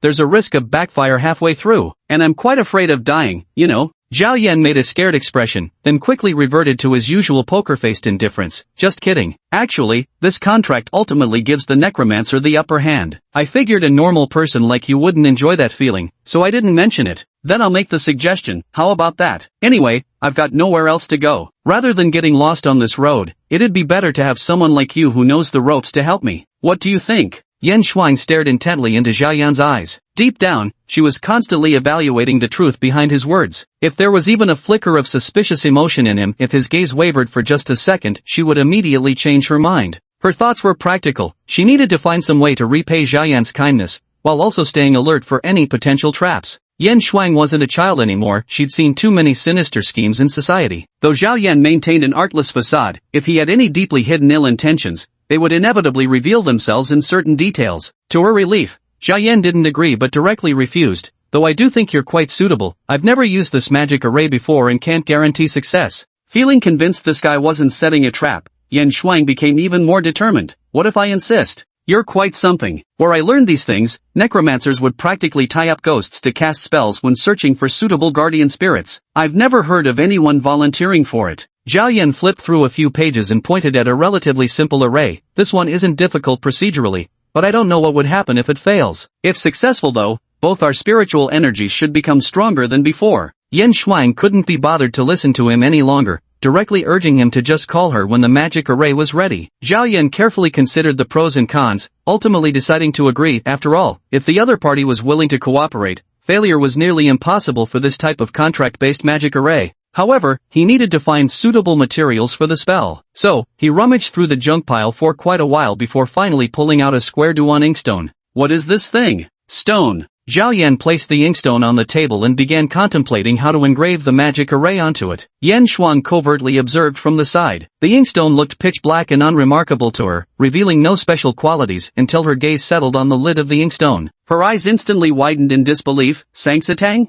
The upper right corner of this Duanshi inkstone cover is inscribed with Shenlong's 12th year, with the three large characters Sangsatang in the center, and inscription by Ji Xiaolan at the bottom left. Anyone with a slight knowledge of history would recognize this as the renowned Grand Scholar Ji. Sangsatang was the study of Shenlong, an emperor with questionable taste who loved collecting all sorts of artifacts. Anything deemed premium would inevitably bear the three characters Sangsatang as a mark of status. Seeing her astonishment, Zhao Yan casually remarked, "These things are a dime a dozen, nobody really wants them." Back then, inkstones weren't particularly valuable either. Chapter 48, Photo Album. Yan Shuang was momentarily stunned by his words and didn't press further. She had no idea how to appraise antiques, so she didn't dwell on it. Without wasting time, Zhao Yan got to work, meticulously carving an array onto the inkstone, a task that kept him occupied until nightfall. After hastily grabbing a couple bites to eat, by 10 in the evening the magic array was finally completed. Having replenished his necromantic energy, he had Yan Shuang stand before the array while he positioned himself opposite her. The book didn't go into much detail about this part. Seems like posture isn't a requirement. Just place your hand on the array. Seeing Yan Shuang comply, he also placed his hand on the array. The inkstone was small, so their hands overlapped. Noticing her solemn expression, Zhao Yan asked, "Are you really sure about this? Alright, let's begin." Yan Shuang felt she had already let go by now. No matter what, even if he turned out to be some deeply hidden villain, she was ready to accept it. No sooner had the thought flashed through her mind than she was violently yanked toward the center of the array by an overwhelming force. The next instant, her body seemed to vanish, and her consciousness plunged into an endless black void. Countless images flashed before her eyes, as if rapidly scrolling through a lengthy history. In these visions, Yan Shuang saw herself dressed in ancient attire toiling in the fields, then witnessed the chaos of war on a battlefield littered with corpses, herself gripping a spear, frantically slaughtering enemies before her. The scope of these visions was too vast, making it impossible for Yan Shuang to discern the specific era or location. She saw herself farming and herding sheep in a medieval European village, watching the slow rotation of a massive windmill. Later, clad in crude armor, she charged on horseback across desolate plains toward enemies clad in Arab headscarves. Then, she glimpsed the Seine River and the romantic French architecture she had seen online, but the streets were filled with crowds dressed in theatrical costumes, shouting and singing in uproar. Marching, protesting, advancing, she stood among the masses on the roadside, numbly walking through the clamor. In the next scene, a screaming dwarf soldier had his head severed by her katana. The gleaming white blade flashed relentlessly before her, swift slashes mingled with blood as she carved a path through the encircling foes.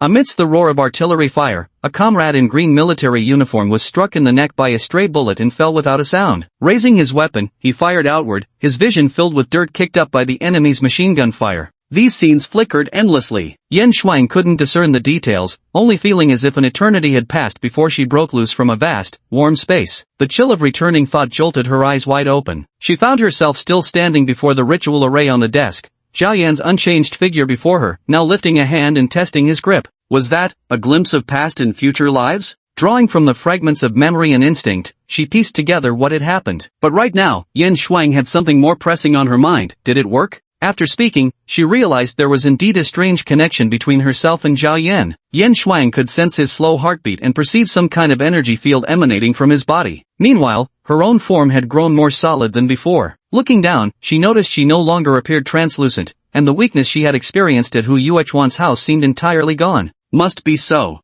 Zhao Yan glanced around and found he could now clearly see those negative energy entities even without using Eyes of the Dead. Perhaps this was the first benefit of becoming a guardian spirit? As for other changes, Zhao Yan truly couldn't discern any further enhancements. Currently, he stood with one foot halfway across the threshold of becoming a true necromancer, but unable to fully wield all its powers due to lacking proper knowledge. Alright, this has been exhausting enough. I'm going to bed first. Engraving the magic circle was time-consuming and draining. Zhao Yan remembered he had to attend the Ninth Bureau's evaluation tomorrow and decided against pulling an all-nighter.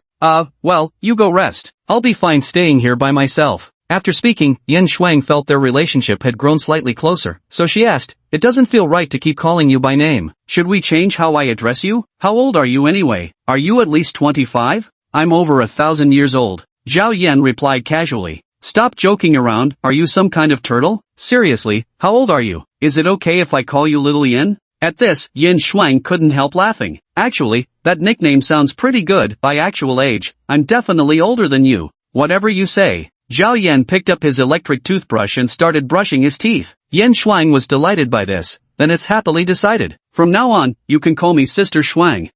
That sounds much more comfortable." "Good." Regarding this newly appointed guardian spirit's request, Zhao Yan genuinely felt indifferent. Having lived over 1,000 years, concepts like age, titles, and generational hierarchies had long since lost all meaning in his eyes. "I'll head to bed first then. Good night. Feel free to explore the house, just be careful not to break anything." After washing up, he went straight to bed and fell asleep. For any other necromancer, acquiring a guardian spirit would signify a major leap in ability, enough to keep them excited for days. But Zhao Yan felt like he had merely completed another spell, without any emotional fluctuation whatsoever. When it came to mental fortitude, probably no one in the world could compare to him. 2 minutes after lying down, he was sound asleep. Yen Shuang also felt that everything had unfolded rather anticlimactically, mainly because Zhao Yan seemed too composed, as if he never experienced superfluous emotions. Even when he occasionally cracked a joke, it felt more like he was humoring her rather than genuinely displaying his personality. Just what kind of person is he? The curiosity gnawed at her like a cat scratching at her nerves. Seeing Zhao Yan fall asleep so quickly, she turned her attention to the items in the room. She had been curious about them for a while now. After all, Zhao Yan hadn't forbidden her from looking, and as long as she didn't break anything,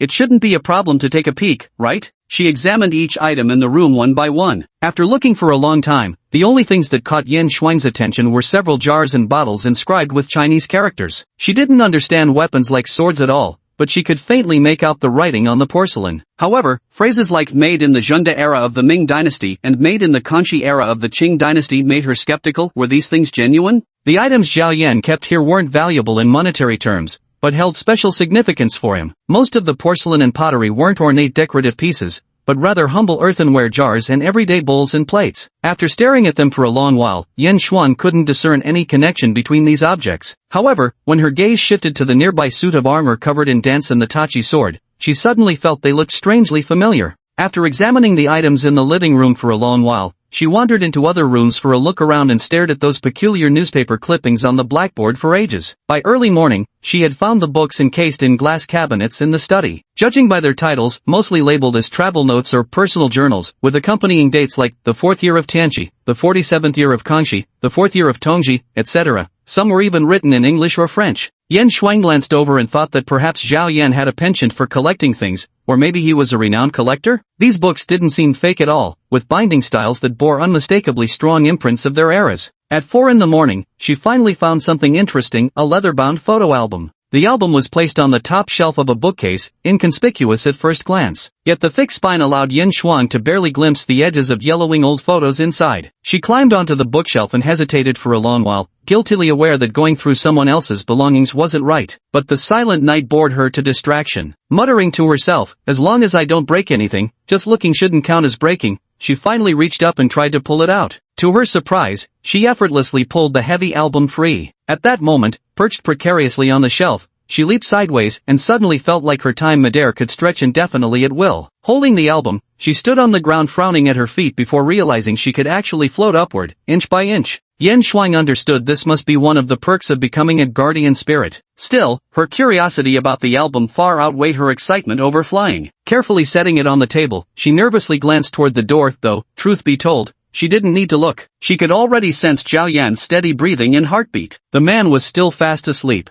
After all, I'm a guardian spirit, not a stranger. She comforted herself as she turned to the first page of the photo album. Chapter 49, Absurdity. To Yin Shuang's surprise, the first few pages of the album were filled with sketch drawings. Compared to antiques and ancient texts, she actually knew more about painting. During her university days, her hobby had been sketching casually. Aesthetic appreciation indeed has its thresholds, and only those who have truly painted can grasp the fundamentals of appreciating others' artistic works. Yet the more Yin Shuang examined these sketches before her, the more something felt off. Every drawing unmistakably depicted Zhao Yan, but the man in them had a beard and long hair, starkly different from his current appearance. Still, the shape of his face and those deep-set eyes were unmistakable features. The paintings were done by different artists, each with strikingly distinct styles, yet beneath the brushstrokes, the spirit and form were captured with remarkable precision. Some were mere sketches, rough outlines depicting Zhao Yan leaning against a haystack, gripping a pitchfork. Others showed him in a tavern, holding a cheap mug of ale, a tattered straw hat upon his head, his gaze quiet and steady as it met the viewer. The power of an artwork lies in its intangible resonance. Yin Shuang stared blankly at several paintings for a long time, and the longer she looked,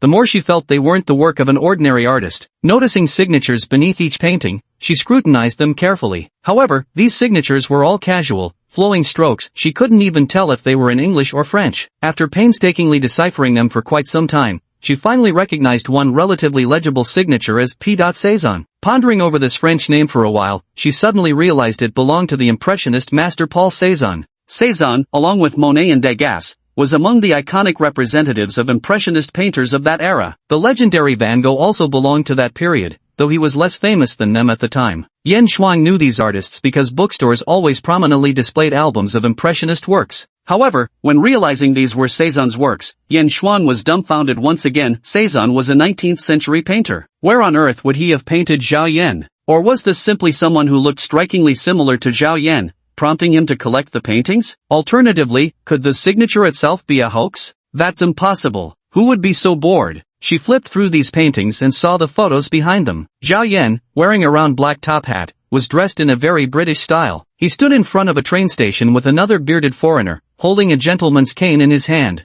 In the picture, Zhao Yan also sported heavy sideburns, wore a suit, and had a Victorian-era cloak draped over his shoulders. The backdrop featured a very old steam locomotive, with chimneys and vertical black smoke pillars stretching into the sky in the distance, a scene typical of London during the First Industrial Revolution. The edges of the photo had yellowed and curled, with the date April 5, 1903 written below, indicating it was taken over 100 years ago. After staring intently at the somewhat blurry portrait for a long time, Yin Shuang could confirm that the person in the photo was indeed Zhao Yan, or at least someone who looked strikingly similar to him. This great-great-grandfather or something? Yin Shuang's confusion grew as she flipped through the pages, discovering these yellowed photos spanned from 1903 all the way to 1995. There were not only smoky views of London, but also battlefield scenes littered with tank wreckage, African villagers carrying water jars atop their heads, and panoramic shots of the utterly barren pyramids of Giza and Sphinx. She noticed these photos either depicted Zhao Yan posing with various people or were simply landscape shots. Yan Shuang counted, there were no photos from 1937 to 1945, likely because those were wartime years. But 1946 had a single photograph showing his back facing a field of ruins, captioned June 8, 1946, Hiroshima. She immediately recognized the location. This was the Japanese city where America dropped the atomic bomb during World War II.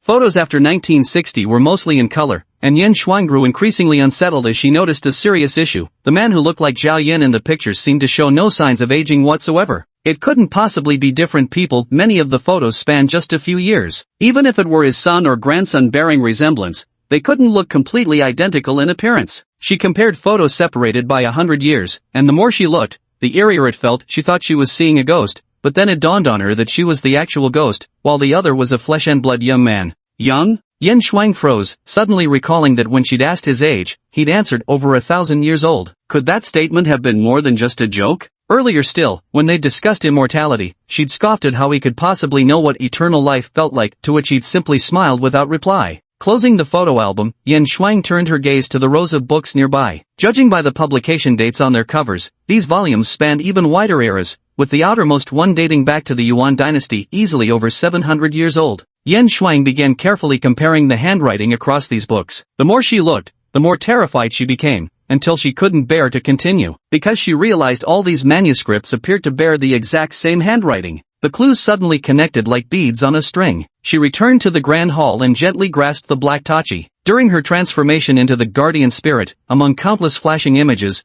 there was one scene where she was wielding this long blade in a frenzied slaughter. Could it be this blade? When her fingertips registered that déjà vu sensation, she recoiled as if electrocuted. This is absurd, impossible. His reasoning defied all logical understanding, but then Zhao Yan, who could converse so casually with ghosts, seemed to exist outside the boundaries of normal comprehension. That night, Yan Shuang's mind raced with countless thoughts. She wanted to ask Zhao Yan about everything when he woke up, but it felt inappropriate after secretly flipping through his photo album, not exactly something she could admit to. What should she do then? Pretend she knew nothing? For now, that seemed the only option. She decided to probe subtly another time. As for everything she'd seen today, she would simply act as though none of it had happened. At daybreak, Zhao Yan got out of bed. Wearing his pajamas as he went to brush his teeth, he suddenly remembered that he seemed to have formed a pact with a guardian spirit the night before. While squeezing toothpaste onto his toothbrush, Yan Shuang tried her best to act normal and greeted him. "Gee, good morning." Morning. Zhao Yan rinsed his mouth and spat out the water before casually asking, "By the way,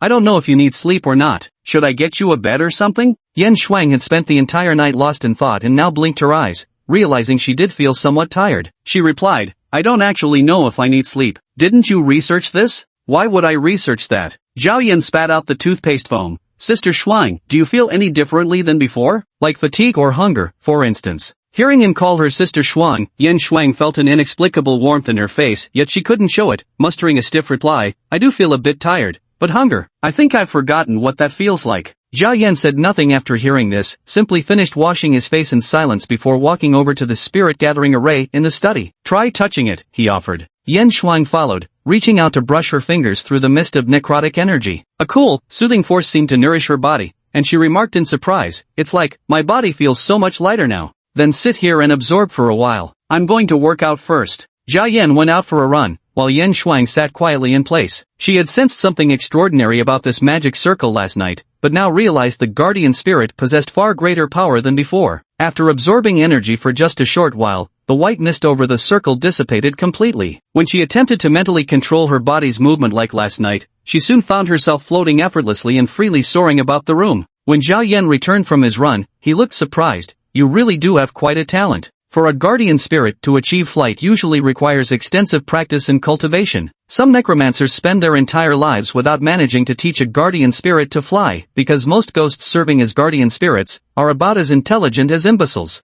Yan Shuang landed back on the ground, feeling as exhausted as if she had run a marathon. She wanted to say something, but noticed Zhao Yan had already gone off to take a shower. Is this guy so calm because he's lived too long and seen too much? Feeling bored herself, she sat at the kitchen table lost in thought. Zhao Yan finished showering, dried his hair, quickly whipped up breakfast, then sat across from Yan Shuang and began eating. Xiao Yan, what do you do every day?" "I don't have a steady job, but today counts as going for an interview." Chapter 50, Review. An interview? What are you planning to do? Part-time, with the Ministry of State Security. This answer made Yan Shuang's eyes widen. Her oval face was naturally elegant, distinctly different from the exaggerated V-line aesthetic popular online. Usually calm and composed, her current look of surprise created a strangely endearing contrast. Really? That sounds so impressive. She momentarily forgot about the issue of Zhao Yan's age and began curiously asking about Section 9 like an eager child. However, Zhao Yan's responses were essentially variations of I don't know, I'm not sure, and never heard of it. Unable to hold back, Yan Shuang complained, it's your job, at least. If you don't work,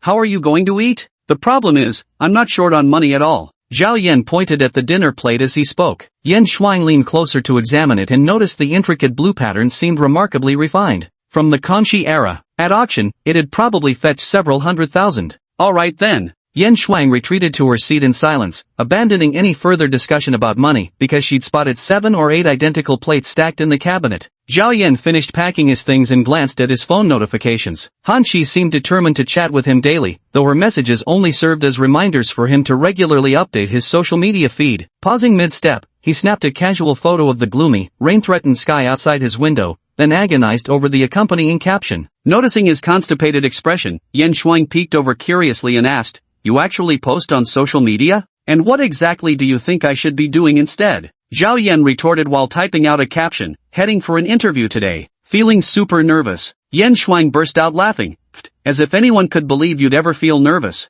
Then I'll try my best to feel nervous. Zhao Yan made a nervous expression, then immediately returned to his indifferent demeanor. By the way, Sister Shuang, are you going today? Of course I'm going. Yan Shuang was feeling rather bored. Becoming a guardian spirit had given her almost the sensation of living again, leaving her eager for action. After all, she'd played her part in convincing Hu Jidong yesterday. Zhao Yan had no idea about her little thoughts. Nodding, he grabbed a few props and documents before heading out. He initially planned to hail a ride using a mobile app, but after entering the destination, none of the nearby drivers accepted the request. Zhao Yan guessed it was because the location was far too remote. Left with no choice, he went directly to a nearby car rental agency and drove a Magotan for over an hour before finally reaching the destination marked on the map. Inputting the address from the 9th Bureau's A4 document into his phone, he followed the navigation through the winding villages of Changping. Only after entering the mountains did he realize he'd stopped in front of an abandoned villa complex. The unfinished villa stood unpainted, many just gray skeletons that resembled rows of discarded bones from afar. By the time Zhao Yan parked his car, there were already 7 or 8 vehicles in the lot. At a glance,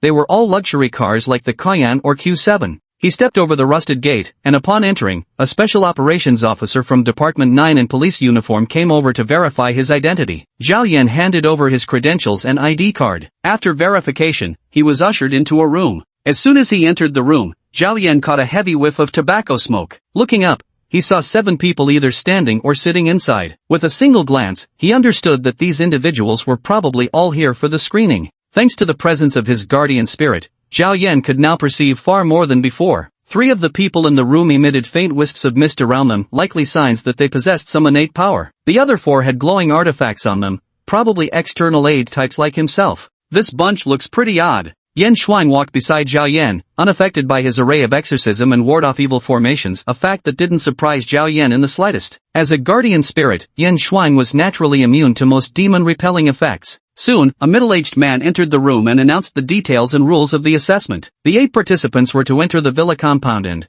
before nightfall, locate 3 silver badges issued by the 9th Bureau within the rooms. Upon reaching the compound's opposite exit, handing over the badges to the special agents would complete the test. The final evaluation would be based on the speed and quality of task completion. The rest was up to the participants to showcase their individual skills. Considering that the 9th Bureau was staffed entirely by unconventional talents, Zhao Yan wasn't shocked by the bizarre assessment method. Without wasting words, the casually dressed middle-aged man led the group into the villa compound. Pushing open a small gate, the assessment begins now. With that, he turned and left without looking back. Aside from Zhao Yan, the other 7 members of the group were all rather flamboyant in their appearance. Some wore traditional Chinese cloth robes, while others clutched ornate prayer beads in their hands. One even carried a backpack stuffed with an odd assortment of props, from feather duster-like pendants to plastic spheres and strings of glass beads, all jingling noisily with every step as if they had just returned from a flea market. There weren't many young people in the group, only Zhao Yan and a pale-skinned guy dressed in a black gothic jacket, whose cold, disdainful expression made him look like a vampire.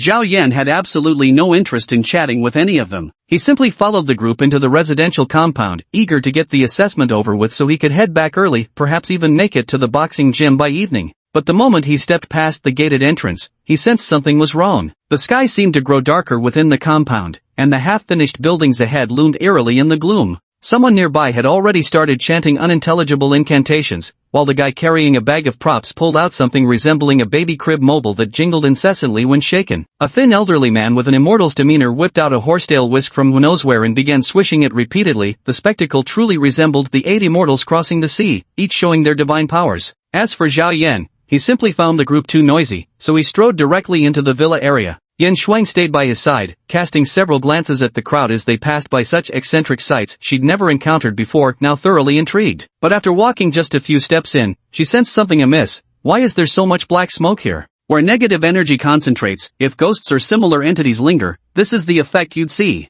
Zhao Yan had seen similar scenes before. He stopped and pointed with his hand. The denser and taller the smoke, the tougher the spirit tends to be. Honestly, I'm just a beginner, not really skilled at handling high-level evil spirits, so I suspect the so-called emblem must be guarded by them, and will only be able to take it after defeating them. What does this mean? Is this, inspection team specifically here to fight ghosts or something? Yan Shuang froze for a moment. This wasn't what she'd expected at all. Though Zhao Yan had explained the general workings of the Supernatural Abilities Bureau, she never imagined the interview would be like this. Shouldn't it have been answering exam-style questions or speaking with an interviewer? Yeah, otherwise why would the 9th Bureau come looking for me? This department specializes in handling supernatural cases. You think it's just some desk job? Zhao Yan couldn't help but find her timid expression amusing. Come on, you're a ghost too. Since when do ghosts fear ghosts? That's totally different. I used to have nightmares and insomnia after watching horror films. Yan Xuan was genuinely terrified. Glancing at the eerily skeletal structure looming in her vision, she felt her legs go weak. Do we really have to go inside?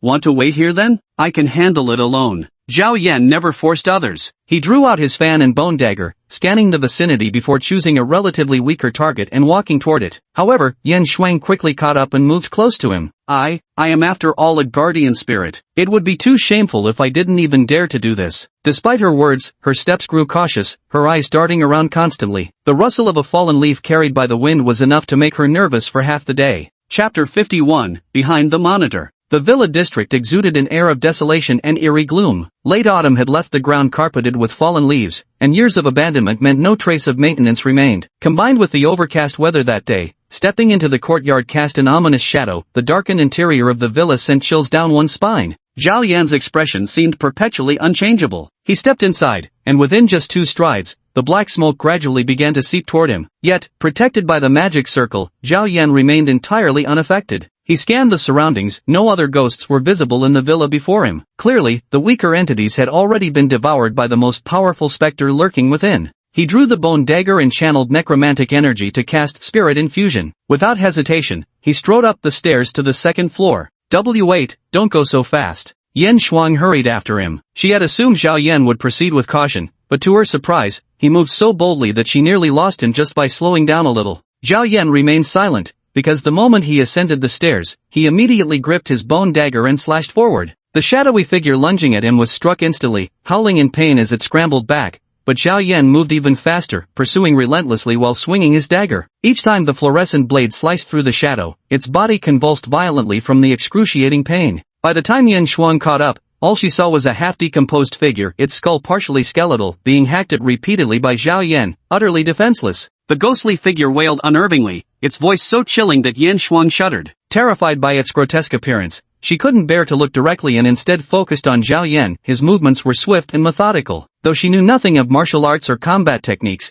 even she could recognize the precision and control behind his relentless advance. With 7 or 8 slashes, the ghost couldn't even fight back before being chopped to pieces. It tried to turn and flee, but the moment it turned around, the blade swept across its neck, separating head from body. The entire form dissolved into drifting black smoke. Zhao Yan calmly took out his folding fan and began absorbing the negative energy left behind by the dissipating ghost. Learning from past mistakes, he now never forgot to replenish his reserves. Though this was just a review exam, its results would likely directly affect his ranking in the 9th Bureau. To access sufficient information, rankings naturally mattered, which was why Zhao Yan took this test very seriously. Between the fan and the bone blade, he could only store about 90 amperes of necromantic energy. The recent battle hadn't consumed much, so he quickly topped up. Standing and scanning his surroundings, he noticed the black smoke gradually dissipating. Making a circuit around the second-floor hall, he unsurprisingly found a box containing the silver emblem the middle-aged man had mentioned. There are still 2 more. Zhao Yan felt this task wasn't particularly difficult. After all, these ghosts currently were quite weak. As long as he avoided the tough ones and specifically targeted these pathetic weaklings,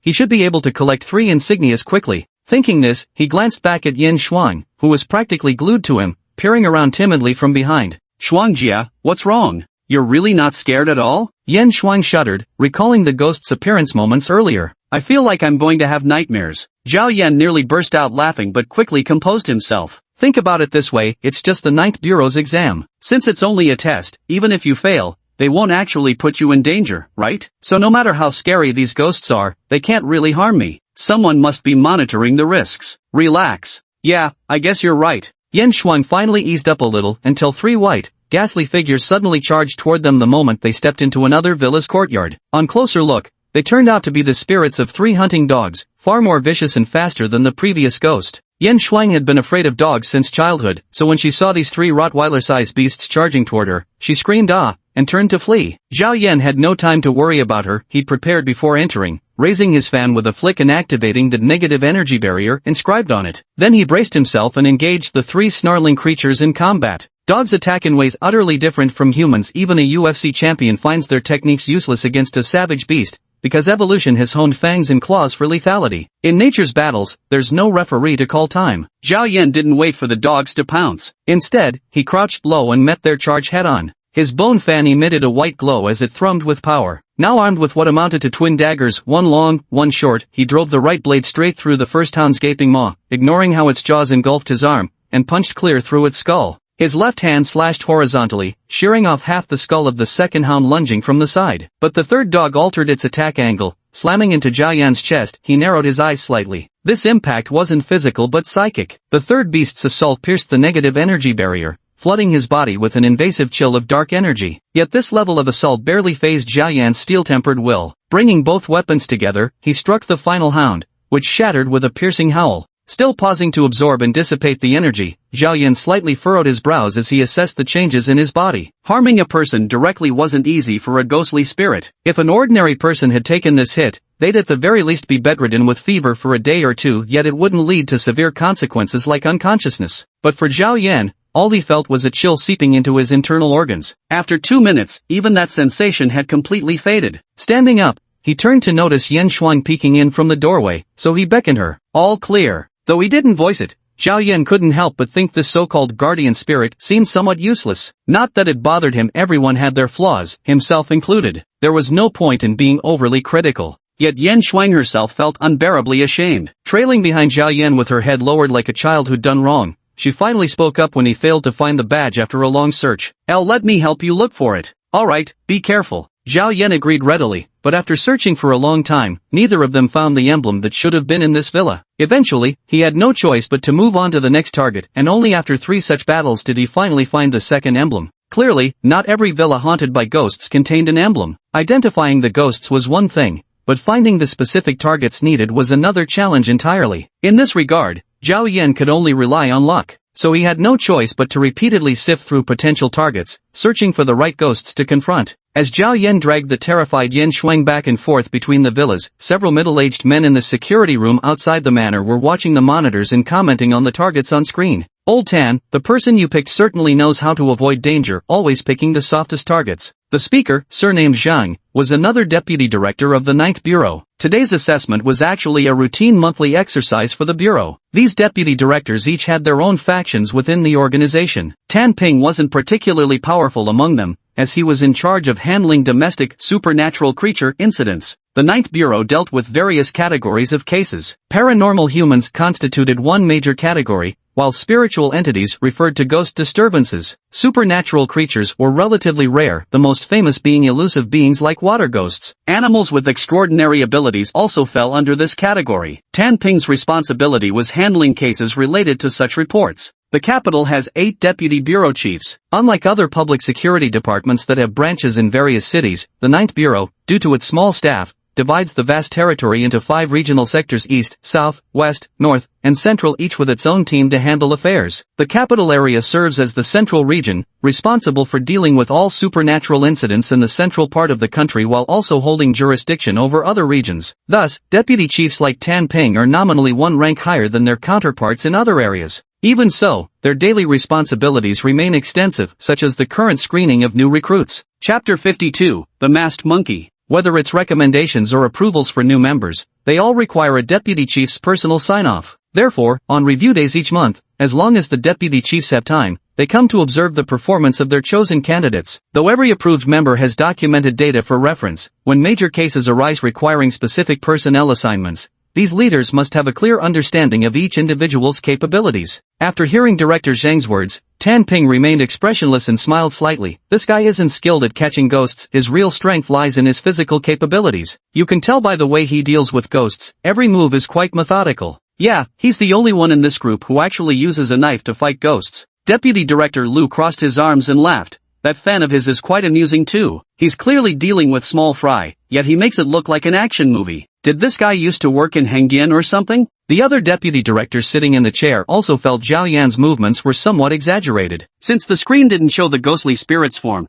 watching Zhao Yan alone making all those dramatic maneuvers back and forth did appear rather comical. The other 3 directors, whether openly or privately, all believed Zhao Yan lacked sufficient ability. After all, everybody else participating in the assessment had showcased their unique skills through the surveillance feeds, whether through chanting spells or using talisman-like tools, solving problems effortlessly from a distance. Each of them appeared more adept than Zhao Yan. In terms of combat effectiveness against spirits, Zhao Yan was clearly at the bottom among this group. He targeted only the weakest ghosts and took noticeably longer to deal with them. Tan Ping had long grown accustomed to the others' mocking tones. Unfazed, he pointed at the screen and said, "After all, that isn't his strong suit. Just like those people you picked aren't particularly good at dealing with ghost-faced monkeys." This effectively silenced the other 3. The people they had brought in, after passing the initial ghost banishing test, had now entered the supernatural creature trial phase. No longer were they tested against spirits, but against real, tangible creatures. However, this so-called ghost-faced monkey wasn't actually a monkey, it had no official biological classification. If publicly disclosed, it would undoubtedly be categorized as a new species.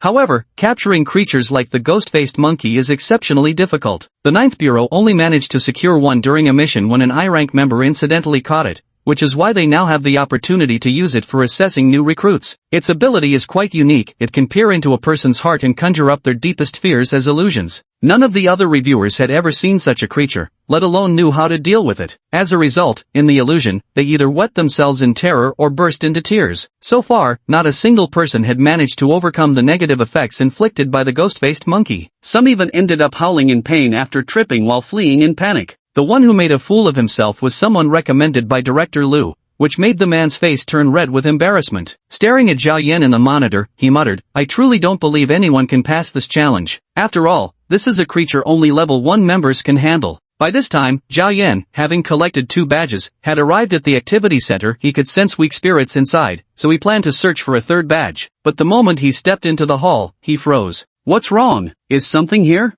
Yan Shuang was now firmly gripping the back hem of his jacket, peering around like a tail dangling behind him. "There's some noise, probably just mice or something." Zhao Yan sniffed the air after speaking. "Weird smell, can't quite place it." As a result, Yan Shuang's voice trembled with fear. "What kind of place is this? I'm terrified of mice." "Aren't you afraid of dogs?" I'm afraid of everything." "All right." Zhao Yan expressed understanding toward his female comrades' various phobias. Gripping his dagger, he entered the activity center's hallway and immediately looked up, for there sat a black mass right at the ventilation duct's location. The creature was covered in black fur with plump limbs, a pointed nose, and disproportionately large eyes. Strangest of all were the white markings on its face, so garishly patterned it looked like it was wearing Peking opera makeup. This was the so-called ghost-faced monkey Tan Ping and others had described. When Zhao Yan encountered the creature, it showed no intention of fleeing. Instead, its eyes fixed directly on him, meeting his gaze fearlessly. Zhao Yan blinked and locked eyes with it for several seconds. With his vast knowledge, he could name most creatures in this world, but the thing before him was completely unfamiliar. Instinctively, he grew wary. Before he could react further, however, the little creature suddenly rolled its eyes upward and collapsed rigidly to the ground with a thud. "What is this thing? A bat without wings? It looks so strange."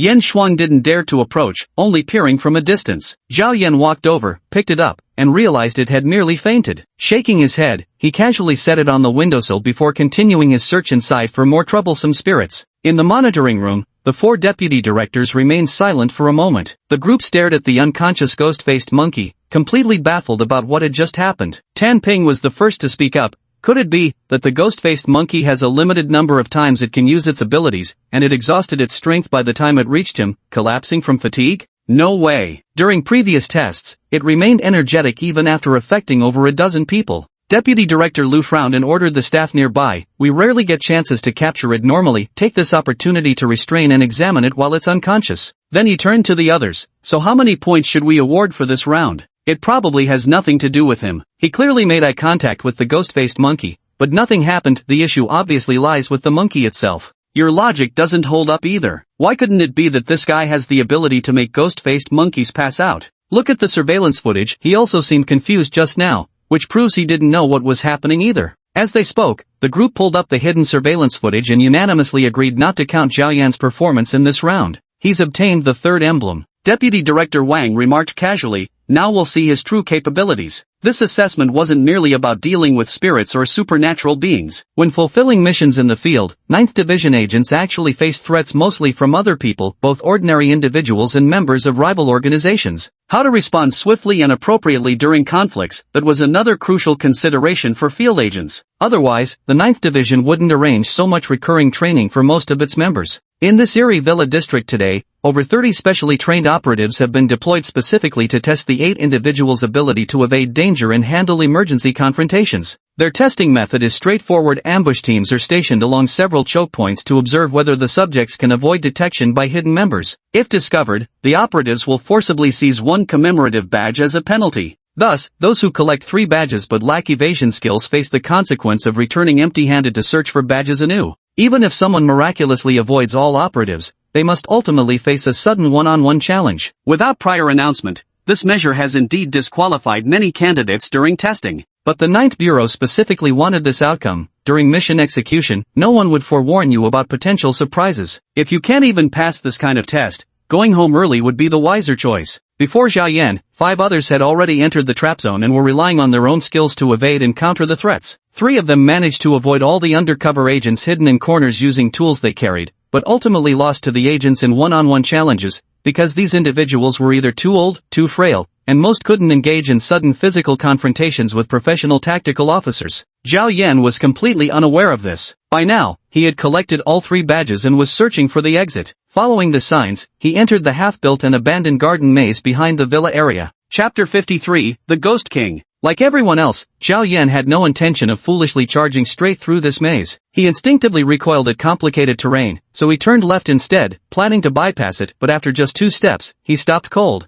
Because in his line of sight, a faint white glow was rising from behind the low wall ahead. Ever since Yen Shuang became a guardian spirit, Zhao Yan had gained something akin to the eyes of the dead. Not only could he detect wandering ghosts, he could also sense the presence of living humans. This white glow definitely meant someone was hiding there. Zhao Yan froze for a moment, then said directly to Yen Shuang, Sister Shuang, scan the wall for me. I want to know who this is. Finally not a ghost anymore. Yen Shuang showed much more composure this time since she wasn't afraid of the living. Yet when approaching the wall, she still tiptoed cautiously, which made Zhao Yan feel rather helpless. She peered over and was instantly startled, quickly running back to report. It's someone dressed in SWAT gear, holding a gun. Oh, got it. Zhao Yan understood this type of scenario almost immediately. Approaching directly from here would inevitably mean confronting armed SWAT officers. Their firearms meant they wielded firearm-level force, clearly beyond what a group of auditors could handle. Thus, the outcome would undoubtedly involve paying some price, perhaps even immediate disqualification. With this glance, Zhao Yan understood he needed to enter the maze. Their implication is clearly for me to traverse the maze, likely filled with ambushes. I'll just have to figure out how to avoid them. Oh, then I can finally be of help to you. Yen Shuang's mood immediately improved. This sort of task was far more comfortable than dealing with vengeful spirits. She effortlessly passed through walls, and with just a few casual glances could pinpoint the positions of all the special police officers. As a result,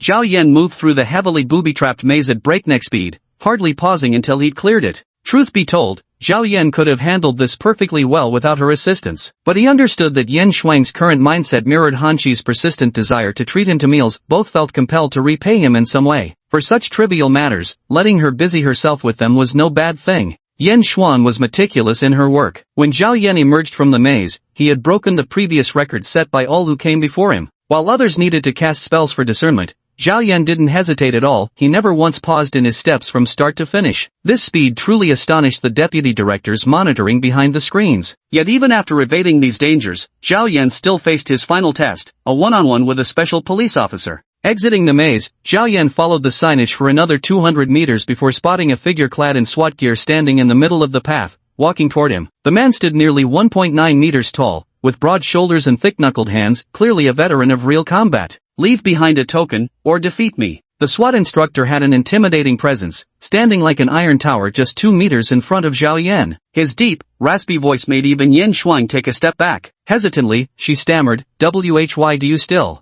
Before she could finish, Zhao Yan lunged forward, raising his leg to deliver a powerful kick. The move was so swift that Yan Shuang's words hung in the air as Zhao Yan's foot connected with the man's hastily raised arm. Bang! With a dull thud, the towering figure, standing at 1.9 meters, was sent flying backward, suspended in midair for half a second before crashing ungracefully to the ground. But his ability to withstand blows was evidently formidable. His body instinctively curled up, rolling backward to stabilize himself before gritting his teeth to rise and continue the fight. Yet, as soon as he lifted his gaze, he found Zhao Yan already charging toward him, swiftly delivering a second kick. The SWAT officer gasped for breath before he could even strike. His strength and momentum had been completely overpowered. Yet, thanks to his extensive combat experience, he managed to stay calm enough to raise his arms for a block. But instead of Zhao Yan's sweeping kick, a feint maneuver left him vulnerable as Zhao suddenly grabbed his arm and yanked it sideways. The sheer force left him no room to resist, immediately losing balance before thudding face first onto the ground. Everything happened too fast. By the time he tried twisting free, Zhao Yan had already wrenched his arm, locking the joint and leaving him utterly immobilized.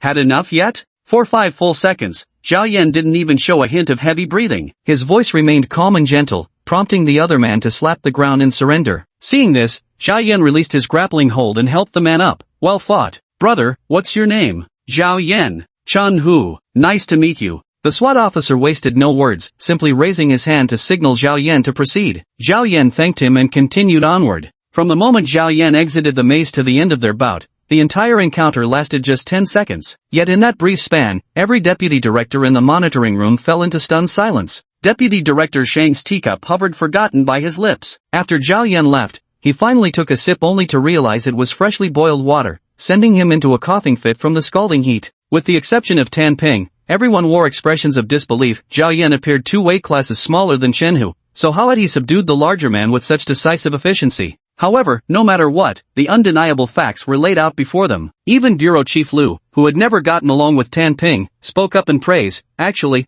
this kind of ability is the most crucial supplement in field operations. Look at those we sent before. Maybe they could catch ghosts just fine. But when it came to violent incidents, completely passive. Those Shaolin and Wudong guys claimed to know martial arts, but in reality, got beaten black and blue by a few farmers, ran back saying they couldn't handle it. TCH, what a joke. Tan Ping was quite pleased with the outcome and clasped his hands together. That's why I said we struck gold. His skills suggest he must have had military training, far more direct and lethal than professional fighters. If you watch the slow-motion replay, you'll see when he struck, he was actually aiming for the throat, but then adjusted to a wrist grab instead. This was the insight of someone in the know. The deputy bureau chiefs had the surveillance footage replayed, then exchanged glances. This guy, he's not some kind of mercenary, is he? So what if he is? Tan Ping shrugged. He wasn't concerned about Zhao Yan's character. These were special operations personnel executing a mission, not intelligence officers. As long as they could complete the task, that was all that mattered. In that regard, he undoubtedly deserves full marks, but he might struggle with the trials ahead. Another bureau director raised his teacup and took a sip. The so-called Ghost King that Master Wang dug up won't be so easy to pass.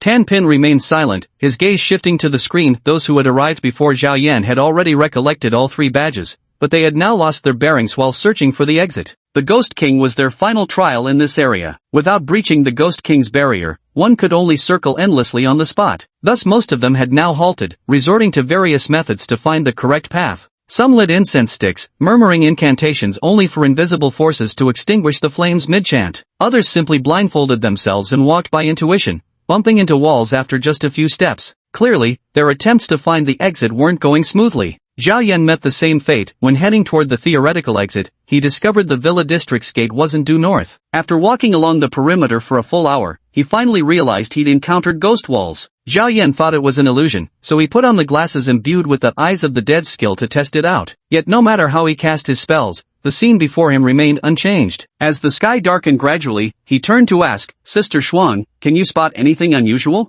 Yan Shuang had been conversing with him all along, but clearly, like Zhao Yan, she couldn't find any differences either. She shook her head and was about to speak when she suddenly froze, then focused intently on the ground beneath her. Soon her body began to levitate, rising steadily in Zhao Yan's line of sight. "I'll get a better view from up high." Zhao Yan had forgotten she possessed such an ability. Though the two had formed a guardian spirit pact, they still lacked much coordination. Now, Yan Shuang had already ascended to 8 meters and continued climbing. When she surpassed 12 meters, a look of disbelief suddenly crossed her face. Chapter 54, The Fright. Well, it's completely different. What I see up here is totally unlike the view below. Everything we saw earlier was fake. We're not at the edge at all, we're right in the middle of this villa complex. Yan Shuang had clearly broken free from the supernatural disorientation. She looked down at Zhao Yan. "I can see the exit now, let me guide you. First turn left, then keep going straight ahead." Mid-sentence, she noticed Zhao Yan wasn't looking up at her. Puzzled at first, Yan Shuang suddenly realized standing this high in a sundress meant any upward glance from him would inevitably. She quickly moved a dozen meters to the side while holding down her skirt with one hand. At this moment, Zhao Yan had already turned his head as instructed, but what blocked his way was the courtyard wall between two villas. "Are you sure it's this way? All I see is a wall. There actually isn't any wall here. There's nothing at all, just a path." Hearing this, Zhao Yan realized this must be the illusion created by the ghost wall phenomenon. Though he'd been following the railing at the edge of the villa compound with his fingers all along, the tactile sensation showed no flaws. The wall before him felt equally real. When he reached out to touch it, he could feel the hardness of the stone blocks. Yet Yan Shuang wouldn't lie to him. So, he simply closed his eyes, letting his mind erase everything he had just seen. After a few seconds, Zhao Yan stepped forward. This time, his outstretched hand encountered no obstacles, and he walked on without any tactile sensation. Clearly, such illusions could even deceive human perception. Having roughly deduced this, Zhao Yan spoke up. "This should work. Shuangjia, just tell me when to change direction." "Got it." Yan Shuang's voice carried a note of excitement. Being able to help Zhao Yan in this way filled her with deep satisfaction. From her elevated vantage point, she estimated it would take him about 10 more minutes to reach the exit. Looking further into the distance, she could also sense several presences distinctly different from ghostly auras likely caused by other candidates releasing some kind of spells during their trials. The feeling of knowing everything with perfect clarity suddenly stirred an unprecedented emotion in Yan Shuang. When she was human, her thoughts revolved solely around the daily grind of basic necessities, mundane routines that had long made life tedious. But now, it seemed she no longer needed to worry about those things, freeing her attention to delve into realms she had never explored before. Lost in these reflections, she diligently guided Zhao Yan with directions. Their initial coordination was far from seamless, but after covering about 200 meters, Zhao Yan picked up his pace significantly, and Yan Shuang's instructions grew increasingly precise. Behind the monitor screens, Tan Ping's stern expression softened into a faint smile. Among all the participants, Zhao Yan was the first to head unerringly toward the exit. Though 3 others were physically closer to the destination, none navigated as smoothly as Zhao Yan. They paused every dozen steps, scrutinizing their bearings, their progress painfully sluggish. "Looks like I'm treating today," he murmured to himself. Tan Ping casually made a joke. There was an unwritten rule among their group of deputy directors. Whoever recommended the candidate that won first place would treat the others to dinner that night. The other deputy directors, who had originally been waiting to laugh at his expense, were clearly displeased. Director Zhang raised his chin and said, "The Ghost King that Master Wang summoned isn't just capable of this little trick. There's still another test ahead. It won't be over so quickly." By this time, the other candidates had already encountered tests of varying severity. Their performances were clearly less than impressive. Some were so frightened they sat on the ground wailing, while others had their props explode entirely. In short, when the Ghost King truly came for them, not a single one had been able to handle it so far. This particular test could actually be considered off-script. The Ghost King Master Wang had summoned was far beyond any mere wandering spirit. Though the title king was somewhat exaggerated, it was enough to reflect its ferocity. If any candidate could face it head-on, these deputy directors would undoubtedly consider promoting them to rank 2, or even rank I. Yet in the past 3 years, no one had ever truly dealt with it. Each time, the Ghost King would settle for a limited test, in other words, just scaring the candidates a little without actually attacking them. Otherwise, if it truly unleashed its wrath, most wouldn't escape with their lives. Master Wang's ghost controlling skills are truly formidable. Even such a ferocious Ghost King obeys him meekly. As soon as he finished speaking, Zhao Yan, who had been walking briskly on the screen, suddenly came to a halt. "Sister Shuang, I have a bad feeling. It seems like something's coming our way." Zhao Yan furrowed his brow and opened his eyes, only to find that the villa district path before him had vanished, replaced instead by an endless stretch of wilderness. Is this an illusion? Looking around, the entire world seemed reduced to shades of black, white, and gray. The ground was piled layer upon layer with human corpses of various shapes. Zhao Yan glanced down and discovered, to his horror, a severed torso squirming at his feet. From the charred earth beneath, countless hands stretched upward, clutching his ankles with terrible force, trying to drag him sideways. Hungry, so hungry. The whispers lingered in his ears, as if someone were speaking directly against his skin. Corpses littered the distant ground, and even more terrifying was how some of those corpses slowly rose to their feet before staggering toward him. Their clothing was bizarre in style, some wore torn suits, barely hanging on, others were dressed in tattered Hanfu robes, some in Qing dynasty official attire, while some were completely naked with bodies riddled with rotting holes, dragging their intestines along the ground. The overwhelming stench of decay thickened, sickening to the point of nausea. Yet Zhao Yan remained motionless where he stood, squinting as he gazed skyward. Yan Shuang hadn't noticed him stop earlier and was now about 20 meters away. Oblivious, she turned back and asked, "What is it?" From Yan Shuang's perspective, Zhao Yan remained standing in place. There was nothing beside him, just weeds covering the green ground at his feet, with no trace of anyone on the path ahead or behind. Strange. She lowered her head and stared intently for a long while, sensing only that the surrounding light seemed to darken slightly. Feeling puzzled, Yan Shuang turned around to see if there was anything unusual on the other side. Yet the moment she twisted her head, she suddenly saw two hollow eye sockets glaring at her. A ghastly, rotten face was almost pressed against hers. The withered yellow skin had clung to the skull as though desiccated, the flesh around the mouth appearing gnawed by scavengers, leaving 2 rows of jagged yellow teeth. The figure had hoary white hair floating above its head, while the lower half of its body was completely missing, only tattered strips of clothing remained. At the waist, it looked as though it had been crushed by a truck, with blood-red fragments of internal organs and dry bloodstains visible. Ah! This grotesque image was something Yan Shuang could never have conjured even in her worst nightmares. Her eyes widened in terror, her hair practically standing on end, and the loud, shrill scream that followed startled even Zhao Yan below. When people are frightened, they often react uncontrollably, some might jump, others might faint outright. As for Yan Shuang, her first instinct was to flee. But she forgot she was suspended in midair, not standing on solid ground. In her panic, she couldn't focus enough to move aside physically, flailing desperately in the air like a drowning person. After several seconds, she'd barely moved a few centimeters. That revolting white face remained right in front of her, pushing Yan Shuang to the brink of nausea. Unable to endure it any longer, she let out a furious yell, and wildly swung her fist at the figure. The white skull seemed to sneer mockingly, but just as it let out a hollow, rasping laugh, a dazzling burst of light suddenly erupted.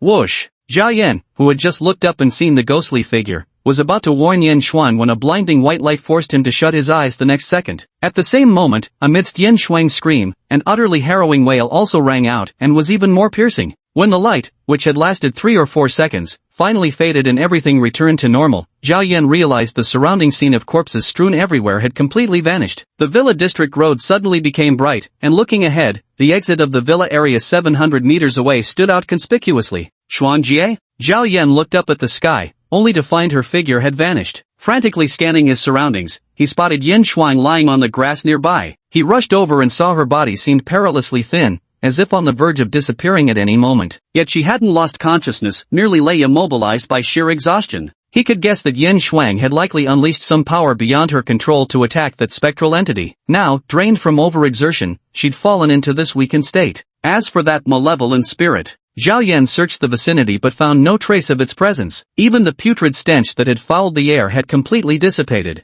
Chapter 55, Scoring. Zhao Yan swiftly drew his dagger and bone fan, releasing all the stored necrotic energy within them to gently warm Yan Shuang's body. It took her over 10 seconds before she could finally sit up, and her first act upon rising was to throw herself into Zhao Yan's embrace and weep. "That scared me to death, scared me to death. What on earth is this thing, whoa?" Zhao Yan couldn't physically feel her presence at all, but understood she'd been terrified by that skeletal spirit-like creature. To be frank, he bore some responsibility for this situation. He had no choice but to apologize. "Sorry, Xuanjie, I had no idea something like this would appear. Had I known, I wouldn't have let you go up there. You should absorb some energy first, I'll go condense more for you." Yan Shuang had no awareness of being a ghost, her mindset was essentially still human, which was precisely why this farce of a ghost scared by another ghost had occurred. Zhao Yan didn't find her reaction embarrassing at all. Honestly, were he in her place, his first instinct would probably have been to throw a couple of punches too before anything else. However, Yin Shuang was merely venting her emotions. She wasn't a child anymore. After crying for about 2 minutes, she sheepishly stepped aside. Rising to her feet, the latter went off to hunt weaker ghosts for energy collection. Another 20-some minutes of busy work followed, back and forth gathering 3 or 4 rounds, before Yin Shuang's form finally solidified once more. By this time, the other reviewers had long since reached the exit, no longer hindered by the ghost walls. But Zhao Yan didn't care about that. Only after seeing Yin Shuang had largely recovered did he ask, "Can you walk now?" Yin Shuang lowered her head and murmured hesitantly, "I'm sorry, I messed up." "What did you mess up?" "Without you, I probably wouldn't have been able to handle that ghost at all. Its power was too strong, I had no means to resist when it came." Zhao Yan stood up and said, "I should thank you today. Otherwise, I probably wouldn't have made it through this last stretch of the journey." Hearing this, Yin Shuang felt much better. She got up and followed Zhao Yan as they walked out together. She did indeed feel somewhat weak. Even after absorbing over 400 amps of necromantic energy, she still hadn't recovered to her previous state. This, in another way, demonstrated that her current strength was far greater than she had imagined. But power was one thing, knowing how to wield it was another. When Zhao Yan reached the exit, he realized he was the last one to arrive. After handing in his emblem, the middle-aged man who had assigned the task earlier issued him a certificate. It stated that Zhao Yan had passed the review and officially became a member of the 9th Division. The document also included a standardized timetable, listing various training sessions available for enrollment, primarily focused on teaching emergency response skills. Your rating will be sent to your email and phone within 3 days. Once received, you can log into the 9th Bureau's mission hall to check your assigned tasks. The middle-aged man uttered a few brief words before pointing toward the gate. "Alright, you're free to leave now." Zhao Yan nodded his thanks and got straight into the car without another word. Tan Ping, who remained in the monitoring room, never went out to chat with him because they were still arguing heatedly about what had just happened. How did the Ghost King suddenly vanish? What on earth is going on? Someone intervened. The cameras couldn't capture it, but based on the location, it seems related to this guy named Zhao Yan. Definitely not. Look at this footage, he seems just as shocked. If you were the one who acted, would you look like that? Tan Ping remained silent nearby, listening to their debate. In truth, he wasn't entirely sure whether Zhao Yan had actually intervened or not. Soon after, the old man nicknamed Hermit Wang rushed over. With an air of celestial grace about him, his expression turned grave the moment he entered. Without a word, he immediately began examining the surveillance footage, but the more he scrutinized it, the deeper his frown became. The Ghost King was shattered, but it wasn't done by today's tester. Could this have something to do with this person? Tan Ping pointed to Zhao Yan,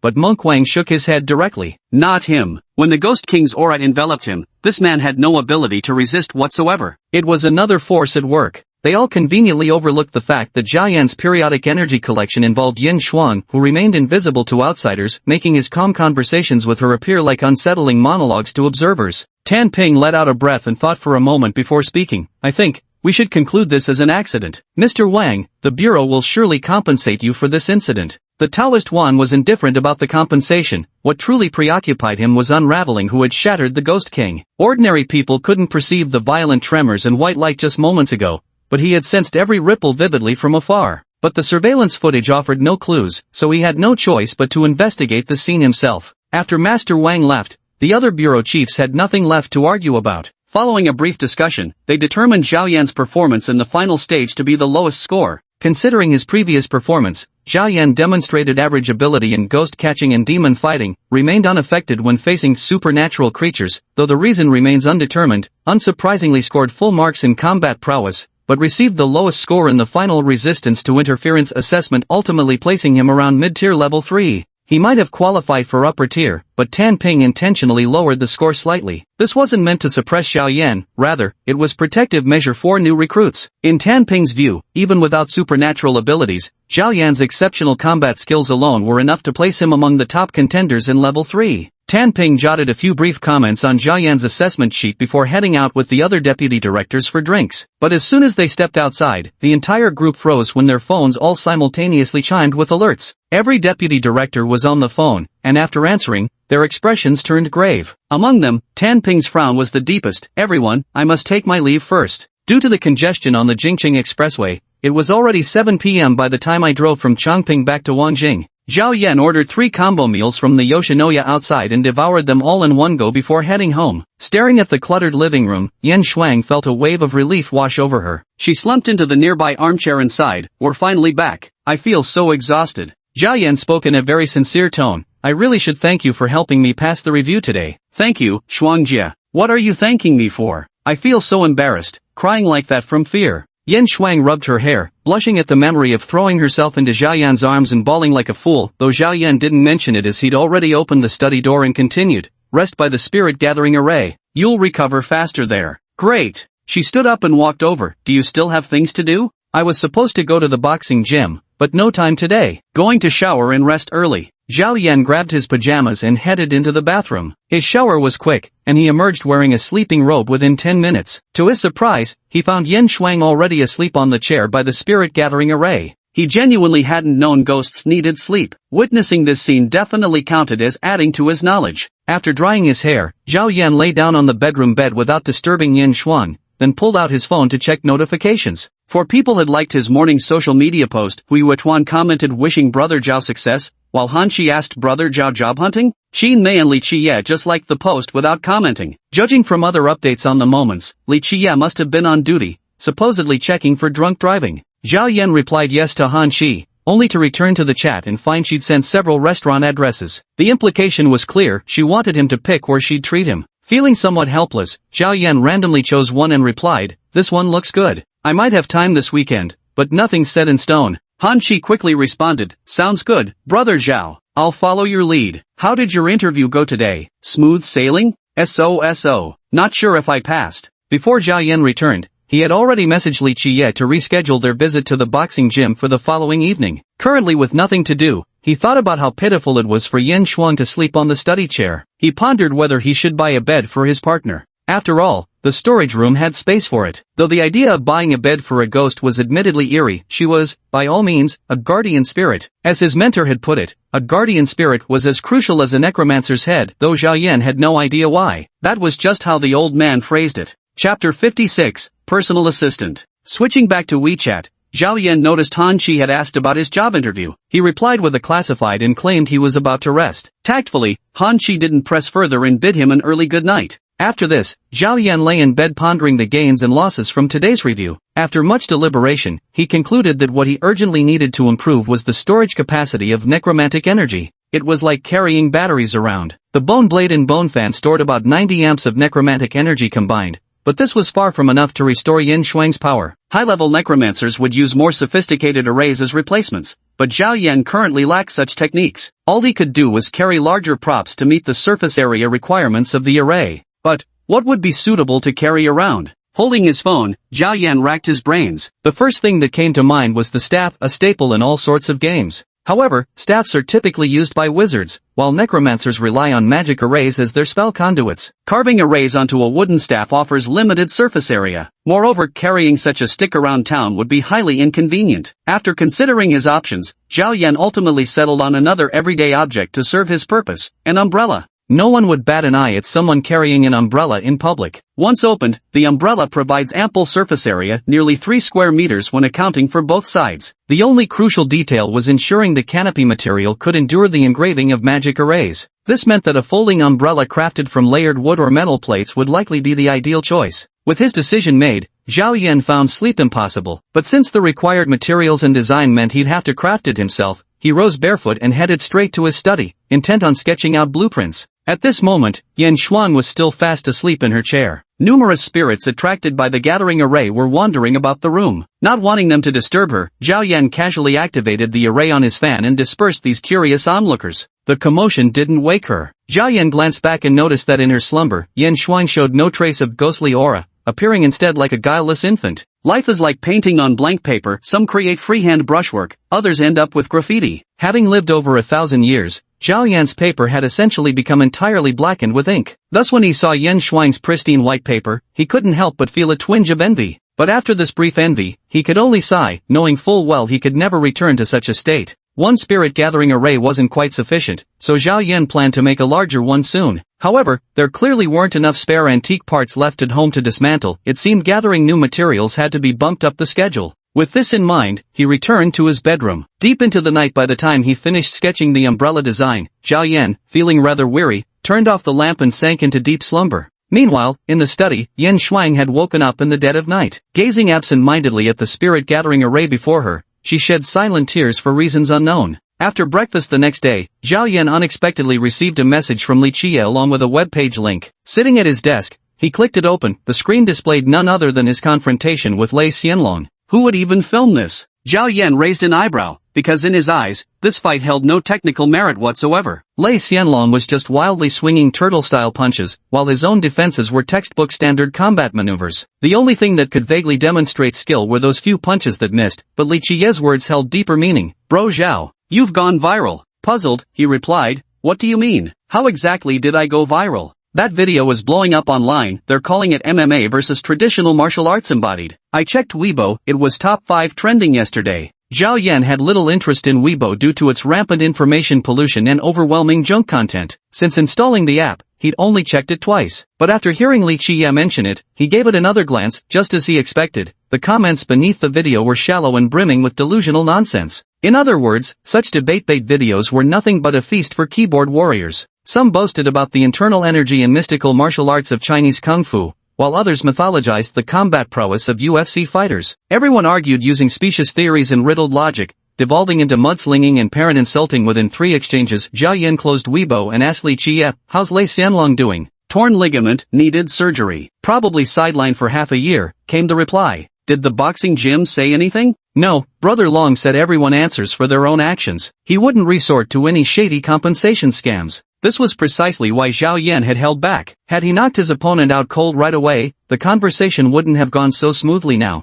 After arranging boxing practice times with Li Qie, Zhao Yan turned to Yan Shuang, who was spacing out beside them, and asked, I saw you fell asleep yesterday, are you feeling better today? Much better, just feeling a bit lost, unsure what I should do. Yan Shuang looked down at her fingers. Right now it seems I can maintain my physical manifestation for quite a while, but I don't really have anything special I want to do. This was actually quite normal when someone no longer has parents or children to worry about, no car or mortgage payments to make, not even needing to eat meals. There really is a certain emptiness. Even if there's a desire in your heart to keep learning and exploring, the limitation of immortality makes you start to slack off. Zhao Yan could somewhat understand this mentality. When he first realized he could live forever, he'd had similar thoughts too. At this stage, you couldn't really say such thoughts were right or wrong, so instead of trying to discuss philosophical questions, he asked instead, is there anything you'd like to buy? Buy what? Does it matter? Whether it's smartphones, computers, or just beautifully illustrated books, don't you want to catch up on TV shows or check out current events? Zhao Yan casually gave an example. Even as a guardian spirit, there's plenty you can do. As long as no one notices and grows suspicious, I think you could still live like a normal person, couldn't you? Yan Shuang had almost forgotten what it felt like to use a phone. Hesitantly, she murmured, could I really have my own phone? Why not? Zhao Yan retorted in surprise, if you can use a phone, why wouldn't you? Just go online with my laptop if you want, it's not password protected anyway. Then if I buy a phone, wouldn't I be spending your money? Yan Shuang was actually concerned about this point. As a self-reliant woman, she was particularly sensitive about financial matters. In truth, she completely failed to perceive Zhao Yan's underlying intention. While Yan Shuang kept positioning herself as a ghost, Zhao Yan was using these methods to help her rediscover her identity as a human. Oh, that's easy to solve. I'll hire you as a personal assistant, help me with accounting chores when needed, tidy up the place, and if possible, make breakfast occasionally. I'll pay you for it. Problem solved, right? Zhao Yan didn't mention the exact amount of his assets to her, continuing, a regular executive assistant for a CEO normally starts with a base salary of 15,000. Given your additional role as guardian spirit, we'll add 1% equity bonus at year-end. Does that work for you? Yan Shuang couldn't process what was happening. How had she suddenly become a lifestyle assistant with a monthly salary over 10,000 yuan? But upon reflection, taking this job would at least give her direction. Besides, money honestly earned would be spent with peace of mind. It seemed like a genuinely good option. Yet having only been a teacher earning a few thousand previously, she nervously ventured, I don't know what a lifestyle assistant does. Also, isn't this salary a bit too high? Since when do people complain about high salaries? Zhao Yan chuckled. In our society, wages don't always correlate with ability. Serving different social classes, the same person gets vastly different rewards. 15,000 means nothing to me. Didn't that chubby guy just give me $1 million the other day? As for your duties, just help where you can. At home, make tea, organize documents. When we're out, what you did yesterday counts as assistance too, doesn't it? Yan Shuang was quite moved upon hearing this, so she nodded in agreement. Without wasting words, Zhao Yan went straight to the computer and downloaded a standard employment contract from the internet. After printing it out, he handed her a pen. No need for a probation period, let's make this a 3-year contract first. If you want to discuss a raise later, we can renew it then. Chapter 57, Muscle.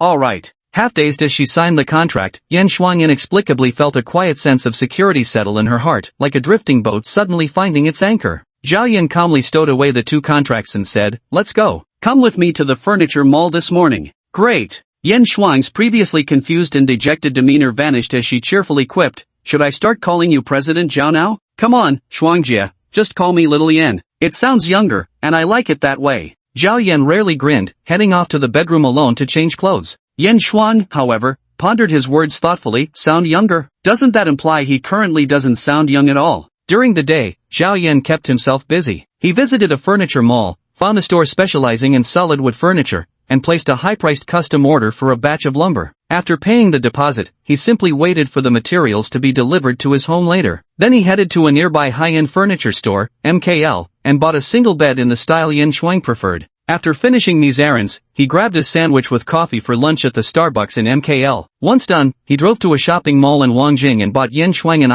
iPhone, a custom-built desktop computer, and speakers. Then he headed to the home goods section on the basement floor to pick up a few sets of bedding, naturally, all with Yan Shuang's input. So much money. Feels like I'll need to prepay 2 months' salary, but wow, this actually feels pretty great. I'd almost forgotten how fun it is to splurge on shopping. These electronics are my gift to you as office supplies, so they won't be deducted from your salary. As for the bed and bedding you picked out, the expenses will be directly deducted from your pay later. Zhao Yan parked the car in the garage and began unloading the bags one by one. "Your time to shine has come," he said. "I'll carry the heavy stuff, just help steady the smaller items on top so they don't tumble down." Great. Yan Shuang watched as Zhao Yan effortlessly lifted the entire pile of items by himself and quickly stretched out her hands to help. When they reached the elevator, she even pressed the button for him. To outsiders, such a scene would have appeared utterly bizarre. Fortunately, there were few people around at that moment, so no one noticed. After all this chaos back home, Yan Shuang gained a new understanding of her own abilities. She truly believed she could handle the role of life assistant quite well.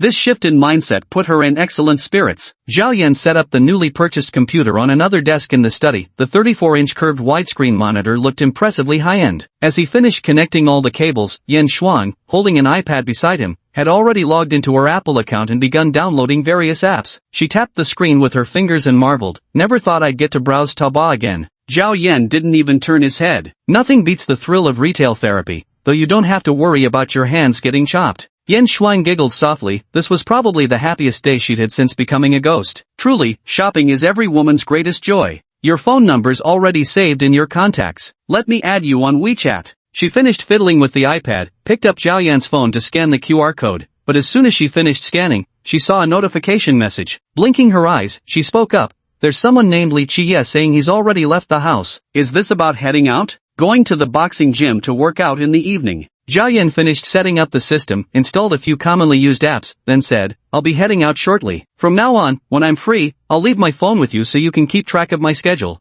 "Ha, you're leaving your phone with me? But what about privacy and all that?" "I don't have much privacy anyway, and besides, you'd find out sooner or later." Zhao Yan leaned closer to examine the 4K resolution screen and casually remarked, "Technology advances so fast. Back when we still had spherical displays, and now the clarity is this sharp." He stood up and glanced at his wristwatch. "No need to go to the boxing gym. You can surf the web at home or go for a stroll, whatever you like. If anything comes up, just message me on WeChat. I don't bring my phone when I work out." "Sure thing." Yan Shuang thought for a moment. "Do you want me to prepare any late-night snacks for when you get back? Just make me a pot of tea at 9:30. Zhao Yan was intentionally assigning tasks this way, so Yan Shuang would feel she was earning her keep. Sure enough, this guardian spirit nodded earnestly, appearing completely devoted. He then asked her to tidy the kitchen and do some laundry when she had time before changing into his workout clothes and leaving. Yan Shuang had become increasingly adept at manipulating physical objects. After finishing all the chores, she gazed at the open laptop before her. Remembering how she had secretly cried last night, she couldn't help but smile at the screen.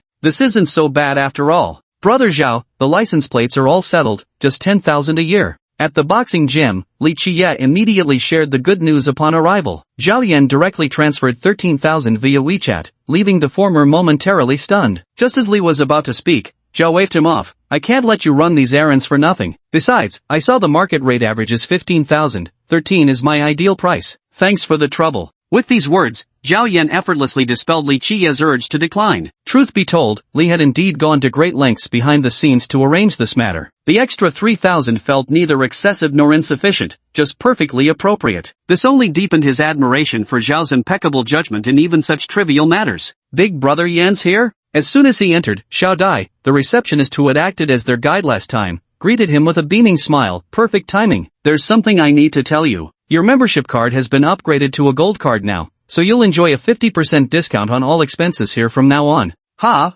Zhao Yan was momentarily stunned. He turned to look at Li Qiya beside him, who was equally baffled. What's going on? How did this happen? After Xiao Dai explained, Zhao Yan finally realized it was because of the viral video they saw that morning. The internet users had successfully doxed Lei Xinlong's identity, naturally leading them to trace his connection to this boxing gym. This unexpectedly created an explosive advertising effect. Many people living in the capital made special trips just to sign up for memberships, all eager to learn boxing or kickboxing. The sudden surge in business was staggering. Xiao Dai had been processing so many membership applications recently that her hands practically cramped from the paperwork overload. Seriously? Zhao, see? Being famous comes with perks. Brother Chia, we've upgraded your card to gold as well. Hey, honest. Li Qiya was so excited he practically danced on the spot. Today had turned out to be quite the windfall for him. Zhao Yan, however, remained unimpressed. After expressing his thanks, he headed straight for the locker room. After changing his clothes, Zhao Yan first headed to the second floor for a quick iron pumping session. He didn't push for overly heavy weights, sticking instead to standard strength recovery exercises suited to his current body weight. Yet even so, his 150 kilograms bench press and 180 kilograms squat surpassed the limits of not only Li Qiya but everyone else in this entire gym. The gym had even posted a notice in front of the mirror that read, "No shouting unless squatting 120 kilograms or benching 100 kilograms, a clear jab at beginners with mediocre strength who constantly yelp and scream." Yet after Zhao Yan silently completed 8 sets of bench presses and squats, Li Qiya, who had volunteered to spot him, noticed he hadn't even broken a sweat. This was leagues above the hulking mountains of muscle training nearby. After holding back for a while, Li Qiya finally asked in a low voice, "Brother Yan, any tips for strength training?" Li Qiya had wanted to train as well, but Zhao Yan told him to conserve energy and learn the movements first. Li obediently stuck to stretches and warm-ups on the side, though his mouth never rested as he kept firing off one question after another. The trick? Just be mindful of your bones and muscles limits so you don't injure yourself. Zhao Yan performed standard pull-ups while answering. Modern sports medicine and fitness theories are already highly developed. If you want real tricks, systematic learning is the way to go. Brother Yan, what I meant was, I often hear people say gym-built muscles are dead muscles, that combat requires live muscles. Oh, that nonsense. After completing 30 pull-ups with 40-kilo barbells hooked to his legs, having Li Qiya help remove them, Zhao Yan jumped down and continued, sheer nonsense. There's no such thing as live or dead muscles. It's just that bodybuilding and combat have different training orientations. In combat or fighting, large muscles provide excellent resistance to strikes. However, if muscle mass exceeds a certain point without proper combat training, it will naturally affect body coordination and the speed of punches and kicks. In other words, bodybuilding and combat have different optimal muscle balance points. Muscles are muscles. If bodybuilders practiced boxing, their punches could still be heavy enough to kill. Chapter 58, Fear of Violence. I see. Li Qiya nodded. His understanding of sports medicine and these modern theories was only superficial. Many personal trainers and gyms were also just mediocre. Overseas, nutritionists matched with professional athletes undergo rigorous study and examinations, but the domestic fitness market lacks reliable standards, making widespread fraud a common occurrence. Zhao Yan didn't say much. After finishing his strength training, he grabbed his boxing gloves and headed up to the third floor. Upon entering the third-floor boxing gym, Zhao Yan noticed the crowd inside and outside seemed more than double the usual size. As he walked in, he even heard someone excitedly whisper, "He's here, he's here." Giving them a puzzled glance, he realized the people standing outside the training area weren't enrolled students, but merely casually dressed spectators. There were 2 classes running that day, one for boxing and another for Chun-style Tai Chi. The boxing coach happened to be the same instructor Lu as last time, though his class had grown by 7 or 8 students, including 3 more women. The moment he spotted Zhao Yan, Coach Lu eagerly came over to greet him. The Chun-style Tai Chi instructor was a bespectacled middle-aged man who looked every bit the intellectual. His lean frame was draped in loose, baggy white training clothes, which he seemed to be wearing in an earnest attempt to cultivate an air of transcendent wisdom. Zhao Yan scanned the group. His apprentices were mostly adults in their 30s and 40s. However, 2 young men towering over 1.85 meters stood out awkwardly. Their posture and build clearly marked them as sports school students, though he couldn't fathom why they'd bother learning this. He wasn't particularly interested in pondering their motives. Before proceeding with the lesson, he he posed a question instead. Yeah, why are you learning combat? Li Chia blinked, then scratched his head.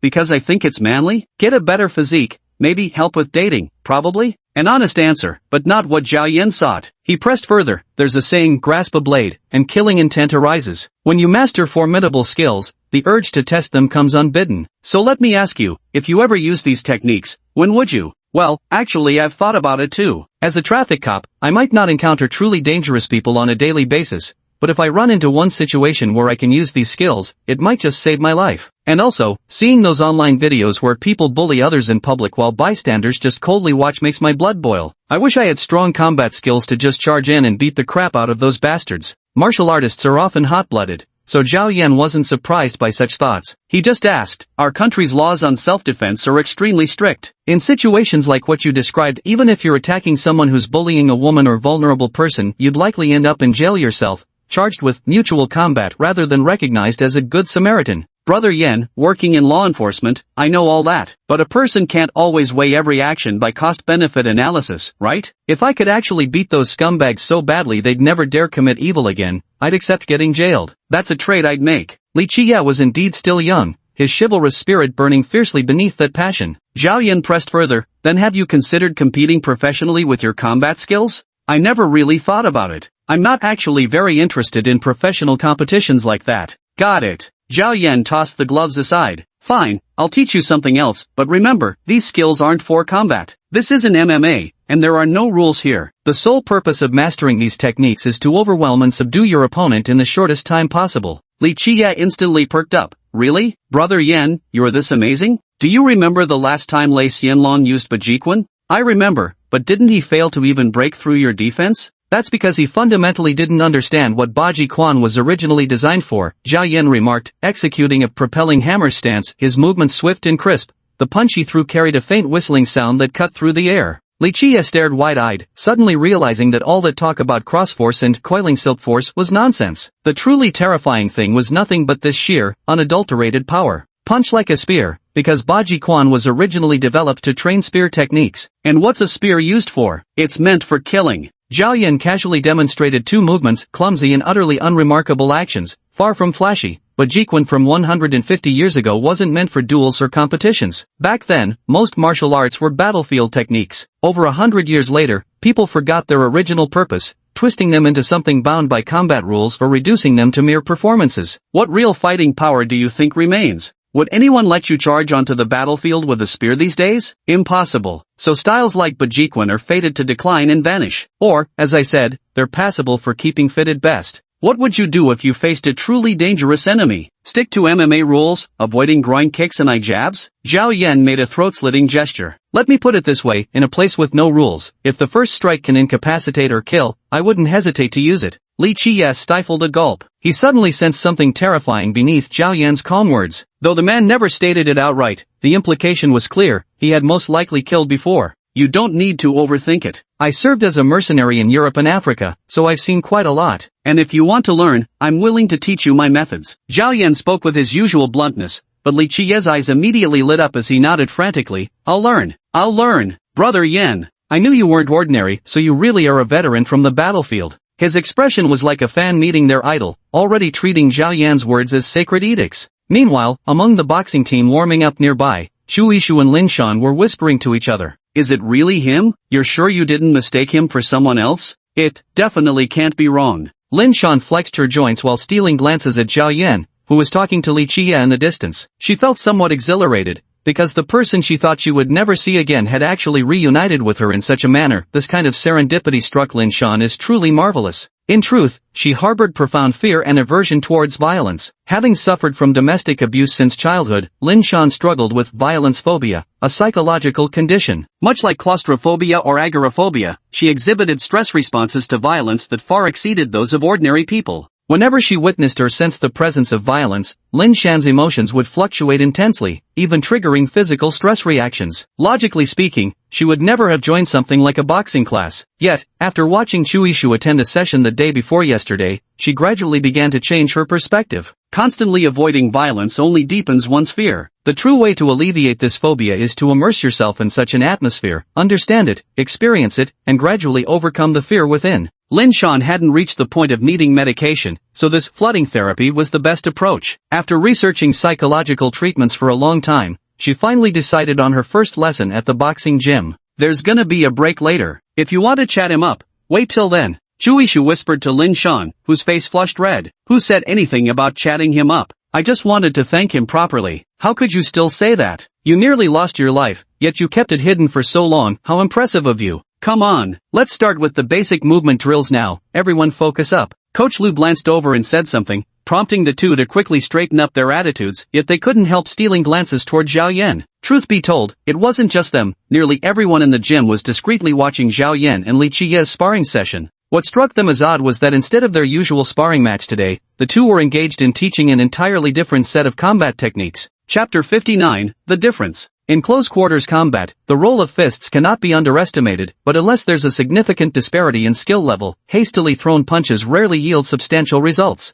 Zhao Yan's first words completely shattered Li Qiye's perception of combat. He looked at his own fist and asked hesitantly, are fists truly useless? Fists are useful, but relying on fists alone isn't enough. If you're facing a fugitive on a motorcycle, wearing a helmet and full-body armor at that point, forget fists, even a police baton might not solve the problem. What if he has another weapon in hand? Zhao Yan's theory was simple. In a sudden encounter, quickly take down the opponent with grappling techniques. Once the enemy is under control, fists, feet, or even a brick could be used at will. So what I'm teaching you today is primarily wrestling skills. It's essentially a blend of techniques like Sambo and Mongolian wrestling. If you doubt its effectiveness, we can have a quick sparring session. Great! Li Qiye understood that knowledge comes from practice, so he wasn't the least bit afraid to spar with Zhao Yan. He adopted a kickboxing stance, keeping 2 meters between them, while his opponent hunched slightly, shifting his feet slowly. Sensing that Zhao Yan hadn't assumed a proper boxing stance and lacked sufficient defense, Li Qiye immediately tested him with a straight punch. He lunged forward, throwing a left punch while preparing his right. Li Qiye strained to track his opponent's movements, but no sooner had his fist extended than Zhao Yan suddenly ducked forward. Li Qiye instinctively swung his right fist downward, only to be intercepted mid-motion. A sharp sweep to his waist sent him flipping through the air. Bang! Li Qiye's back slammed directly onto the mat. He struggled to get up, but his left arm was already twisted and locked by Zhao Yan, who had charged forward, pinning him to the ground with a joint lock. Li Qiye tried to exert force, only to find himself completely powerless. If he forced his way free, his arm might even dislocate outright. Can you feel the difference from a martial arts match? Zhao Yan released his arm, and after careful consideration, the latter stood up to try again. Just like that, the two began teaching and learning through actual combat. These duels were extremely swift, each resolved within 3 seconds. But to an outsider's eye, Zhao Yan's movements appeared anything but graceful. When most people think of wrestling, they tend to picture exaggerated moves like the hip toss or shoulder throw. But in real combat, unless your opponent is utterly incompetent or caught off guard, such flashy ippon techniques are rarely effective. Moreover, Zhao Yan wasn't using pure wrestling. His movements drew from the universal skills of all ground combat techniques, characterized by their simplicity, directness, and devastating effectiveness. At first, Li Qiye was simply being thrown around,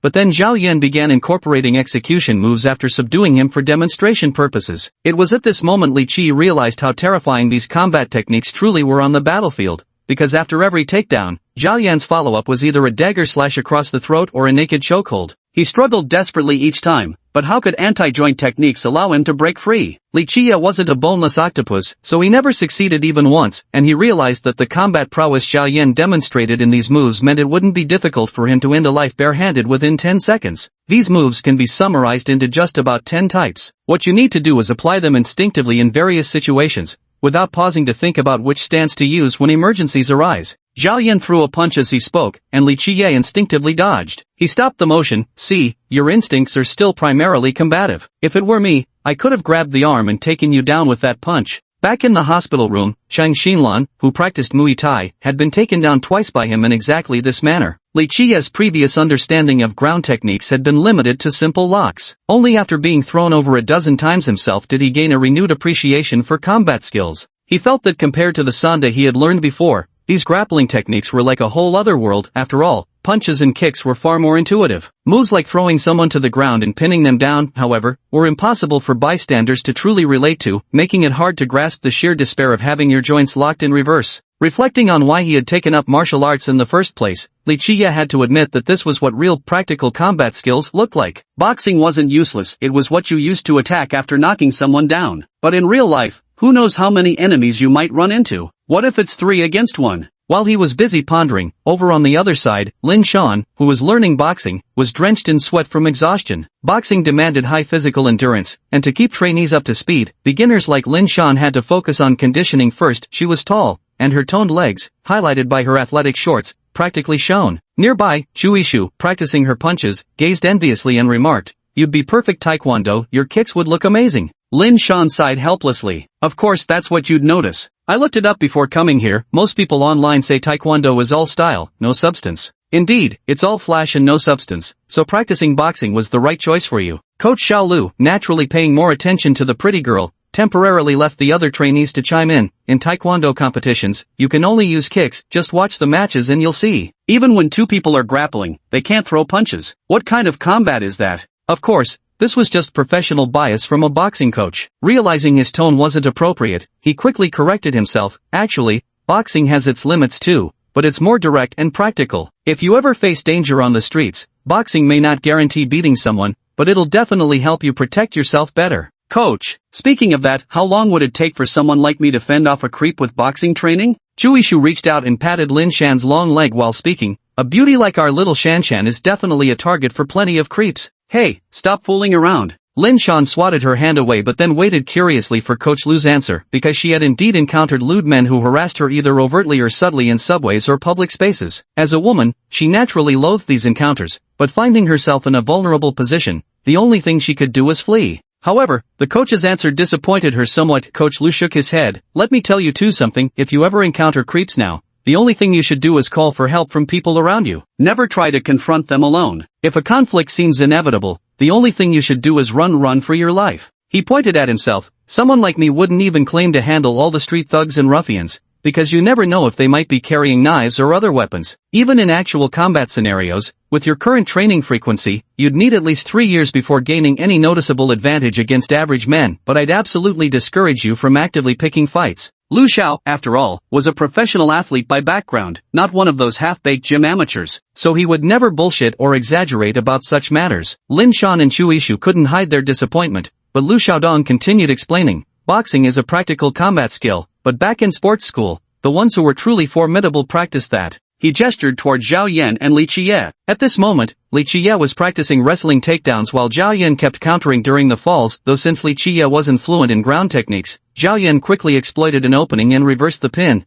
pressing Li Qiye down instead. The sight made Chu Yishu blink. What are they even doing? Wrestling and rubbing against each other like that looks totally gay. Ahem, don't talk nonsense. Lin Shan knew that BL literature and LGBTQ+ films were all the rage online these days, and Chu Yishu's tone was clearly dripping with suggestive undertones. Xiao Lu, being young himself, laughed and said, you might think their fighting style looks awkward, but let me tell you, back in sports school, when real fights broke out, the wrestling team guys were the scariest. No matter if it was sanda, boxing, taekwondo, or judo, in a free-for-all, they'd take you down in one move. That powerful? Chapter 60, how much? Chu Yishu's eyes widened, and Lin Shan beside her looked equally shocked. Clearly, they had no frame of reference for this. Lu Xiaodong wouldn't miss a chance to show off. Pointing at Zhao Yan, he said, put it this way, Mongolian wrestling started as battlefield combat techniques for killing. Since everyone was wearing armor, fists and kicks were useless, even a slash might not be fatal. So the easiest way was to take someone down and stab them in a weak spot. Training for that required tons of real combat.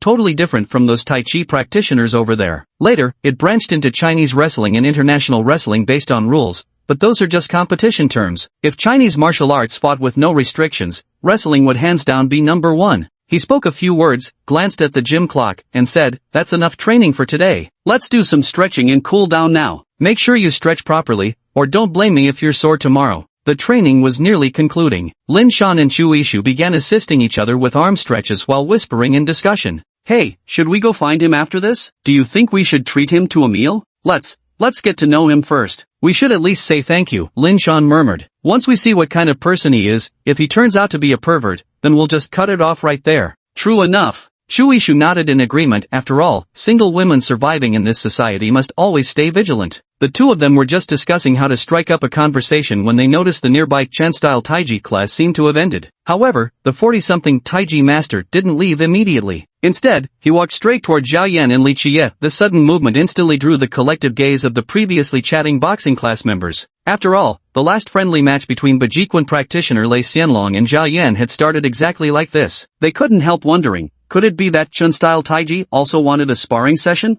Shu Ishu immediately grabbed her phone and whispered to Yin Xuan, "Here we go," just like last time, clutching the device tightly in her palm. Here Zhao Yan swiftly executed a rear naked chokehold on Li Qiya's neck after the takedown, explaining, when targeting the neck, pay attention to the direction of force. Use your right hand to press hard against the back of their head. This coordinates with your left arm to compress the trachea. While applying the choke, watch for their hands' counterattacks, though typically their punches won't have much power. If they have a knife or gun, just exert enough force to snap the neck. The words were uttered casually, yet they made Li Qiya gulp repeatedly. In just over an hour, he had already learned over a dozen lethal or crippling techniques. Compared to the combat sports he'd previously practiced, this was the difference between adult competition and children's games. There was no gradual progression. From the very first movement taught, it was live combat, followed by more live combat. From start to finish, it was nothing but live combat. Li Qiya realized that only when his body truly experienced the pain could he grasp the essence of these techniques faster. Zhao Yan's teaching method was brutally direct, yet it undeniably etched these movements into his instincts. Just as he rose to continue, the approaching Taiji master nearby finally spoke up. "Young man, I'd like to say a few words." This Tai Chi Grandmaster surnamed Wang holds an honorary position in the Martial Arts Association. In terms of seniority, he's a generation above that Lei Xianlong from last time, earning him the respectful title Master Wang within the circle. Of course, here Master refers to his martial arts skills, not any supernatural abilities. As for those older generation practitioners above him, they'd be addressed as Grandmasters. But whether Master or Grandmaster, Zhao Yan felt completely indifferent. He just turned his head and asked, "What did you say?" "These techniques you're practicing, they're sinister and ruthless, not the righteous path." Master Wang pointed at his neck. "Skills like this could easily become fatal. I know your no-holds-barred combat includes ground techniques, but even those should end when the opponent yields. Young man, those moves you just demonstrated all targeted vital points, that goes against martial virtue." Zhao Yan looked at him expressionlessly, while Li Qiya quickly chimed in beside him. "Sorry, Master Wang, we haven't trained in MMA either, so this doesn't count as no-holds-barred combat." He felt utterly baffled inside. He'd been practicing just fine when suddenly someone popped up to nitpick. "Isn't that just ridiculous? Since when do I need your advice on how to train?" After speaking, Li Qiye grabbed a towel from the side and vigorously wiped the sweat off his body. Wrestling is an intense sport that demands explosive strength and drains stamina rapidly. Despite only going through a few moves, he was drenched. Just as he set the towel down to continue, he noticed Master Wang still hadn't left. Instead, the man pressed on. "Last time, Xiao Lei sparred with this young man in Bajiquan, right? I'm Wang Zhanghai, inheritor of Chen-style Taijiquan. Today..." Before he could finish, Zhao Yan waved his hand dismissively. "Youth trumps skill in combat. I already had the upper hand in that exchange. You're of an older generation, and I don't know pushing hands or anything like that.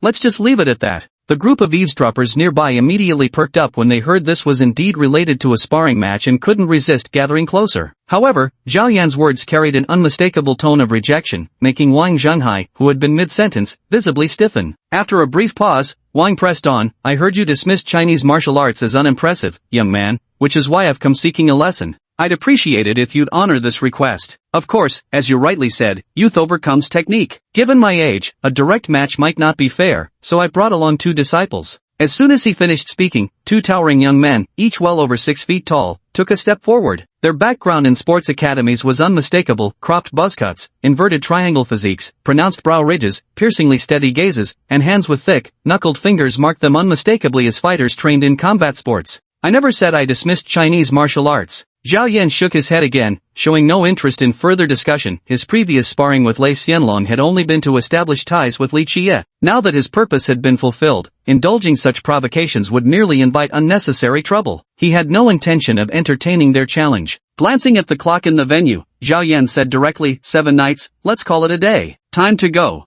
Coming right up. Li Qiye turned his head to glance at Wang Zhanghai and the 2 students behind him. "Last time we sparred, we nearly had an accident. This isn't the place for an impromptu duel. For our own sake, we ought to be more careful, don't you think?" With that, he followed Zhao Yan toward the locker room. Lin Shan and Chu Ishu, watching from a distance, immediately decided to catch up and speak with him. After all, the class had already ended. No one would stop them from leaving now. Lin Shan's heart pounded with nervousness. Up ahead, Zhao Yan and Li Qiye stood bare-chested, casually draped with just a towel. Fresh from class, she worried her own appearance might be unbecoming. Did she carry any unpleasant odors? Just as these anxious thoughts swirled, Master Wang beside her spoke again. "Brother Zhao, a man must take responsibility for his actions. Those videos of yours have fueled endless online slander against Chinese martial arts. Wouldn't fleeing now be rather dishonorable?" Zhao Yan didn't even turn his head. Wang Zhanghai was mentally prepared for his refusal to engage. Glancing around, he noticed many people secretly pulling out their phones to record, while his own strategically placed cameramen focused their lenses on Zhao Yan's retreating figure. Uploading such footage online with a caption like "MMA fighter cowers before Chen-style Tai Chi Grandmaster" would surely be enough to salvage the situation. He shot a meaningful look at his disciple, who immediately shouted, "Don't chicken out. If you've got the guts, come fight." Chen-style Tai Chi is genuine kung fu too. The remark sounded oddly abrupt and out of context,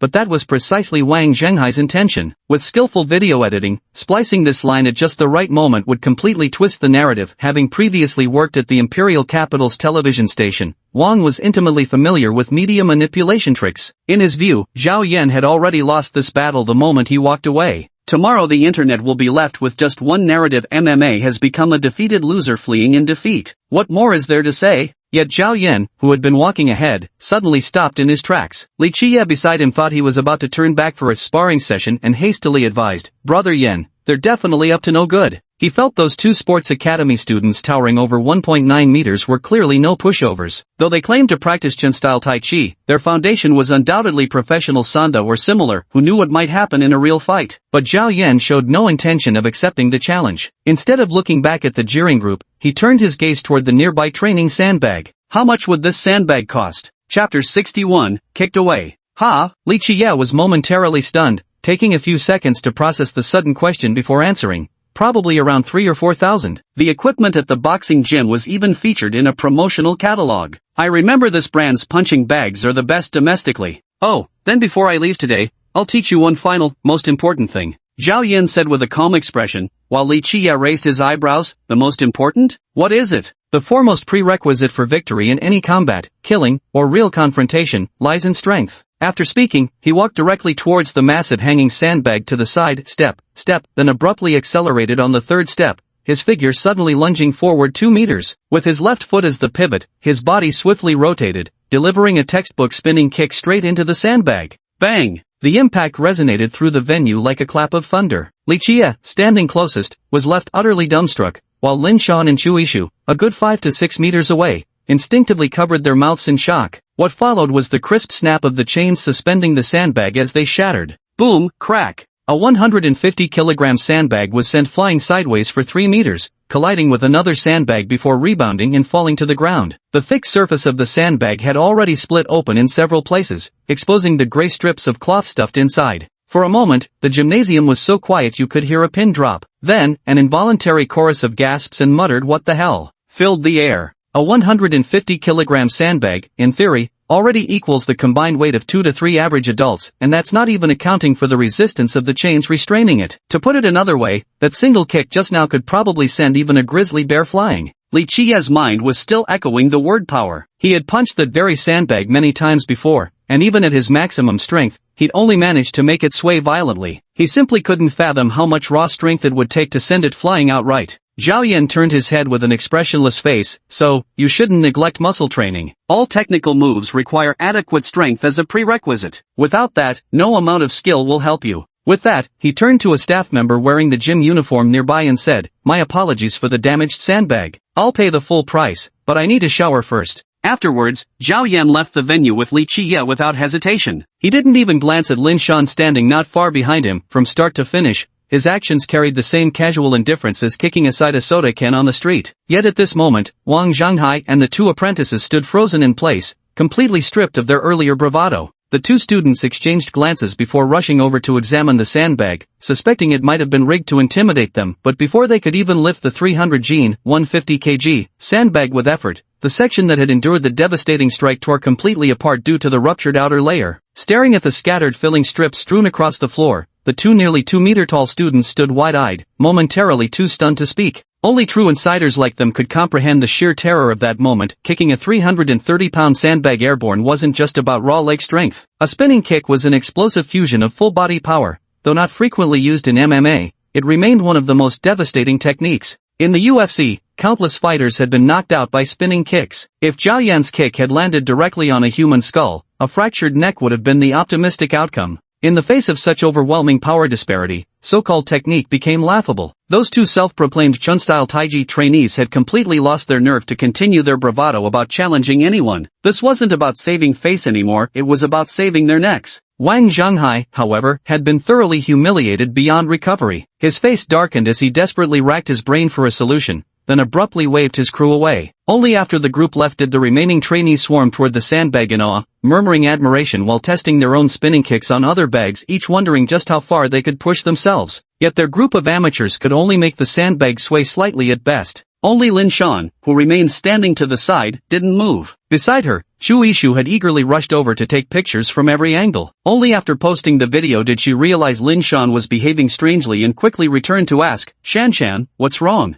Lin Shan's mind was still buzzing because she had been utterly terrified by Zhao Yan's kick. She didn't understand just how powerful that kind of strength was, but the deafening sound seemed to still echo in her ears, making her legs feel weak. A deep fear of violence had always been buried in her heart. Before, she had feared Zhao Yan when he kicked open the Lamborghini's door, and now, witnessing his frightening strength again, that suffocating panic completely overwhelmed her rational urge to step forward and thank him. If Chu Yishu hadn't been there, she might have even considered running away on the spot. During a panic attack, the body undergoes extreme stress reactions. Lin Shan's breathing became ragged, her face turned pale, and even with her eyes closed and her gaze averted, the scene from moments ago kept replaying in her mind. I am fine. Let's just go to the changing room first. Alright, he went to shower, we should hurry so we can wait by the entrance and talk to him when he comes out. Chu Yishu was intensely curious about what kind of person such a powerfully built man might be, but Lin Shan beside her barely responded, merely nodding silently. Without overthinking it, Chu Yishu pulled Lin Shan into the shower area. About half an hour later, the two finally came downstairs after getting ready. Chu Yishu whispered urgently, hurry, if we're late, we might miss him. Lin Shan twisted her fingers nervously as she followed behind, her emotions in turmoil. On one hand, her conscience screamed she owed this stranger gratitude, on the other, a primal fear rooted deep within urged her to flee this impending encounter. Thus she deliberately dragged out showering, drying her hair, and changing clothes. Had Chu Yishu not pushed her along, she might have stretched it beyond an hour. She knew this verged on psychological distress. Problems demand confrontation, yet when they reached the foyer, Lin Shan's legs still trembled, she couldn't even raise her eyes, relying entirely on Chu Yishu's cues to gauge the situation. She's here! She's here! Chu Yishu gave her a pull, and Lin Shan felt her heart suddenly lurch. Just then, they overheard the receptionist shout, "I speaking politely, Brother Yen, it's really no problem. Our director just called and said the punching bag isn't worth much. If you kicked it apart, it's because of poor maintenance, the equipment's fault, not yours. There's really no need to compensate." Is that so? Then I really must thank you for your understanding. Without hesitation, Zhao Yan took out his phone. In that case, I'll top up the card with 10,000 yuan. Please handle the procedure. Oh, of course. Right away. Xiaodia's voice was sickly sweet, but Zhao Yan merely nodded with a faint smile and turned to leave. Just then, Lin Shan and Chu Yishu had approached him. Zhao Yan swept his gaze over them before looking away, intending to sidestep them. He didn't even remember what the beauty he'd rescued looked like that day, so Lin Shan left no impression. Yet Chu Yishu reached out with a cheerful block and greeted, "Hey there, handsome." The moment she spoke, Lin Shan knew there was no avoiding this encounter today. Forcing herself to meet his gaze, she noticed Zhao Yan was now wearing a gray and black Kenzo hoodie emblazoned with bold-like graphics. The stylish outfit made him look thoroughly trendy, but his eyes held none of a street cool guy's playful arrogance, only endless tranquility. What request? Beside them, Li Qiya's interest perked up at the sight of two beauties, particularly the leggy one over 1.7 meters tall. But realizing they were here for Zhao Yan, he subtly sidled aside. Chu Yishu spoke while reaching out to tug at Lin Shan's sleeve. "This is my colleague. She has something she'd like to say to you." Zhao Yan expressionlessly shifted his gaze to Lin Shan, who hesitantly raised her head and murmured, I came to thank you for that day on the 13th, at that intersection, the burning sports car." Lin Shan's usually decent verbal skills suddenly failed her. Scenes from that day kept flashing through her mind, but the words wouldn't form coherent sentences. After stammering for so long, she even felt herself blushing, because Chu Yishu beside her couldn't stand listening anymore and kept pulling at her arm. Zhao Yan wasn't stupid though. He pieced together the answer from her fragmented words and nodded. "You're the one I dragged back from the crosswalk, right?" "Ah, yes." Lin Shan felt somewhat suffocated and quickly nodded. "Oh, no need to thank me. I just did what I should." Zhao Yan waved his hand after speaking. "Well, if there's nothing else, I'll take my leave first." Chapter 62, Trending on Weibo. Before Lin Shan could respond, he simply left with Li Qie. This abrupt conclusion to their conversation completely caught Chu Yishu off guard. Staring at his retreating figure, she grabbed Lin Shan's arm excitedly. Wow, so he's actually the abstinent type. Yet Lin Shan felt an inexplicable hollowness in her mind, as if certain prepared emotions had suddenly lost their target. She wanted to call out to stop him, but couldn't find any justification to do so. It was then that Li Chia spoke up, "Brother Yin, damn, that was brutal. Those guys will probably behave now. Sometimes you really need this kind of approach, those bastards won't learn unless they're beaten." However, Zhao Yan shook his head. When violence becomes the solution, it usually indicates the problem exists at a primitive level. To put it another way, there's no difference between this and animals in the forest fighting for mating rights. To teach such lethal combat skills, Zhao Yan needed to quickly bring Li Qia's understanding of such force up to speed. A powerful warrior should not be a child wielding a gun. The timing of using force often requires sufficient moral restraint. Otherwise, such individuals can easily become highly destructive antisocial elements. Human evolution has brought us to this day, with societal structures constantly changing. The ways we solve problems should have long transcended such primitive levels of violence. But clearly, we're not there yet, Zhao Yan said as he pushed open the door while walking. He looked at Li Qie seriously and added, "So possessing such skills is nothing to boast about. On the contrary, before using violence against others, you must carefully consider whether you have sufficient reason to do so. I could cripple that Tai Chi master to warn these people, but it would be meaningless. They want to prove something, I only need to show them the potential consequences, and that's enough." Yes, I understand. Li Qie's comprehension of violence was still superficial, but after hearing Zhao Yan's words, he couldn't help but nod and begin to reflect. The two left the boxing gym, bid farewell, and got into their respective cars. Meanwhile, Lin Shan, standing in the lobby downstairs, overheard their conversation. Shu Yishu nudged Lin Shan's arm and whispered excitedly, "Don't you think he's so cool? Compared to that so-called Tai Chi master, this guy is just awesome." But Lin Shan was pondering the deeper meaning behind his words. Zhao Yan's reasoning made perfect sense, yet when she thought about it carefully, he could say all that precisely because he had the strength to back it up. In other words, only the strong truly have the privilege of choice. What happens when someone is so weak they have no options left? She remembered why she had come to the boxing gym in the first place. Lin Shan had initially come seeking a cure, but now, for the first time, she felt a burning desire not just to heal, but to genuinely become stronger. The coach said it might take 3 years of training to gain an advantage over common harassers. This sounded unrealistic, yet wasn't it also a form of motivation? For Lin Shan, at least it meant she had the possibility to change herself. Let's go, time to head home. Suddenly filled with a more substantial emotion, Lin Shan's tense body naturally relaxed. Shu Yishu caught up and asked quietly, "Such a great opportunity, why didn't you ask for his contact? Didn't you think he was reliable? Next time. Anyway, there'll be plenty of chances in the future, right?" She broke into a smile. "Account, password, what was the password again?" Yan Shuang, who had been staying at home, was unaware of what had happened at the boxing gym. By now, she had already mopped the floors, made the bed, and hung the freshly washed laundry on the balcony. After finishing all her chores, she sat down at the computer desk and went online. Staring at the familiar computer screen, she suddenly realized there was actually a lot she could do. Who said ghosts could only wander around aimlessly? She could spend an entire day just scrolling through Weibo. That said, recalling the password turned out to be quite a hassle. After painstakingly logging back in, she froze her account, which originally had only a handful of followers, now had thousands of reposts and over 20,000 comments. Yan Shuang had forgotten what her last Weibo post was about. She clicked on the reposts and found that people were mostly sharing her final post from 4 years ago. This was the post she'd made before her daughter's accident, a casual snapshot of sunset taken on her way home from work. After the car crash, she never logged in again until her final leap from the hospital rooftop. Now all these strangers had reposted it with added candle emojis. Scrolling for a long time, Yan Shuang finally saw that someone had written about her tragedy after the incident. Yet gazing at these symbolic reposts, she sighed. No number of virtual candles could undo what had already happened. Why did they repost it? Yan Shuang studied the unfamiliar usernames, thinking perhaps these people were secretly afraid of experiencing similar misfortune themselves. The repost records were mostly from 4 years ago, yet the tens of thousands of comments spanned continuously until today. She scrolled endlessly. Among the strangers were people she'd once known, elementary school to university classmates, neighbors, school colleagues. Later there were even comments from her own students. Their comments were varied. Some expressed sorrow over Yan Shuang's untimely death,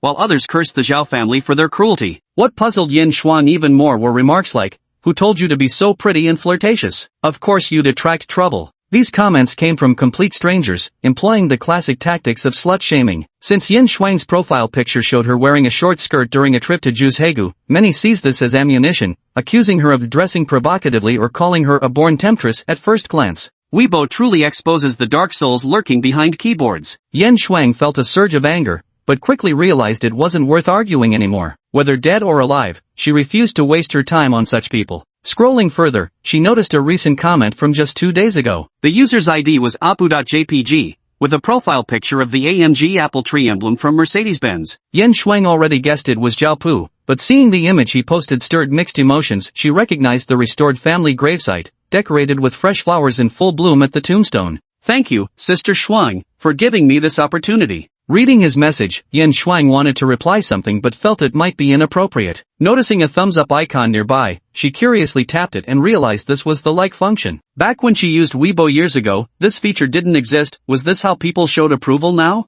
Without overthinking it, Yan Shuang closed the interface and switched to browsing the latest Weibo updates. She followed few accounts, so after scrolling through several pages without finding anything interesting, she noticed the trending Weibo option. Clicking in, her eyes immediately caught a glaring headline: Combat God stuns Beijing martial arts gym. The video below this title was set to autoplay. As her gaze swept downward, she immediately recognized a familiar figure on screen executing a spinning kick, his foot sending a sandbag flying with a resounding boom. The deep bass from the Bose X5 speakers startled her. Blinking in disbelief at the display of overwhelming strength, Yan Shuang leaned closer to the screen, zooming in and scrutinizing the footage until she finally confirmed it was indeed Zhao Yan, who had left the house that afternoon. Wasn't he supposed to be at the boxing gym? How did he end up in a trending video? As the thought crossed her mind, Yan Shuang scanned the title again only to realize it was footage from the gym after all. But, what exactly was he doing? Yan Shuang's curiosity was instantly piqued. She clicked on the comments below, where the top comment indeed explained the backstory. Chen-style Taiji master Wang Zhenghai came to challenge him, but this legend refused to engage. Then Wang's disciples repeatedly provoked him with insults, so the legend countered with a spinning kick, immediately shutting them down. However, the comments below overwhelmingly ridiculed. So fake. I've seen punching bags before, those things weigh 200 to 300 pounds. You're telling me he kicked it flying? If he's really that strong, he'd be Captain China. Is this some kind of movie set? Pure hype. Martial arts schools will do anything for publicity these days. How dare they upload such an obviously fake video? Even an idiot can tell that's a sponge-filled sandbag. The voices of skepticism grew increasingly louder, but Yan Shuang didn't believe Zhao Yan was the type to collude in fabricating lies. Given his personality, if he said he went to practice boxing, then he must have gone to practice boxing. Why would he need to invent any other excuse?